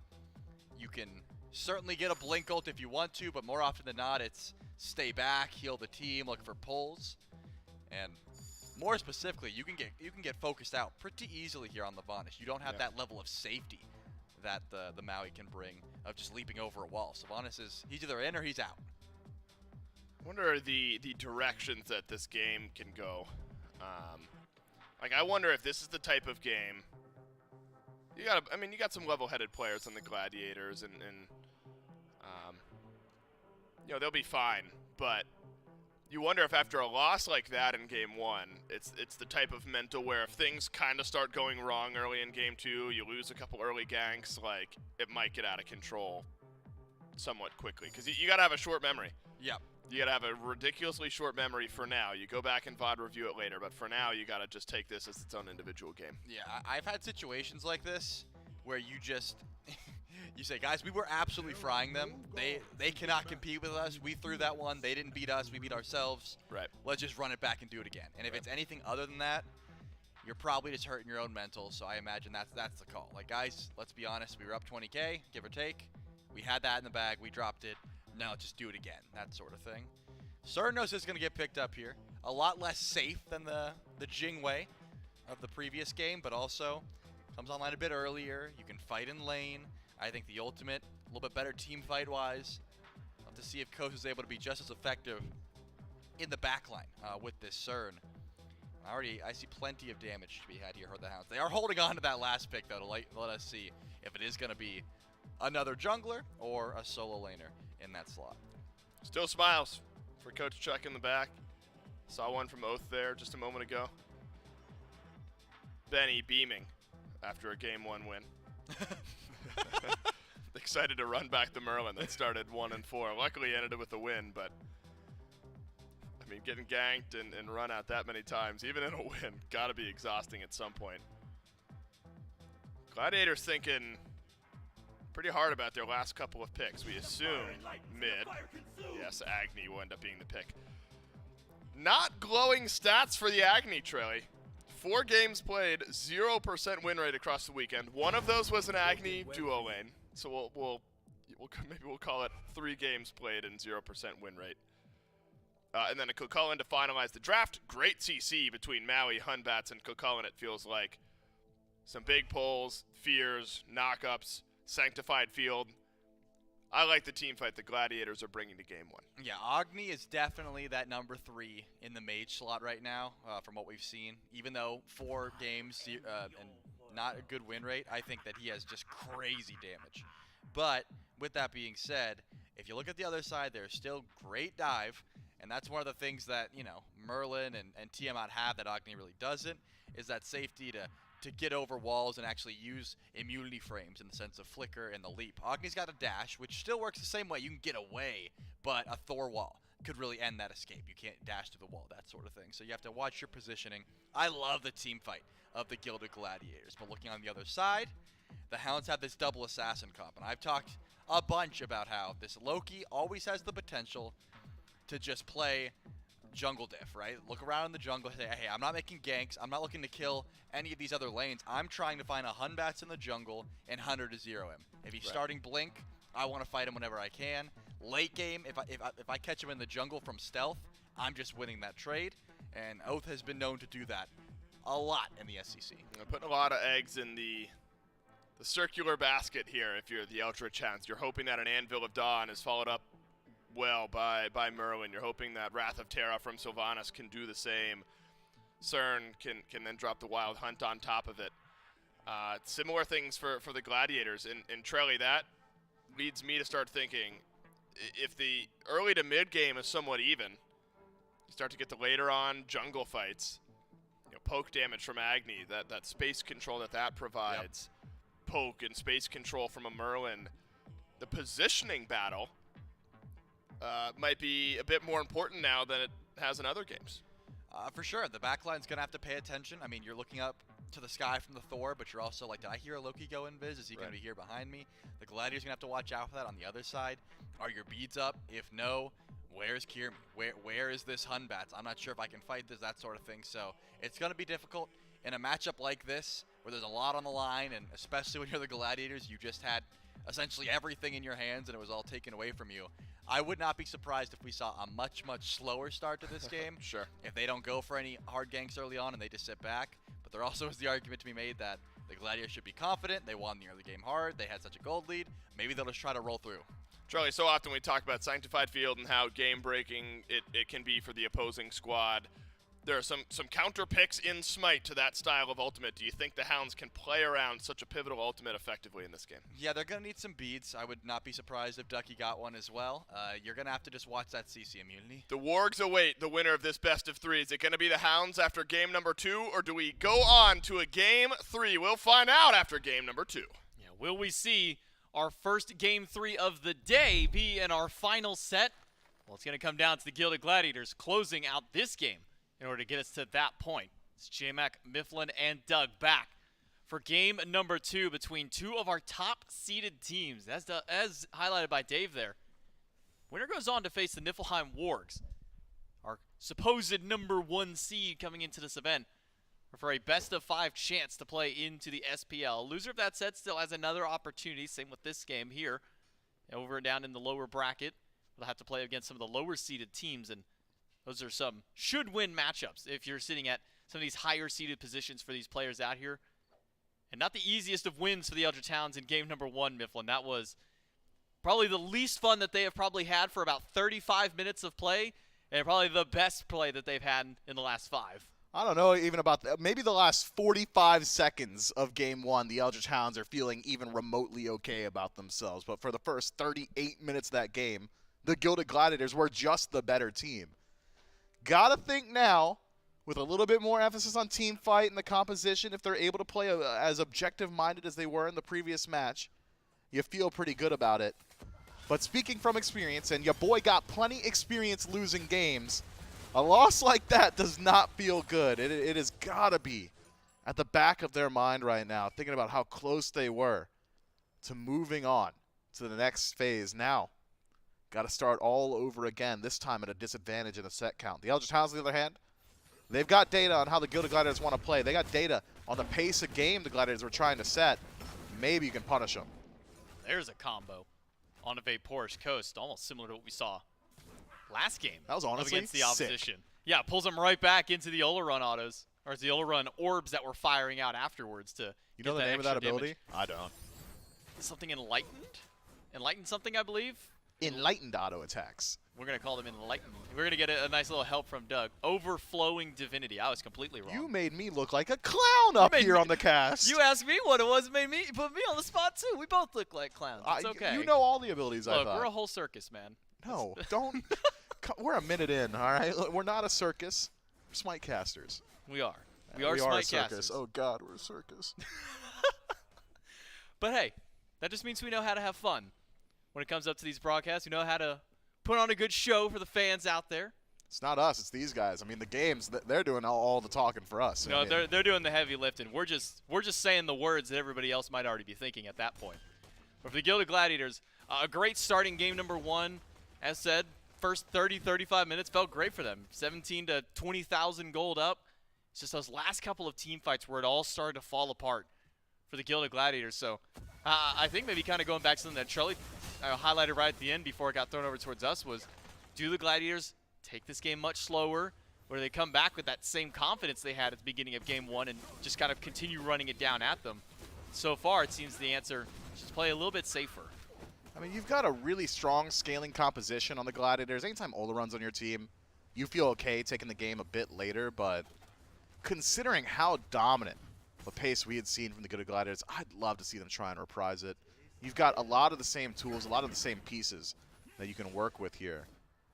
Get onto those Gold Furies early. Make sure that you're on top of your rotations. Kirimi was playing very aggressively around enemy jungle buffs. It was second rotation of blue, Kirimi was there. Third rotation of purple, Kirimi was there as well. And Oath had a very quiet early game. You'd love to force that out once more.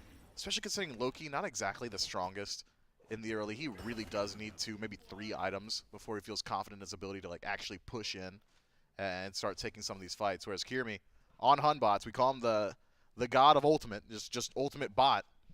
Fear No Evil's pretty good at every portion of the game. It becomes available at level 5.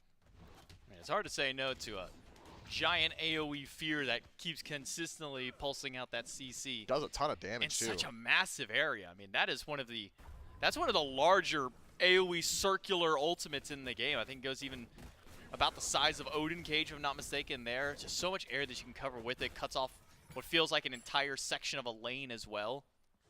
We got to see how Kirmi's impact on that ultimate goes as the game continues to progress. On the opposite side, something that's not a giant AoE in that regard is what Oath is going to be running with this time on the Loki for his ultimate. Much smaller area to be found, but still able to get a small AoE stun if he can find a couple carries. And that seemed to be the name of the game for Oath when it came to the late game clean. It was wait for the carry, step too far forward, jump in a wall, get all that damage out there. And the carry was DMB every single time, who had walked up and just taken the full brunt of that Cleana's damage. Now, a precision scalpel on this Loki. You got to think that Olaron going to be targeting the aggression, at least in the early game. Late game, a little bit more difficult, especially with beads and Aegis available for the Olaron. Could immediately go into that sanctified field, start to kite around a bit. Oath going to have to play wary of that going forward. You can already see, though, defensive-minded are the Eldritch Hounds, especially Oath, who is elected to go for the beads in first slot. It's not as if Loki really needs Blink, but it would help out a good deal in actually chasing out some of these less mobile targets. Instead, CC immunity and a defensive relic in the pocket of the Eldritch Hounds jungler. If you're worried about Kirmi trying to isolate you in the jungle, if you're worried about Kirmi walking in and going for the Fear No Evil, beads is really the way to go. Kirmi, on the other hand, does have some decent targets, especially in the early game. Quig, very susceptible to that Fear No Evil. Ducky, we had seen it in the previous match. It was an early rotation first blood from Kirmi that catches him out. Doubt we see Ducky haphazardly throwing out the ultimate, though. So long as he's got Anvil of Dawn, he's got a chance to survive. He's got to be quick on reactions, though, if Kirmi makes a rotation over. He wants to get that Fear No Evil off before the CC goes through. But we see all the times on land settings like this, it's oftentimes in these sort of scenarios where we see sometimes a stray away from the Hun Bats we used to see in the past, where Hun Bats would be so powerful in an online setting because ping is there, it's a little bit harder to react to that Fear No Evil, and you get to land. And now it's so much easier to react. You get your jump, faster beads, or faster CC immune ult. But over the course of the lifetime, it just feels like it doesn't matter if you can react fast to it. As long as we got your ultimate or your beads away, then it usually seems to be kind of the winning mentality that a lot of junglers have. Yeah, it's just such a good tool at removing resources, be them relics or ultimates. But so far, has not gone used. Instead, a very slow pace from the Good Gladiators.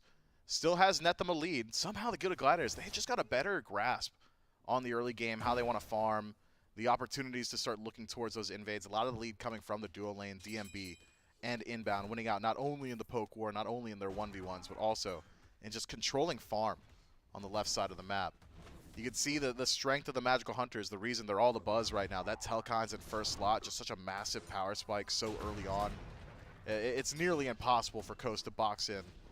Maybe in the next item or so, and especially if he decides to go down the crit tree, could potentially start looking for some of those 1v1s up against DMB, but I don't see why you would look for those. Not when you've got a Loki in the jungle. Could help out. Peeks his head towards duo, but Oath instead maybe has eyes for the neutral farm.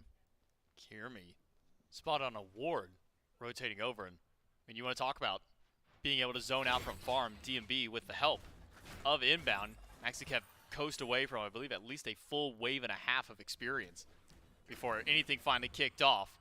Quick ult out from Oath to get away from the grab that inbound had connected towards him. So that'll be at least a hold on to the beads, but likely means that we won't see any action out of Oath for at least the next 80 or so seconds. And that's a pace that I think Oath is willing to accept. Not exactly the strongest in the early, so just using his ultimate for some survivability could get you out of some of these sticky situations.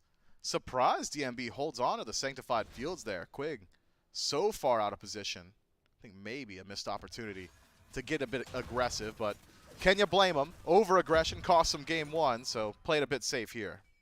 Scared he in the 2v1 versus the Assassins, able to win out and take away the extra cooldown buff that's been provided on that side of the map for him. So unafraid to jump up against two, maybe recognizing that he just has enough defense to keep them both away. It's once again a Soul Eater start by Ducky, going with the axe this time around. Slowly getting those Soul Eater stacks online. He'll have a bit of sustain in the lane to try and deal with Scary D, who has just gone for this very tanky style of build. Exact same way, actually, that he went on the Shiva. Yeah, just mitigation stack up, I think, on the mind of Scary D. We'd seen what Aqua was able to accomplish with the same build as Cure Me. Does not connect the ultimate, but DMB does. Sanctified Field is there, and such a slow-moving target. But Quig, with the dot, is able to find the pick onto Kirby, and now it's inbound in danger if not. Good for a damage. big bomb stun and follow-up damage by Snoopy. that will keep Oath at bay and keep it at just a single kill for the Eldritch Hounds to fight back. Yeah, Kiermy just steps a bit too far forward there. The rest of his team not in range to follow up. If Inbound has to jump in here to peel, could be his life on the line. Heal from Quig, Inbound low. A couple more shots would do it, but the heal and the meditation on to Inbound will be enough to keep the support alive for the time being. But going back up and looking at that gold disparity that we were talking about earlier, it was 1,000 before we were talking about it, then it climbed up to 1,500 plus, and that gold, that first blood bounty that you receive from it has only evened it back out to where we were just a few minutes ago. Look at this difference in the build, J-Mac. Instead of going just back towards Jotun's Hydras on the Hun bots, maybe it's Jotun straight into Crusher for Kiermy. A little bit of additional burst could help out that dot damage to track Oath through some of these fights as well. When you're in stealth, those damage numbers will still appear over your head. If that's the case, maybe Bluestone could have been a decent option as well. Hydras is just so integral to Hun bots' gameplay that I'm surprised to see Kiermy stray away from it this time around. Regardless, you're still doing largely the same things, just a little bit less often. You won't have that additional CDR, the 10% that Hydras affords you. Instead, a little bit extra damage on the tail end. On the other hand, Oath shifts his build as well. I believe it was Crusher, second slot for him last time around. He's decided to go down the Hydras tree for himself.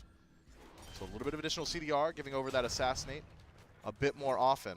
Haven't seen too many proactive plays from Oath. Instead, a lot of reaction, trying to deal with those ganks from Kiermy, that over-aggression on the last fight. Once more, it's that conflict-adverse style from the Eldritch Hounds. Kiermy shows face around the camp on the left, and even in the 2v2, the Hounds say, all right, you get this one. You think maybe there's a realm where this Mace, instead of going Crusher, could possibly be for something like a Brawler's Beat Stick? I mean, you got Sustained from Quig with the Sylvanas, giving a little bit of healing with the Wisp. Vapor's Coast obviously going to be going into the lifesteal, and then a Soul Leader for Ducky as well.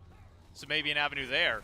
Snoopy's going to need no way so much help, but there's none to be had. Benny Q solos his enemy in the mid lane.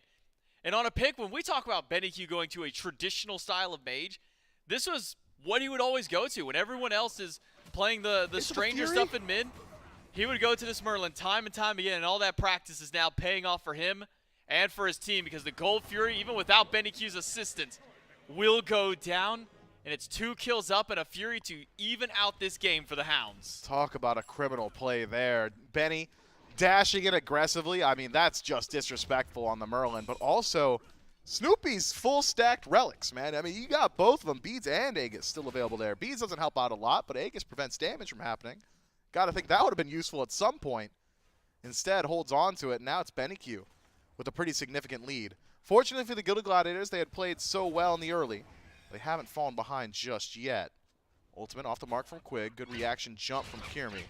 Gets them out of that situation, but just not the pace of game that you would expect from the Gilded Gladiators so far.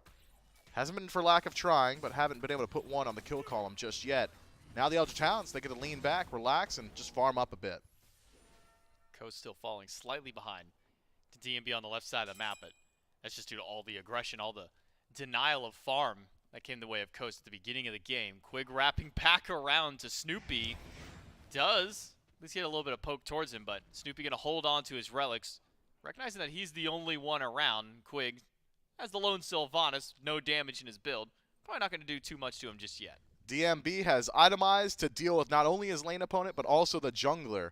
Berserker's Shield in second slot. For those of you who haven't been keeping track of some of the itemization changes here in Season 10, it's no longer a bruiser item. You're just a tank. It has 60 protections on it.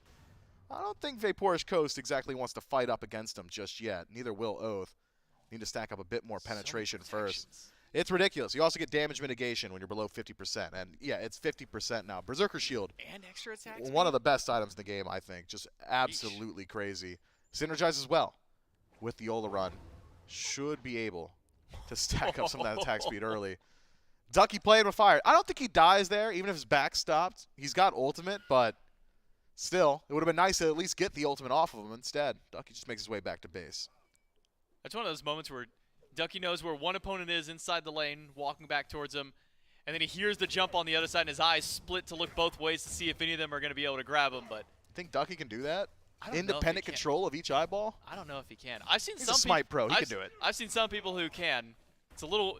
I will say it kind of freaks me out sometimes when I see them, Eyes in, Snoopy, he's not pointing at the again. nose. Oh my Great. God. Snoopy. Oh my God. Almost gets hit again. It is whiplash for Snoopy right now. Every moment he thinks he's Oh safe, my there's God. another casualty and another hazard thrown his way. First it was Benny, then it was Quig, and finally the third strike is Ducky to take out Snoopy for his second time this game.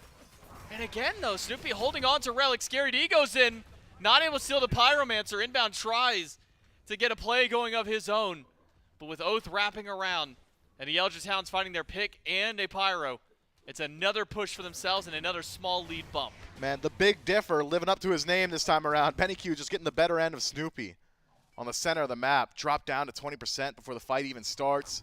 TP's in thanks to the magical Lua from inbound, but only towards the ultimate of Quig. And from there, Ducky able to secure the kill a bit later on. I mean, Snoopy's playing a different game. It looks like American Ninja Warrior. He's just running an obstacle course right now. Legends of the Hidden Temple or something. Needs some help from the rest of his team. Just a little bit of assistance, and maybe he can turn around some of these fights. But similar to Oath in the previous match, Kirmi has had a much quieter game. Hasn't been nearly as involved, instead keeping his head down, just farming.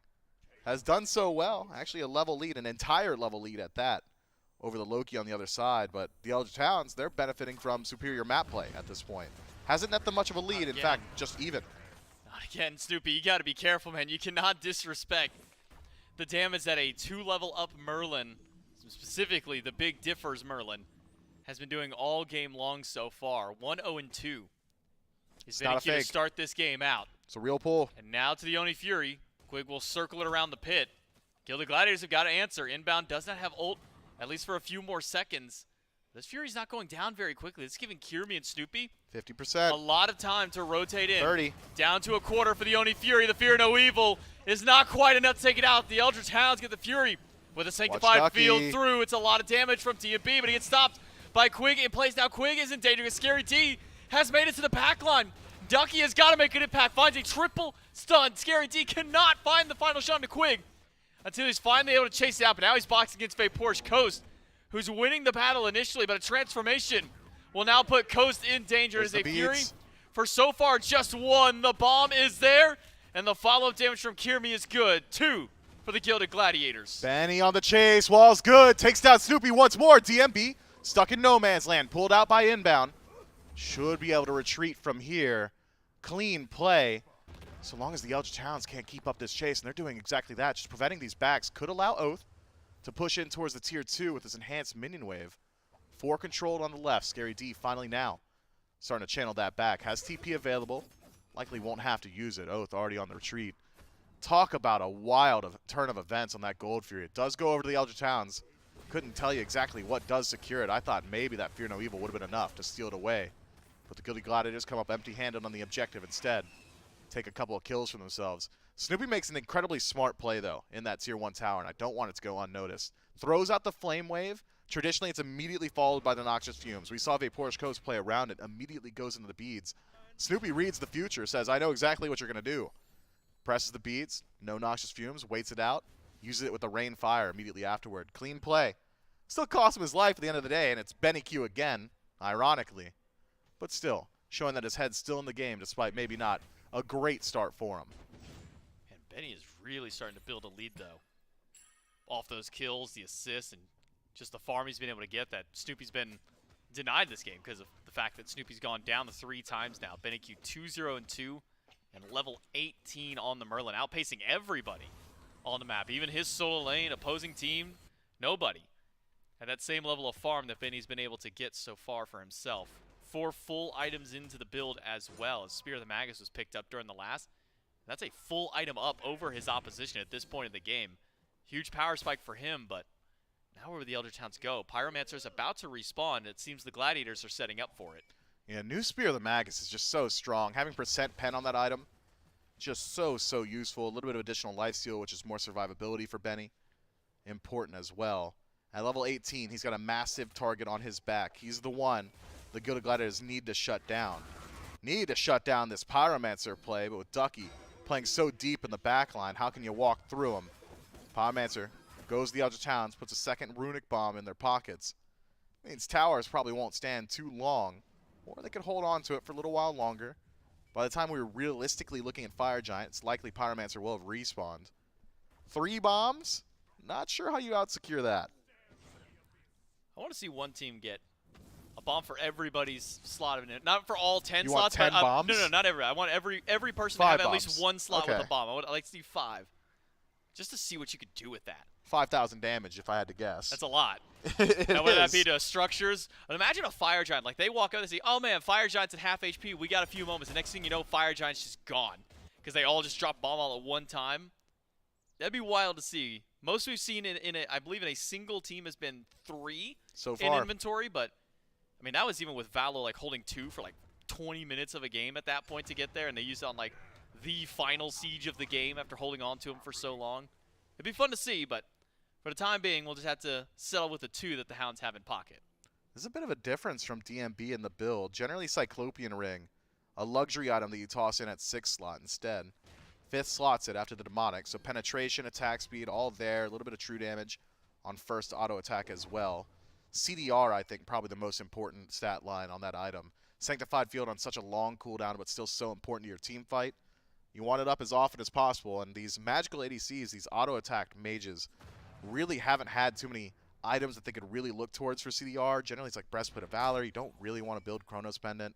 Cyclopean Ring to the rescue should help out a bit. It's only 10% though, so it's not the most for the Gilded Gladiators ADC.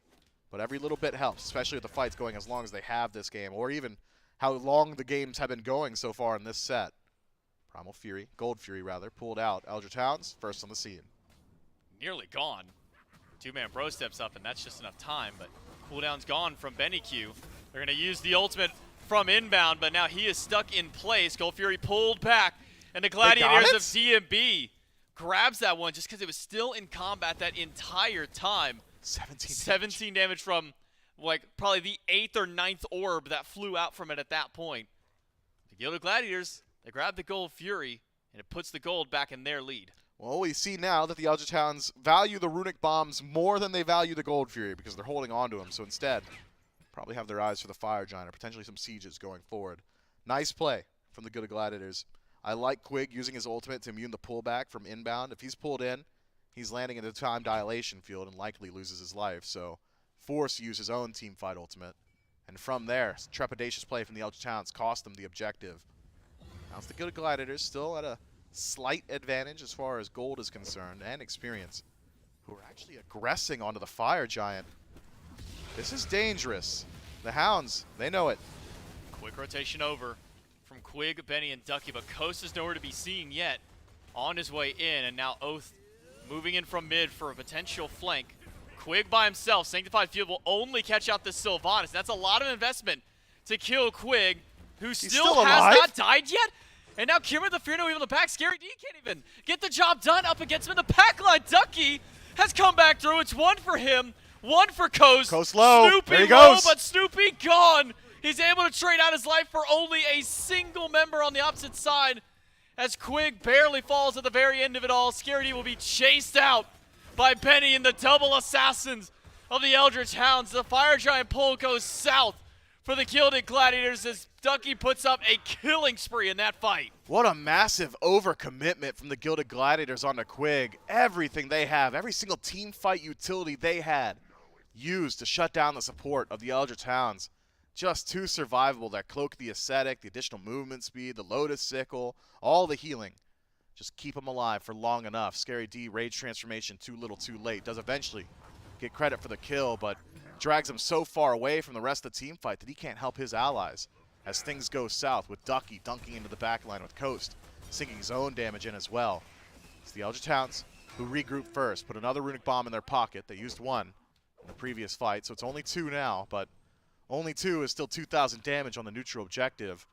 The Gilded Gladiators pulled the Fire Giant previously, but now I think the onus belongs to the Hounds. It's time for them to get active.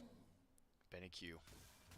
Nearly full build now at 3-0-6. He has been a part of every single one of these kills on his team, something that no one else on the team can boast just yet, between his solo kill he had earlier on and every moment that he's impacted these team fights.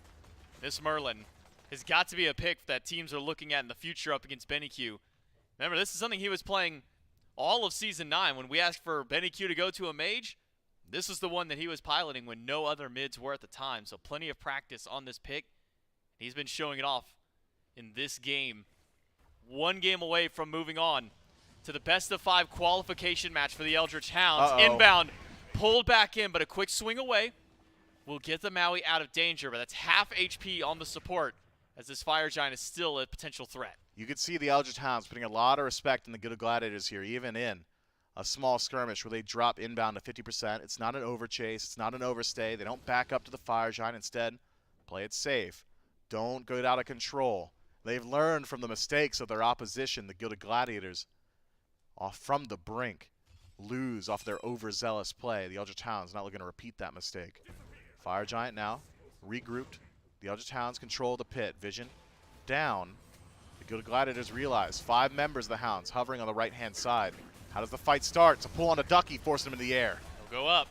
But Wibbly land, it's on top of Scary D. Maybe not the most ideal target as Kirmi has found 2 with the Fear No Evil. And the Monkey Toss will bounce between 3 in the back line. And that's lower HP for a couple of players on the Eldritch Hounds. But the fight has petered out now. Still quite a few ultimates online for both of these teams. Notably, Inbound and Quig still holding on to theirs. Benny Q low will find the transform against Scary D. 2 pulled back. Sanctified Fields. Him into the Sanctified Field, but Ducky has still found the first kill of the fight, and the double tap in slow motion to find another, but it's 2 kills for Oath, 4 down on the Gladiators, and in an instant, the Hounds have turned this fight around. Man, the Gilded Gladiators, they're so close to performing these fights cleanly. The pull back into the Sanctified Field's perfect. Benny Q, nothing left in the tank to protect himself. For himself, but he doesn't need to. His team's protecting him. The Eldritch Hounds just put up so much damage, while every single member of the Gladiators have got eyes for the mid laner. Fire Giant now on 4 members. Ducky up to the sky. Just to scout out what's going on. Doesn't see anybody, so instead we'll take away the red buff. Now's the time. Continue pushing. 20 seconds left on the respawn of Snoopy. Needs a tier 2. Should be easy pickings. Tier 1 on right. Just further line their coffers. Having that traditional hunter in coast does mean that these towers go down so swiftly for the Eldritch Hounds. Tier 2 and mid gone, but still 3 towers left standing for them to take away. Maybe a Primal Fury is an additional prize to them as they make their rotation towards the left side. Minions still stacking up in the left. For the Gilded Gladiators, team fight in the jungle didn't seem to go as planned for this squad. Mifflin, how's the siege defense look for the Gladiators up against the Hounds? I mean, you've got a standard mage. Snoopy keeps minion waves back pretty easily. We've seen that his damage output's very good. Stacked up the Tablet of Destiny is pretty high. Charon's Coin as well for some penetration. Book of Thoth finished up. Double dip on that passive thanks to the Pendulum of the Ages. Snoopy's in an alright spot. I want to see what his damage looks like on the tanky targets, though. We didn't really see him get to connect with Ducky too often. That'll be a good heat check for him. It's more so, how strong is the siege from the Eldritch Hounds? And I'd argue, very strong. If Oath acts as solo agent, and he likely will, can distract Kirmi on the other side, removes one of those team fight ultimates from the Gilded Gladiators. Sustain from Fire Giant and from Quig means the longer the fight goes, the better they feel about it. And you've got the standard hunter, as you said, just to poke in some damage towards the actual structures. That's where the Gilded Gladiators struggled in the previous game. Having the Freya, they couldn't quite figure out how to break these birds. The Eldritch Hounds made it easy for themselves. They slammed in someone who could just do 300, 400 damage per auto attack. We'll get to see a good look at how the Hounds approach this one. As of now, 3-2 split. It's jungle and solo towards the center of the map. Ducky's got that global presence, though. Doesn't necessarily need to actually be on left for him to get involved in the fight there. But will walk himself over. The Gilded Gladiators, they got to stop him here.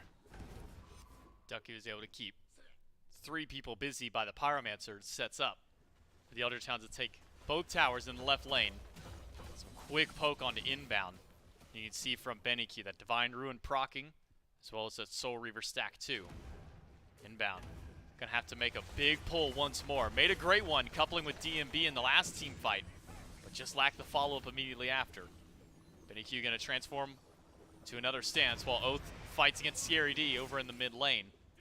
Say back and forth, tug of war waiting for these minions are the Eldritch Hounds, but haven't been given too much room to breathe over on the Phoenix just yet. Scary loses the Rage transformation very early. We'll have to stack that back up if he wants to have the full value of Kakullen in the team fight. The Eldritch Hounds, though, they're playing it slow, pepper some damage in, only have a minute left on the power play. Seems to be a reset. Go grab the Pyromancer, put another Runic Bomb in the pocket, head back to base, set up vision. The Gilded Gladiators given a second lease on a Fire Giant defense. This time, though, 10,000 down. Not exactly feeling like an opportune spot to take the fight. I wonder. The Gilded Gladiators team comp is very good at fighting in these jungle corridors. Kirmi locks down entire pass with Fear No Evil. DMB does the exact same thing. Bobby, the exact same thing with the Landfall ultimate. So I think although playing at a massive deficit, best odds probably fighting around the Fire Giant as the Hounds pull it. That said, they're going to burn quick. The Eldritch Hounds have got a little bit of crit now for Vapourish Coast, the Luxury, Demon Blade in last slot. Poke potential from the Sundering Axe from Ducky. Absolutely through the charts, or off the charts. Just so much damage for anyone who decides to step forward, especially this heavy defense stack from Ducky in the build. I don't know. Scary D getting poked out early. Not exactly ideal, but we get a good look at how tanky he is, and the answer is very. He's incredibly tanky. That's your front line right there. Have Scary D in first. He's got that sigil fully upgraded now, so that extra mitigation coming through will certainly help Scary D and the rest of his team out in these team fights. I don't think the Eldritch Hounds want to put all their eggs into poking out Scary D in this matchup, but Ducky going to do his best to keep that slow poke going through. Keep those blinks off cooldown and keep inbound back. Half HP on him. Scary D goes to the back against 3, but gets turned into a pig instantly. And all the CC in the world is holding back. Coast is low, but the age is enough to keep him out. Benny Q and Oath team up to take down 2, and DMB dashes forward in, but that is the last thing that DMB gets to do in the team fight. Snoopy on the run, but his Aegis will not last long enough. It is 4 for the Eldritch Hounds. Only Scary D left alive. They're going to grab the Fire Giant, but with 4 dead for this long, you gotta think the Eldritch Hounds, 3 bombs in pocket, by the way, could just go ahead and move in towards the end. 30 seconds left on nearest respawn. Scary D, no ultimate available. How can he defend? It's the Eldritch Hounds, 5 strong and resustaining, knocking on the door of the base. 15 seconds until inbound is back, and that is a landfall that could pull a few people in. But Scary D's got to hold for 10 more of those seconds, and there's a lot of damage. There's too much damage. Scary D jumps in, and he is gone. The Eldritch Hounds, off a miracle defense in game number 1 twice, to bounce back after a 20k deficit. They take game 1, and this time in a close back-and-forth battle of game 2, went out in the end off a few big team fights. The Gladiators just couldn't agree on how they wanted to approach the fight. So often, Kirmi finds a massive, impactful ultimate, connects with 3, 4 targets, but the rest of his allies are getting zoned. They can't follow up there. So if Kirmi plays a little bit further back with his team, maybe things go differently. If there's a more concentrated effort to get into the backline, things go differently as well. DMB, I prefer to see him on Hunters. I mean, this hyper-aggressive playstyle that has become synonymous with this player is very difficult to execute on when you don't have a dash, you don't have a leap. Olorun and Freya so immobile, it doesn't really facilitate his I want to get in their face style. Tough stuff. The Gilded Gladiators have a lot to learn here, and their journey won't stop just yet. The Gilded Gladiators will move on into the losers bracket now. It's going to be a long fight for them to try and go for another spot at the SPL. But for the Eldritch Hounds, it's only 1 set away from them being able to try and qualify in to the Smite Pro League. That's it for Mifflin on the cast. We'll throw it to the desk to keep it breaking down. That's right. The Eldritch Hounds continue their tear, and the Gilded Gladiators drop their first set of the week so far down to the lower bracket. So we've got a couple matches remaining there. 1 match remaining in the upper bracket, Trelly, and it's a promotional match, a best of 5. Yep. We get the Neoma Chuck grudge match, and we figured this set here would be pretty telling between the Gladiators and the Hounds. And one of the two between the Wargs and the Hounds are going to make it. We'll find that out later.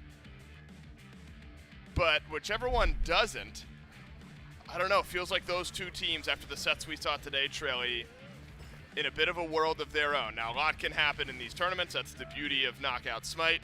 We'll have to see what happens there. But let's talk about what happened in game number 2 here. This one felt a bit more under control for the Eldritch Hounds rather than the massive turnaround effort required in game 1. Yeah, I was a big fan. I think a night and day difference. It's odd because it was the same pick, but I think Ducky looked much cleaner on Thor from the start in this game, right? Like last game, of course, once it got to base defense time, Ducky's Thor ults were popping off. But in this game, it seemed like from the get-go, I mean, he was coming out swinging. And maybe that's riding the high of just being able to come back from that massive deficit in game number 1.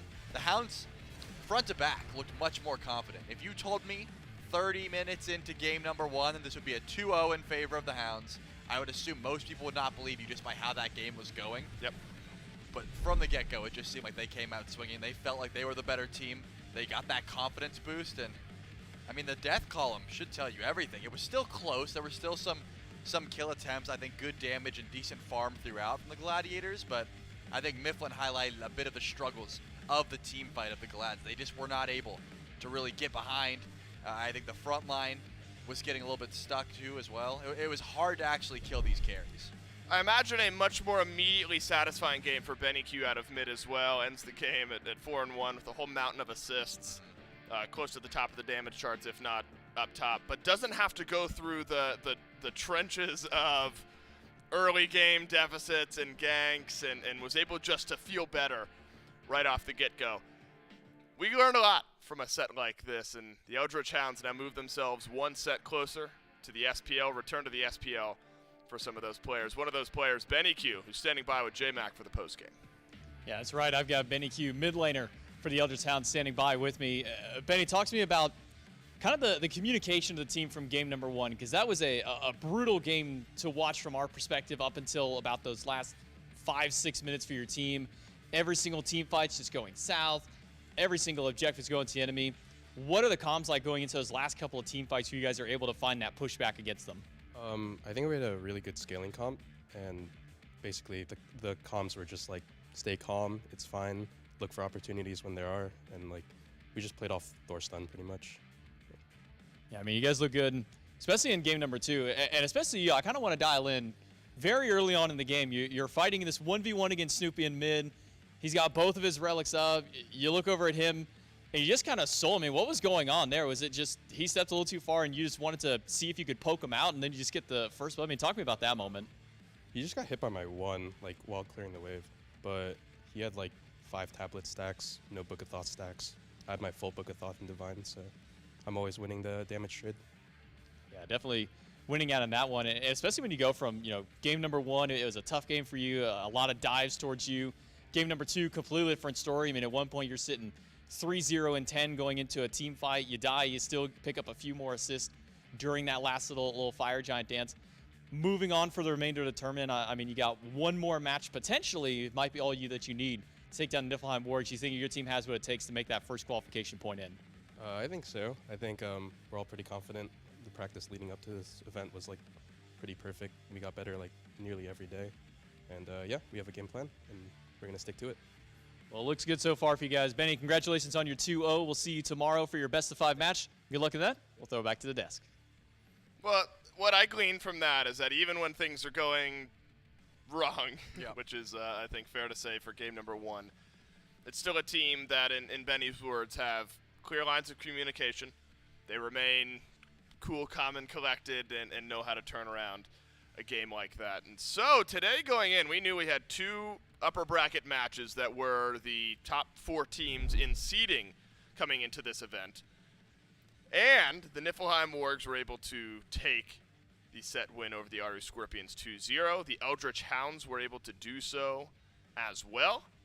And so, now the winner qualifier, the winner's bracket final, there we go. That matchup is now set. Niflheim Wargs, Eldritch Hounds. That'll be played tomorrow after we see what happens with the Aru Scorpions, the Valhalla Valkyries, and then the Gilded Gladiators versus the Kowlin Wardens. And so, Trelly, there's a lot to look at here in this bracket. First and foremost, a lot of 2-0s. We had 2 3-game sets in the first round of winners, and then 1 in the first round of losers, total of 2. And now we move towards the final 6 teams that are at this event. I want to start with the first couple of matches we're going to get tomorrow. Scorpions versus Valks, Gladiators versus Wardens, and it's that conversation of momentum. Loser goes home. But the Valks have gone on a bit of a run. They've won a couple straight sets. Wardens have gone on a bit of a run. They've won straight 2-0 sets. But they're going up against teams that would be favored over them in the Scorpions and the Gladiators, respectively. What's your read on the first 2 knockout sets tomorrow? In my opinion, I think that everything has went pretty much how I thought. The one switch up that I I'm made. so smart. Just wait. The one switch up that I made was when we were doing our predictions. I said, there's going to be an upset somewhere. Yeah. And in this case, I think the Wargs are still the top of the line team at the moment, and I think somehow the Scorpions are gonna come through at that point. So they have to first get through the Valks. Okay. And I favor them in that matchup. Between the Gladiators, I imagine they'll be able to come through if they have that confidence. But the Wardens have been looking clean, as you said. Wardens have been looking real good. Wargs versus Eldritch Hounds. We're going to send one team to the SPL tomorrow, a couple teams home, and then on Sunday we'll qualify our second SPL team from this event. That's all I've got for you here today. I've been Dolson. That's been Trelly. Thanks so much for watching. We'll see you tomorrow.